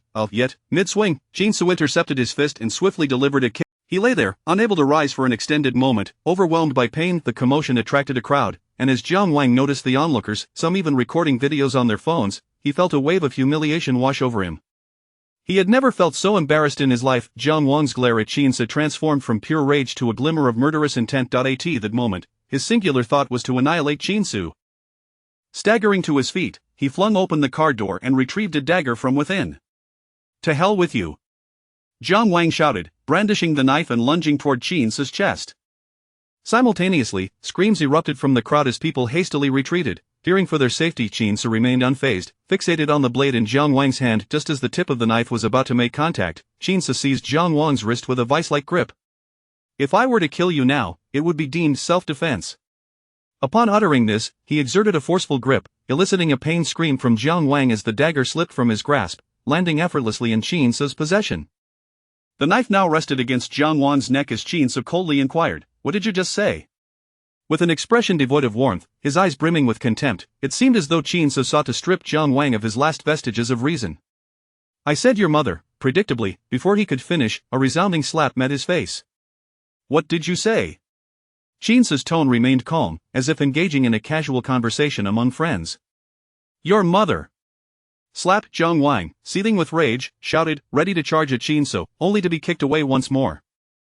The surrounding spectators murmured amongst themselves. Who is this guy, so impressive?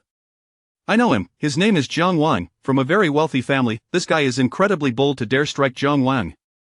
He has done for.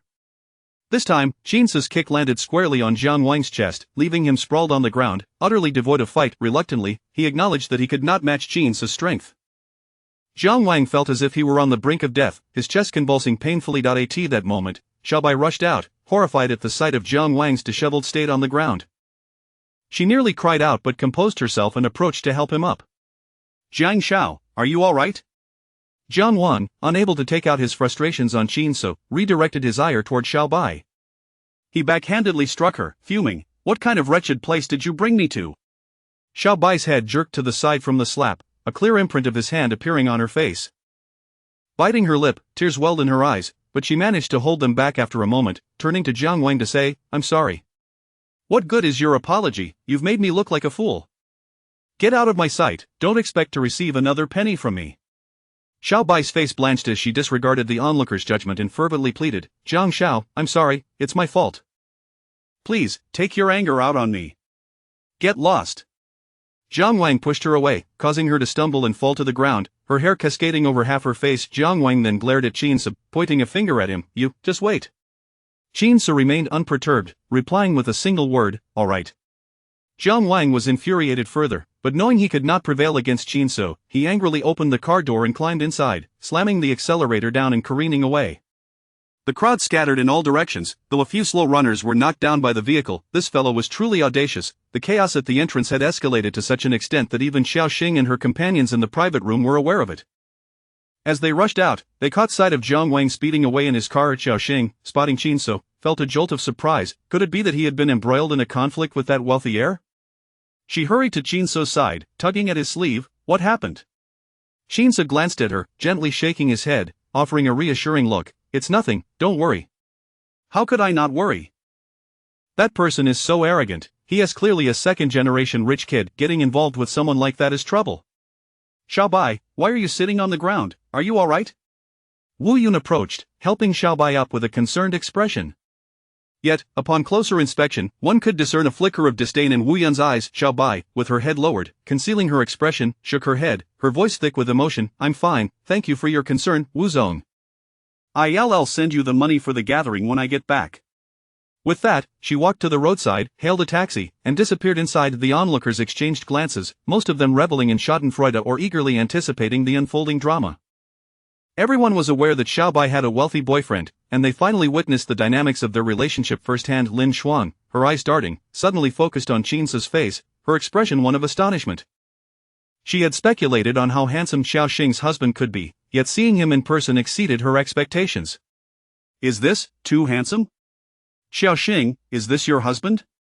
Lin Xuan's words drew the attention of everyone present. Qin Si found himself the center of attention, receiving a wave of infatuated gazes. Even Wu Yun was taken aback. He was undeniably more attractive than any of her previous boyfriends. Yet, there was a sense of déjà vu. Had she seen him somewhere before? Wu Yun rifled through her memory but could not place him. The last collaboration discussions had been with the executives, and she hadn't had the chance to meet Qin Si. At that time, she had been disinterested and hadn't bothered to look. However, Zhang Zhe's reaction was different. Upon seeing Qin Si, his expression shifted dramatically. Instinctively, he exclaimed, "Boss?" Chapter 68. He is my boss. What? Lin Xuan gazed at him in astonishment. What are you talking about?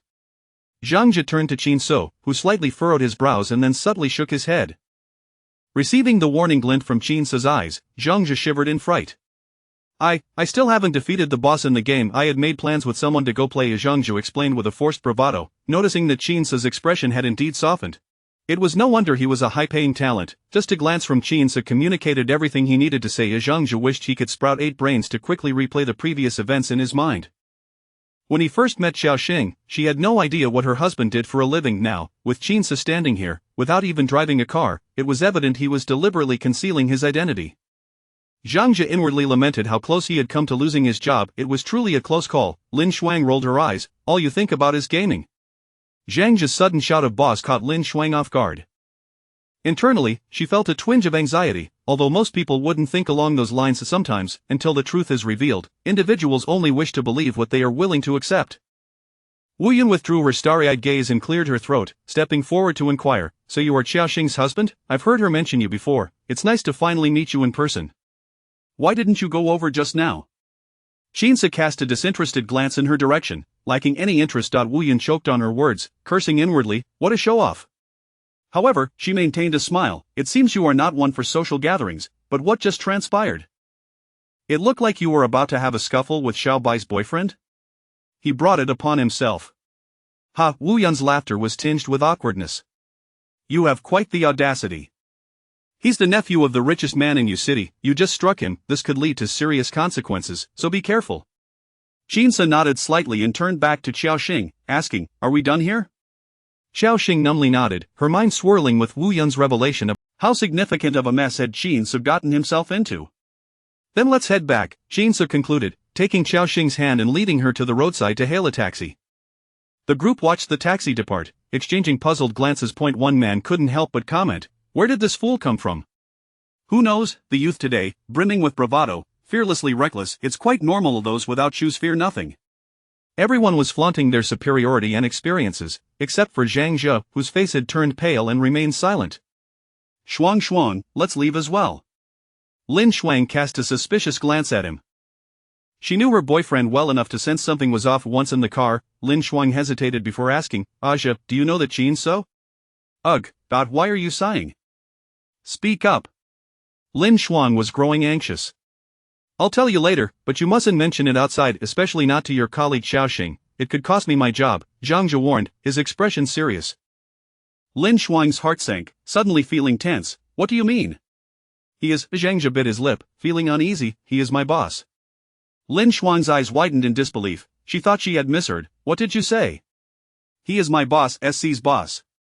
Do you understand now? Zhang Jia raised his voice, utterly astonished that his employer would engage in such a clever facade. Lin Shuang sat speechless, her emotions swirling in a chaotic tempest of jealousy, envy, shock, and a myriad of other feelings. It took her a moment to catch her breath, trembling as she asked, You're not joking, are you? Zhang Jia replied curtly, What would I joke about regarding something like this? His words shattered the last thread of Lin Shuang's composure, leaving her slumped in her seat, staring blankly at the neon lights ahead. She murmured, Xiaoxing's husband is your boss. Indeed, I never expected this. You mustn't disclose this at your company, especially not to Xiaoxing, or I might lose my job, he reiterated. Why? Lin Shuang asked, puzzled. With such a powerful identity, why keep it hidden? How would I know what he's thinking? Just don't say anything, act as if you don't know, understood? Okay. Lin Shuang lowered her head, her fingers trembling, her heart racing as countless possibilities flashed through her mind. Was Qin So concealing his identity while dating Xiaoxing? A flicker of hope ignited within her. Did that mean Qin So had not fully accepted Xiaoxing? Did she perhaps have a chance? This notion startled Lin Shuang, and she glanced nervously at Zhang Jia beside her.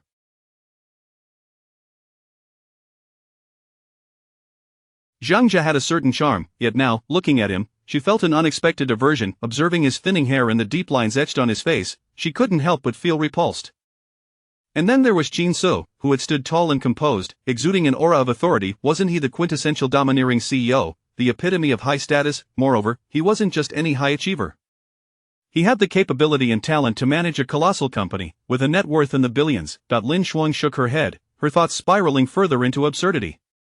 Despite knowing these were mere fabrications of her mind, she couldn't help but entertain them. Once someone is viewed through a favorable lens, it's nearly impossible to dispel that image. It was akin to when she first dated Zhang Jia. He hadn't been her type, yet after hearing about his six-figure salary, her perception of him had changed entirely. Meanwhile, Xiaoxing was also anxiously observing Qin So, her heart racing with worry. Why was Qin So unfazed? Qin So, do you think that rich kid will cause you trouble? After pondering for a moment, she added, should we call the police? People like him are trouble. Qin So turned to her, soothingly assuring, it's fine, don't worry. But how could she not worry? She had only ever encountered such wealthy second-generation elites on television or online, and this was her first encounter in reality. Online, people can jest from a distance, but face-to-face, would those keyboard warriors still dare to speak so freely? The disparity in power was evident. It would be all too easy for someone like that to ruin an ordinary person. Alright, don't overthink, I have evidence that he won't come after me, Qin So casually remarked.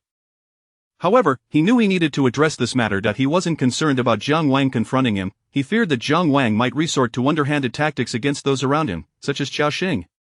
With that thought in mind, he suddenly instructed, driver, pull over. The driver smoothly brought the car to a halt, and Qin So asked Xiaoxing, you haven't been drinking, have you? Xiaoxing shook her head. Good, Qin So replied. You should head back. I have some matters to attend to. With that, he opened the car door and stepped out. Xiaoxing hurriedly asked, where are you going? Just go back, I have an appointment, Qin So said, closing the door and instructing the driver to proceed. Qin So Xiaoxing began to pursue him, but the car had already driven away. Chapter 69. He came right to my door. After watching Xiaoxing's car disappear into the distance, Qin So finally dialed Young Han's number.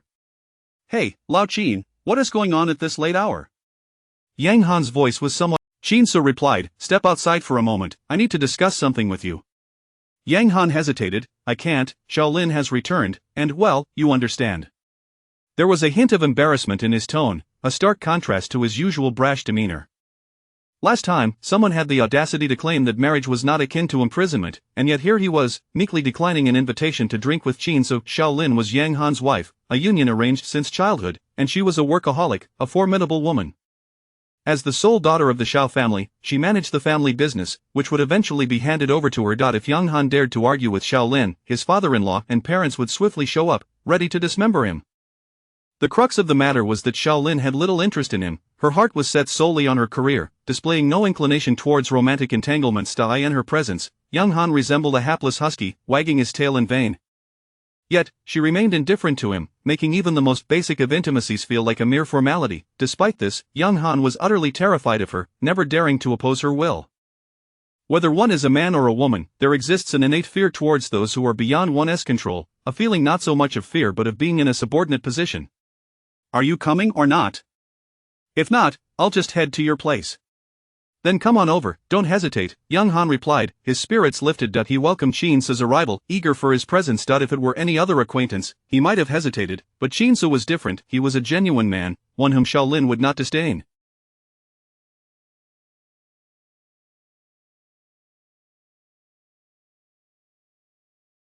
Moreover, it would allow Xiao Lin to see that he associated with exceptional talents like Qin Su, potentially enhancing his stature in her eyes. After hanging up, Qin Su took a taxi directly to Yang Han's residence. Yang Han had been waiting at the entrance of the villa, and before Qin Su could even ring the doorbell, he had already swung it open. Lao Qin, what brings you here at such an hour? Is there something urgent? Yang Han led the way, chattering, "This is your first visit to my home, isn't it? This way, please." Yang Han's villa was quite spacious, complete with a garden and a swimming pool. Upon entering the living room, the servants promptly served tea, and Xiao Lin descended from upstairs. Having heard that Qin Su was coming, she had changed out of her nightgown into a qipao, a garment she often wore. Lao Qin, this is my wife, Xiao Lin. I've mentioned her before, Yang Han introduced. Wife, this is Lao Qin, I believe I've introduced him to you previously. We were classmates, and we had a great rapport during our school days. Xiao Lin glanced at Qin Su, her expression neutral, offering a slight nod in acknowledgement. Qin Su returned the gesture politely. Yang Han's gaze shifted between the two of them. You two wouldn't happen to be siblings, would you? The resemblance is striking, and your demeanor is almost identical. Yang Han approached Qin Su, playfully slapping him on the shoulder. Now it makes sense why I enjoy your company so much. You bear such a resemblance to my wife. Yang Han was quite the chatterbox. Whenever he had the chance to speak, he would ramble on endlessly. Xiao Lin subtly furrowed her brows, evidently a bit annoyed. She interjected, Mr. Qin, is there something specific you wish to discuss at this late hour? Just a minor matter regarding someone named Zhang Wang. I believe you might be acquainted with him. Xiao Lin shot a glance at Yang Han. Isn't he one of your rowdy friends? Yang Han appeared taken aback. Ah, yes, he is my cousin. What's the matter? You came here specifically to see him? Qin Su paused for a moment before nodding slightly. Indeed. At this hour, Zhang Wang was likely reveling at a bar, his arm draped around a beauty, the bruises on his face still fresh. Inside the private booth, several of his sycophants were busy concocting foolish plans. Brother Jiang, I say we take care of him directly, or just find a car to run him over.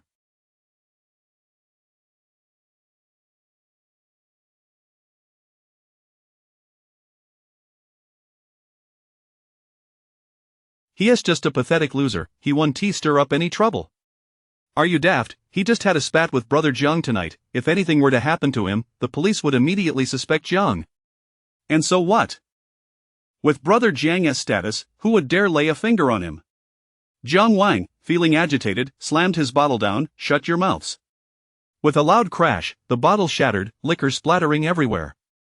He was furious, yet there was no outlet for his anger. The others, terrified, fell silent. Zhang Wang gulped down the liquor, letting it dribble down his neck and into his clothes. Although he often acted tyrannically and had bullied many, he had never committed murder. When Qin Su had assaulted him earlier, he had indeed felt the urge to kill, but now he was calm. What terrified him most was the prospect of the situation escalating, leaving him without anyone to clean up after him. After all, he was merely the nephew of a wealthy tycoon, not his son. If things went poorly, it could implicate his family, yet he was determined to teach that brat a lesson. He couldn't let this offense slide. The ideas his companions offered were all atrocious, none of which appealed to him. Thus, he thought of Yang Han, his cousin. Perhaps he could provide a better suggestion. Just as he pondered this, Yang Han's call came through, and Zhang Wang's expression brightened as he answered. Cousin, what a coincidence. I was just thinking of you when you called. Cut the chatter, get over here now. Yang Han hung up decisively. He was not negotiating with Zhang Wang, he was merely informing him Zhang Wang had no right to refuse. After all, Yang Han was his superior. Jiang Wang drove to Yang Han's residence, contemplating how to broach the subject with him. Having Yang Han to back him up was certainly more convenient than acting on his own. With Yang Han's parents and the Shao family as his support, he believed it would be a sure thing if Yang Han were to take action against that loser. As these thoughts swirled in his mind, Jiang Wang strode confidently into the villa. However, upon entering, it felt as though a bucket of cold water had been splashed in his face, extinguishing his earlier excitement. He was taken aback to find Qin Su seated on the sofa. His mood soured instantly. Jiang Wang thought he might be seeing things due to the alcohol, rubbing his eyes before focusing again. Is that really you? What the hell are you doing here? His anger surged as he approached Qin Su, but before he could reach him, Yang Han intercepted him. Cousin, what's going on? Jiang Wang, defiantly pointing at Qin Su, exclaimed, "This guy caused me trouble tonight. He just walked right into my trap." Yang Han felt a jolt of concern. He glanced back at Qin Su and then at the inebriated Jiang Wang. He was unaware of the conflict between the two, but earlier, Qin Su had mentioned wanting to summon Jiang Wang to resolve some matters face to face. It appeared that the tension between them was more significant than he had anticipated. Chapter 70. From now on, I shall call you brother. What on earth is happening? Yang Han's demeanor turned serious. Qin Su is his good friend, and Jiang Wang is his cousin. If this matter isn't handled properly, offending either side could prove quite troublesome. Jiang Wang's mother, Yang Han's aunt, generally treats him well and shares a strong relationship with his father. However, Yang Han understands his cousin well. This incident is likely due to Jiang Wang's reckless behavior, leading him to clash with the wrong person. It was just today when I went out to eat. Jiang Wang recounted the events, explaining that Qin Su, seemingly without cause, had obstructed him and even assaulted him. That all. Yang Han sighed with relief upon hearing this, initially fearing a deep-rooted vendetta, only to discover it was merely a trivial matter. What do you mean, is that all? Jiang Wang retorted incredulously, gazing at Yang Han. Cousin, whose side are you on? I was beaten up, and you dismiss it as nothing? Look at my face. Yang Han examined the bruises on Jiang Wang's face, unable to suppress a laugh, though he quickly stifled it. After all, it wasn't severe. What do you mean, not severe? Jiang Wang was on the verge of losing his temper, but then he realized that there was something amiss. Why was Qin Su even here? Jiang Wang sobered up, finally grasping the gravity of the situation. Cousin, what is your relationship with this person? Yang Han replied, he is my buddy, a former university classmate. Furthermore, do you have any inkling of his status? You should hastily apologize, and we can consider this matter closed, understand? Do not wait for Lao Qin to deal with you. The first part of Yang Han's statement sent a jolt through Jiang Wang, while the latter half drained the color from his face. He stammered, what status? He is the owner of SC. You probably haven't heard of SC, but surely you know of the Qin family from Kyoto. Jiang Wang stood there, dumbfounded, blinking as if his brain had short-circuited, and it took him a while to come to his senses.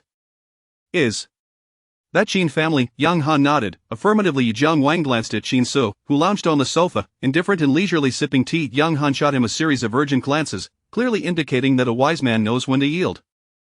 After all, it's merely a beating, what's the big deal? Yet, Jiang Wang stubbornly held his head high, refusing to relent. Yang Han, feeling helpless, directed a pleading gaze at Qin Su. Qin Su took a sip of his tea and coldly stated, in light of Yang Han's face, I shall not make this difficult for you. If you come over and apologize, I will consider this incident as if it never happened. Jiang Wang spat in disdain, exclaiming, what of the Qin family? You beat me up, and now you want me to apologize? Are you bullying me just because you think the Qin family is powerful? Hearing this, Yang Han's expression darkened. He kicked Jiang Wang's leg, sending him sprawling to the ground, and shouted, are you looking for death? Lao Qin is being generous, you should accept it. If you dare not, do you believe I can't deal with you? Jiang Wang, feeling aggrieved and intoxicated, protested, who are you to say that, cousin? Why are you siding against me? Yang Han kicked him again, urging, you better apologize at once. I won't. Jiang Wang, already muddled from the alcohol, was now both angry and anxious, defiantly refusing to back down. Yang Han took a deep breath to suppress his anger, wishing only to exclaim that Lao Qin had every right to beat the fool to a pulp. Disregarding Jiang Wang, he approached Qin Su, grinning like a sycophant, and said, Lao Qin, you see, this fool has never been too bright. Please do not hold it against him. Who are you calling a fool? Jiang Wang retorted, choking on his indignation, feeling utterly miserable and unable to voice his frustration. Who could have imagined that a mere restaurant encounter could result in such a calamity? Qin Su set down his teacup and finally regarded Jiang Wang, stating, young Master Jiang asked me to wait. I thought it better to approach you myself. Resolving this matter promptly will prevent future complications. Yang Han, sensing Qin Su's icy demeanor, interjected, what could possibly be the matter? It's all in good fun. Truly, genuine feelings are forged through either conflict or camaraderie. Let this lad treat you to drinks another day. How does that sound? Yang Han acted as a peacemaker, relieved that it was Qin Su who had assaulted Jiang Wang. Had it been the other way around, the consequences would have been dire. Qin Su ignored Yang Han, his expression stern as he addressed Jiang Wang. I have limited patience. Allow me to ask you one last time, will you apologize? I won't apologize to your mother, Jiang Wang shouted, scrambling to his feet and lunging at Qin Su with a punch aimed at his face. Yang Han was momentarily stunned by his cousin's reckless action. Unable to react, however, Jiang Wang's fist was halted midair, as Qin Su's hand had unexpectedly grasped his wrist. Qin Su's gaze was icy, laced with a hint of menace. He then twisted Jiang Wang's wrist sharply. A blood-curdling scream echoed throughout the villa, causing Yang Han to wince in sympathy. Even he felt the pain. For Yang Han's sake, I shall spare you this time. But know that next time, it will not be so simple. Qin Su released Jiang Wang, delivering this parting remark as he strode away. Jiang Wang cradled his wrist, hopping around in pain, his cries irritating Shaolin, who chose to retreat upstairs, tired of the spectacle. Yang Han sighed and placed a reassuring hand on Jiang Wang's shoulder. From now on, I shall call you brother. Jiang Wang, in agony, looked up with tears streaming down his face. You still have the gall to make jokes? You let your cousin be bullied like this? Yang Han's face turned cold as he responded. Who do you think you are? How dare you lay a hand on Lao Qin? He was already a 4th-degree black belt when he was in school. His skills can only have improved since he showed you mercy today because I was here. Otherwise, he would not have been so lenient. Jiang Wang's expression grew solemn, and he remained silent. That guy has connections and skills. With his current state, he might as well have lost his voice. Yang Han scoffed and kicked Jiang Wang once more, saying, forget about any thoughts of revenge. Let me tell you, Lao Qin is not someone you can offend. You should consider yourself fortunate that nothing more serious happened today. Should you truly provoke him, even if he were to kill you, no one would dare to speak up for you. Jiang Wang sighed, rubbing his wrist, and murmured, I understand, I won't dare again. Yang Han finally smiled, patting Jiang Wang's shoulder lightly, speaking in a more relaxed tone. That's good to hear. If I catch you offending Lao Qin again, you might as well sever ties with this family to avoid causing trouble for my father. Jiang Wang, his expression filled with trepidation, realized that the comfortable life he currently enjoyed was entirely reliant on his family. He understood that if he dared provoke Qin Su again, he would be cast out of the family. At that point, not only would he lose his comfortable life, but even begging on the streets might prove difficult.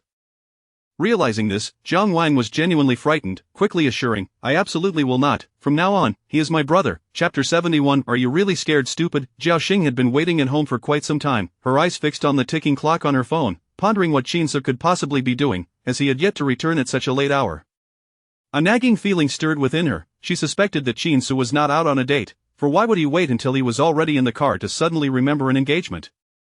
Could it be that he had gone to confront Jiang Wang? Images from a television drama flashed through Jiao Xing's mind. Qin Su being brutally beaten by Jiang Wang, begging for mercy afterward. Shaking her head to dispel such chaotic thoughts, she scolded herself for indulging in such nonsense. Yet, as time dragged on, her anxiety deepened. It was nearly 1 in the morning when she finally heard the faint sound of a door opening outside. Jiao Xing promptly set down her pillow and rushed out of the bedroom, relieved to see Qin Su returning. Changing his shoes in the foyer, she scrutinized him closely, and upon noticing that he appeared clean and unscathed, she let out a quiet sigh of relief. When Qin Su turned to see her, he looked somewhat surprised. Why are you still awake? Jiao Xing offered an awkward smile. I was waiting for you. I thought. Qin Su approached her and remarked, did I not tell you not to worry? Afterward, he headed to the bathroom to wash his hands, and Jiao Xing followed him, using the dim light to observe him. His expression was as composed as ever, showing no signs of abnormality. The water glistened on his long, straight fingers, and she couldn't help but admire how beautiful his hands were. After washing his hands, Qin Su glanced back at her and asked, do you need something? Jiao Xing snapped back to reality and hurriedly replied, no, nothing at all. Well, I need to use the bathroom, he stated. Jiao Xing quickly stepped out, urging him, go ahead. Qin Su closed the door, and Jiao Xing quietly returned to the bedroom. Still unable to find peace, she was at a loss regarding how to handle the situation. After all, Qin Su had tangled with a wealthy heir, one who was notoriously arrogant. Surely, the other party would not take this lying down, and what if they came looking for trouble? Afterward, Qin Su returned to the bedroom with clothes in hand, took another shower, and once again entered the room. Jiao Xing was still awake, sitting on the bed, her gaze fixed intently on him. Qin Su could clearly sense that her resistance towards him had notably diminished. Even as he lay on the bed, she seemed capable of sleeping soundly. However, this acquiescence felt less like a woman yielding to a man's advances and more like something he could not quite articulate, leaving him with an unsettling feeling. Casually, Qin Su sat down and said, take some time to pack up your things, we will move over this weekend. Jiao Xing nodded, her brow furrowed with concern as she asked, what about that wealthy heir? Qin Su paused, catching the worry in her eyes, and a subtle shift occurred within him. He felt a twinge of curiosity and said, I don't know what to do, let's just take it as it comes. Ha? Jiao Xing looked at him skeptically, you're really that calm about it? Aren't you afraid he'll come after you? Qin Si nodded, I am, are you afraid? Of course, I'm afraid, what if he starts to harass me? Qin Si watched her with interest. Jiao Xing's expression darkened as she asked, if he does, what might happen?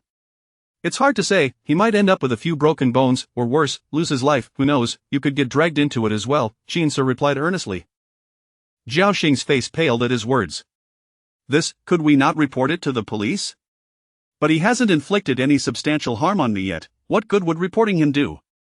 If anything, it would be I who struck him first, he pointed out, feeling utterly helpless after hearing this. Jiao Xing lay back down, murmuring, let us just sleep. Qin Si gazed at her silhouette, his thoughts flickering. Was she truly that frightened? Should he then propose a divorce? Sometimes, it is only in the face of adversity that one's true nature reveals itself. It is only natural for people to scatter when disaster looms. Yet he still found himself unable to sleep for reasons he could not comprehend. He was engulfed in inexplicable insomnia. The next morning, when Jiao Xing awoke again, she had reverted to her usual self. She prepared breakfast and cheerfully called him to the table. Qin Si paused, casting a glance at her smiling face, feeling a twinge of suspicion, but he chose not to voice it. As they sat in the dining room, quietly eating their breakfast, Wang Yi, unusually early riser, rubbed his eyes and sniffed the air. Are you two having breakfast? Wang Yi ambled over in his loose pajamas, peering at the table before sitting down and grabbing an egg. Cousin, why are you up so early today? Jiao Xing asked. Wang Yi sighed, I haven't slept at all. Why not? What did you do last night? Jiao Xing recalled that there had been no sounds from next door. Wang Yi replied, it's just the wedding worries. Planning a wedding is such a hassle. Lily wants a grand affair, insisting on mutai for the drinks, huazi for the cigarettes, and the wedding dress has to be custom-made. It needs to be at a high-end hotel. Anything less is unacceptable, but all these trivial matters add up to over 100,000. According to Lily's wishes, they were to take the money intended for a house to fund the wedding, and she wanted to invite numerous friends, not wanting to lose face in front of them. Jiao Xing was no longer interested in their affairs. After all, it was Wang Yi and Lily who were getting married, not her. The previous incident with the borrowed car in the house had left her feeling out of place. Ignoring everything was undoubtedly the best course of action. Once breakfast concluded, Jiao Xing dutifully accompanied Qin Si to work. She returned to her own company, where the new department still required cleaning, and today was relatively uneventful. Jiao Xing spotted Xiao Bai, who was quietly mopping the floor in a corner as if nothing had transpired the previous night. After a moment's hesitation, Jiao Xing approached her, now aware that Xiao Bai's full name was Bai. Sister Bai. Bai paused, looking up at Jiao Xing, you can just call me by my name or Xiao Bai, I'm not that old. Jiao Xing offered an awkward smile, alright, Xiao Bai. Is there something you need from me? After a moment's hesitation, Jiao Xing replied, I have a small request, I would like to meet your boyfriend to apologize on behalf of my partner. Bai Yi regarded her expressionlessly, was that your husband last night? Yes. I truly am sorry. A hint of sarcasm appeared at the corner of Bai Yi's mouth. What good is an apology? He has already stopped speaking to me, I can't help you. This revelation caught Jiao Xing off guard. Had Qin Si effectively torn apart a couple, but then she reconsidered, if Bai Yi was being ignored due to this incident, it only proved that Jiang Wang was not a good person. What kind of individual takes out his frustrations on his girlfriend when someone else hits him? Do you have his number? I can call him myself? Upon hearing this, Bai Yi hesitated before looking back at Jiao Xing. She scrutinized her for a long moment before saying, I can give it to you, but can you ensure he doesn't ignore me?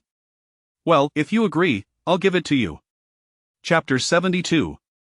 Next time, you'll get a beating again. Xiao Xing found herself perplexed. Despite Jiang Wang's treatment of her, why did she still wish to be with that despicable man? Was it merely because of his wealth? Observing Xiao Bai's frosty demeanor, she did not strike her as someone who was particularly enamored with vanity, yet, such matters were often difficult to ascertain. Xiao Xing clenched her teeth, feeling conflicted, and admitted, I am also going to apologize to him. I might. Xiao Bai lowered her head, dragging her feet, seemingly unwilling to engage with Xiao Xing any further. Seeing her in this state made Xiao Xing anxious. She had no other means to reach Jiang Wang and was solely reliant on Xiao Bai. However, it was evident that Xiao Bai viewed her as a lifeline, clinging to any opportunity for reconciliation. If she failed to contact Jiang Wang, would seeking trouble with Qin Si not complicate matters even further? After all, it was Qin Si who had incurred Jiang Wang's wrath for her sake. A battle raged within Xiao Xing, but ultimately, she gritted her teeth and conceded, I will give it a try, though I cannot guarantee success. Xiao Bai's eyelids flickered. She looked at Xiao Xing in astonishment. Really, I can only promise to persuade him. After all, I'm not even sure if my husband's violent tendencies can be resolved. I understand. Then please, give it a try. Xiao Bai retrieved her phone, searching for Jiang Wang's number. Deep down, she was acutely aware that anyone else would have a better chance of persuading him than Xiao Xing. Yet, what choice did she have? What if, by some slim chance, there was a glimmer of hope? Xiao Bai handed the phone to Xiao Xing, saying, regardless of the outcome, I must thank you in advance. Xiao Xing felt a whirlwind of emotions, forcing a strained smile. She deemed the situation too precarious. After receiving the phone, Xiao Xing waited until noon when work ended, sneaking into the restroom to dial Jiang Wang's number. With each ring, her heart raced faster. She mentally rehearsed her words, pondering how to articulate her thoughts, but after a few seconds, the call was abruptly disconnected. Jiang Wang had hung up on her, having indulged in too much drink the previous night. Jiang Wang had spent the night at Young Han's place and was currently in a deep slumber, utterly unconcerned with answering calls. Yet, Xiao Xing remained undeterred and dialed again. Jiang Wang's temper flared instantly as he answered the phone, cursing, Are you crazy? Why do you keep calling? Isn't it annoying? Call again, and I swear I'll end you. Unaware of who was on the other end of the line, his temper was particularly fierce upon waking. Xiao Xing was taken aback by his outburst. Nearly dropping her phone, gritting her teeth, she managed to say, Hello, Mr. Jiang, my name is Xiao Xing, and I am a family member of the person you spoke to last night. I don't give a damn, Jiang Wang began, but his chest throbbed painfully, a reminder of Qin Si's earlier assault. Rubbing his injured chest, he asked, Who did you say you are? Xiao Xing repeated, I am Xiao Xing. And you are what, Qin Si's family member, his mother? Jiang Wang remarked, sensing that the voice did not align with the age of Qin Si's mother. Xiao Xing was uncertain if he was insulting her, but his tone seemed considerably softened compared to before. Young Han, passing through the living room, overheard and rushed over, sitting closely beside Jiang Wang, straining to hear the conversation on the phone. I am not his mother. I am his wife. Jiang Wang turned to Yang Han, questioning, What are you doing? The latter gestured for silence, but Xiao Xing misinterpreted it as an inquiry directed at her. Thus she explained, I just want to apologize on his behalf. Please state any conditions you have. I will comply as long as it is within my means. Jiang Wang was bewildered. Was he still dreaming, or had he not fully awakened? Why would Qin Si's wife be apologizing to him? Was she out of her mind? Yet, before he could voice his thoughts, Yang Han snatched the phone from him and ended the call. Why did you hang up on me? Jiang Wang glared at him in dissatisfaction. Yang Han, exasperated, replied, Did you not sense something amiss? Something amiss? Jiang Wang shot him a confused look. Yang Han, with a look of incredulity, chided, Qin Si's wife, and you didn't recognize her identity? What is wrong with you? What are you talking about? Jiang Wang asked, instinctively raising his hand to strike, but Yang Han swiftly caught his arm, saying, Let us speak respectfully. Do I not have any dignity? Yang Han shook him off, exclaiming, You truly are my brother. Whose intellect did you inherit? Just speak properly. If you continue to insult me, I shall inform uncle. Not wishing to stoop to the level of a fool, Yang Han patiently elucidated the situation to Jiang Wang. After a lengthy explanation, Jiang Wang finally began to grasp the situation. Oh, so Qin Si is playing a role. I enjoy that too, though I usually pretend to be a delivery person, a doctor, or a plumber. Yang Han was utterly defeated. At that moment, Xiao Xing's call came through again. Jiang Wang glanced at Yang Han, asking, Should I answer? Of course, answer it. Don't give away the game, or next time, you'll find yourself on the receiving end of a beating. Jiang Wang grimaced as his chest began to ache again. Rubbing his chest, he answered the phone. Delivery? Xiao Xing, is it? Yes, I sincerely apologize for what transpired last night, and I hope you can find it in your heart to forgive. Oh, very well. This response left Xiao Xing in a state of shock. She glanced at her phone, confirming she had dialed correctly. What had prompted such a drastic shift in attitude? Just moments ago, he had been cursing, and now he was responding with such nonchalance? Excuse me, what does this mean? Do you forgive him? Yes, I have forgiven him, just don't call me again. Xiao Xing was left with a myriad of questions to eye in the 2 minutes following the call. What had transpired? Tentatively, she asked, Do you have any other conditions? What conditions? Naturally, it is up to you to decide. Then sing me a song. Jiang Wang picked at his nose. Xiao Xing pondered the implications of his request. Was he suggesting that she accompany him in song? Having been accustomed to various subtle hints during her previous administrative role, it was only natural that she would overthink. Just singing, she asked uncertainly. Dancing is also acceptable. Yang Han nearly lost his composure, wanting to strike Jiang Wang again. Although foolish, he was audacious, evidently molded by someone. Xiao Xing coughed lightly, feeling somewhat embarrassed. I cannot dance, but I can sing a little, please choose a location. What? Jiang Wang experienced a momentary lapse in thought. His usual flippancy had led him astray, and now she was asking him to choose a location. You choose the place, I will only sing. Jiang Wang, casting a sidelong glance at his cousin, suddenly found himself at a loss. How could he ask Qin Si's wife to sing with him? Surely, the consequences of that kick from last night would come crashing down upon him today. Xiao Xing sighed, resolutely stating, once you have chosen a location, please call me. I shall not disturb you any longer. Wait, Chapter 73. The eccentric nature of the wealthy second-generation Jiang Wan was left in a daze, pondering whether she had misunderstood something. He gazed vacantly at Yang Han. What should I do, cousin? If I go singing with her, will Qin Si kill me? Yang Han raised an eyebrow, a look of amusement on his face. It's quite possible, you know. He chuckled to himself, realizing that Jiang Wang had his own fears for once. Exhausted, Jiang Wang slumped onto the sofa, tears welling in his eyes. After a night of contemplation, coupled with Yang Han's remarks, he had developed a palpable dread of Qin Si. Firstly, there was the undeniable strength of Qin Si. Secondly, he was a close friend of Yang Han. And thirdly, his formidable background loomed large. If he continued to oppose him, would it not result in a futile endeavor? Not only would he gain nothing from Qin Si, but he might also end up offending Yang Han. In Yucheng, he relied on Yang Han's protection. What should I do then? Should I go, or simply ignore her?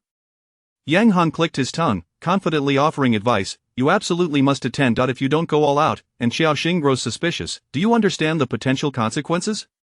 Serious. Jiang Wang nodded earnestly. Yang Han continued, therefore, not only must you go, but you must also act convincingly later. You can discreetly inform Qin Si, letting him know you've concealed your identity for him. This way, he won't hold it against you and may even appreciate you for resolving a dilemma, right? Jiang Wang's eyes lit up, a smile slowly spreading across his face as he gave Yang Han a thumbs up. Cousin, you're brilliant. Yang Han waved his hand dismissively. All right, enough flattery. Quickly secure a venue. Without hesitation, Jiang Wang pulled out his phone. The first place that came to mind was a private club, but then he hesitated, considering the possibility of Qin Si misunderstanding the situation. Thus, he opted for a karaoke venue, reasoning that a simple singing establishment should pose no issues. He sent the address to Xiao Xing. Upon inspecting the name of the KTV, Xiao Xing quickly searched online, discovering it to be the kind of place that Wang Yi frequented, devoid of any dubious services. She silently sighed in relief. If it was merely a singing outing, then this matter could be easily resolved. She could treat it as a casual gathering with colleagues. However, she felt compelled to keep this from Qin Si, fearing he would be too proud to allow her to attend. She had long recognized his somewhat patriarchal tendencies. This situation had originated from her actions. Had she not prevented Qin Si from picking her up, it would never have transpired. Bai Yi had been observing Xiao Xing's expressions and, upon noticing her evident relaxation, approached her. How's it going? She suddenly spoke, startling Xiao Xing. I contacted him. Xiao Xing hesitated, glancing at Bai Yi. He invited me to KTV to sing. I'll help you out when I get there. From their earlier conversation, Xiao Xing sensed that he might not be as indifferent as he seemed. Perhaps there was indeed some room for negotiation in this matter. Bai Yi's gaze flickered. He invited you to sing? Yes, what is wrong? Xiao Xing replied. Bai Yi's expression was somewhat inscrutable. She knew Jiang Wang all too well, aware that he had likely been with numerous women. She meant within a month. Typically, such invitations to KTV or bars were not made with noble intentions. Nothing. Are you sure you want to go? Bai Yi asked. Xiao Xing nodded. I've already agreed to it. Don't worry, I won't forget about your situation. Regardless of the outcome, I will inform you. Bai Yi fell silent. Though Xiao Xing was married, no one could truly escape the allure of Jiang Wang, especially someone like her, a working woman, who would inevitably succumb to temptation. Xiao Xing eyed Bai Yi suspiciously. What is the matter? Do you have something to say? Bai Yi shook her head. Nothing, just be cautious if you drink. That was all she could advise. A chill ran down Xiao Xing's spine.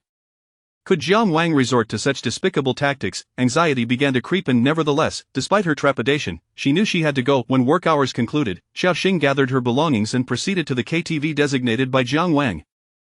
Clutching her phone tightly, she programmed Bai Yi's number as an emergency contact, a precaution they had agreed upon. Should any issues arise, she would immediately dial it. Upon entering the KTV, she located the private room. Standing at the door for a moment, she inhaled deeply before stepping inside. The atmosphere was eerily quiet. The screen displayed lyrics, yet no sound filled the air. Jiang Wang sat on the sofa, absorbed in his phone, oblivious to Xiao Xing's arrival. Only when she approached and called out to him did he snap back to reality, lifting his gaze as if awakening from a dream. "Oh, you're here so soon? Come, have a seat," Jiang Wang exclaimed, his demeanor overly solicitous as he flashed a sycophantic smile. Xiao Xing regarded him warily, choosing not to sit beside him but rather in a seat to his left. Clutching her bag anxiously, she inquired, "Jiang Xiao, does this mean if I sing with you, this matter will be settled?" "Of course. I am a man of my word, you needn't worry," Jiang Wang assured her. Xiao Xing exhaled, "Then may I refrain from drinking?" "Not drinking?" Jiang Wang paused momentarily, then quickly responded, "Then don't drink. Just sing and leave promptly afterward." Xiao Xing was taken aback. "What does sing and leave promptly mean? What songs would you like to hear?" "Anything," he replied nonchalantly. Xiao Xing found his behavior peculiar, though she couldn't quite pinpoint why. Perhaps it was simply a quirk of the wealthy elite. After all, she had never encountered a genuine rich second generation before. Rubbing her nose, she approached the song selection area and randomly chose a few tracks, opting for more invigorating and passionate songs, deliberately avoiding those of a romantic or suggestive nature. Holding the microphone, she began singing, while Jiang Wang remained engrossed in his phone, showing little interest in her performance. Xiao Xing frequently cast glances in his direction, utterly perplexed by his enigmatic demeanor. After singing a couple of songs, she paused, realizing Jiang Wang appeared oblivious to her silence. An uncomfortable atmosphere settled in. Jiang Wang had invited her to sing, yet now he merely sat there, leading Xiao Xing to feel as though she were performing alone. "Jiang Xiao," she called out to him. "Ha? You redone singing?" Jiang Wang seemed startled, suddenly aware of the prolonged silence in the room. Xiao Xing nodded, "Yes." "All right, you can leave now," he waved dismissively, akin to swatting away a fly. Xiao Xing's expression turned slightly strange. This wasn't how she had envisioned it. At the very least, he hadn't even mentioned the matter regarding Qin So. Once settled, she inquired again, "What about Qin So?" "What about Qin So?" Jiang Wang replied, a look of confusion on his face. Had he lost his memory? After a brief pause, Jiang Wang seemed to remember. Oh, it's nothing, just hurry and leave." Just as he uttered those words, Xiao Xing's phone rang. It was a call from Qin So. Chapter 74. Her performance is quite good. Xiao Xing was taken aback. Why was he calling at this moment? Hadn't she just messaged him to say that she had matters to attend to and could not pick him up?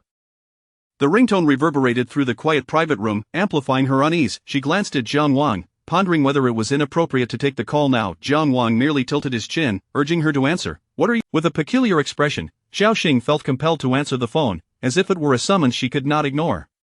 "Hello? Where are you?" His tone, though outwardly calm, bore an unmistakable chill that Xiao Xing could sense. She cast another glance at Jiang Wang, who was watching her intently. Taking a deep breath, she replied, "I'm at the KTV." "Which KTV? Time?" No sooner had she spoken than he abruptly ended the call, the speed of his disconnection leaving Xiao Xing with an uneasy feeling. Jiang Wang broke the silence. "So, is Qin So coming?"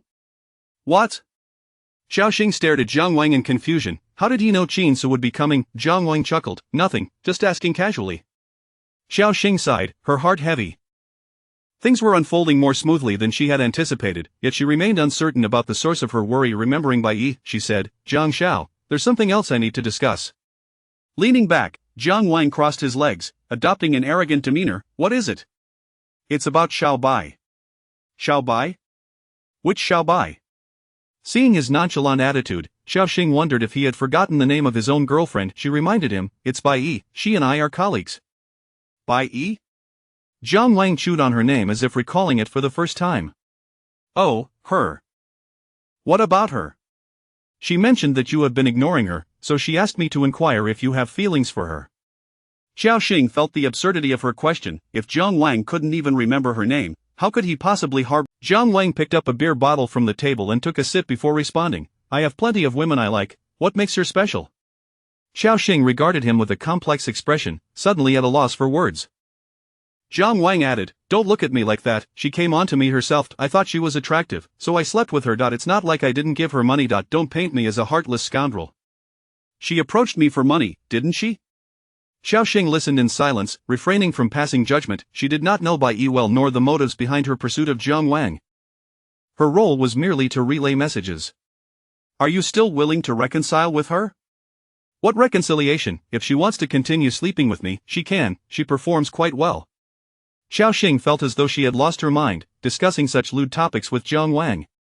He was the type who would never understand what it truly meant to love someone. With his good looks and wealth, countless women would gladly flock to him, he would never lack for affection. Deciding to change the subject, she asked, "So, will you sing?" "No, what is the point of singing just the two of us? He only enjoys watching beautiful women sing, but this shabby place can't accommodate any." If it weren't for Yang Han inviting him and his desire to please Qin Su, he wouldn't have come at all. He had chosen the venue and suggested singing, now he claimed it was pointless. Was he toying with her? Yet, looking at Jiang Wang's disinterested expression, it was evident he had little enthusiasm for singing. He appeared almost ready to doze off. Just then, the door of the private room swung open. Xiao Xing and Jiang Wang turned in unison to see Qin Su's tall figure standing in the doorway, his face cold as ice, as if the temperature in the room had dropped several degrees. Upon noticing Xiao Xing and Jiang Wang seated an uncomfortable distance apart, his expression softened slightly. With a thump of his thigh, Jiang Wang exclaimed as if he had seen a savior, "Finally, you've arrived." Xiao Xing's eyelids flickered. Something about Jiang Wang's reaction fell off. "Did you enjoy singing?" Qin Su glanced at Jiang Wang and Jiang Wang stiffened. Even he could detect the threat underlying Qin Su's words. He forced a chuckle. "It was fine. I didn't sing, she was the one singing." Yet, the moment he said this, Qin Su's expression darkened further. Jiang Wang hurriedly added, "Forget it, seeing your wife sing so beautifully, let us consider our grievances settled. I'll take my leave now." With that, he rose and, looking somewhat guilty, sidestepped Qin Su and made a hasty exit. Xiao Xing opened her mouth, uncertainty flooding her mind, unsure of how to voice her questions. She stood up and approached Qin Su. "What brings you here?" "That's a question I should be asking you. What are you doing here?" Earlier, Jiang Wang had messaged him, stating that Xiao Xing sought to apologize and wanted to invite him to sing. Upon reading the message, Qin Su felt as though he had been struck by a hammer. The first thought that crossed his mind was the conversation from the previous night and the misunderstandings he had about her.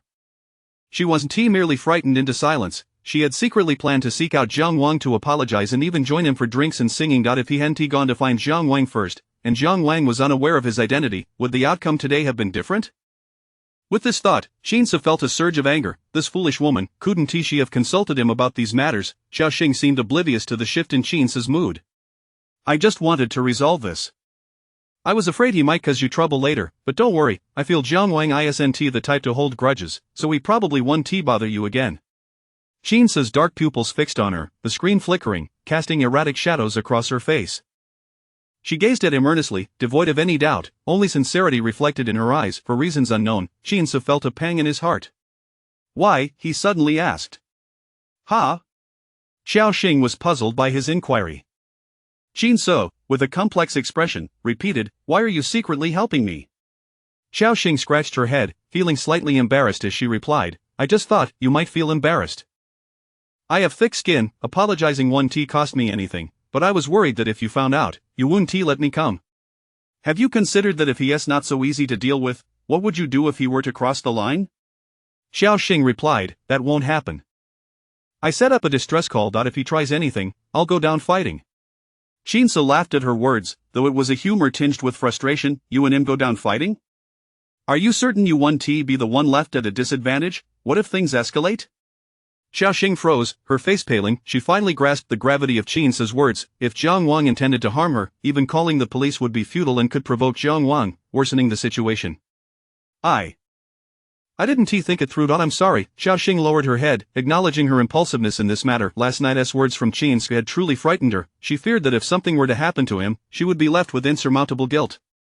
Qin Su opened his mouth, falling silent. A realization struck him. Events seemed to be spiraling beyond his control. Chapter 75. How could she look down on him? Xiao Xing found herself bewildered by the emotions reflected in his eyes. She waved her hand in front of him and asked, "Qin Su, what is the matter?" "I'm sorry to have worried you. I shouldn't have concealed my visit to Jiang Wang from you," Qin Su replied, regaining his composure. He sighed silently and shook his head, saying, "There's no need for you to apologize. I should be the one expressing regret." Xiao Xing vehemently shook her head, asserting, "No, you did nothing wrong. We don't seek trouble, but we must not shy away from it. If that Jiang Wang thinks he can bully you just because he is wealthy and powerful, then you cannot simply stand by and let him strike you, can you?" As she spoke, she fixed her gaze on Qin Su, earnestly declaring, "Therefore, you have done nothing wrong." Qin Su curled his lips in a slight smile, momentarily at a loss for words. Xiaoxing, if I were to tell you that I am essentially the same as Jiang Wang, what would your reaction be? Qin Su tentatively posed this question. Xiaoxing was taken aback, clearly not comprehending the implication of Qin Su's words. With a hint of amusement, she replied, "You are nothing like him, he is merely a spoiled rich heir who relies on his family's wealth to act arrogantly." But you are different, you are an upright and exceptional individual. Not only have you studied abroad and possess genuine talent, but you are also modest and polite. How could you possibly be the same as him? Upon hearing her words, Qin Su's expression grew even more complicated. I mean, if I were to be like Jiang Wang, a brash and arrogant second-generation rich kid, how would you feel? Qin Su repeated his question. The smile on Xiaoxing's lips faded slightly, and she stared at Qin Su in a daze, taking a moment before regaining her cheerful demeanor. Why would you say such things out of the blue? Just a casual inquiry. Consider it as if I never spoke it, Qin Su said as he turned away. Let us head back. As Xiaoxing observed his retreating figure, she couldn't shake the feeling that he appeared somewhat desolate. She hurried to catch up with him, saying, "Qin Su, a person is who they are, there are no what-ifs. Even if there were, if you were that kind of person, we probably wouldn't end up getting married." Suddenly, Qin Su halted, looking intently at Xiaoxing. Why not? Xiaoxing chuckled, her expression one of certainty. Because you wouldn't find me appealing. Recalling her conversation with Jiang Wang, she continued, someone like him views women as mere playthings or transactions. How could he casually marry someone he is not familiar with? In families like theirs, marriage is often about matching social standings. How many Cinderella stories of impoverished girls marrying into affluent families truly exist? Even if there are a few, the life of the rich is not as idyllic as imagined. Qin Su was momentarily taken aback, then cleared his throat to mask his embarrassment. To be frank, initially, he had indeed not regarded her with much interest. Even last night, her behavior had diminished his impression of her significantly. While this was a harsh reality, it was still the truth, so he did not refute Xiaoxing's assertions. All right, let us return. I doubt Jiang Wang will trouble us again, Xiaoxing suggested, naturally linking her arm with Qin Su's. Qin Su had become like a friend. The more time they spent together, the more his image transformed into that of a close companion. Qin Su cast a glance at her arm entwined with his, feeling a mix of emotions. He couldn't pinpoint when her demeanor towards him had shifted from previous reticence to the current ease and intimacy. Yet, despite their close physical proximity, he still sensed no hint of affection from Xiaoxing. 4 words flashed in his mind, desire to capture by letting go. However, he quickly suppressed this notion, as the events of the previous night were still fresh in his memory. After hailing a cab back home, Xiaoxing couldn't resist inquiring about his work once more. Is everything going well with your job lately? Not too bad, why do you keep asking this? Qin Su replied. Xiaoxing chuckled lightly, explaining, "Oh, I was just making casual conversation that if you're unhappy with your job, you might consider looking for another one." "No need, I am quite content with my work." "All right then," Xiaoxing shrugged, deciding not to press further. Perhaps Lin Shuang had indeed misinformed her. He might not have been let go after all. Even if he was concerned about his image, it wouldn't come to the point of stubbornly enduring a situation at SC. By the time they returned home, it was already 10 o'clock at night. Qin Su took her to his grandfather's house. Qin grandpa was still awake, waiting with a table full of dishes for their arrival. This was takeout ordered by Qin Su, and he had gone to fetch Xiaoxing before the food even arrived. Feeling a bit guilty, Xiaoxing apologized. "I'm sorry, grandpa, it's my fault that you're still awake at this hour." Qin grandpa laughed and waved his hand dismissively. "No need for such apologies. Hurry and eat, finish your meal, and get some rest afterward." Nodding, Xiaoxing picked up her chopsticks and quickly began to eat. She took out her phone, intending to check for any work-related messages in her group chat, only to find an incoming friend request. Upon opening it, she noticed that the request was made via phone number search, without any notes, and the profile picture depicted a cartoon boy. Who is this? After hesitating, she accepted the request, then clicked on the person's moments. The first post was of a red Ferrari. Scrolling down, she saw a pool party filled with handsome men and beautiful women, and the last post showcased a photo taken from a helicopter. Then, it stated friends posted only 1 month of updates, and there was nothing more. Xiaoxing had an inkling of who it might be, and she hesitated over whether to inquire further. However, since the other party had not initiated any conversation, she felt it best not to provoke this individual. Once Qin Su emerged from the bathroom, towel in hand, he noticed Xiaoxing staring at her phone with a troubled expression. While drying his hair, he inquired, "What's wrong?"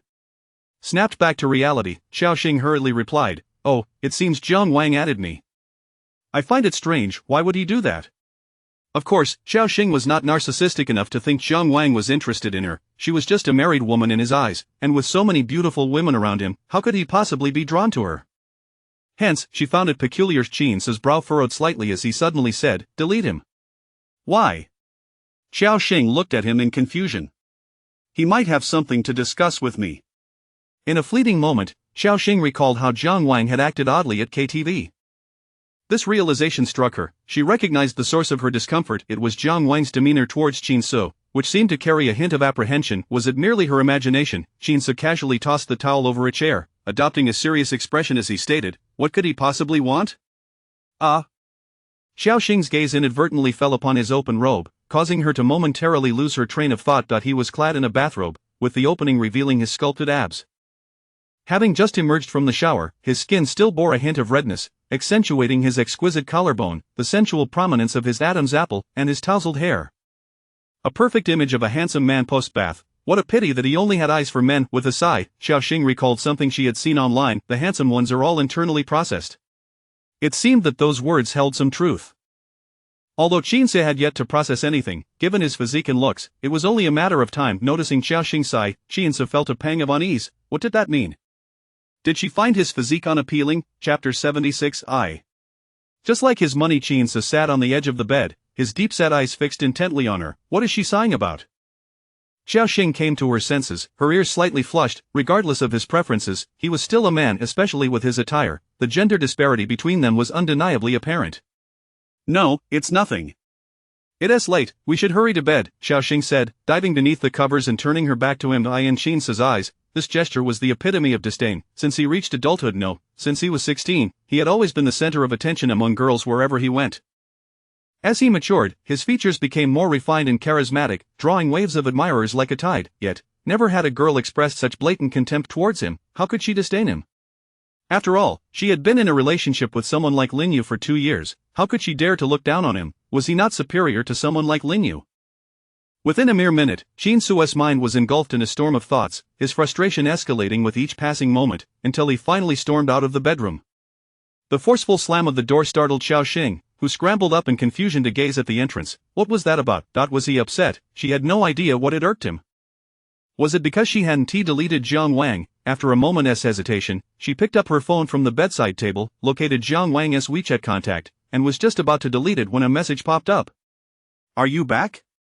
Xiaoxing paused, pondering before replying, "Yes, I'm back." "Zhang Wang, did Qin Su say anything?" Xiaoxing furrowed her brow and typed back a no. Did mentioning deleting him count? However, she dared not voice that thought, so she typed, "Zhang Xiao, is there something you need from me?" After a long wait, Zhang Wang still hadn't replied, and Xiaoxing couldn't be bothered with him any longer. Little did she expect that his first question upon adding her would be about Qin Su. Could it be that Zhang Wang was interested in both genders? The notion sent a shiver down her spine. It was too frightening. Setting her phone down, Xiaoxing opened the bedroom door and found no sign of Qin Su in the living room. He must have gone to the bathroom. After a moment of silence, she closed the door and returned to bed. However, to her surprise, when she awoke the next morning, Qin Su was still nowhere to be found. She assumed he had gone for a morning jog, but as breakfast was prepared and the clock neared 8, he still hadn't returned. He should have been back by now. Otherwise, he would be late for work. She retrieved her phone and called Qin Su, who answered just as the call was about to disconnect. "What's up?"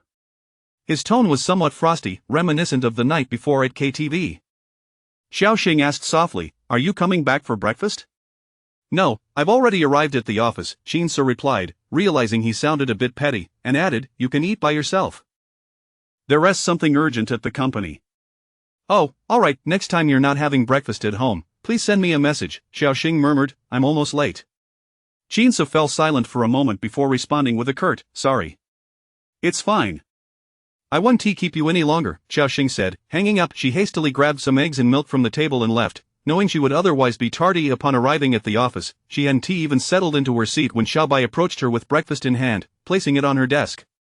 "Xiaoxing, this is for you," Xiaobai said, gazing at her intently. Xiaoxing was taken aback for a moment, noticing the earnest anticipation on Xiaobai's face. "I've already eaten, you can have it," Xiaoxing offered, returning the breakfast while expressing her gratitude. The light in Xiaobai's eyes dimmed instantly, and she dejectedly replied, "That's alright, if you're not going to eat, just throw it away." She had mentally prepared herself for this.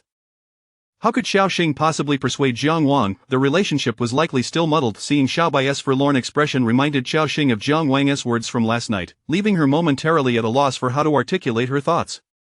Xiao Bai, do you really like Jiang Wang? Xiao Xing hesitantly inquired. Jiang Wang was hardly a paragon of virtue, yet matters of the heart are notoriously convoluted. Just as others had once told her that Lin Yu was no good, she had dismissed their warnings with a wave of her hand. Like him? Xiao Bai suddenly laughed. Why would you think I have feelings for him? Xiao Xing was taken aback, scrutinizing Xiao Bai, whose expression of despair clearly indicated her affection for Jiang Wang. Xiao Bai continued, for someone like Jiang Wang, falling for him leads to nowhere good. I'm not that foolish. Then Xiao Bai met her gaze without hesitation. I merely like his money, nothing more. Even if I claim to genuinely care for him, others would think I'm putting on an act, so I prefer to be honest about my intentions. There is no shame in that. Xiao Bai's candidness genuinely surprised Xiao Xing. Xiao Bai was undeniably beautiful, an oval face, long black hair, and an enviable figure. She would easily be considered a goddess online, and her appearance didn't exude the typical image of a gold digger. Instead, she emanated an ethereal quality, like a celestial being untouched by earthly desires, making it difficult to associate her with materialism. What's wrong? Do you look down on me? Xiao Bai chuckled, her smile tinged with self-deprecation and a hint of pride. No, it's just that I didn't expect you to respond so candidly. There is truly nothing shameful about exchanging something for what you desire. It's not so different from our work, Xiao Xing remarked. Xiao Bai appeared somewhat taken aback, her gaze toward Xiao Xing softening considerably. Do you really think so? Yes, my intention in asking you this question wasn't to pry. If you say it like that, it puts me at ease. Last night, Jiang Wang said some rather unpleasant things, and if you truly had strong feelings for him, I wouldn't know how to approach the subject. Xiao Bai grasped the implication in her words and replied with composure, I can guess. Just tell me directly if he is willing to continue seeing me. Xiao Xing nodded. He said it doesn't matter to him if you want to. Is that so? Xiao Bai murmured softly. After a moment, she lifted her head. I see, thank you. No need to mention it. Xiao Bai seemed to recall something and lowered her voice. By the way, there is something I should remind you of. What is it? Didn't Manager Wu ask you to write the proposal? Be careful, you don't want someone else to take the credit. Taking credit implies stealing someone else's accomplishments, and Xiao Xing's expression turns serious. I understand, thank you for the reminder. No need, consider it a favor returned. The breakfast is still warm, so eat it while it's hot. With that, Xiao Bai returned to her own desk, reverting to her previous aloof demeanor. Xiao Xing glanced at the proposal before her. Such occurrences were not uncommon in the workplace, and she was not particularly surprised. If she had intended to hand over the proposal to Wu Yun, she would have done so by now. She had held back, anticipating some ulterior motive. Xiao Xing picked up the document and casually flipped through it. Since Wu Yun was so eager for it, why not offer her an even grander gift? Chapter 77. Has Qinsa been compromised? As Xiao Xing pondered this unsettling thought, Wu Yun suddenly approached her, tapping on her desk. Where's the project proposal? It's been several days. Xiao Xing was momentarily taken aback, then promptly handed the proposal to Wu Yun. It's ready, General Manager Wu, please have a look. Wu Yun casually skimmed through the document, casting a glance at Xiao Xing. Let me see. After a brief pause, Wu Yun added, the departmental grouping list has been shared in the group chat. Make sure to check it.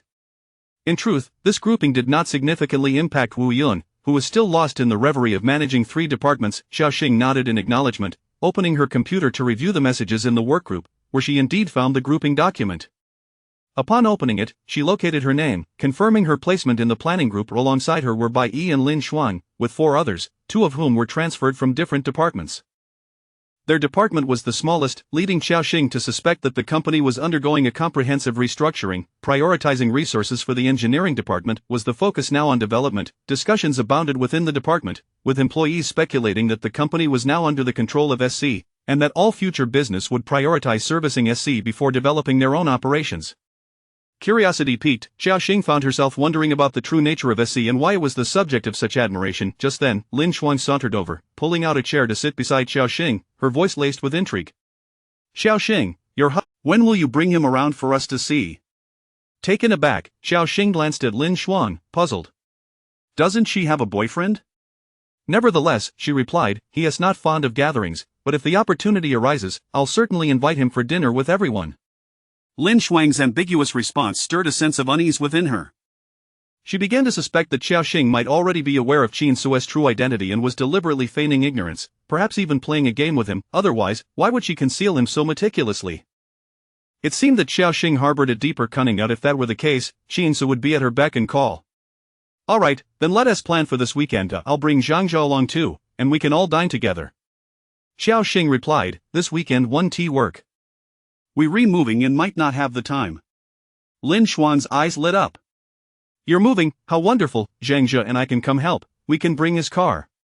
Is that really necessary? Xiaoxing hesitated, considering her brief acquaintance with Lin Xuang. Previously, during their planning sessions, Lin Xuang had not been this enthusiastic. Now, she was offering to assist with the move, which struck Xiaoxing as rather odd, leading her to question Lin Xuang's intentions.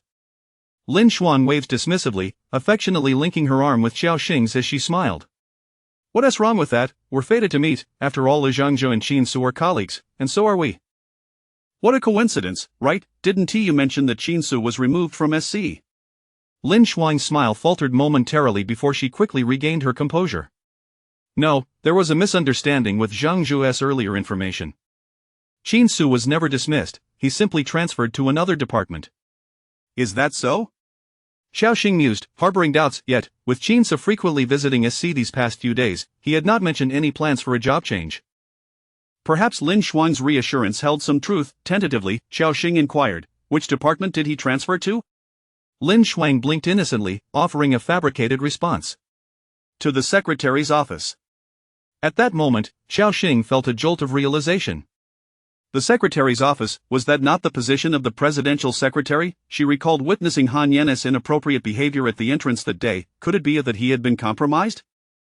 The mere thought sent a shiver down her spine, and she couldn't help but swallow hard. Surely, Qin Su wouldn't be so spineless, would he? His demeanor hardly suggested someone prone to capitulation.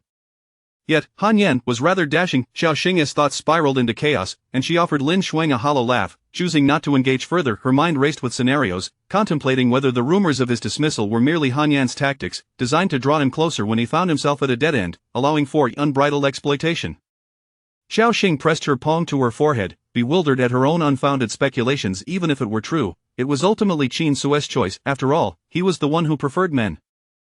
It was just unexpected that their marriage, which had barely begun, might soon face its end. As the day wore on, Xiaoxing found herself lost in thought while working. With the recent departmental reorganization, there was little to occupy her time, and it appeared that Wu Yun was preoccupied with some unforeseen incident, leaving no one to assign tasks. Finally, as the workday came to a close, Lin Xuang hurried over, eager to accompany Xiaoxing as she left. Aren't we heading in different directions? Xiaoxing queried, somewhat perplexed. Lin Xuang responded, how can that be? Aren't you going to SC to pick up your husband? I'm going to fetch my boyfriend. It's the same route. Oh, is that so? Well, alright then. Xiaoxing conceded, accepting the company since it was indeed a shared path. Thus, Lin Xuang climbed onto her electric scooter, and together they made their way to the SC building. Before disembarking, Lin Xuang pulled out her phone to call Zhang Zhe. We arrived at SC. Are you done with work? Zhang Zhe, already gathering his belongings, replied, just finished. What about Qin Su, has he clocked out yet? They're likely still at it for a while, the presidential office tends to work late hours. As Zhang Zhe approached, he paused upon seeing Xiaoxing. You came with a colleague, he asked, a hint of awkwardness in his smile. Lin Xuang nodded, linking her arm with Zhang Zhe's. Yes, I thought since she was picking up her husband, I might as well pick you up too. Much appreciated, Zhang Zhe chuckled, but his gaze shifted between Xiaoxing and her electric scooter, his expression betraying a mix of amusement and disbelief. No wonder the office had been buzzing with whispers about the president riding an electric scooter. He had assumed it was merely a new internet joke, unaware it was indeed a reality. The president truly rode an electric scooter home every day, and it was his wife's. How amusing that the wealthy could indulge in such quirks. After sending a message to Qin Su, Xiaoxing turned to Zhang Zhe. You two should head off. I'll wait for Qin Su. No need to rush, we don't have anything pressing back home. We can keep you company for a bit, Lin Xuang said warmly, and Xiaoxing offered a sheepish smile in return. She struggled to comprehend Lin Xuang's motives. Was it merely to glimpse handsome men? Yet, her boyfriend was right there. Was it really appropriate? Despite her reservations, Xiaoxing remained silent, her gaze fixed on the company entrance, awaiting Qin Su's emergence. Before long, Qin Su stepped out, his suit jacket draped over his arm, accompanied by Han Yan. Chapter 78. This fellow has committed the same fault again. Xiaoxing was momentarily taken aback upon seeing Han Yan in the company of his associate, while Qin Su also stood still upon spotting Zhang Zhou and Lin Shuang. Each person harbored their own peculiar doubts. Zhang Zhou, too, stood there, pondering whether the boss might mistakenly believe he intended to leverage his position for a salary increase or promotion. Han Yan, noticing Xiaoxing, flashed a brilliant smile and patted Qin Su on the shoulder, saying, "Be careful on your way, I shall take my leave first." With that, he turned and walked in another direction. Xiaoxing gritted her teeth. Was Han Yan provoking her, or was he mocking her? Zhang Zhou tugged at Lin Shuang's arm, urging, "Let us leave quickly." However, Lin Shuang, having finally encountered Qin Su, was unwilling to depart so easily. She stood rooted in place, gazing intently as Qin Su approached. "Is this your colleague?"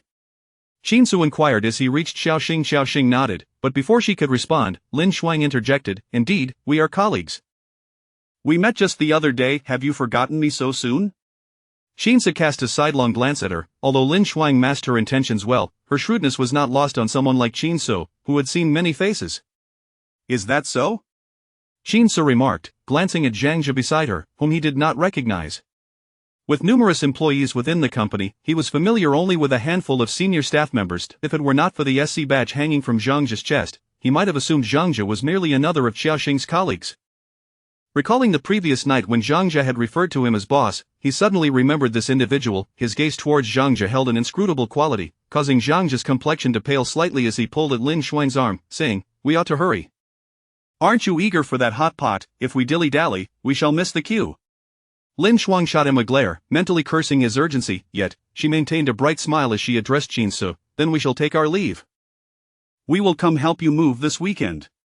After saying this, she turned and walked away with Zhang Zhou. Watching the pair recede into the distance, Qin Su narrowed his eyes, moving. Xiaoxing hurriedly clarified, I mentioned we were relocating, and she enthusiastically volunteered to assist us. She is simply too eager, and I found it difficult to refuse." Qin Su let out a cold laugh, tinged with sarcasm, remarking, "Indeed, quite enthusiastic." Xiaoxing, oblivious to the smirk at his lips, absent-mindedly handed him her helmet, stating, "Isn't that quite splendid? It indicates I have good rapport at the company. They have a vehicle, and since they wish to help, why not accept their offer? I can treat them to a meal later." Qin Su accepted the helmet without comment, finding Xiaoxing somewhat naïve or perhaps excessively innocent, unable to discern friend from foe. However, seeing her so joyful, he chose not to disillusion her. As long as Lin Shuang did not harm Xiaoxing, he would consider her an additional friend. Qin Su mounted the electric scooter, expertly wrapping his arms around her waist. They navigated the streets at dusk, the sunset casting a warm glow upon them. Qin Su's gaze lingered on her hair, which danced in the evening breeze, the sunlight gilding each strand, the fragrance wafting past his nose. Squinting slightly, he lifted his eyes to the horizon, suddenly finding the sunset somewhat blinding. Even her flowing locks dazzled his vision. Xiaoxing took him to the market, where they purchased enough provisions to last several days. "Why aren't you using the card I gave you?" Qin Su suddenly noticed she had been relying solely on mobile payments. "I have some spare change in WeChat. I figured I would use that first," Xiaoxing replied nonchalantly, taking the vegetables from the vendor and turning to Qin Su. "For dinner, we shall have steamed base." "Hand me your phone," Qin Su instructed.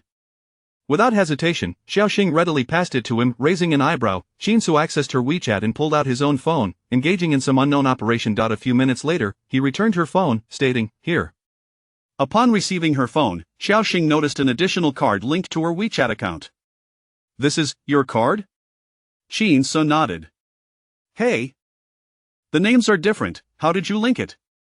Qin Su replied calmly, "It's a family card. From now on, you can use this card for purchases. Honestly, this isn't necessary, it's not a hassle. Just use it. I mentioned before, I will cover living expenses. I do not wish to be supported by a woman." He adopted a stern expression, conveying an air of finality. Xiaoxing tugged at the corners of her mouth. This fellow has fallen into the same old habits again. If he were a wealthy CEO, such words might carry an air of charm. However, he was merely a fledgling employee. The sentiment sounded rather pedestrian. Suddenly, Xiaoxing posed a question. "By the way, I noticed you were with General Han earlier. Is your work going smoothly under him?" "Fairly well."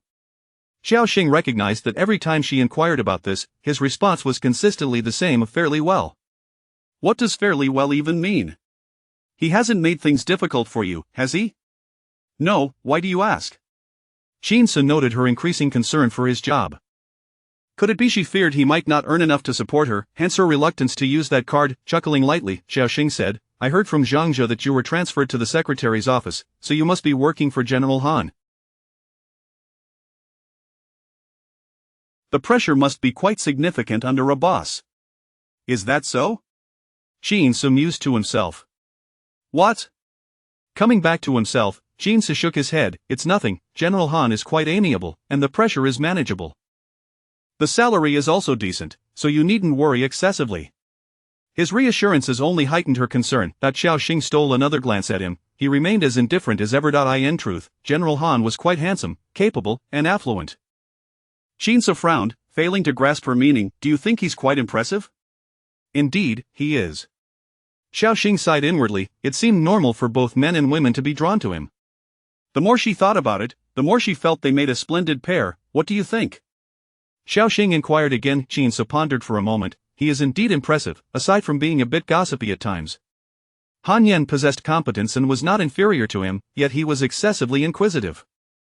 Only those familiar with him would realize that his appearance and personality were entirely mismatched. He, too, found Han Yan commendable. Xiaoxing couldn't help but sigh again. It seemed their brief marriage was nearing its conclusion.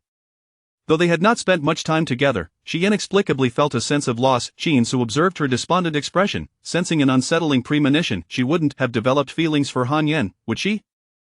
Regretting their marriage, his expression gradually darkened as they both indulged in their own unfounded speculations, creating a subtly tense atmosphere. Xiaoxing cautiously inquired, So, are we still moving? Chapter 79. Dealing with women is my specialty. Jinsu's expression darkened further. What does that mean? Nothing, it's just a casual question, Xiaoxing said, nervously touching her nose, feeling embarrassed to voice her thoughts. Yet, upon reflection, it was only natural. If Jinsu didn't prefer men, how could such an outstanding individual possibly be destined to marry her? Alright, let's head back. Jinsu, refusing to ride her electric bike, grasped the groceries and turned to leave. Xiaoxing was taken aback. Why was he angry again? She hurriedly pedaled after him. Jinsu, what's wrong? Nothing, just exercising. He maintained a stern face, refusing to meet her gaze. Oh, then why don't you hand me the groceries? I'll cook when we get back. Jinsu paused, and Xiaoxing hastily braked, yet she still outpaced him. Quickly, she reversed direction. Here, just give it to me. A vein throbbed on Jinsu's forehead as he reluctantly handed her the groceries, and she sped away. He stared at her retreating figure, the corners of his mouth twitching as he suddenly realized what nonsense he was getting worked up about. Still, there was an inexplicable discomfort in his heart. Upon returning home, Qin Grandpa noticed something amiss with Jinsu's demeanor and approached him with a smile, glancing at Xiaoxing, who was busy in the kitchen. What's wrong? Did you have a quarrel with Xing? No, Jinsu replied, turning his head to text on his phone. Qin Grandpa chuckled mysteriously. Don't try to fool me. At my age, I can easily tell when young people are upset. In his day, he was a formidable figure in the business world, having encountered countless personalities. Jinsu was still quite inexperienced in comparison. Jinsu smirked at the old man's crude humor. That it's precisely because of age that one can act freely. And now, tell me, what's really going on? Jinsu found himself at a loss for words, primarily because he couldn't pinpoint the source of his irritation. I don't know. After a long pause, he managed to utter that. Qin Grandpa raised an eyebrow. Is that so? Then what are you angry about? I don't know. You little rascal. Qin Grandpa nearly swung his cane at him in frustration, but fortunately, Xiaoxing emerged from the kitchen with the dishes. Dinner's ready. The old man retracted his cane and donned a smile. Coming. As the three sat at the table, the atmosphere felt oddly tense. Qin Grandpa's eyes darted between the two, unable to discern any unusual behavior from Xiaoxing, while Jinsu seemed distinctly off. Xing, Qin Grandpa inquired nonchalantly, is there anything you'd like to share with Grandpa today? Xiaoxing hesitated, blinking, not really. Then she remembered, oh, wait. There is one thing, Jinsu got transferred to the secretary's office. Is that considered good news?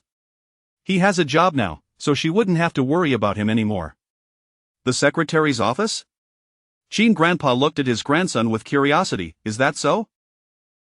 That's indeed good news, little Su. Work hard and aim for a promotion and raise. Let Xing and me benefit from your success. While this sounded innocuous to Xiaoxing, it struck Jinsu with an oddly sarcastic tone.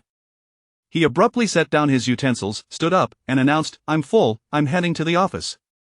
With that, he grabbed his coat and left without a backward glance. Xiaoxing, puzzled, glanced at him, then turned to Qin Grandpa. Grandpa, why do I feel like he's being particularly strange today? Qin Grandpa nodded seriously. Have you noticed too? Yes. So, what happened between you two? Xiaoxing racked her brain but couldn't ascertain the reason. They hadn't argued, yet he was inexplicably angry. I merely asked him if he wanted to move, and he got upset. Just like that?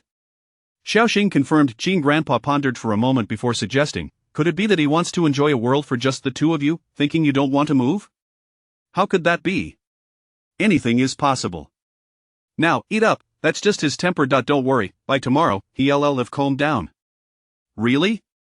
Qin Grandpa chuckled. Of course, I know my grandson well. In truth, the old man found it peculiar, his grandson seldom displayed outward emotions unless he truly couldn't contain himself.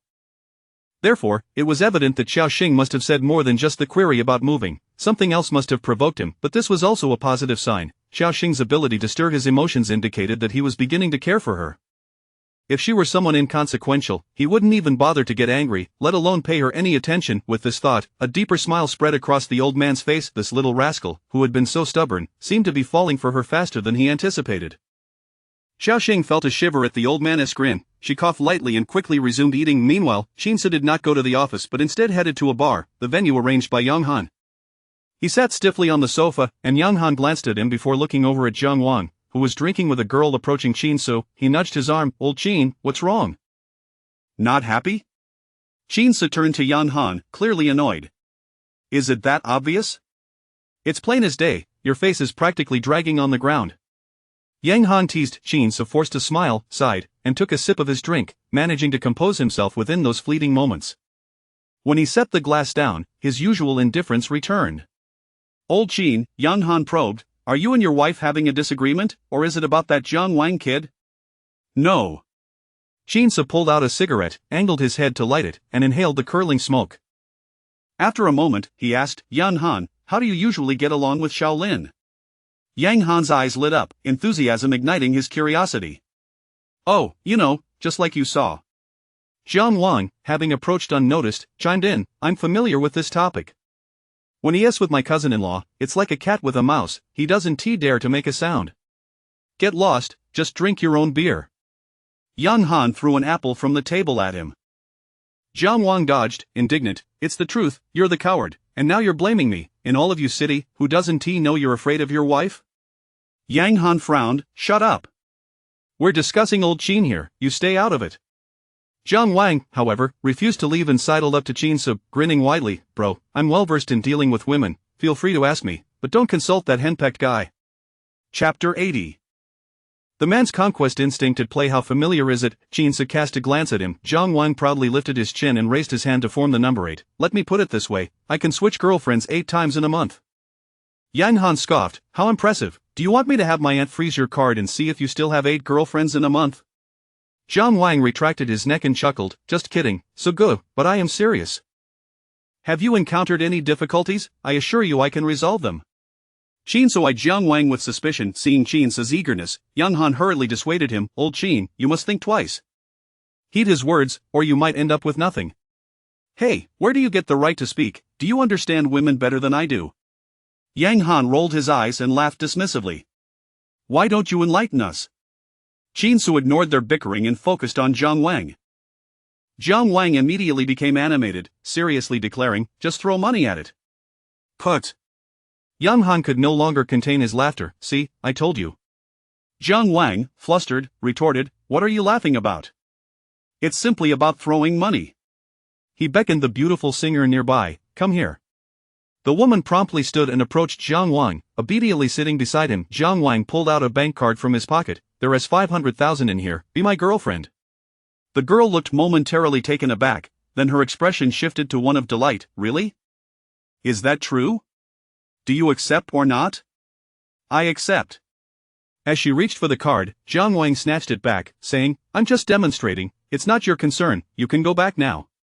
The woman's face stiffened, her anger rising, yet she dared not express it. What a stingy bastard. You, a rich second generation, can't even spare 500,000. To be fair, Zhang Wang wasn't truly stingy, while he indeed came from wealth, he didn't have that much money on hand. His monthly allowance was fixed. Unlike Yang Han, who worked at his own company and enjoyed financial freedom, Zhang Wang's cars were all purchased in the company's name and didn't count as his own. Often, he relied on Yang Han for funds, and all his girlfriends were financially supported by Yang Han. Zhang Wang had offered Qin Su numerous suggestions, but they were all terrible ideas, utterly ineffective against Xiaoxing. If it were so simple, why not just reveal his identity? He wouldn't even need to spend money. However, Qin Su vaguely sensed that if he were to proceed that way, it would indeed lead to disaster. Relationships devoid of emotional foundation are easily severed. After a pause, Qin Su realized what he was contemplating, his expression darkening as he downed his drink. The fiery liquid slid down his throat, dispelling the pent-up frustration. He set down his glass and stood. "I'll take my leave now, you two enjoy yourselves." "Hey, you just got here and you're leaving?" Yang Han grasped his arm. "Brother, I risked everything to sneak out with Shaolin, and you're just abandoning me? What do you expect me to do?" Yang Han stubbornly retorted, "You at least need to escort me back, help me create a distraction." Qin Su regarded him silently, his gaze tinged with disdain. Yang Han chuckled, "Don't look at me like that, judging by your demeanor tonight, you're not far from living a life like mine." Qin Su, as if hearing a joke, lifted his chin condescendingly. "Rest assured, such a fate will never befall me." "Is that so? We shall see. Hurry and take me back." Ultimately, Qin Su did escort him home. Upon seeing Qin Su had brought him back, Shaolin said nothing, merely nodding in gratitude. "Thank you, Mr. Qin." "No problem, just take care of him." "Understood, then I want to see you out." Shaolin's expression remained indifferent as she cast a glance at Yang Han, who was pretending to be drunk on the sofa. Once Qin Su left, Shaolin sat beside Yang Han, crossing her arms, still pretending? Yang Han stiffened, cautiously opening his eyes and forcing a smile that was more mournful than a cry. "Wife, I was wrong." Shaolin tilted her head to look at him. "You need not apologize. If you wish to play, then play. There is no need to explain. I'm not interested in your affairs." Hearing her indifferent tone, Yang Han felt an unnameable anger rise within him. He sprang up from the sofa. "If you're not interested in me or anything else, then why did you marry me?" Perhaps emboldened by the alcohol, he let his grievances spill forth. "If you didn't always wear that deadpan expression, would I have gone out drinking?" Shaolin "Was it for love?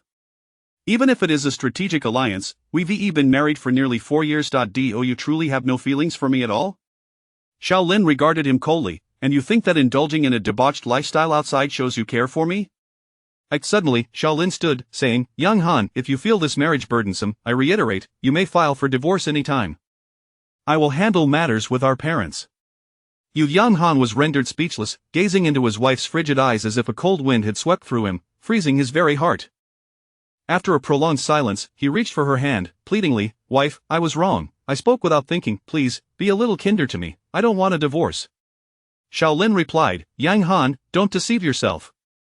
Do you genuinely have feelings for me, or is it merely the instinct of a man to conquer?" "Certainly not," Yang Han retorted. "No, it is indeed so. If I greeted you with a smile daily and devoted myself entirely to you, you would merely find it tiresome." Yang Han hastily defended, "Don't say such things. That's merely your assumption.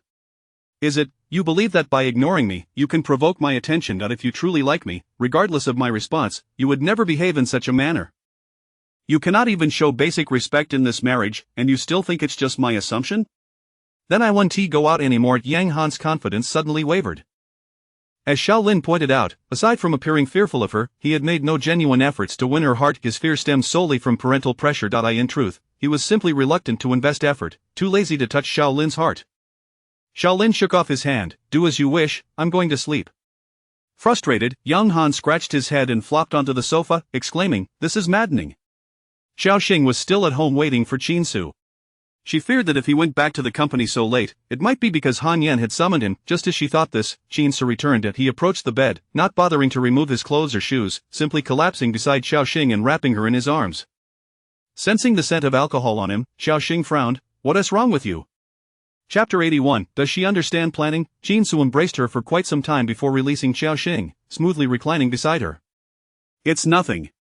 He turned to glance at Xiaoxing, who remained inscrutable, her eyes reflecting an air of indifference, devoid of any reaction. This was what Yang Han had suggested. To discern a woman's feelings towards you, one merely needed to embrace her, and the truth would reveal itself. Now, he concluded that Xiaoxing harbored no feelings for him whatsoever. Thus, young Han's method was utterly worthless. Sensing the disappointment in his gaze, Xiaoxing couldn't help but feel a twinge of concern. She cautiously inquired, "Are you troubled by something?" Jinsu fixed his gaze upon her, their eyes locking in a silence that thickened the air around them. "No, I merely had a bit too much to drink." "Why aren't you asleep yet?" Xiaoxing replied, "I can't sleep. I've been waiting for you. Were you out socializing with President Han?" Hearing the name President Han once more plunged Jinsu's mood into the depths of despair. "Can't I be out with someone else? Why must it always be President Han?" Jinsu suddenly propped himself up on the bed with a hand. Xiaoxing paused. I was just asking casually." "How many times have you seen Han Yen?" Jinsu questioned. "Not many, perhaps 3 or 4 times."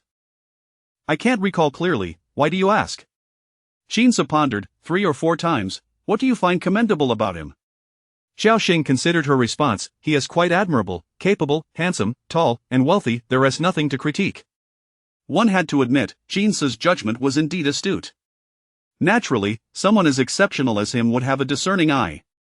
Nothing to critique? Jinsu nearly laughed in exasperation, yet upon witnessing the admiration in Xiaoxing's eyes, he unexpectedly remarked, "It's a pity he doesn't fancy women." Jinsu intended to dispel any lingering thoughts she might have, yet Xiaoxing remained unperturbed. Jinsu was uncertain whether he had truly overindulged. His mind was clear, yet his tongue betrayed him upon hearing his words. Xiaoxing grew anxious. Was he about to confess? However, after a prolonged silence without any further words from Jinsu, she sighed, "You've had too much to drink. You should rest quickly, or you'll struggle to get up for work tomorrow." Xiaoxing turned off the bedroom light, plunging the room into darkness. She turned away from Jinsu, her thoughts in disarray. He had been testing the waters repeatedly, yet had not made a confession. Was he unable to voice it, or did he simply wish to maintain their current relationship? Xiaoxing found him inscrutable and chose not to dwell on it. Their marriage was a mere arrangement, and she was indifferent to it, yet the constant anxiety was somewhat unsettling. The only solace was her prior knowledge of Jinsu's sexual orientation, which spared her from an emotional catastrophe. Xiaoxing tossed and turned in bed for much of the night, only to be disturbed by sounds from next door in the middle of the night. Although the noise was minimal, she couldn't help but admire the stamina of those two. They were relentless even at such late hours. Indeed, this household necessitated a move, but before doing so, she needed to transfer the property to avoid her aunt denying any claims later. Jinsu also awakened, opening his eyes to stare at the pitch-black ceiling, the corners of his eyes twitching slightly. He threw off the covers and sat up, then got out of bed and left the room. Xiaoxing heard the faint sound of a door closing and rolled over to take a peek. He had likely gone out again. As expected, the next morning, she received a WeChat message from Jinsu, informing her that he had gone to the company early. With him having left in the middle of the night, Xiaoxing doubted the office would be open. His destination was surely elsewhere. Since he was absent, she opted not to prepare breakfast and instead bought some soy milk and fried dough sticks on her way to the office. Upon entering the company, Xiaoxing intended to ask Wu Yun for leave but was greeted by an announcement regarding personnel changes. To her surprise, Xiao Bai had become the team leader of their planning department, which elicited mixed feelings of astonishment and delight. With this development, she wouldn't need to seek out Wu Yun for leave. She glanced at Bai's desk, only to find it unoccupied. How could it be her? Lin Shuang murmured nearby. Xiaoxing turned to see Lin Shuang's displeasure etched on her face. Indeed, Lin Shuang had previously worked in planning, while Xiao Bai was in sales. It seemed unreasonable that Bai would assume the role of team leader. Another colleague chimed in, "Exactly, how could it be her? There must be some hidden agenda at play." "You woman, Bai is now the team leader. Are you so bold as to speak ill of her? Do you wish to lose your job?" A female colleague, emboldened by Bai's absence, retorted. "It's true, she has just a pretty face. Does she even understand planning? It's laughable. Who knows how she got this position?" Bai's reputation had never been stellar within the department, and Xiaoxing had long been aware of it. Clearly, the disdain others held for her had only intensified.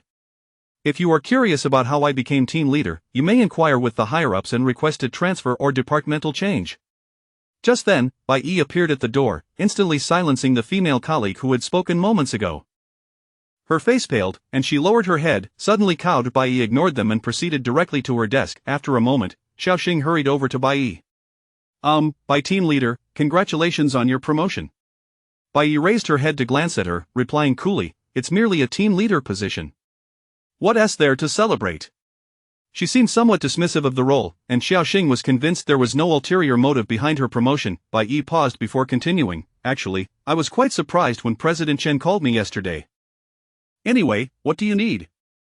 I'd like to request a day off. I have something to attend to tomorrow, Xiao Xing stated directly. Bai Yi nodded. Just bring me the leave request for my signature.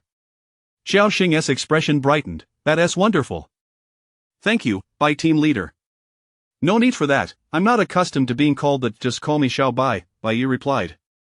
Isn't that inappropriate? After all, we're at work. I think I'll stick to calling you Bai team leader, Xiao Xing smiled. As you wish, Bai Yi did not insist further, turning her attention to organizing her documents in preparation for a meeting. The nearby colleagues exchanged glances, casting scornful looks in their direction, as if to say that Xiao Xing was shamelessly currying favor with the new team leader, except for Lin Xuan, who felt somewhat disdainful of her actions. She could only sigh at Xiao Xing's good fortune, knowing Qin Su's identity. Unbeknownst to Xiao Xing, Lin Xuan was concocting her own schemes. She believed she must act swiftly to secure her position. After successfully requesting her leave, Xiao Xing went to pick up Qin Su in the afternoon. Lin Xuan insisted on accompanying her, and Xiao Xing did not refuse, merely intending to use her as a means to an ENDATSC company. Han Yan entered with documents in hand and spotted Qin Su resting his chin on his hand, lost in thought while staring at the computer screen. Han Yan couldn't help but chuckle, waving his hand in front of Qin Su. President Qin, your wife has come to pick you up. Aren't you going to clock out? This man, usually intensely focused on his work, was unusually distracted today, a peculiar sight indeed. Chapter 82. He appears to be a moocher. Qin Su regained his composure and cast a sidelong glance at Han Yan, particularly, upon seeing Han Yan's infuriating smile and recalling Xiao Xing's praises of him, he found himself increasingly disdainful of that face. Is this it? Perfect. What a ludicrous perspective. Han Yan sensed the murderous intent radiating from Qin Su's gaze and couldn't help but swallow hard. Why are you looking at me like that? I was merely trying to remind you, but I said nothing. What do you want from me? Qin Su replied, his expression cold. Oh, I almost forgot the matter at hand. This is the list of personnel changes from Wei Shang's side. I didn't intend to show it to you, but Han Yan paused before continuing. There is no mention of Xiao Xing in the management list. You let her be a manager, yet you even give her a team leader position? Qin Su leaned back slightly, taking the document and flipping through it casually. This is their internal affair. I interfere. TSK, what kind of husband are you? Qin Su halted his movements abruptly, his gaze snapping up to Han Yan. How should I act as a husband? Han Yan was momentarily taken aback, and after a brief pause, he responded, you hide your identity from her and offer no assistance openly. At the very least, you ought to help her behind the scenes, right? Tell me, if you do nothing, what does she need you as a husband for? If she discovers your true identity in the future and sees that you've done nothing for her, how do you think she would feel?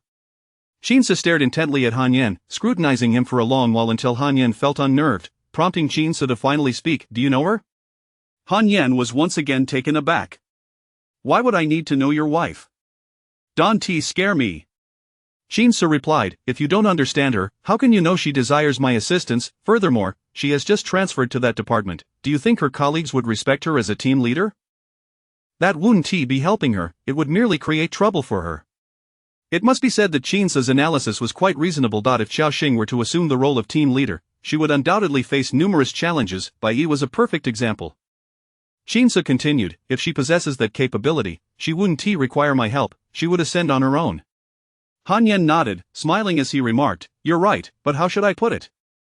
Sometimes, work and personal feelings are two separate matters. If a person maintains the same rationality in their relationships as they do in their work, that relationship likely won't last long. Of course, if you have no feelings for her, then just disregard my words. This time, Qin Su remained silent, his brow furrowed as he gazed down at the list in his hand, lost in thought. Noticing his silence, Han Yan turned to leave. Suddenly, he heard Qin Su's voice from behind, you seem quite knowledgeable? Han Yan halted, perplexed, and turned back. What did you say? Qin Su lifted his gaze to meet Han Yan's.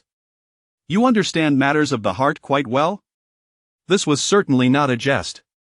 The earnest curiosity in Qin Su's eyes indicated he was genuinely inquiring. Han Yan cleared his throat. I'm not particularly knowledgeable. Do you have something you wish to ask? Drawing from the experiences gleaned from Yang Han and Jiang Wang's boastful chatter the previous night, it was evident that those who bragged about their prowess were usually lacking. Conversely, individuals like Han Yan, who were humble, often possessed genuine skill. However, seeing Han Yan's eager expression for gossip, coupled with Xiao Xing's praises of him, Qin Su swallowed back the words he had intended to say. No, you may leave now. Han Yan felt a tinge of disappointment, having anticipated that this earnest individual might share something insightful. How dull, Han Yen sighed, turning to exit the office. Xiao Xing waited below for quite some time, to the point where Lin Shuang felt embarrassed to linger any longer. Zhang Jia had already accompanied her for an extended period, and if she continued to wait, her slight intentions would surely be discovered. At that point, it would truly be a lost cause, leaving her with nothing to gain. Thus, Lin Shuang had no choice but to muster her courage and leave with Zhang Jia. Xiao Xing sat on her electric scooter, waiting alone for another 10 minutes before finally spotting Qin Su leisurely emerging from the company. She hastily dismounted, handing her helmet to Qin Su.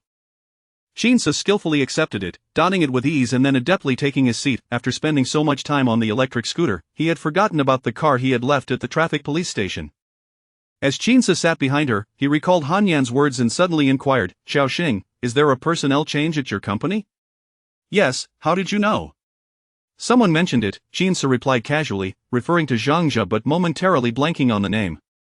"Oh, it was Zhang Jia, wasn't it?" "Mm." Xiao Xing smiled, "I knew it." It must have been Lin Shuang who informed him. "Do you wish to be a team leader?" "Who wouldn't want a promotion and a raise, but I'm still learning about planning." "Even if I wanted it, I wouldn't have the capability." Qin Su grasped her waist, and after a lengthy pause, he finally managed to utter, "If you desire it, I have a way." The moment those words left his lips, the electric scooter came to an abrupt halt, causing him to collide unexpectedly with Xiao Xing's back. The helmets of the two clashed, resulting in a jolt for both, though they were none the worse for wear. Xiao Xing suddenly turned her head, her eyes piercing through the visor at Qin Su. "Don't be reckless." Xiao Xing felt a surge of urgency, her words spilling forth rapidly. "Even if I wanted it, I would want to earn it through my own merit. I have no desire to take shortcuts. If I lack the ability, even if I become a team leader or manager, I would merely be a decorative pillow. I wouldn't even have the face to occupy that position." Xiao Xing understood that his way referred to approaching Han Yen. As the vice president of SC, Han Yen undoubtedly had the influence, but what kind of situation was that? To advance her career, she would have Qin Su subjected to compromising situations. If that were the case, she might as well find a piece of tofu to throw herself against. Qin Su fixed his gaze on her, staring for quite some time, before awkwardly saying, "I was just speaking casually." Xiao Xing also exhaled in relief. "You scared me. You don't need to worry about my work. I will strive on my own, I assure you. I won't let you go hungry." Those words shouldn't have come from a woman's lips, making him feel like a mere mooch. Her gaze was fervent and sincere, and Qin Su found himself suddenly unable to meet her eyes, overwhelmed by an inexplicable sense of guilt and unease. It made him feel as though he were a deeply flawed individual, rendering his decision to conceal his identity seem childish and despicable. Not long ago, he had perceived Xiao Xing as a woman of profound schemes, yet now, that sense of guilt grew stronger without reason. The longer they spent together, the more difficult it became for him to voice his truths. He suddenly averted his gaze, looking toward the setting sun on the horizon. "I understand." Chapter 83 Why is there a woman in the bedroom? Upon returning, Xiao Xing immediately informed her uncle about the house transfer. Naturally, her uncle had no objections. However, the property deed was in her aunt's possession, and they would have to wait for her return to discuss it. Her aunt was attending a banquet today and was expected to return only by tomorrow. Lily emerged from her room, clad in fashionable attire and adorned with exquisite makeup, carrying a handbag as she prepared to go out. Upon seeing Xiao Xing and Qin Su return, she paused momentarily, particularly avoiding Qin Su's gaze, which caused her eyes to flicker with a hint of trepidation. Although she feared that Qin Su might expose her, she was unwilling to abandon her intentions and had resolved to marry Wang Yi. After all, Wang Yi was Xiao Xing's cousin, and their relationship was amicable. They were all relatives, and Xiao Xing would not disregard Wang Yi even if they could not attain great wealth. With a tycoon like Qin Su around, they would surely be free from financial worries. Especially once Qin Su's true identity was revealed, what reason would Xiao Xing have to neglect Wang Yi? With this thought, Lily suddenly approached Xiao Xing, clutching her handbag. "Xiao Xing, when are you free? Is there something you need?" Xiao Xing inquired. Lily replied, "Oh, I just wanted you to accompany us to look at hotels and wedding dresses. Having an extra pair of eyes would be beneficial." "I see. When do you plan to go? Have you set a date for the wedding?" "Yes, it's scheduled for the 15th of next month, which is just a month and a half away. That should be enough time, right?" Lily said with a cheerful smile, leaning closer to Xiao Xing, the scent of her perfume almost overwhelming Xiao Xing. "Right. This month is about to end," Xiao Xing murmured, "and payday is just around the corner. Are you free tomorrow? Perhaps we could go then?" Lily shook her head. "Tomorrow might not work for me. I need to handle the property transfer." "Property transfer?" Lily recalled suddenly, having little interest in the dilapidated house. Oh, then let us go the day after tomorrow. Lily did not comprehend Xiao Xing's fixation on that crumbling abode. She wouldn't even accept it as a gift were it not for the previous arrangement to live in the same residence as Qin, so she would never have chosen to stay there. This was merely an instance of leading herself astray. She resolved not to shortchange herself at the wedding and insisted on hosting a grand event. The day after tomorrow is the weekend, so that works for us. Alright, I'll take my leave then. Lily picked up her bag, walked over to change her shoes, and prepared to head out for a night of revelry. Xiao Xing couldn't help but question her. Lily, you're about to get married, are you really going out this late? Lily shot her a glance. Just because I'm getting married doesn't mean I can't go out. What kind of antiquated thinking is that? When Wang Yi returns, just let him know I'll be back later. With that, Lily opened the door and, in her high heels, stepped out, shutting the door behind her. Xiao Xing sighed and glanced back at the bedroom. Whenever Qin returned, he either locked himself in the bedroom or secluded himself in grandfather Qin's room. One could only wonder how he remained so perpetually busy. Wang Yi returned just after 10, appearing utterly fatigued as he kicked off his shoes and slumped onto the sofa. Xiao Xing approached with a cup of water, her curiosity piqued. Cousin, what have you been up to? Wang Yi opened his eyes, his brow furrowed in distress as he stared at Xiao Xing. Cousin, planning a wedding is exhausting. Xiao Xing touched her ear, unable to relate to Wang Yi's fatigue, as her own wedding had been rather straightforward. Seeing Wang Yi so worn out, she felt a sudden relief for her previous decision to merely register their marriage. I'm utterly exhausted, I swear I'll never marry again, Wang Yi muttered, then abruptly remembered something. He sat up with a start. Where's Lily? Oh, she went out, she said she'd be back later. Wang Yi frowned, already suspecting what she was up to. Running out this late, she must be out drinking. He immediately rose. I'm going to find her. Xiao Xing grabbed his arm. Cousin, you've had a long day. Just rest, you two are about to get married, don't let things get complicated. Wang Yi's countenance darkened with irritation, but he managed to suppress it, replying tersely, this woman is utterly careless, demanding this and that while I'm out running around preparing everything, leaving me utterly exhausted. Yet she goes out drinking without a care. It was said that conflicts often arose during wedding preparations, and it seemed to hold true from the previous house buying to Lily's current demands. Wang Yi had endeavored to accommodate her, yet she remained indifferent, behaving as she always had. His patience was wearing thin. Xiao Xing was at a loss for how to console him. After all, it was their matter. The greatest taboo in relationships was meddling in others' affairs. If they ended up well, they'd accuse you of being too nosy. If things went awry, they'd blame you for the discord. Alright, cousin, why not wait until she returns to discuss things? Going now won't help. Wang Yi pondered for a moment and found her reasoning sound. Going now would likely lead to an argument with Lily. Having come this far, he had invested too much. The more one invests, the less willing one is to let go. Xiao Xing could tell that Wang Yi still desired to marry Lily. After a while, Wang Yi stood up again. Forget it, I'll go find her. It's late, and she may not be safe in those places. And you, Wang Yi reassured her, don't worry, I won't argue with her. I'll find her and return.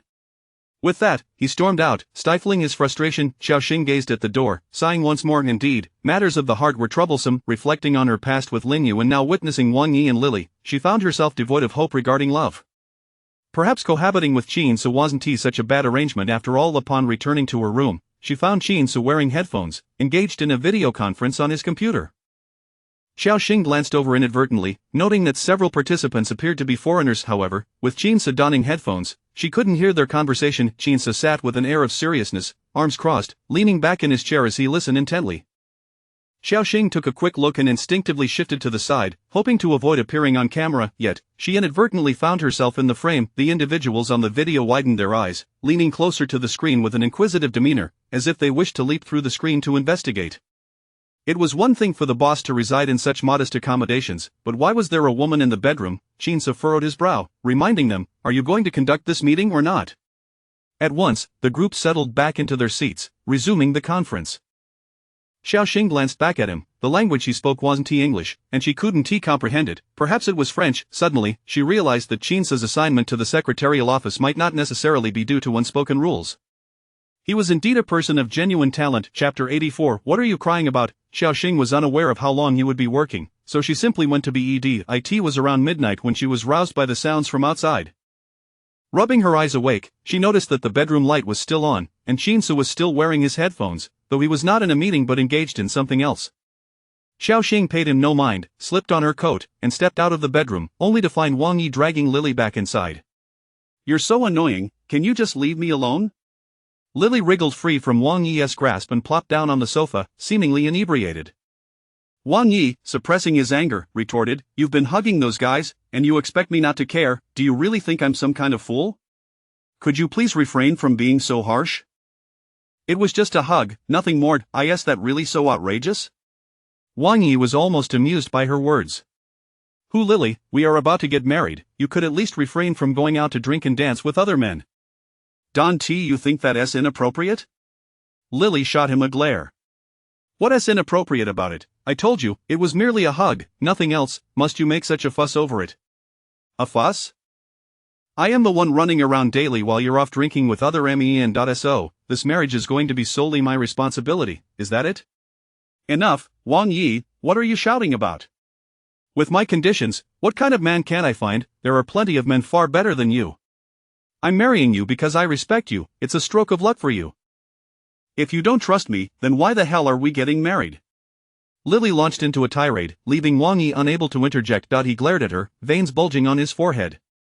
The air in the living room was thick with an invisible tension, and Xiaoxing hesitated to step out, fearing she might get caught in the crossfire. Wang Yi's temper flared, and he seized a glass from the table, hurling it towards Lily.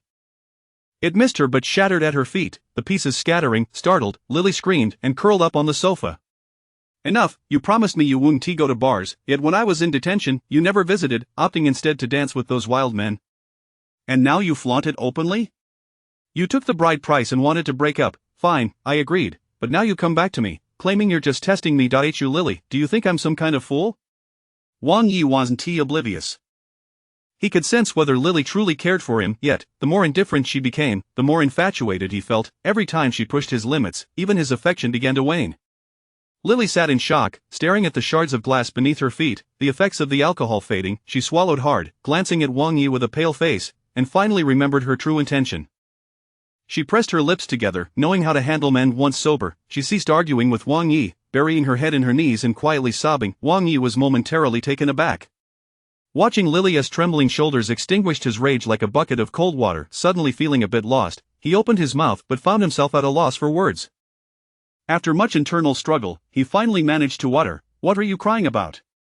The anger he had felt earlier dissipated, replaced by an air of uncertainty. Lily ignored him, continuing to cry for a while longer, before finally lifting her head to gaze at him with tear-streaked cheeks. "Wang Yi, don't you know why I'm crying?" "I admit going out for drinks was wrong, but what hurts more is your lack of trust in me."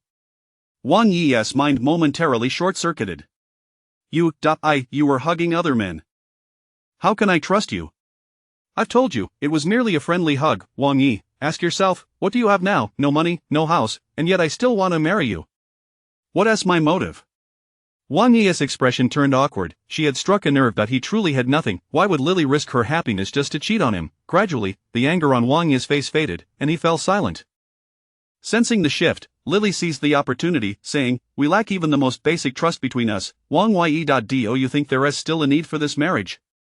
Wang Yi struggled to counter her, unsure of how to respond. "Wang Yi, just tell me, do you still want to marry me?" she pressed again.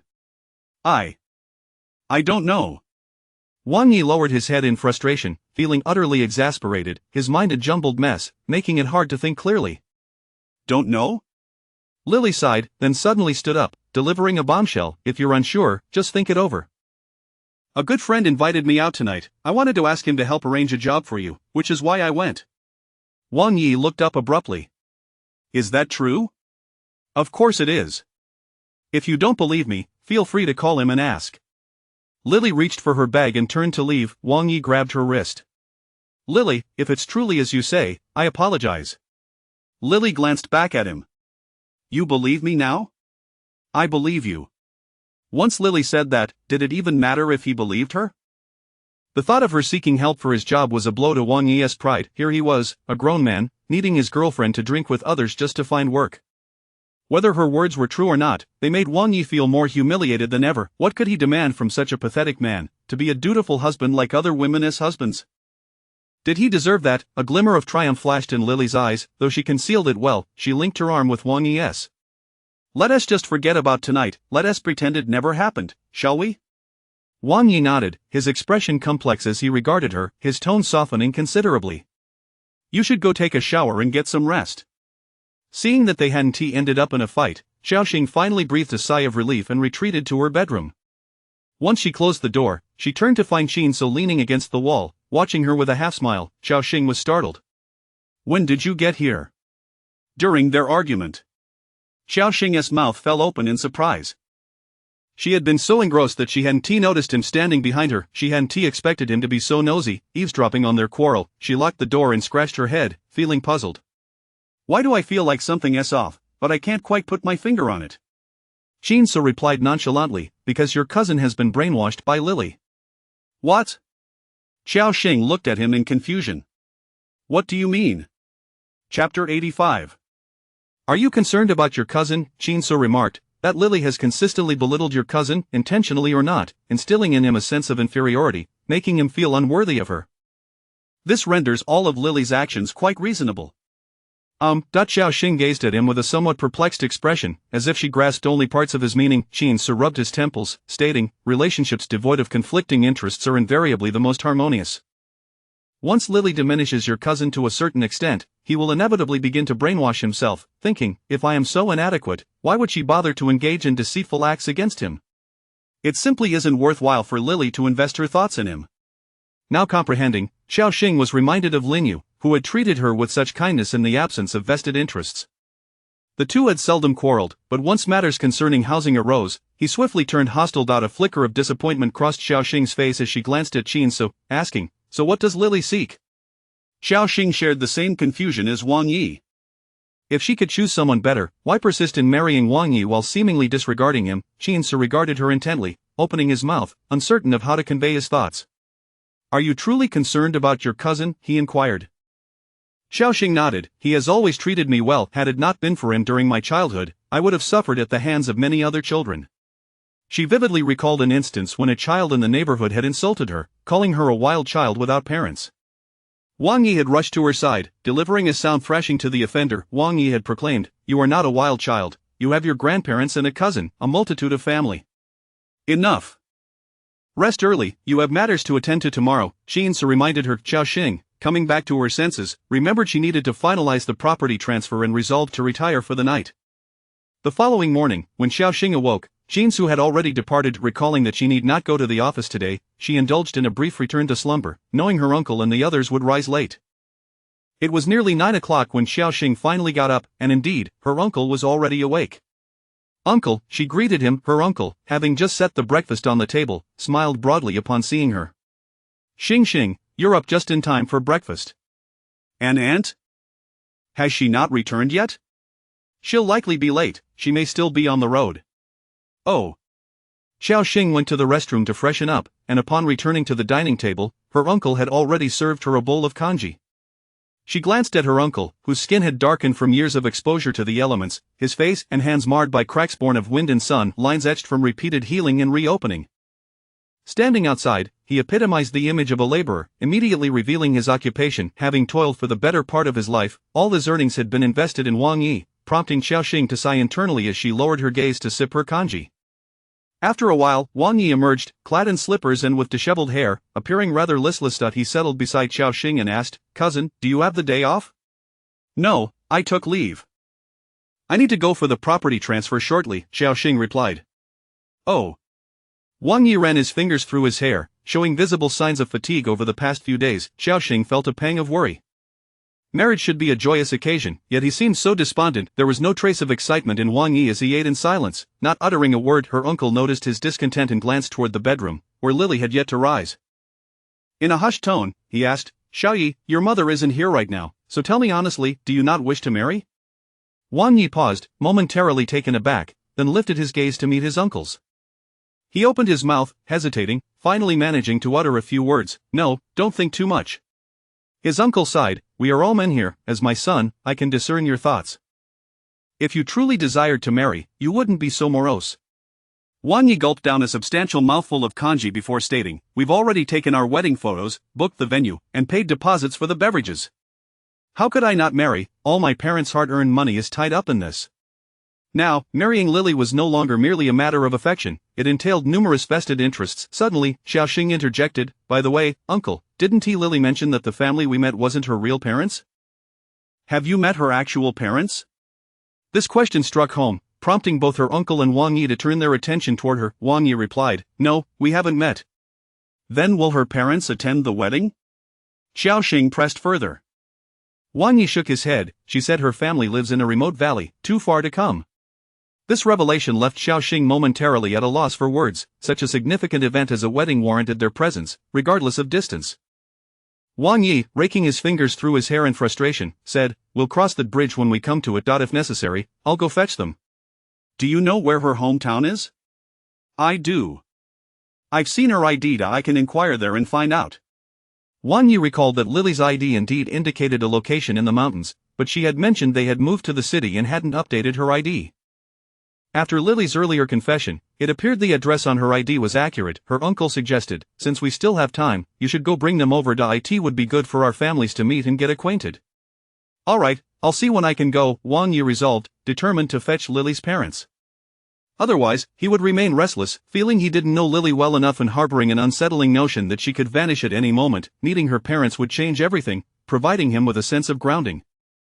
Xiaoxing pondered before saying, are you going alone? If it's not too far, I can accompany you. She felt uneasy about Wang Yi going alone. Sure, let us plan for the weekend. I'll check the route, and we can go together, Wang Yi replied, not thinking much of it. He simply felt that encountering his future in-laws would be nerve-wracking, and having Xiaoxing along would help ease the situation. Just as he finished speaking, Lily emerged, and both of them instinctively ceased their conversation on the topic. After their argument the previous night, Lily remained unusually compliant, staying home and engrossed in her phone and shows. Around noon, Aunt returned. Xing, you're not working today, she inquired while changing her shoes. Her uncle quickly interjected, Xing took leave to wait for you. Where did you put the property deed? We should go finalize the transfer today. Aunt hesitated, her expression becoming somewhat awkward, and forced a smile. So anxious, are we? Chapter 86.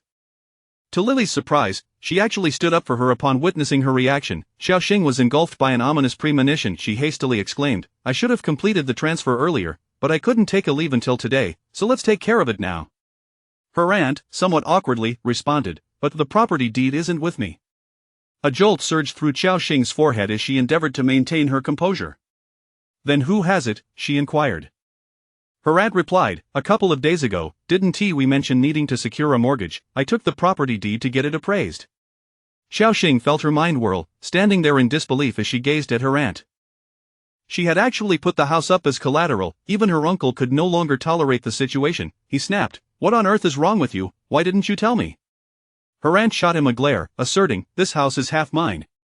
Do I need your permission to do as I please? This house now belongs to Xing. What do you mean by half? Your behavior is utterly disgraceful. Her uncle was visibly infuriated. He had never before raised his voice so vehemently at her aunt.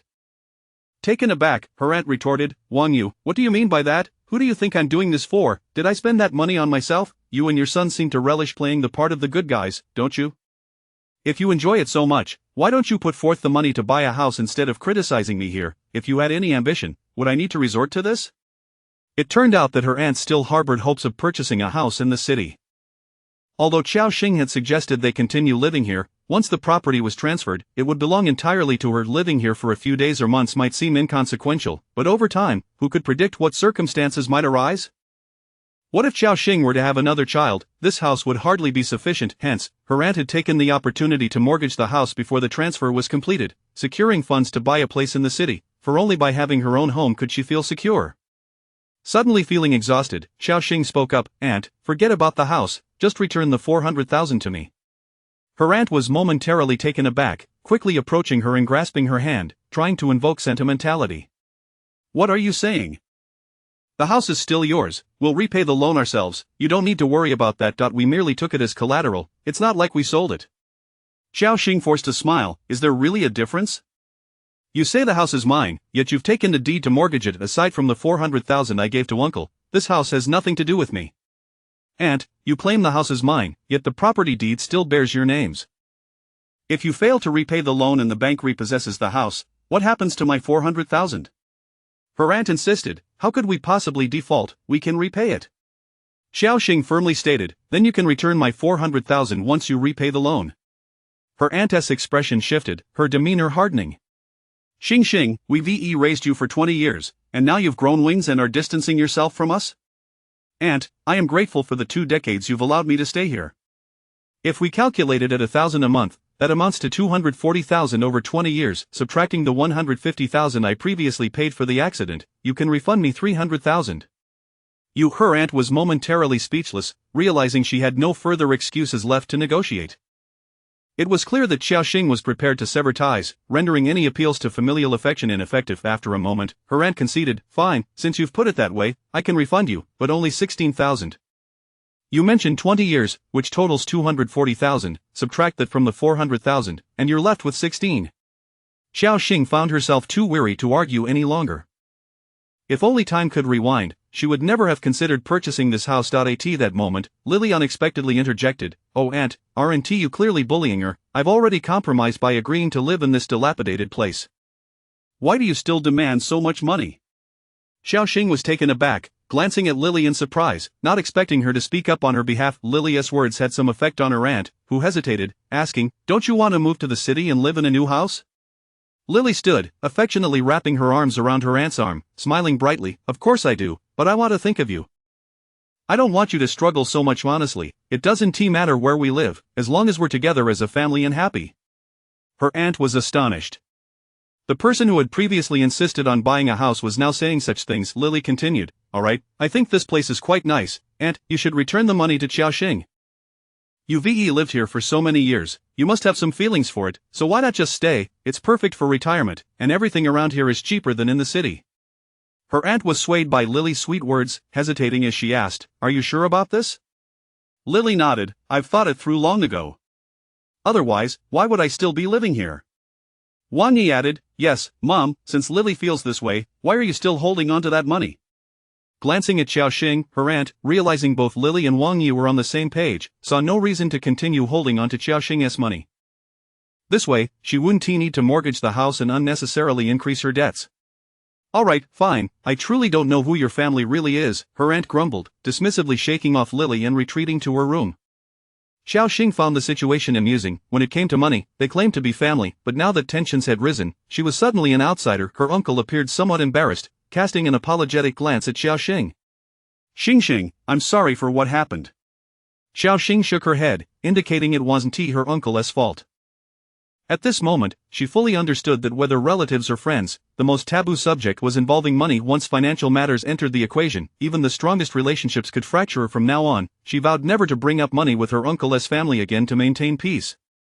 Before long, her aunt produced a card and handed it to Xiao Xing. You can check for yourself, the 400,000 you provided is all on this card. You said you only needed 300,000, so remember to transfer back the extra 100,000 later. Her aunt's expression was grim, as if the 400,000 were her own, and handing it over felt like she was sacrificing a part of herself. Xiao Xing accepted the debit card, expressing her gratitude. Thank you, aunt. Since you're not buying this house anymore, I assume you plan to purchase one elsewhere. When do you intend to move out? Her aunt's tone was curt, now lacking any pretense of civility, as she directly urged Xiao Xing to leave. Xiao Xing was unfazed, tucking the card away as she replied, I'll be moving out tomorrow. She had nearly finished packing, originally planning to move that weekend, proving once again that Qin Su had been astute. Had she not gone to view other properties in advance, her aunt's demands would have made her situation even more awkward. Chapter 87. Such is the way of the world at this point, Aunt could no longer find a reason to complain. She fixed her gaze on Xiao Xing for a while, before finally plopping down on the sofa, crossing her arms and feigning interest in the television. It was evident that Aunt was the one in charge of the household, and both Wang Yi and Uncle seemed somewhat intimidated by her authority. Realizing her continued presence was becoming inappropriate, Xiao Xing excused herself, citing business matters at her company before departing. Wang Yi, noticing her exit, was about to follow, but Lily held him back. After a moment of contemplation, he conceded, after all, one was his cousin and the other his mother, making it a delicate situation. It was indeed more fitting for Lily to go. Just as Xiao Xing descended the stairs, she heard Lily calling out to her from behind. She paused, turning to see Lily approaching. Lily, thank you for earlier, she said. Lily flicked her hair and replied, no need for formalities. Tomorrow, I'll need you to help me look at wedding dresses. Lilia's smile radiated genuine happiness. After all, she had assisted Xiaoxing with such a significant favor, surely, it was a form of goodwill. This favor was indeed substantial, and without her needing to articulate it, Xiaoxing would remember it. Voicing it might even provoke discomfort, thus reflecting the intricacies of human relationships. Xiaoxing managed to smile and nodded. All right, I'll be moving tomorrow, likely in the afternoon. If you're not in a rush, I can accompany you the day after. I'm not in a hurry. Let's plan for the day after. However, Aunt's actions in this matter are truly unbecoming. Even I find it hard to watch. You have such a good temperament. If it were me, I would have reported it long ago. Xiaoxing remained silent. She did not wish to reach such an extreme. Aunt was different from Linyu, whose family had never treated her kindly. She felt no moral burden in reporting Linyu. However, with Aunt, there were also her cousin and uncle to consider. If she were to call the authorities, it would likely create a rift between her and her cousin. At least for now, they still stood by her. Enough about that, don't let it weigh too heavily on you. People are often like this, everything is a facade, with only money holding true value. 90% of the world's troubles stem from financial matters, while the remaining 10% arise from insufficient funds. Xiaoxing was taken aback, glancing at Lily, who seemed to be half-joking, yet there was a hint of sincerity in her words. Xiaoxing firmly believed that a person's character, good or bad, was closely tied to their experiences. She wondered what had transpired in Lily's life to prompt such a perspective, which she regarded as a profound truth, albeit with some merit. Perhaps, Xiaoxing replied, her agreement half-hearted. Her own emotions were quite complex. She genuinely wished to assist Wang Yi. If the money were hers, and if she were not married, she would have lent it to him without hesitation. However, a portion of that sum, amounting to 200,000, was a bridal price given by Qin So, and she had agreed to marry him for that very reason. She could not possibly squeeze him into a situation where he would be living with them. After all, she had made it clear during their marriage that the house belonged to her, and Qin So believed they would be living alone. Now, with an entire family residing there, utilizing his funds to support relatives seemed utterly unreasonable. It was fortunate that Qin So had a good temperament. Had it been Linyu, who knew what turmoil might ensue. Lily did not linger for an extended conversation, offering only a few casual remarks before taking her leave. Xiaoxing had finally managed to secure a day off, yet her spirits were utterly dampened.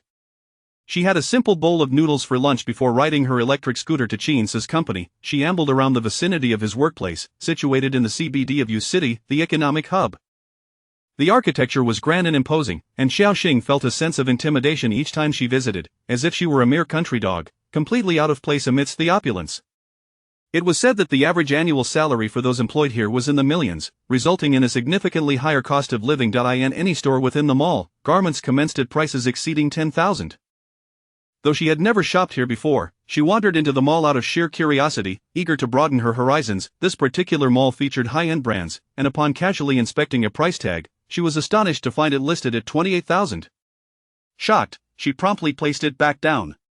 "Miss, did you not find anything you fancy? Feel free to explore other styles," the enthusiastic sales assistant encouraged, not deigning to judge her by her modest attire from an online store. It was evident that high-end malls operated differently. Xiaoxing waved her hand dismissively. "No, I can't afford it." The sales assistant was taken aback by her candor, her smile turning slightly awkward, yet she maintained her professionalism, adeptly navigating the conversation. "You may browse at your leisure. After all, fashion is subjective. Perhaps you might stumble upon something that suits your taste."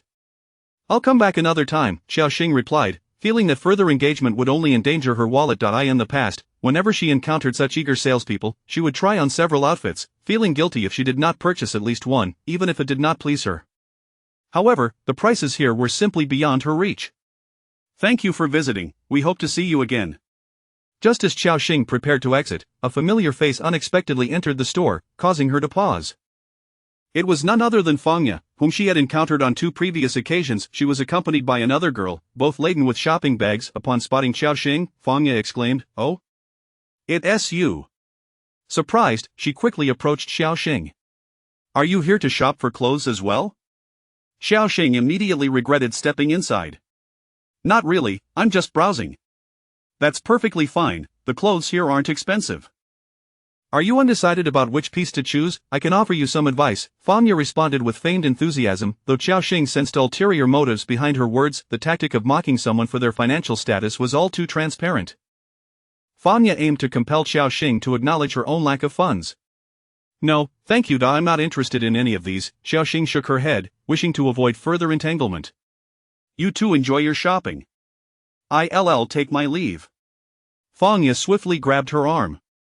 Where are you rushing off to? I won T-bite, you seem to be alone, why not join us for a bit? Really, it's unnecessary. I have other matters to attend to shortly, Xiaoxing insisted. No need to rush, how about you help me choose a couple of outfits, I've been struggling to decide on styles. Fangya was relentless in her pursuit. Xiaoxing remarked, my taste hardly compares to yours, what I choose may not meet your standards. I'm selecting for Linyu, and I have no idea what he prefers or his size. Just consider it a favor, will you? Xiaoxing's eyelids twitched, she was uncertain whether Fangya was boasting about her wealth or flaunting the fact that Linyu had found someone better than her. After scrutinizing Fangya for a moment, Xiaoxing smiled, alright, I'll help you pick. That's the spirit, come along. Fangya exclaimed, leading her to a men's clothing store. Without further ado, Xiaoxing began her inspection once inside. She focused not on the styles but on the prices. 50 or 80,000. Linyu would surely be overjoyed, though she was left wondering if Fangya would share in that joy.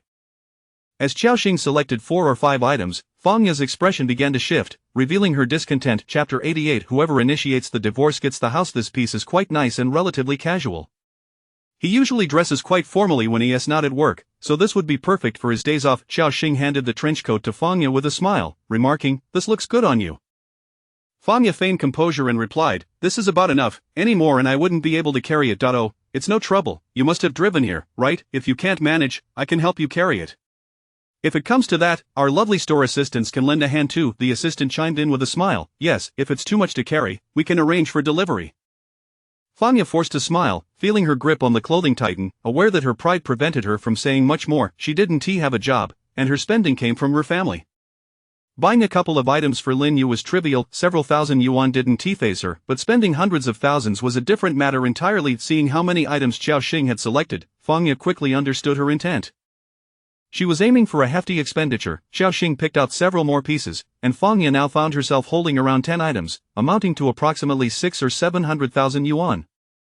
Alright, that's enough, stop selecting. Fangya could no longer contain herself and firmly grasped Xiaoxing's arm. What? This wouldn't even cover a month's worth of his wardrobe updates. Don't you want to choose a few winter pieces?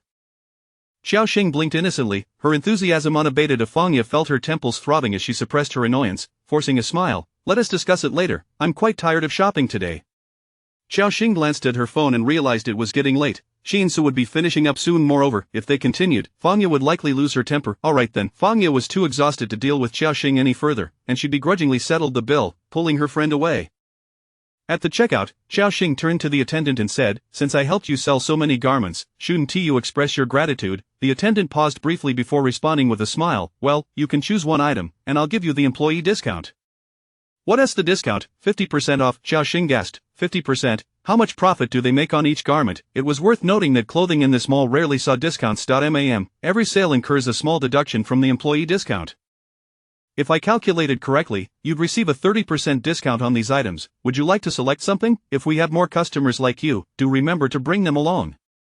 30%. Xiaoxing felt a surge of excitement. Sure, that sounds great, she readily agreed, as this would be a steal for her. She intended to buy Shinsu a piece of clothing. After all, working in such a large company, he certainly needed something presentable. Thus, Xiaoxing browsed through the selections, estimating his size, and ultimately chose a suit originally priced at 35,000. It would cost her 10,500 after the discount, still rather pricey. However, since it was for Shinsu, she gritted her teeth and made the purchase. With the garment in hand, she left the mall and headed to his company, waiting downstairs for a while before messaging him. Shinsu often had to work overtime, and typically, Xiaoxing would arrive after her shift, waiting a bit longer. Today, however, she had the day off and arrived on time, so she had to wait. Just as she put her phone away, Shinsu emerged from the building. A wave of joy washed over her as she quickly dismounted her electric scooter. Aren't you off today? Shinsu asked, somewhat surprised. Xiaoxing beamed, presenting the suit like a treasure. Just because I'm off doesn't mean I can't come to pick you up. I bought you this outfit. Try it on and see if it fits. If it doesn't, we can exchange it now. Shinsu paused for a moment, taking the clothing from her hands. You bought me clothes? Yes, from the mall across the street. Go on, give it a try. He pulled out the suit from the bag and casually remarked, that place isn't cheap. It is rather expensive, but this piece was on discount. Speaking of which, I owe it to Fangya. Shinsu slowly unbuttoned his blazer, removing it to try on the one Xiaoxing had purchased. As she chattered away about her encounter with Fangya that afternoon, he found the suit acceptable, though the fit was slightly off. His tailored clothes always fit him flawlessly, and this ready-made suit simply couldn't compare from an outside perspective. It might not be evident, but he could feel the difference that he fastened the suit's buttons, placing his custom-made blazer into the bag. Not bad, it fits well enough. Isn't this like getting a freebie? Xiao Xing immediately countered. How could it be a freebie? I spent 10,000 on it. She had never worn anything so expensive. Fine, thank you for the suit. I really like it. Glad you like it, Xiao Xing replied with a grin. This man rarely smiled, making it difficult for her to discern whether he genuinely appreciated it or not. Regardless, she would take it as genuine. A 10,000 yuan suit, even if worn by her, would look stunning in her eyes. Suddenly, she remembered something and pulled a card from her pocket, handing it to Qin Su. This is the money I was saving to buy a house for my uncle, but I've decided to take it back. You keep it. She had intended to suggest they go house hunting as previously discussed, but considering Qin Su's orientation, she felt that purchasing a house might complicate matters further. Renting seemed like the more prudent choice for now. Qin Su stared at the card in silence for a moment, having already pieced together most of the situation. Since Xiao Xing mentioned she was going to transfer the property today, it was likely that the negotiations had fallen through, and she was reclaiming the funds. However, he was curious about what had transpired to prompt her to withdraw the money. Then let us go buy the house, he said, accepting the card. Xiao Xing was taken aback. She hadn't anticipated that Qin Su still considered purchasing a home. Did this mean he hadn't thought about divorce? What's wrong? Are you worried about the money? No, Xiao Xing hesitated, carefully choosing her words before saying, I'm concerned that if we buy a house and later you encounter someone you like, that her unfinished thought was clear enough. Qin Su reassured her, there is no need to worry. Regardless of who finds someone they like in the future, whoever initiates the divorce will relinquish the house to the other party. We can draft an agreement that he wasn't merely after the house. He understood that saying this was the only way Xiao Xing would accept the situation. Surprised, Xiao Xing realized that if he was willing to say this, she needn't fear his proposal for divorce. Yet, it did seem to imply that she was gaining an advantage. Was this acceptable? What's wrong with that? The money is yours. You've invested so much, isn't it only fair? Qin Su asked, that's your bride price, it's still yours. Have you ever seen someone ask for their bride price back after a divorce? I have. Qin Su was momentarily speechless, struggling to find a retort. Ultimately, he chose to remain silent, putting on his helmet and preparing to leave. Oh, Xiao Xing said as she hopped onto her electric scooter, contemplating aloud, even though we're discussing purchasing a house, we really need to move first. Qin Su frowned, is your aunt urging you to leave? Chapter 89. It turns out I have a taste for this. Xiao Xing was momentarily taken aback. How did he know? However, the matter had already concluded, and she preferred not to dwell on it. No, didn't we agree to move tomorrow? I just don't want to continue crowding with everyone. Qin Su fell silent given Xiao Xing's frugality. If she could endure a few more days, she would undoubtedly choose to stay until she could afford a house, rather than wanting to relocate. That evening, instead of returning to her uncle's place, Xiao Xing went straight to grandfather Qin's house. After dinner, she mustered the courage to ask, Grandpa, may we stay here for the night? Grandfather Qin paused in surprise and inquired with concern, what's wrong? Did you have a disagreement with your uncle? Xiao Xing shook her head, no, it's just that we're moving tomorrow, so I don't want to disturb them. This explanation was clearly flimsy. Since she was reluctant to elaborate, Grandfather Qin refrained from pressing her further and said, all right, of course, you can stay. My home is your home, you can stay as long as you like. I've kept a room for you in Xiao's house. The old man was quite astute. Although there were 2 vacant rooms in the house, he insisted that one was reserved for them, eager to observe their reactions. Fortunately, neither of them reacted too strongly, indicating that they were accustomed to living together. Pleased by this thought, the old man smiled with satisfaction, feeling that his wish for a great-grandson was not far off. He knew his grandson well. As long as Xiao Xing's character was sound, this boy would surely be unable to resist. After all, how could someone who had never experienced love withstand its allure?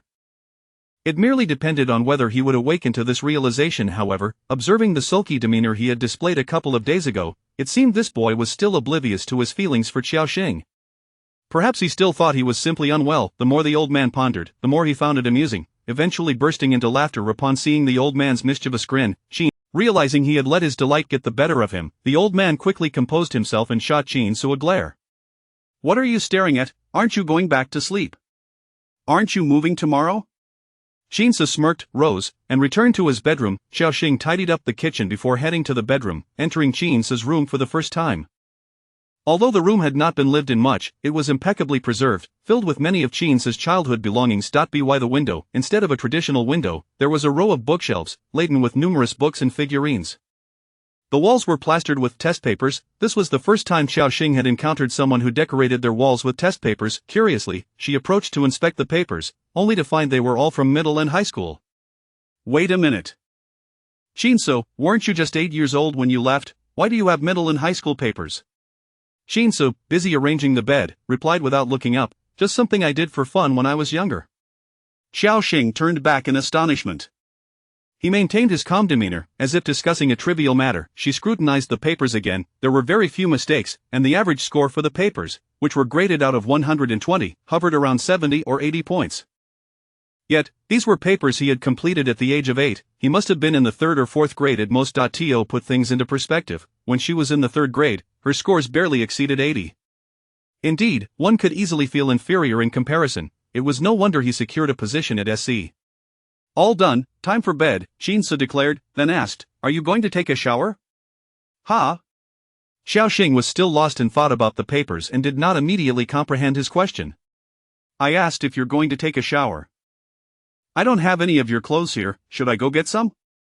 I think I'll pass on that, she replied, though Shinso could see she wanted to wash up. I'll go get some for you, he insisted. Xiaoxing wanted to decline but then remembered it was his room. Having worn the same clothes all day, she felt it would be inappropriate to lie on his bed. He might also be reluctant to face his aunt if she had any comments, as he had done before when borrowing her car. She grabbed his arm. How about you just find me something to wear instead? Your clothes are big, it'll be like wearing a dress. Shinso studied her for a moment before agreeing, all right. He opened the wardrobe, rummaging through it before selecting a white shirt for her. Xiaoxing accepted the shirt and headed to the bathroom. After a quick wash, she changed into Shinso's shirt, which indeed was quite large, nearly reaching her knees. Returning to the bedroom, she raised her arms to show him, look, doesn't it look just like a dress? Shinso's gaze fell upon her in the oversized shirt, from the loose collar to her long, fair legs, and he instinctively swallowed hard. Though she wore shirts to work, this felt entirely different. He almost sensed that Xiaoxing was deliberately trying to entice him. Standing up, Shinso said, you should get some rest, I'm going to take a shower. With that, he exited the room and did not return. Shinso took 3 cold showers in succession before he could suppress the inappropriate thoughts flooding his mind. Gripping the edge of the sink, he stared at his reflection in the mirror, droplets of water still trickling from his hair into the basin. Despite the cold showers, strange notions persisted, such as impulsively rushing in to claim Xiaoxing regardless of the situation. He had always maintained strong self-control, but now he began to question whether his willpower was crumbling.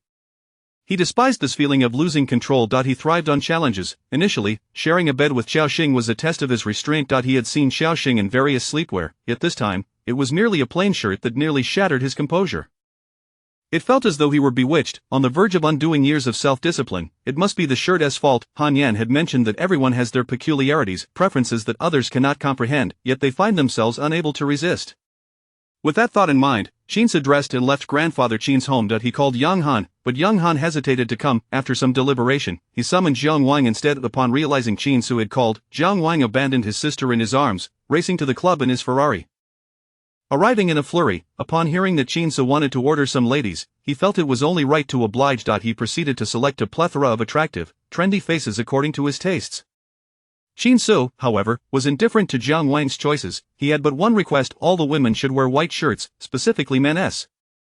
Bro, so you have a thing for this? Jiang Wang quipped, casting a glance at Qinsu. What do you mean by this? Qinsu retorted.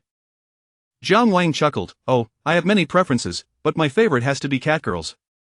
Qinsu's eyelids twitched. That was entirely something he had never heard of. Chapter 90. This man is quite strange. Upon observing his reaction, Jiang Wang discerned immediately that this individual possessed little knowledge. In a moment, I shall summon a couple of catgirls for you to behold, he said with a mysterious smile, akin to a salesman assuring that you would find them delightful. As they conversed, the alluring women Jiang Wang had summoned began to arrive in succession, all impeccably dressed in white shirts as per his specifications. Qinsu cast a glance, and it evoked a vague resemblance to the cabbages displayed at a market. There was a certain feeling, albeit faint. After a few glances, however, he began to experience a sense of visual fatigue, bordering on distaste. Noticing Qinsu's apparent disinterest, Jiang Wang couldn't help but inquire, what seems to be the matter, so go? Are you not fond of this type of appearance? This remark struck a chord. No wonder he felt as if he were selecting cabbages, for these women bore an uncanny similarity to one another. They were indeed beautiful, yet their attractiveness lacked distinctiveness, fading from memory almost instantaneously. Jiang Wang sighed, adding, "No need to rush, 2 more have yet to arrive." The 2 he had ordered were the catgirls, and they arrived within 10 minutes. "What do you think of these 2? Jiang Wang asked in a fawning manner. Qin Su glanced over, adorned with cat ears and sporting tails. They were of the silk indeed. Do you fancy them? Qin Su furrowed his brow. He felt no inclination towards them, only a sense of vulgarity, perceiving it as a slight against humanity. "Very well, enjoy yourself at your leisure. I shall take my leave," he declared, losing interest in remaining any longer and preparing to depart. "Hey, that's a go. Having ordered so many, you must cover the expenses. I shall transfer you later." Qin Su's voice echoed from the doorway, and now relieved, Jiang Wang surveyed the room filled with beautiful women, a broad smile plastered across his face. Qin Su returned, though it was well past midnight. Xiao Xing had already succumbed to slumber. He refrained from turning on the lights, lingering at the foot of the bed for an extended period.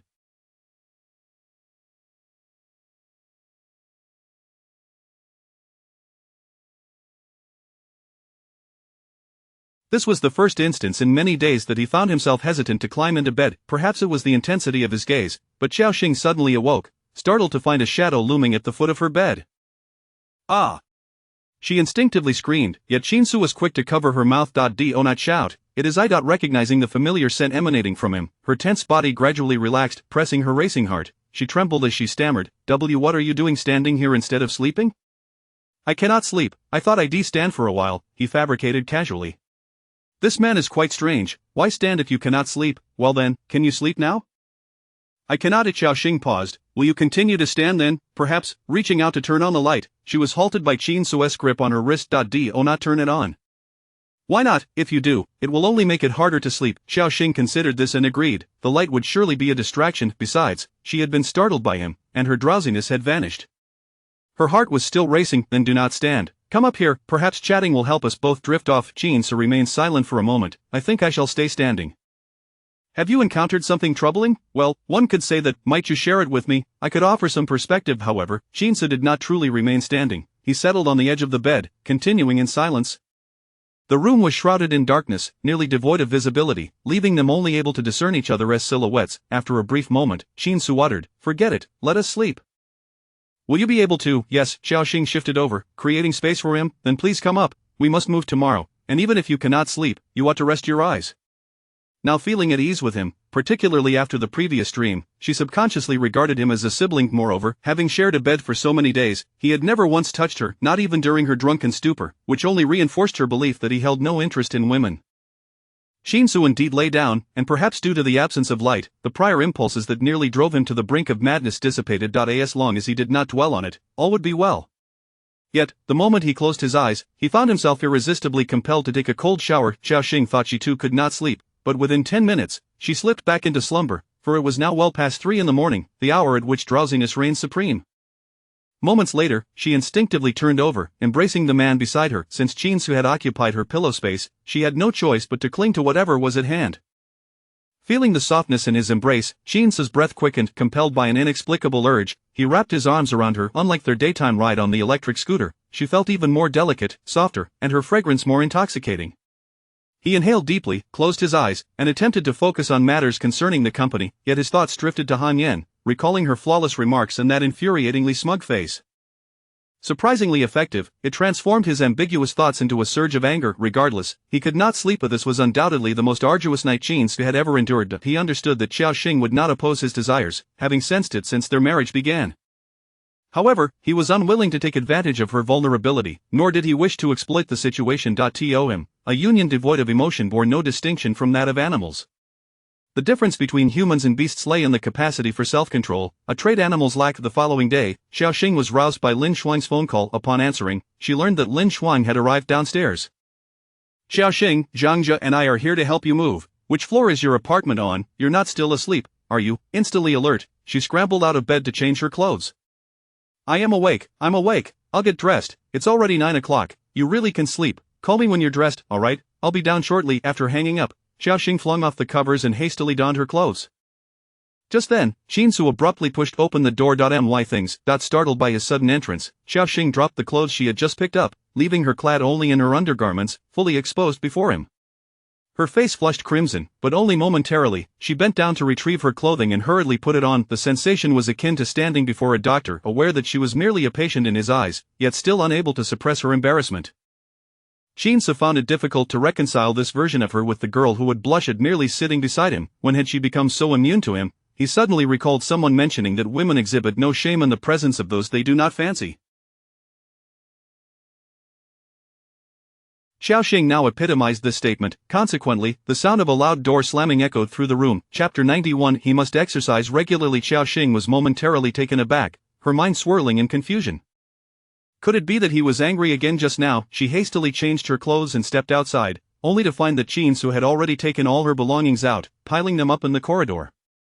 Previously, her items had been neatly organized. While they were not excessively numerous, they were still quite a lot. Especially after living here for 20 years, she had never contemplated the possibility of moving out entirely, always intending to purchase this apartment, which is why many small and seemingly insignificant items had been left untouched. Do you still need to take any other things? Chin-su inquired. Xiaoxing cast a suspicious glance at him. His expression was as usual, devoid of any signs of anger. Had she perhaps overthought the situation? Shaking off her confusion, she replied, "Yes, I have quite a few more things to gather. I'll go back and sort them out." Truth be told, she was somewhat reluctant to return to pack her belongings, as it would mean facing her uncle and aunt, which felt awkward. Yet, the thought of discarding those items was disheartening. Many were tied to her cherished memories. Before heading back to collect her things, she needed to go downstairs to fetch Lin Shuang. Lin Shuang and Zhang Jia were seated in a BMW, engaged in conversation, with Lin Shuang holding a mirror to touch up her makeup. Upon seeing Lin Shuang's attire, Xiaoxing felt a twinge of doubt. Lin Shuang was dressed in a skirt and high heels. Was this suitable for moving? Of course, Xiaoxing had no real intention of asking her to help, but Lin Shuang's appearance seemed more fitting for a vacation than a moving day. Xiaoxing! Lin Shuang exclaimed as she hurriedly exited the vehicle, grasping Xiaoxing's hand with a bright smile. Do you have a lot of things? Will our car be able to fit them all? Glancing at Zhang Jia's vehicle, Xiaoxing frowned slightly, estimating it would be insufficient. I have quite a bit of stuff, perhaps it would be best not to trouble you. I can just call a moving company to take everything at once. That works too, but our car can fit some of it. If you call a moving company, you guys won't have anywhere to sit, Lin Shuang remarked. Xiaoxing nodded in agreement. You have a point. Of course, since we're here, we should lend a hand, otherwise, it would be a wasted trip, she added, taking out her phone. Xiaoxing searched for moving companies online and made a call. The representative informed her that they would arrive in about an hour, timing it perfectly. She thought she could finish packing before the vehicle arrived. Leading Lin Shuang upstairs, she entered the apartment to find her aunt and uncle present, while Wang Yi and Lily seemed to have gone out. Her aunt glanced at her, forcing a smile that was more superficial than genuine. Ah, Xing, here to move your things, are you?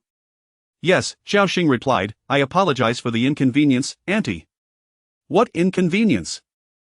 We're family, after all. Once a girl is married, she is like water that has been poured out. Just remember to visit your aunt often, her aunt said, her words meant for the ears of Lin Shuang and Zhang Jia. In front of outsiders, she naturally had to appear amiable. Xiaoxing forced a smile. Well, I'll go ahead and pack now.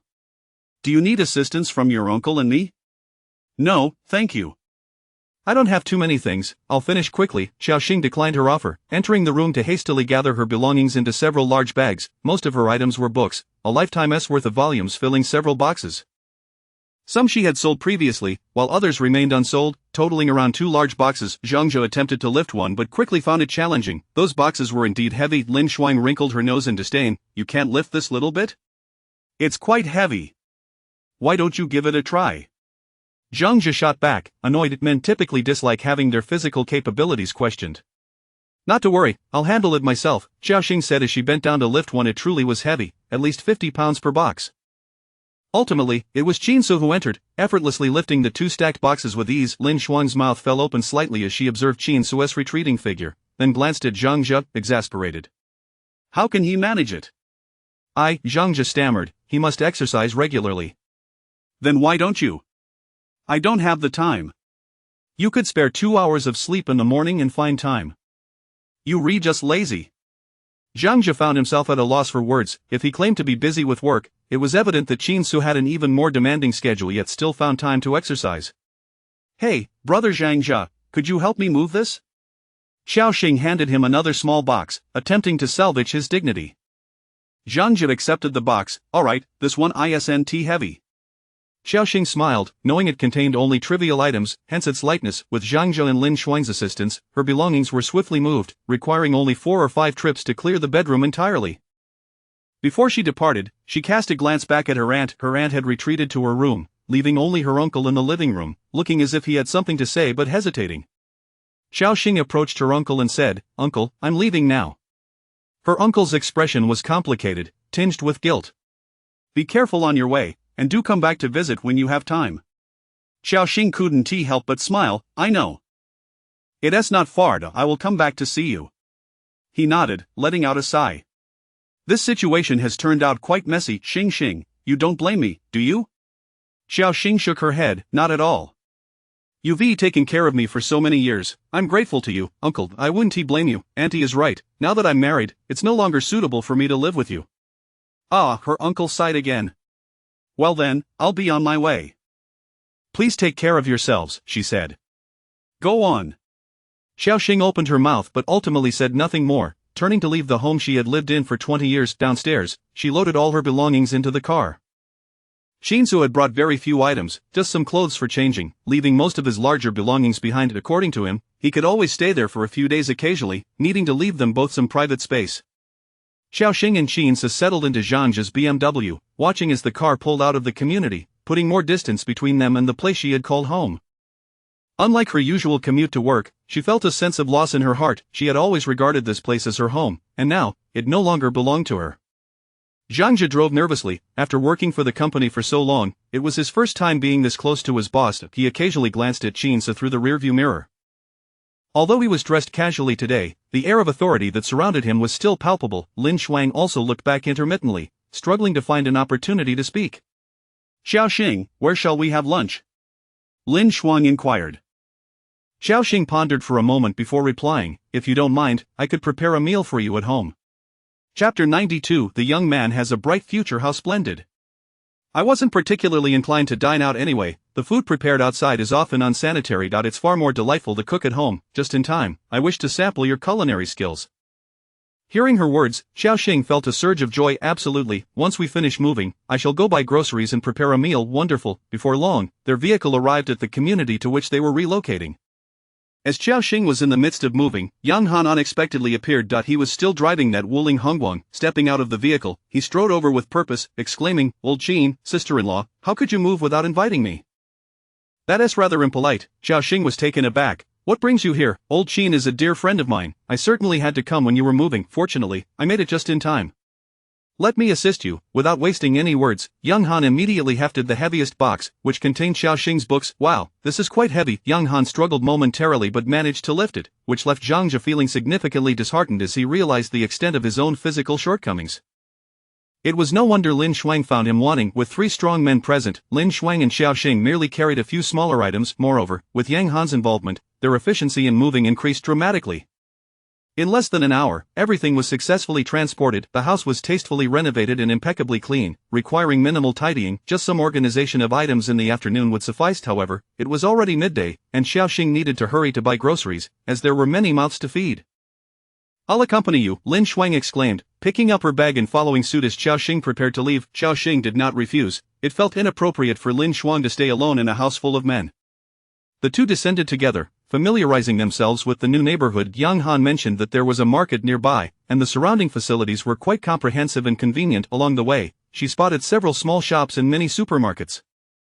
However, the selection of vegetables in the mini supermarket was rather limited, sufficient for personal consumption, but lacking for entertaining guests. "Xiaoxing, what made you suddenly decide to move?" Lin Shuang inquired, intertwining her arm with Xiaoxing's. Feeling slightly embarrassed about the family matters, Xiaoxing casually replied, "It's just that with more people, it has become inconvenient. Moving out seems the better option." "That makes sense. Is this house purchased or rented?" "It is rented. The person we spoke to earlier offered it to us at a bargain price. I feel as though he is lending a helping hand, charging us merely 600 for rent." Lin Shuang was momentarily stunned. She hadn't anticipated that the house was rented. However, she found it hard to believe that the place was indeed rented. It seemed Xiaoxing was unaware of Qin's true identity, and Qin's had no intention of disclosing it to her. "Oh." Lin Shuang mused thoughtfully, "The housing here isn't cheap. It's evident that your friend has a significant connection." "Yes, he is a classmate of Qin's. They share a good rapport." How fortunate to have such a friend. The two continued their light conversation while searching for a vegetable vendor in the community. Although it was a new neighborhood, it was bustling with residents at this hour. Inside the house, the three men, along with the elder, exchanged glances. Yang Han glanced at Zhang Jia beside him. Who was this? Zhang Jia, aware that Yang Han referred to his boss as Old Qin, knew his identity was certainly not simple. He could not underestimate anyone merely because they drove a Wuling Hongguang. He stood up, extending his hand for an introduction. Hello, I am Zhang Jia, the team leader of Group 2 in the SC Overseas Department, and also an employee of Mr. Qin. Upon hearing this, Yang Han looked at Qin Su in astonishment. It appears your employee is quite exceptional, coming here to help you move. Zhang Jia quickly waved his hands. No, she is my girlfriend, and she works alongside Mr. Qin's wife. I merely came along to lend a hand. Yang Han chuckled heartily, shaking Zhang Jia's hand. I see, not bad at all, young man, you have a promising future ahead. At the very least, you've caught Mr. Qin's attention now. Put in the effort, and a promotion and raise will surely come your way. Yang Zong is being too serious. Performing our duties is our primary responsibility. As for promotions and raises, that should be determined by one's own capabilities. Our company does not operate on connections. Yang Han raised an eyebrow, further impressed. Well said. It seems there is a reason you find yourself in this position. While his words bore an air of flattery, they were not entirely unwelcome to hear. Throughout this exchange, Qin Su remained silent, which tacitly indicated his acceptance of Zhang Jia's remarks. Yang Han then shifted the conversation, a playful smile on his face. Old Qin, since you've moved in, what's the plan? Surely you don't intend to live in a rental indefinitely. Qin Su leaned back against the sofa, glancing at the elder. You should ask him. The elder shot Qin Su a glare. Why are you asking me? I have no idea, it's your business. You handle it. I'm too old to meddle in this. Had it not been for Qin Su's insistence on concealing his identity, the elder wouldn't have to play along in this charade at his age. He already felt guilty enough for Xiaoxing and didn't he wish to participate in this act. Qin Su smirked slightly, falling into a moment of contemplation before asking, how much? Didn't we agree on 600 last time? Yang Han replied, a grin on his face, but he added, you know that 600 was just a starting point. However, Yang Han was astute. He continued, I reckon you won't want to keep shifting residences, right? Here's what we can do. When Xiaoxing returns, I'll tell her that we can sell this house to you at a favorable price. What do you think? Qin Su countered. She might not agree. Why not? She doesn't want to take advantage of you. Upon hearing this, the elder couldn't help but chuckle. It seemed Xiaoxing's character had been quickly understood. Well, then, it's up to the elder to step in, Yang Han suggested, turning his attention to the old man. Once you speak, it'll be a done deal, right? The elder retorted with irritation, why do you keep trying to place this burden on me? Because you hold the sway, of course, for your grandson's happiness. Can't you make a small sacrifice? The elder remarked, Xiaosu, this situation cannot persist. When will you be honest with her? Be careful not to let things spiral out of control. Don't blame me for not warning you. Qin Su remained silent, his lips pressed tightly together, unsure of how to respond. I understand. The elder's concern lingered. He wondered what was holding this boy back. If he didn't speak now, it would be too late later. He had known Xiaoxing for quite some time, having watched her grow up, and understood her character well. Should their relationship naturally progress and she eventually learned the truth, she might even reject him, including the elder, in her disappointment. Chapter 93. This kid dares to actually gift it. The old man grew increasingly irate as he pondered the situation. Grasping his cane, he rose with a scowl and retreated to his room. Meanwhile, Xiaoxing and Lin Shuang returned with groceries and headed to the kitchen to prepare a meal. Lin Shuang, ever eager, insisted on assisting her, and Xiaoxing, unable to refuse, acquiesced. With an extra pair of hands, the meal came together with remarkable speed, and within an hour, the dishes were ready to be served. Yang Han, brimming with excitement, rubbed his hands together and stood up, exclaiming, Sister-in-law, let me help you with the dishes. He cheerfully dashed to the kitchen, assisting in bringing out all the food while cheerfully declaring, this is wonderful. I'm in for a treat again. Ever since I savored your cooking last time, I've been longing for it. I must indulge today. Sister-in-law, do you have enough food? Despite his playful demeanor, Yang Han was quite the charmer, effortlessly flattering everyone he conversed with, leaving them momentarily speechless. Xiaoxing chuckled, eat as much as you like, I assure you, there will be plenty. Is that so? Then I can relax, he replied with a hearty laugh. Yang Han busily helped with serving the dishes and dishing out rice, while the true host, Qin Su, lounged about like a lord, nearly expecting the food to be delivered to him. Where's Grandpa? Xiaoxing suddenly noticed that old Master Qin was absent from the living room. In the back. I'll go fetch him, Qin Su said, standing up to call the old man for dinner. Inside, old Master Qin was on a phone call with Qin Su's father. As soon as Qin Su opened the door, he overheard the old man say, you needn't worry about his affairs. After all these years of silence, you suddenly care about his marriage. What kind of father are you? Enough with your lectures, I know you all too well. Are you trying to marry him off because your company is facing troubles? I'm your father. Don't think I don't see through your intentions, you scoundrel. Are you blaming me now? You ought to reflect on your own actions before pointing fingers. Go away. I have no desire to converse with you. Fuming, the old man hung up, his face flushed with anger. Turning to find Shinzo watching him, he asked with an awkward expression, "When did you arrive?" "Just now." What was said? "Never mind, it's irrelevant since you're no longer connected, let him be." "I can't be bothered." Shinzo furrowed his brow. "I heard you mention something about his company facing issues?" Old Master Chin sighed and shook his head. "It's not that there are problems. He has his eyes set on some project, but his company lacks the necessary technology, so he is thinking of marriage as a solution." That wretched boy, Shinzo nodded. "I see. Let us head out for dinner, everything is ready and waiting for you." "I'm not hungry, you all go ahead," the old man replied grumpily. "You should eat something, regardless everyone is waiting for you, and it's your first day in the new house. If you don't join us, Xiaoxing will only overthink things." The old man hesitated, his thoughts drifting back to Xiaoxing. "Xiaosu, tell me honestly, what are your intentions? How long do you plan to keep this from me?" Shinsu opened his mouth but remained silent. After a moment, he evasively responded, "Let us discuss this after dinner." You Old Master Qin shook his head with a sigh, feeling powerless to resolve the matter. He grasped his cane and followed Shinsu outside. Once seated, Zhangzhe promptly stood to pour drinks for everyone. "Old Master, can you drink?" "Why wouldn't I? Don't let my age fool you. In a drinking contest, you lot wouldn't stand a chance."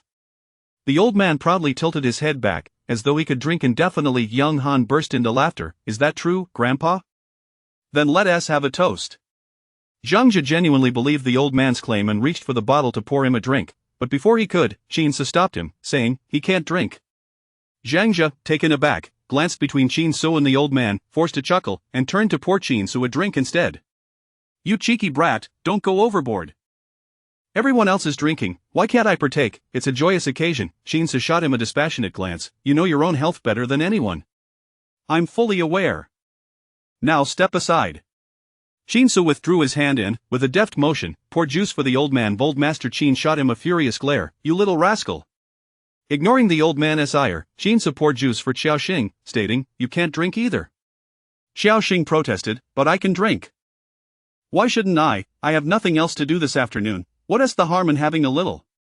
However, Shinsu disregarded her protests and filled her glass with juice. Xiaoxing sighed in resignation. Yang Han raised his glass, standing to declare, "Today marks a momentous occasion as old Qin moves into his new home. Let us all raise a toast." Zhangzhe eagerly joined in, serving drinks and toasting everyone with a subservient demeanor, which ignited a flicker of indignation in Lin Shuang.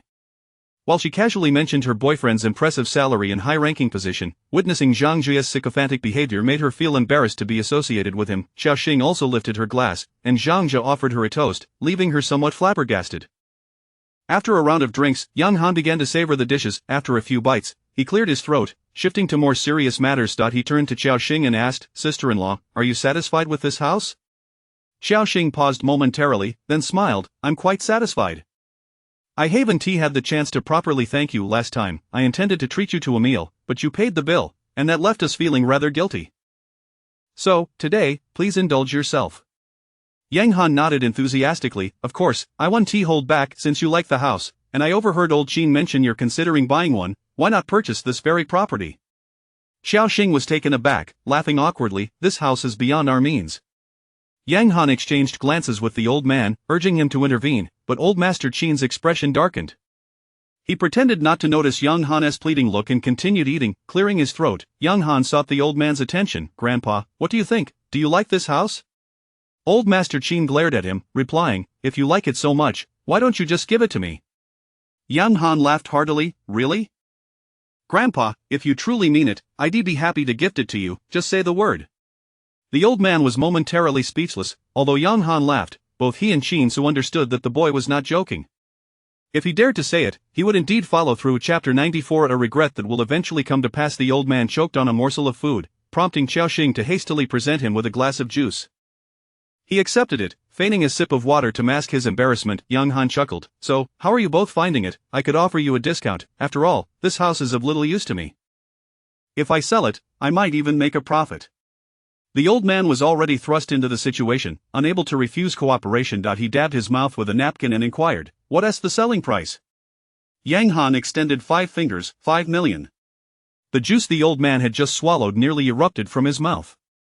He struggled to swallow it down. 0.5 million. How could he possibly negotiate after stating such a figure? To offer less would make him appear overly opportunistic. After a moment's contemplation, he replied, "No way, that's far too expensive.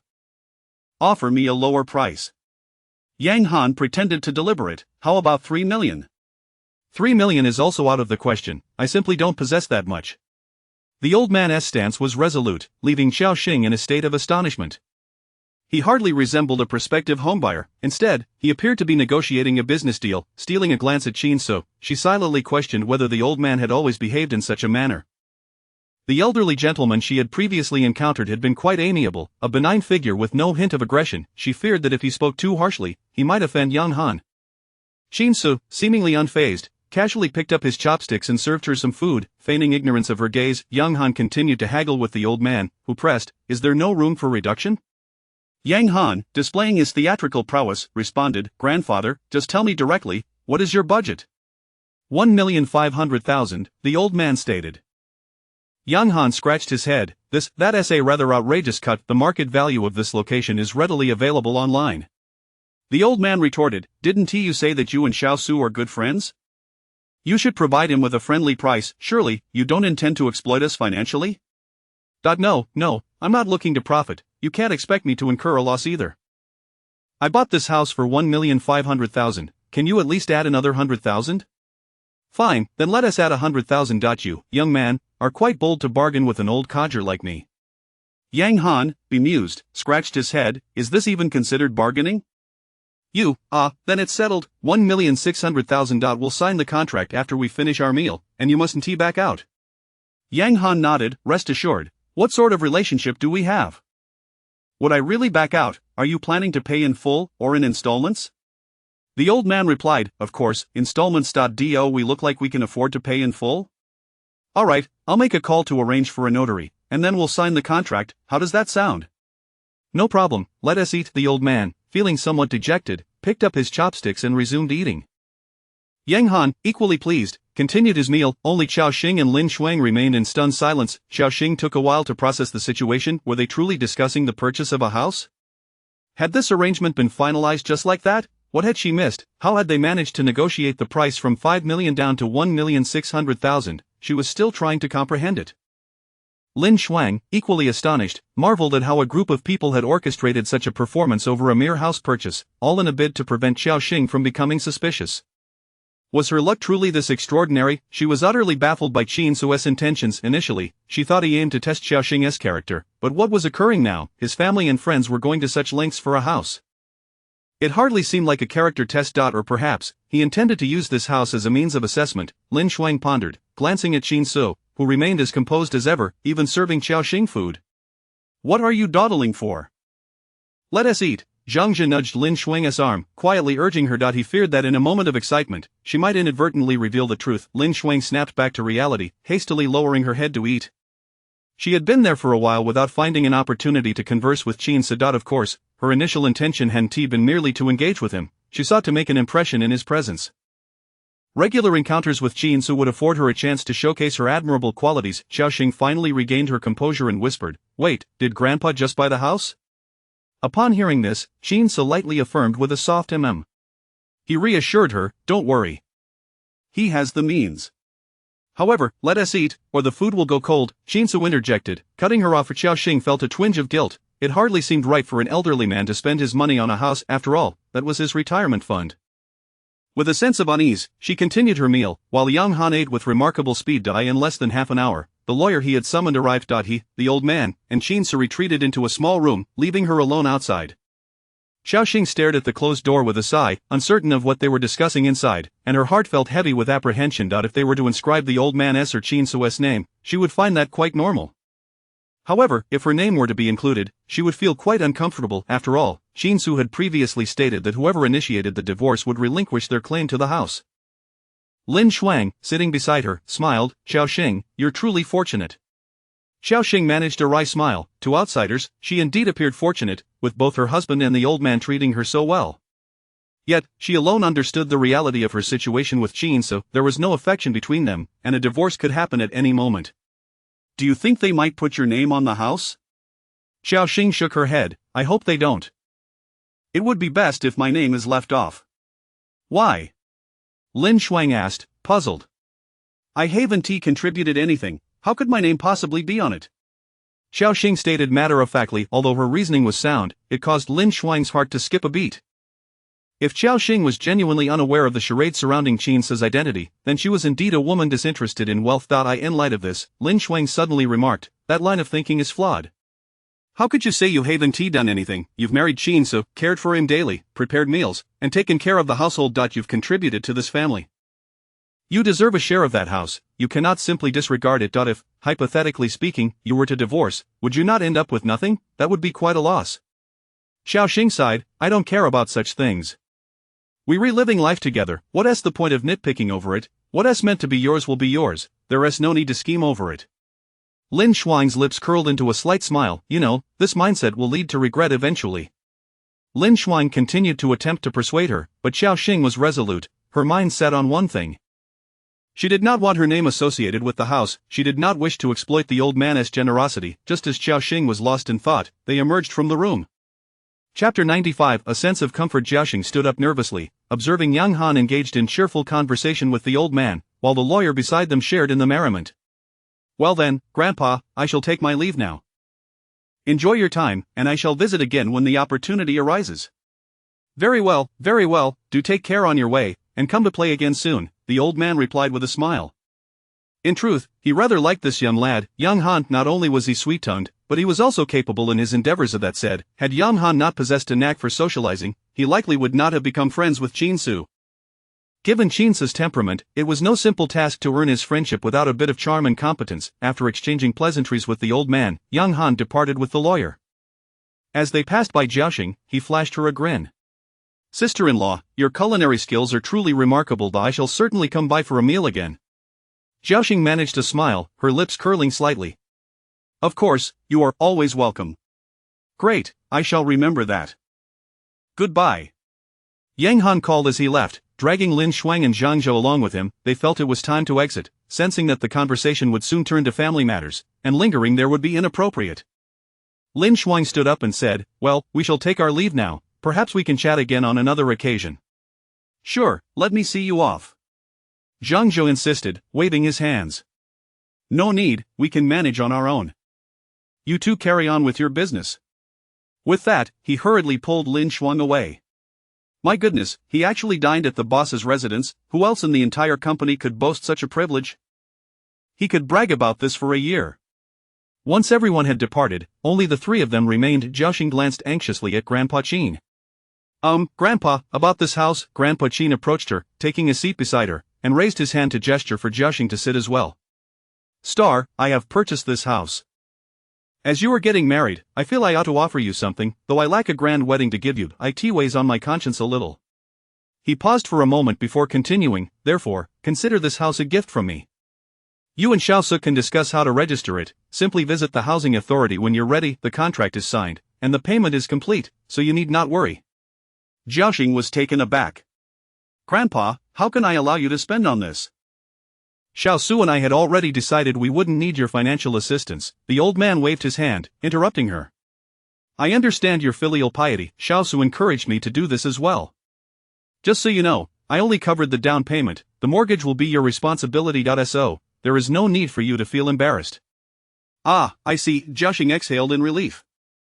If it were just the down payment, then that was manageable indeed. It made sense that Grandpa could only provide the down payment. They would have to share the burden of the mortgage.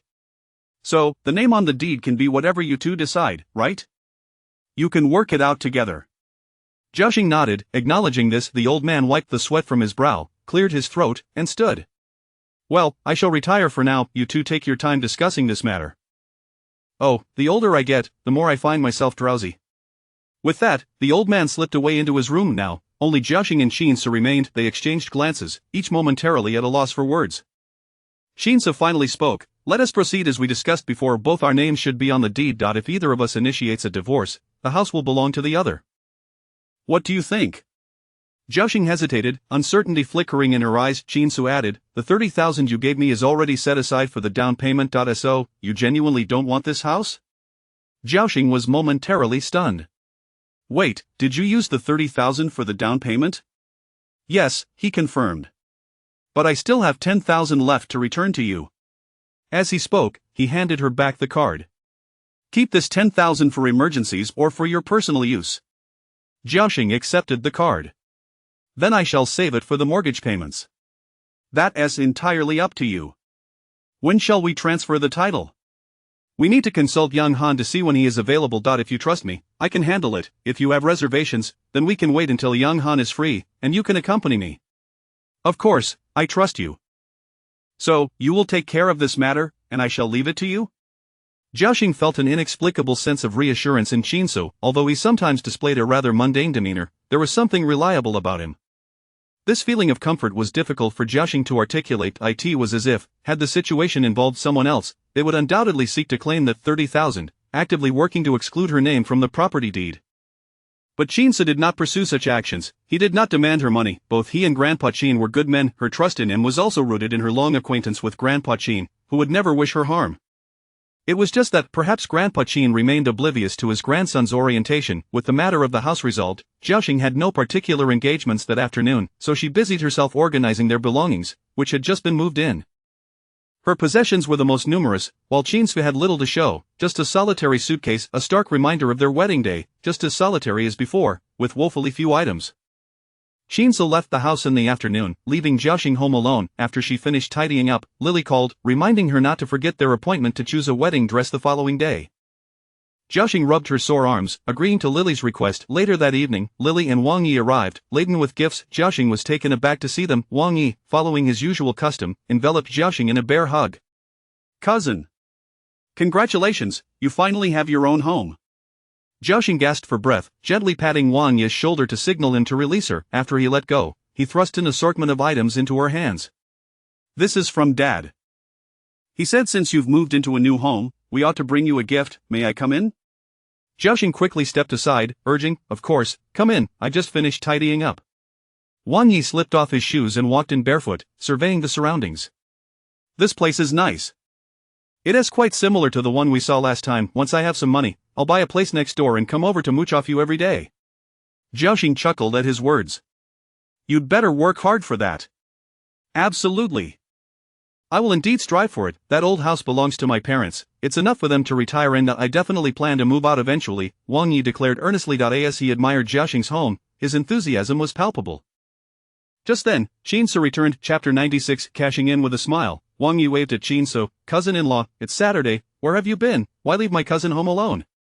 Qin Su glanced at him, then at Lily. Lily forced a shy smile, clearing her throat and averting her gaze towards the television.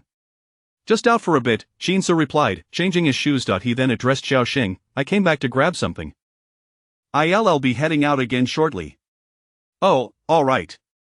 After retrieving an item from his room, Qin Su indeed stepped out once more. Wang Yi stared in astonishment, perplexed as he queried, is being in finance really that demanding? Out on a Saturday night too? Zhao Xing elucidated, he is no longer in finance, he is the president's secretary now. Put. Lily inadvertently spewed her drink, drawing simultaneous attention from both men.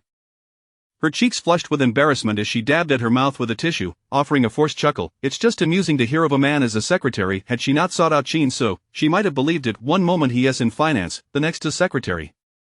He certainly has a plethora of roles. Is he auditioning for a spy thriller? Zhao Xing chuckled awkwardly, having a male secretary isn't that strange, is it? Yet, certain thoughts extinguished her mirth. Lily then inquired, will he return tonight? We might as well stay here to avoid another trip tomorrow. This left Zhao Xing momentarily speechless. Wang Yi interjected, he just moved in today, it wouldn't be proper for us to stay. Let us save it for next time. Staying on the first night would seem rather inconsiderate.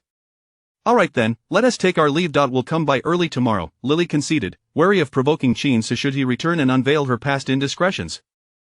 Wang Yi and Lily rose to bid farewell, while Zhao Xing escorted them to the door before returning to her room. Exhausted from the day's activities, after a refreshing shower, she collapsed into bed. When Qin Su returned, it was well past midnight. He took a shower and instinctively reached for Zhao Xing's door, only to be abruptly reminded of her appearance in a white shirt the previous Shinsu felt a wave of irritation. His once proud self-control was dissipating rapidly in her presence, a disconcerting experience he loathed. The fear of losing control entirely loomed over him. To complicate matters further, Xiaoxing was an unquiet sleeper, often inching closer as she dozed. Wasn't he that just adding fuel to the fire? After a prolonged hesitation at the door, he ultimately retreated to another bedroom. Xiaoxing slept soundly until dawn. At 8 o'clock, Lily arrived with Wang Yi, and without time for breakfast, she pulled Xiaoxing out the door. Lily, discontent with Wang Yi's choice of gaze, insisted Xiaoxing accompany her to select a wedding dress. The trio spent the morning until noon visiting several bridal shops, yet Lily remained unsatisfied. As they exited a store, a booming voice startled Xiaoxing. Turning towards the source, she was astonished to see Jiang Wang calling her name. Dressed in high-end casual attire, Jiang Wang abandoned the woman beside him and rushed over, beaming as he greeted Xiaoxing. It's really you. What brings you here, shopping? Xiaoxing took a moment to regain her composure. When had they become so familiar? Jiang Wang's enthusiasm was overwhelming, as if he were reuniting with an old friend, leaving her quite bewildered. Yes, indeed. Xiaoxing, who is this? Wang Yi inquired. Jiang Wang interjected, I'm Jiang Wang, the richest man in Yuqing is my uncle, and you are Xiaoxing's what? Xiaoxing forced a smile, bemused at his ostentatious self-introduction, as if afraid others might not recognize his affluent lineage. I'm her cousin, Wang Yi exclaimed, realization dawning upon him. Wait, you're a wealthy heir? He turned to Xiaoxing with newfound curiosity. When did you get to know such an impressive person? Unsure how to respond, Xiaoxing felt distanced from Jiang Wang. Their only interaction had been a karaoke outing and an apology. She never considered herself capable of mingling with the likes of a wealthy heir. Jiang Wang, preening with pride, proclaimed, of course, few can claim to know me. Lily discreetly assessed Jiang Wang, concluding from his attire and the woman at his side that he was indeed affluent. The ensemble he wore likely started at a staggering 20,000. Hello, Mr. Jiang, I'm Lily, a pleasure to meet you, she greeted with a bright smile. And you are? This is my fiancée. We're currently selecting wedding dresses for our upcoming nuptials, Wang Yi stated. Oh, Jiang Wang nodded, casting a sympathetic glance at Wang Yi, another soul entering the marital grave. Xiaoxing, eager to divert the topic, asked, Mr. Jiang, are you shopping here as well? Just browsing, he replied, then suddenly asked, have you finished selecting your dresses? Not yet, we've been at it all morning, Lily interjected, suddenly captivated by Jiang Wang. Mr. Jiang, with your vast experience, why not lend us your insights? Your taste must be superior. Flattered, Jiang Wang beamed, absolutely, I know a designer, I can bring him over to craft something special for you. Xiaoxing hastily protested, no need to trouble yourself, but Lily interrupted, that sounds wonderful. Anyone you know must be exceptional, since you're so close with Xiaoxing, surely we could get a discount? Jiang Wang frowned, discount, how could he charge for helping me? Just tell him what you want, consider it a gift from me. He grasped the concept of leveraging relationships quite well, simplifying his aim. To forge a connection with Xiaoxing, thereby establishing rapport with Qinsu, strengthening ties with Qinsu would unlock doors to the upper echelons of society. Lilia's heartsword, she recognized Jiang Wang's penchant for showmanship, and she resolved to support him fully, intent on reaping the benefits. 2 wedding dresses wouldn't suffice. She aimed to orchestrate an entire wedding extravaganza at venues, luxury car fleets, and a grand display to showcase before her friends. Chapter 97 Unreliable job. Lily's face beamed with joy, her excitement palpable as she exclaimed, really? I cannot thank Mr. Jiang enough. Jiang Wang, having been accustomed to such adulation, exhibited little reaction. Were it not for Xiaoxing's presence, he would have been disinclined to engage with someone like Lily at all. It's no big deal, Jiang Wang remarked, retrieving his phone from his pocket to call the designer. The call connected swiftly, and after a brief exchange, he instructed the others to await him in a nearby CAF. Jiang Wang explained that the designer specialized in bridal gowns and had won accolades abroad.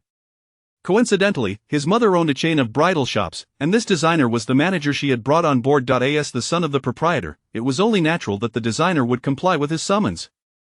Seated in the CAF, Xiaoxing felt a twinge of anxiety, uncertain of Jiang Wang's intentions. They had only met twice, and their interactions on WeChat had been minimal. They were hardly intimate enough for such a meeting.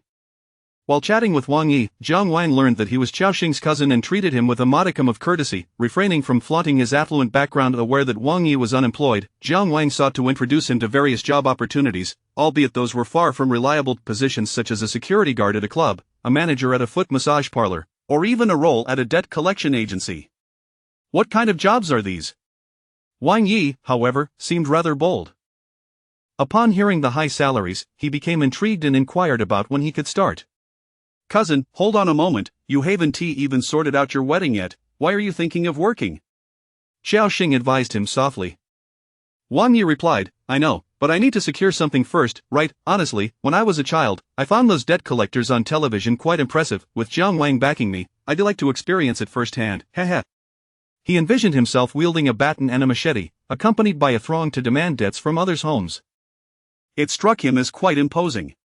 Any man who doesn't aspire to be a gangster isn't a true passionate youth, he mused. Xiao Xing smirked slightly, feeling that such a venture seemed rather dubious. Wouldn't it be too perilous to engage in debt collection? Just as they were conversing, the designer Jiang Wang had summoned arrived a long-haired man with a hint of mixed heritage. Young Master Jiang, you mentioned a friend in need of a custom wedding gown. May I inquire as to whom that might be?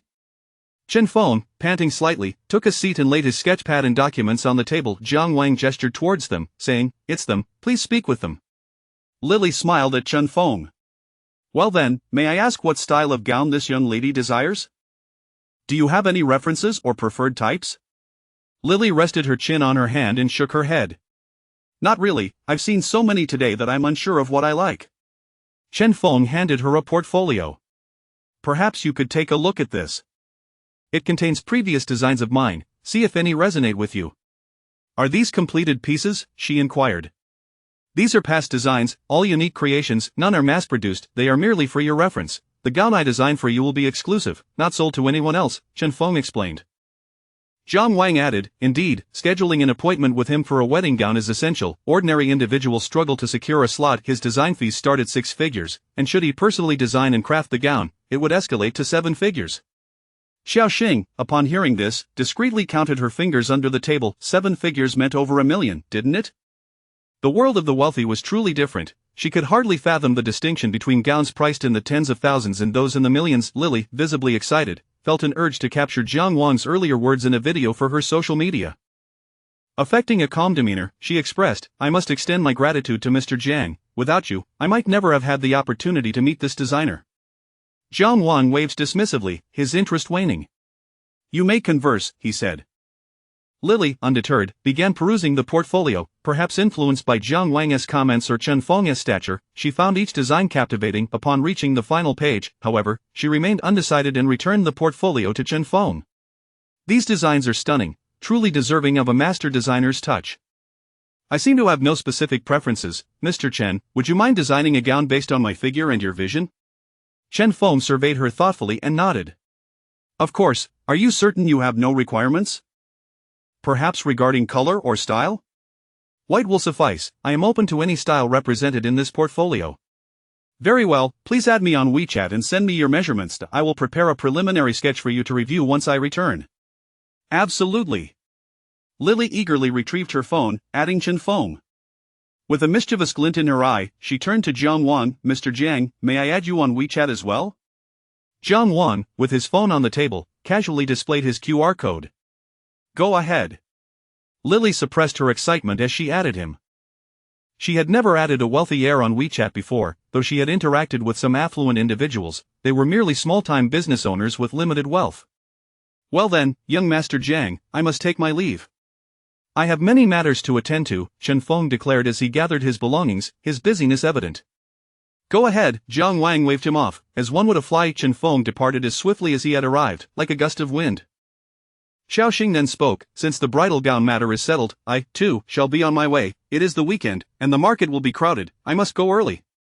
Lily, her mind preoccupied with how to capitalize on Jiang Wang's generosity, barely paid attention to Xiao Xing.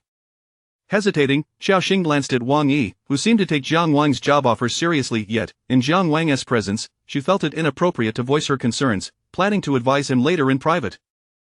Of all the pursuits, why choose debt collection? It was truly that once Xiao Xing had left, Jiang Wang prepared to depart as well, only to be called back by Lily. Mr. Jiang. What else do you need? Jiang Wang furrowed his brow slightly. Given your close relationship with Xiao Xing, will you be attending our wedding next month? Jiang Wang scratched his head, displaying little interest in the matter. However, thinking of Xiao Xing, he replied, I shall see how things unfold. If I have the time, I'll come. That would be wonderful. However, we are but ordinary people and cannot compare to someone of your stature. I hope you won't mind if we seem to neglect you. Chapter 98. Have you really reduced your wife to a servant? Oh, it's nothing na it's not my wedding, so I don't mind, Jiang Wang nonchalantly remarked as he dug at his nose. Lily pulled at the corner of her mouth, wanting to discuss the matter of the car fleet, but feeling hesitant with Wang Yi present. Regardless, they had exchanged WeChat contacts, so there was no rush. Jiang Wang departed with the beauty by his side, leaving Lily gazing after his retreating figure, her expression tinged with melancholy. She harbored no unrealistic desires towards Jiang Wang. She was self-aware enough to recognize that he looked down upon her. Moreover, she understood that for wealthy second-generation heirs, changing girlfriends was as effortless as changing clothes. She was far too pragmatic to indulge in fantasies of transforming into a phoenix. Such dreams belonged to her teenage years. Now in her 20s, she understood that tangible wealth was the only reality. Thus, she had no intention of challenging such affluent heirs. Her goal had always been Qin's CE. It wasn't that she aimed to capture Qin's heart. Rather, she was formulating long-term plans to ensure her future prosperity alongside him. Lily had always been clear-headed. Her desires revolved around money that was real, with love being mere illusion. Of course, if someone like Wang Yi came along, who was decent-looking and treated her well, someone easily manageable, and had a powerful figure like Qin's backing him, she would certainly consider marriage. Shall we head back then? Wang Yi suggested. Lily nodded, then seized Wang Yi's arm, saying, by the way, don't concern yourself with the hotel fleet just yet. Why not? Wang Yi looked at her in confusion. I've already made the arrangements. Lily cast him a disdainful glance. What kind of fleet did you manage to find? Buicks and Toyotas. The best you got was a single Mercedes or BMW, averaging just 500 yuan per vehicle. Wang Yi scratched his head, letting out a sigh. Our budget isn't sufficient. Not to worry, don't we have a solution at hand? Where from? Lily smiled. That Jiang Wang from earlier. He must know plenty of wealthy second-generation heirs and have access to numerous luxury cars. We can just arrange a fleet of luxury vehicles at the right time. Isn't that a bit inappropriate? Wang Yi's expression darkened. Despite his shortcomings, he still valued his dignity. Asking others for help for his own wedding was something he couldn't bring himself to do. What's inappropriate about it? Isn't he a friend of Xiaoxing? That makes him our friend too, doesn't it? There is nothing wrong with friends helping each other out. You're just being overly concerned with appearances. Wang Yi was momentarily stumped.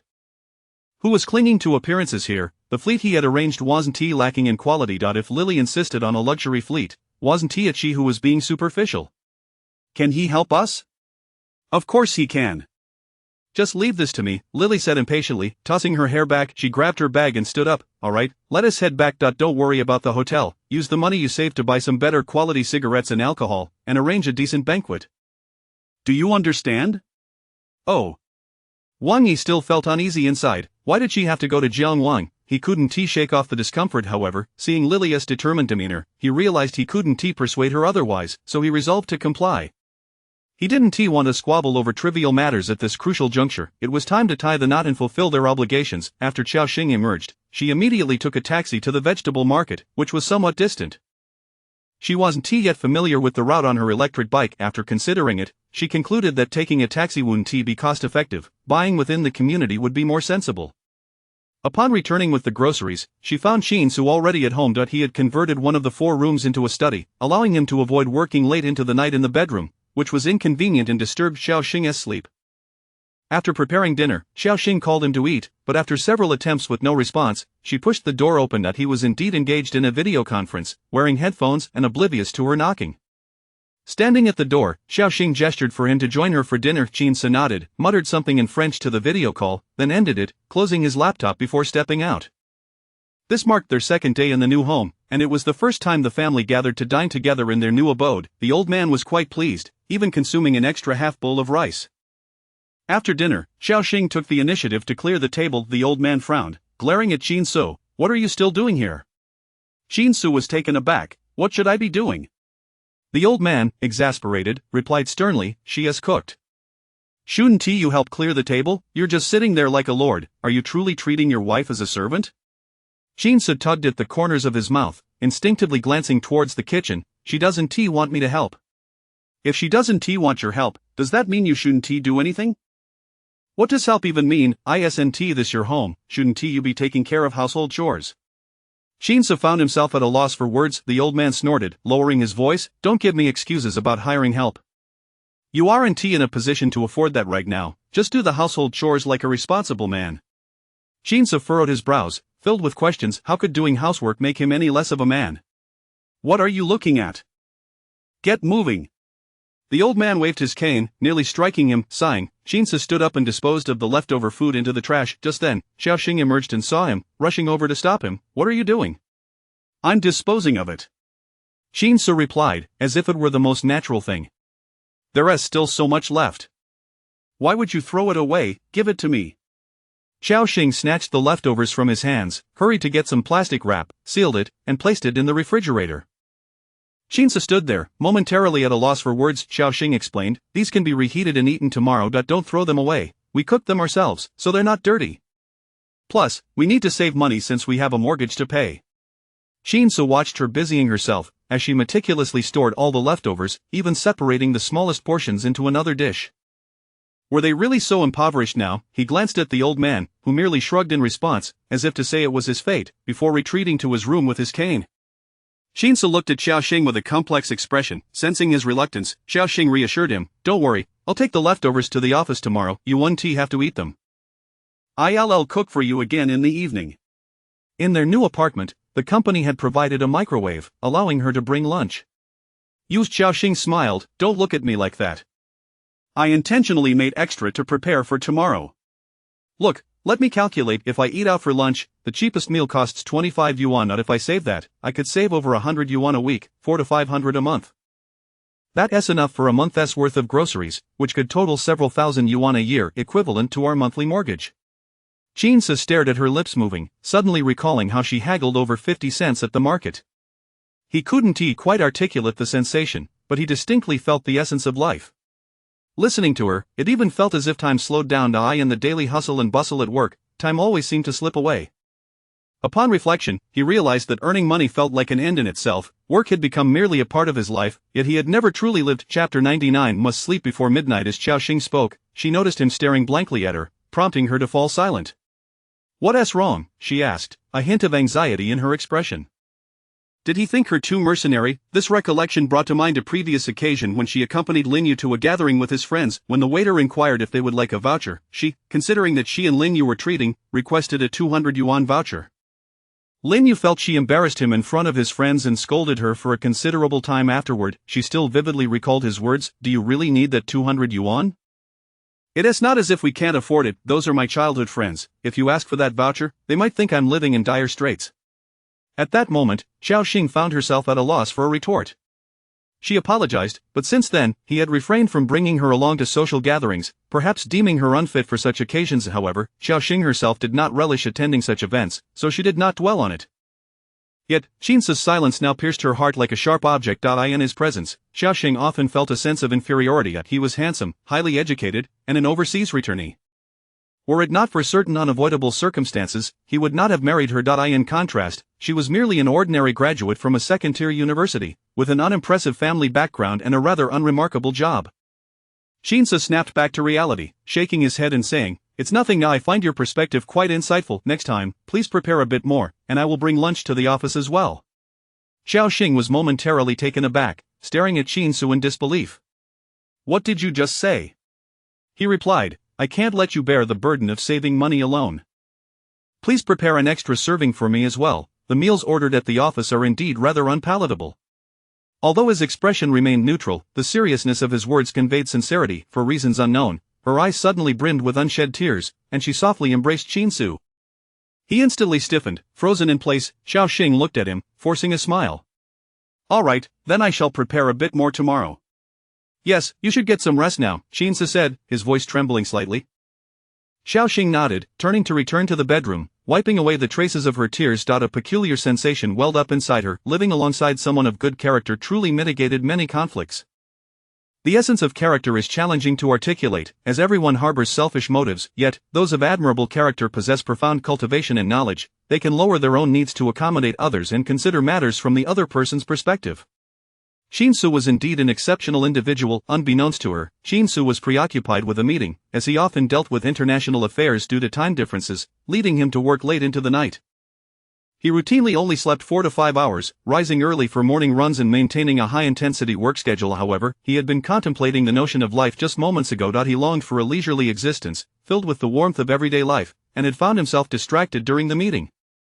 The individuals on the video call had called his name several times. Regaining focus, he unexpectedly posed an unrelated question: "What do you all typically do after work?"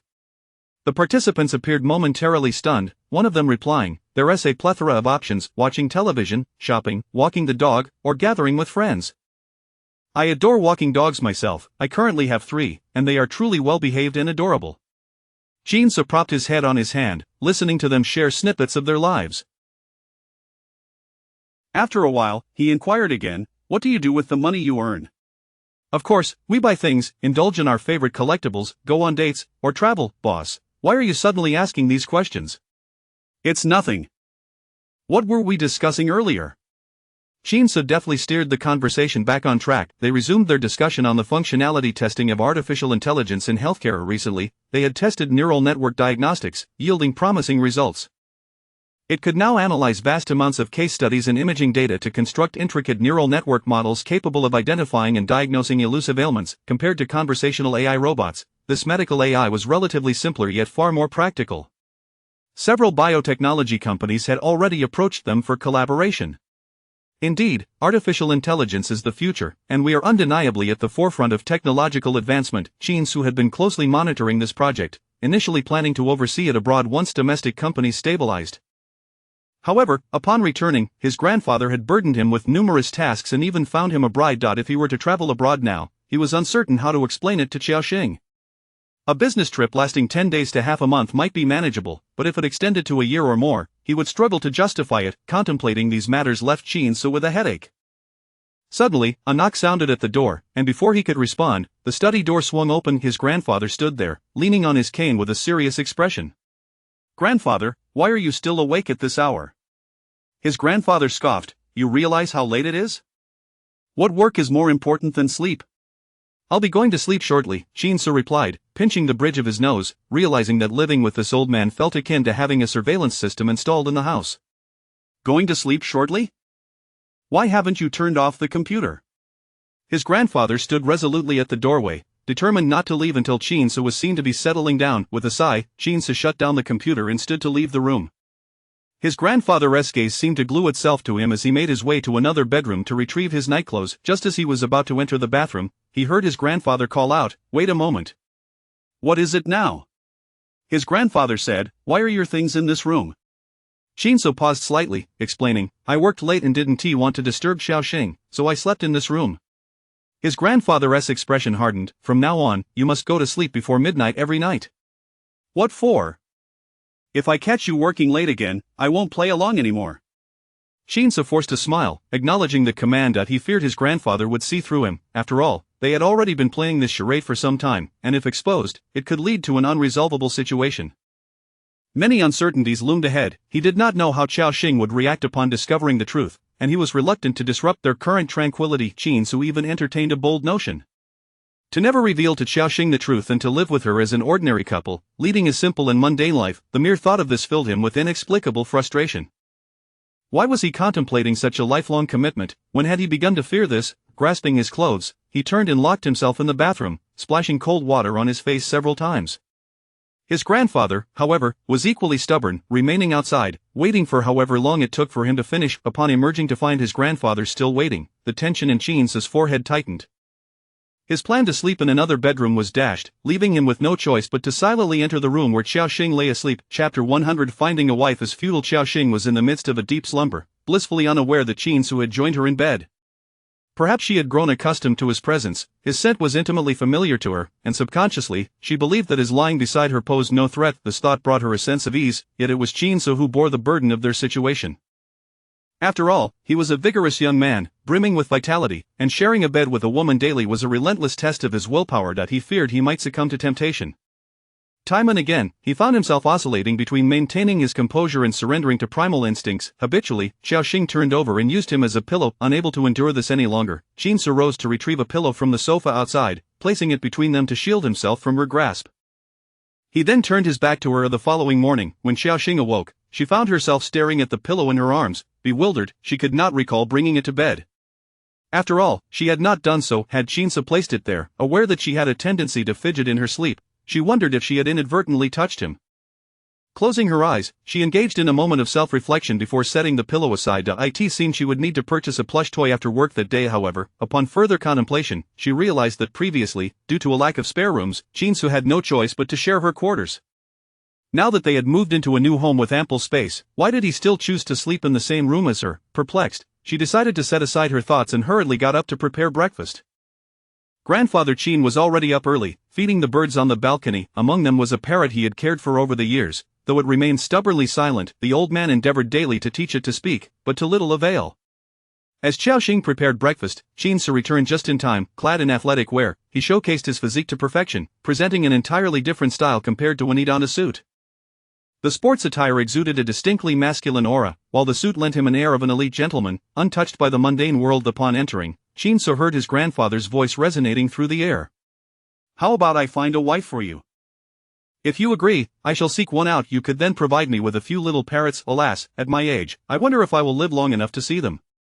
Though he spoke to the parrot, Chinsa felt as if the old man was addressing him directly. After a moment of silence, he changed his shoes, ignoring his grandfather, and retreated to change into his suit, which was a gift from Xiaoxing. Hearing her grandfather's words, Xiaoxing suddenly interjected, "Grandpa, perhaps if you find it a mate, it might learn to speak." The old man chuckled heartily, casting a knowing glance at Chinsu. "If I procure a wife for it, do you think it could produce little parrots for me?" "It should, right? I'm not quite certain. It seems rather cowardly. I doubt it could manage to sire any offspring. Other parrots have had 3 broods already, so finding it a mate would be futile." Suddenly, Chinsa sputtered, spraying the soy milk he had just sipped, his face flushed with embarrassment. Xiaoxing quickly handed him a tissue, advising him to take his time as it was still hot. After coughing for a while, he finally regained his composure. If he could not grasp the old man's veiled remarks by now, he might as well have wasted his 30 years of existence. Not only did the grandfather show no sympathy for him, but he also lamented to Xiaoxing, "Look at Xiao Su, if he were to live alone, he would surely become a helpless creature, unable to fend for himself, and would eventually starve." A vein throbbed on Chinsa's forehead as he glared at his grandfather, saying in a low tone, "All right, that's enough. Let us eat." The old man shot him a disapproving look. "All you think about is eating, you're even worse than the bird." It seemed the old man was particularly irritable today. Shinsu hastily finished his breakfast and returned to his room to change clothes. Having soiled his outfit with soy milk, he tossed the stained garments into the washing machine. Xiaoxing rushed over to retrieve them, placing them in a basket. "You can't machine wash a suit. It is not even dirty. I can hand wash it later when I get off work." The grandfather's voice echoed from the living room, reminding him to wash it himself. "You shouldn't be washing his clothes." Xiaoxing sighed, glancing at Chinsu with exasperation. Chinsu sighed in resignation, "Leave it, I'll wash it myself." Xiaoxing said nothing further, knowing she would wash it later since Chinsu often worked late and it wouldn't be fair to burden him with household chores. She packed the leftover food from the previous day into a container and placed it in the basket of her electric bike before riding him to his company. Upon arrival, she was surprised to find that the meeting was led by Bai Yi, with Wu Yun conspicuously absent. Once most of the attendees had arrived, Bai Yi began, "Manager Wu is no longer overseeing our department. She is now primarily responsible for the sales division. Henceforth, I will be fully responsible for all matters concerning the planning department. If there are any issues, you can bring them directly to me." This announcement caused a ripple of unease among the attendees, with some casting envious glances at Bai Yi. Would this not mean that she held complete sway over the department? They would now have to appease her, especially those who had previously spoken ill of her, their hearts racing with apprehension. In a market where jobs were scarce, securing a position in a reputable company like Wei Shang, known for its reasonable hours and decent pay, was increasingly challenging. Their year-end bonuses were based on seniority, with those like Lin Xuan, who had worked there for 3 to 4 years, earning significant sums. They naturally feared Bai Yi might hold grudges against them. "Now, I will assign tasks to everyone. I hope you will all remain proactive and fulfill your duties diligently." Bai Yi glanced at Xiaoxing before handing her a document. "I was impressed with your previous planning for the VR development game, so I would like you to continue working on the VR project.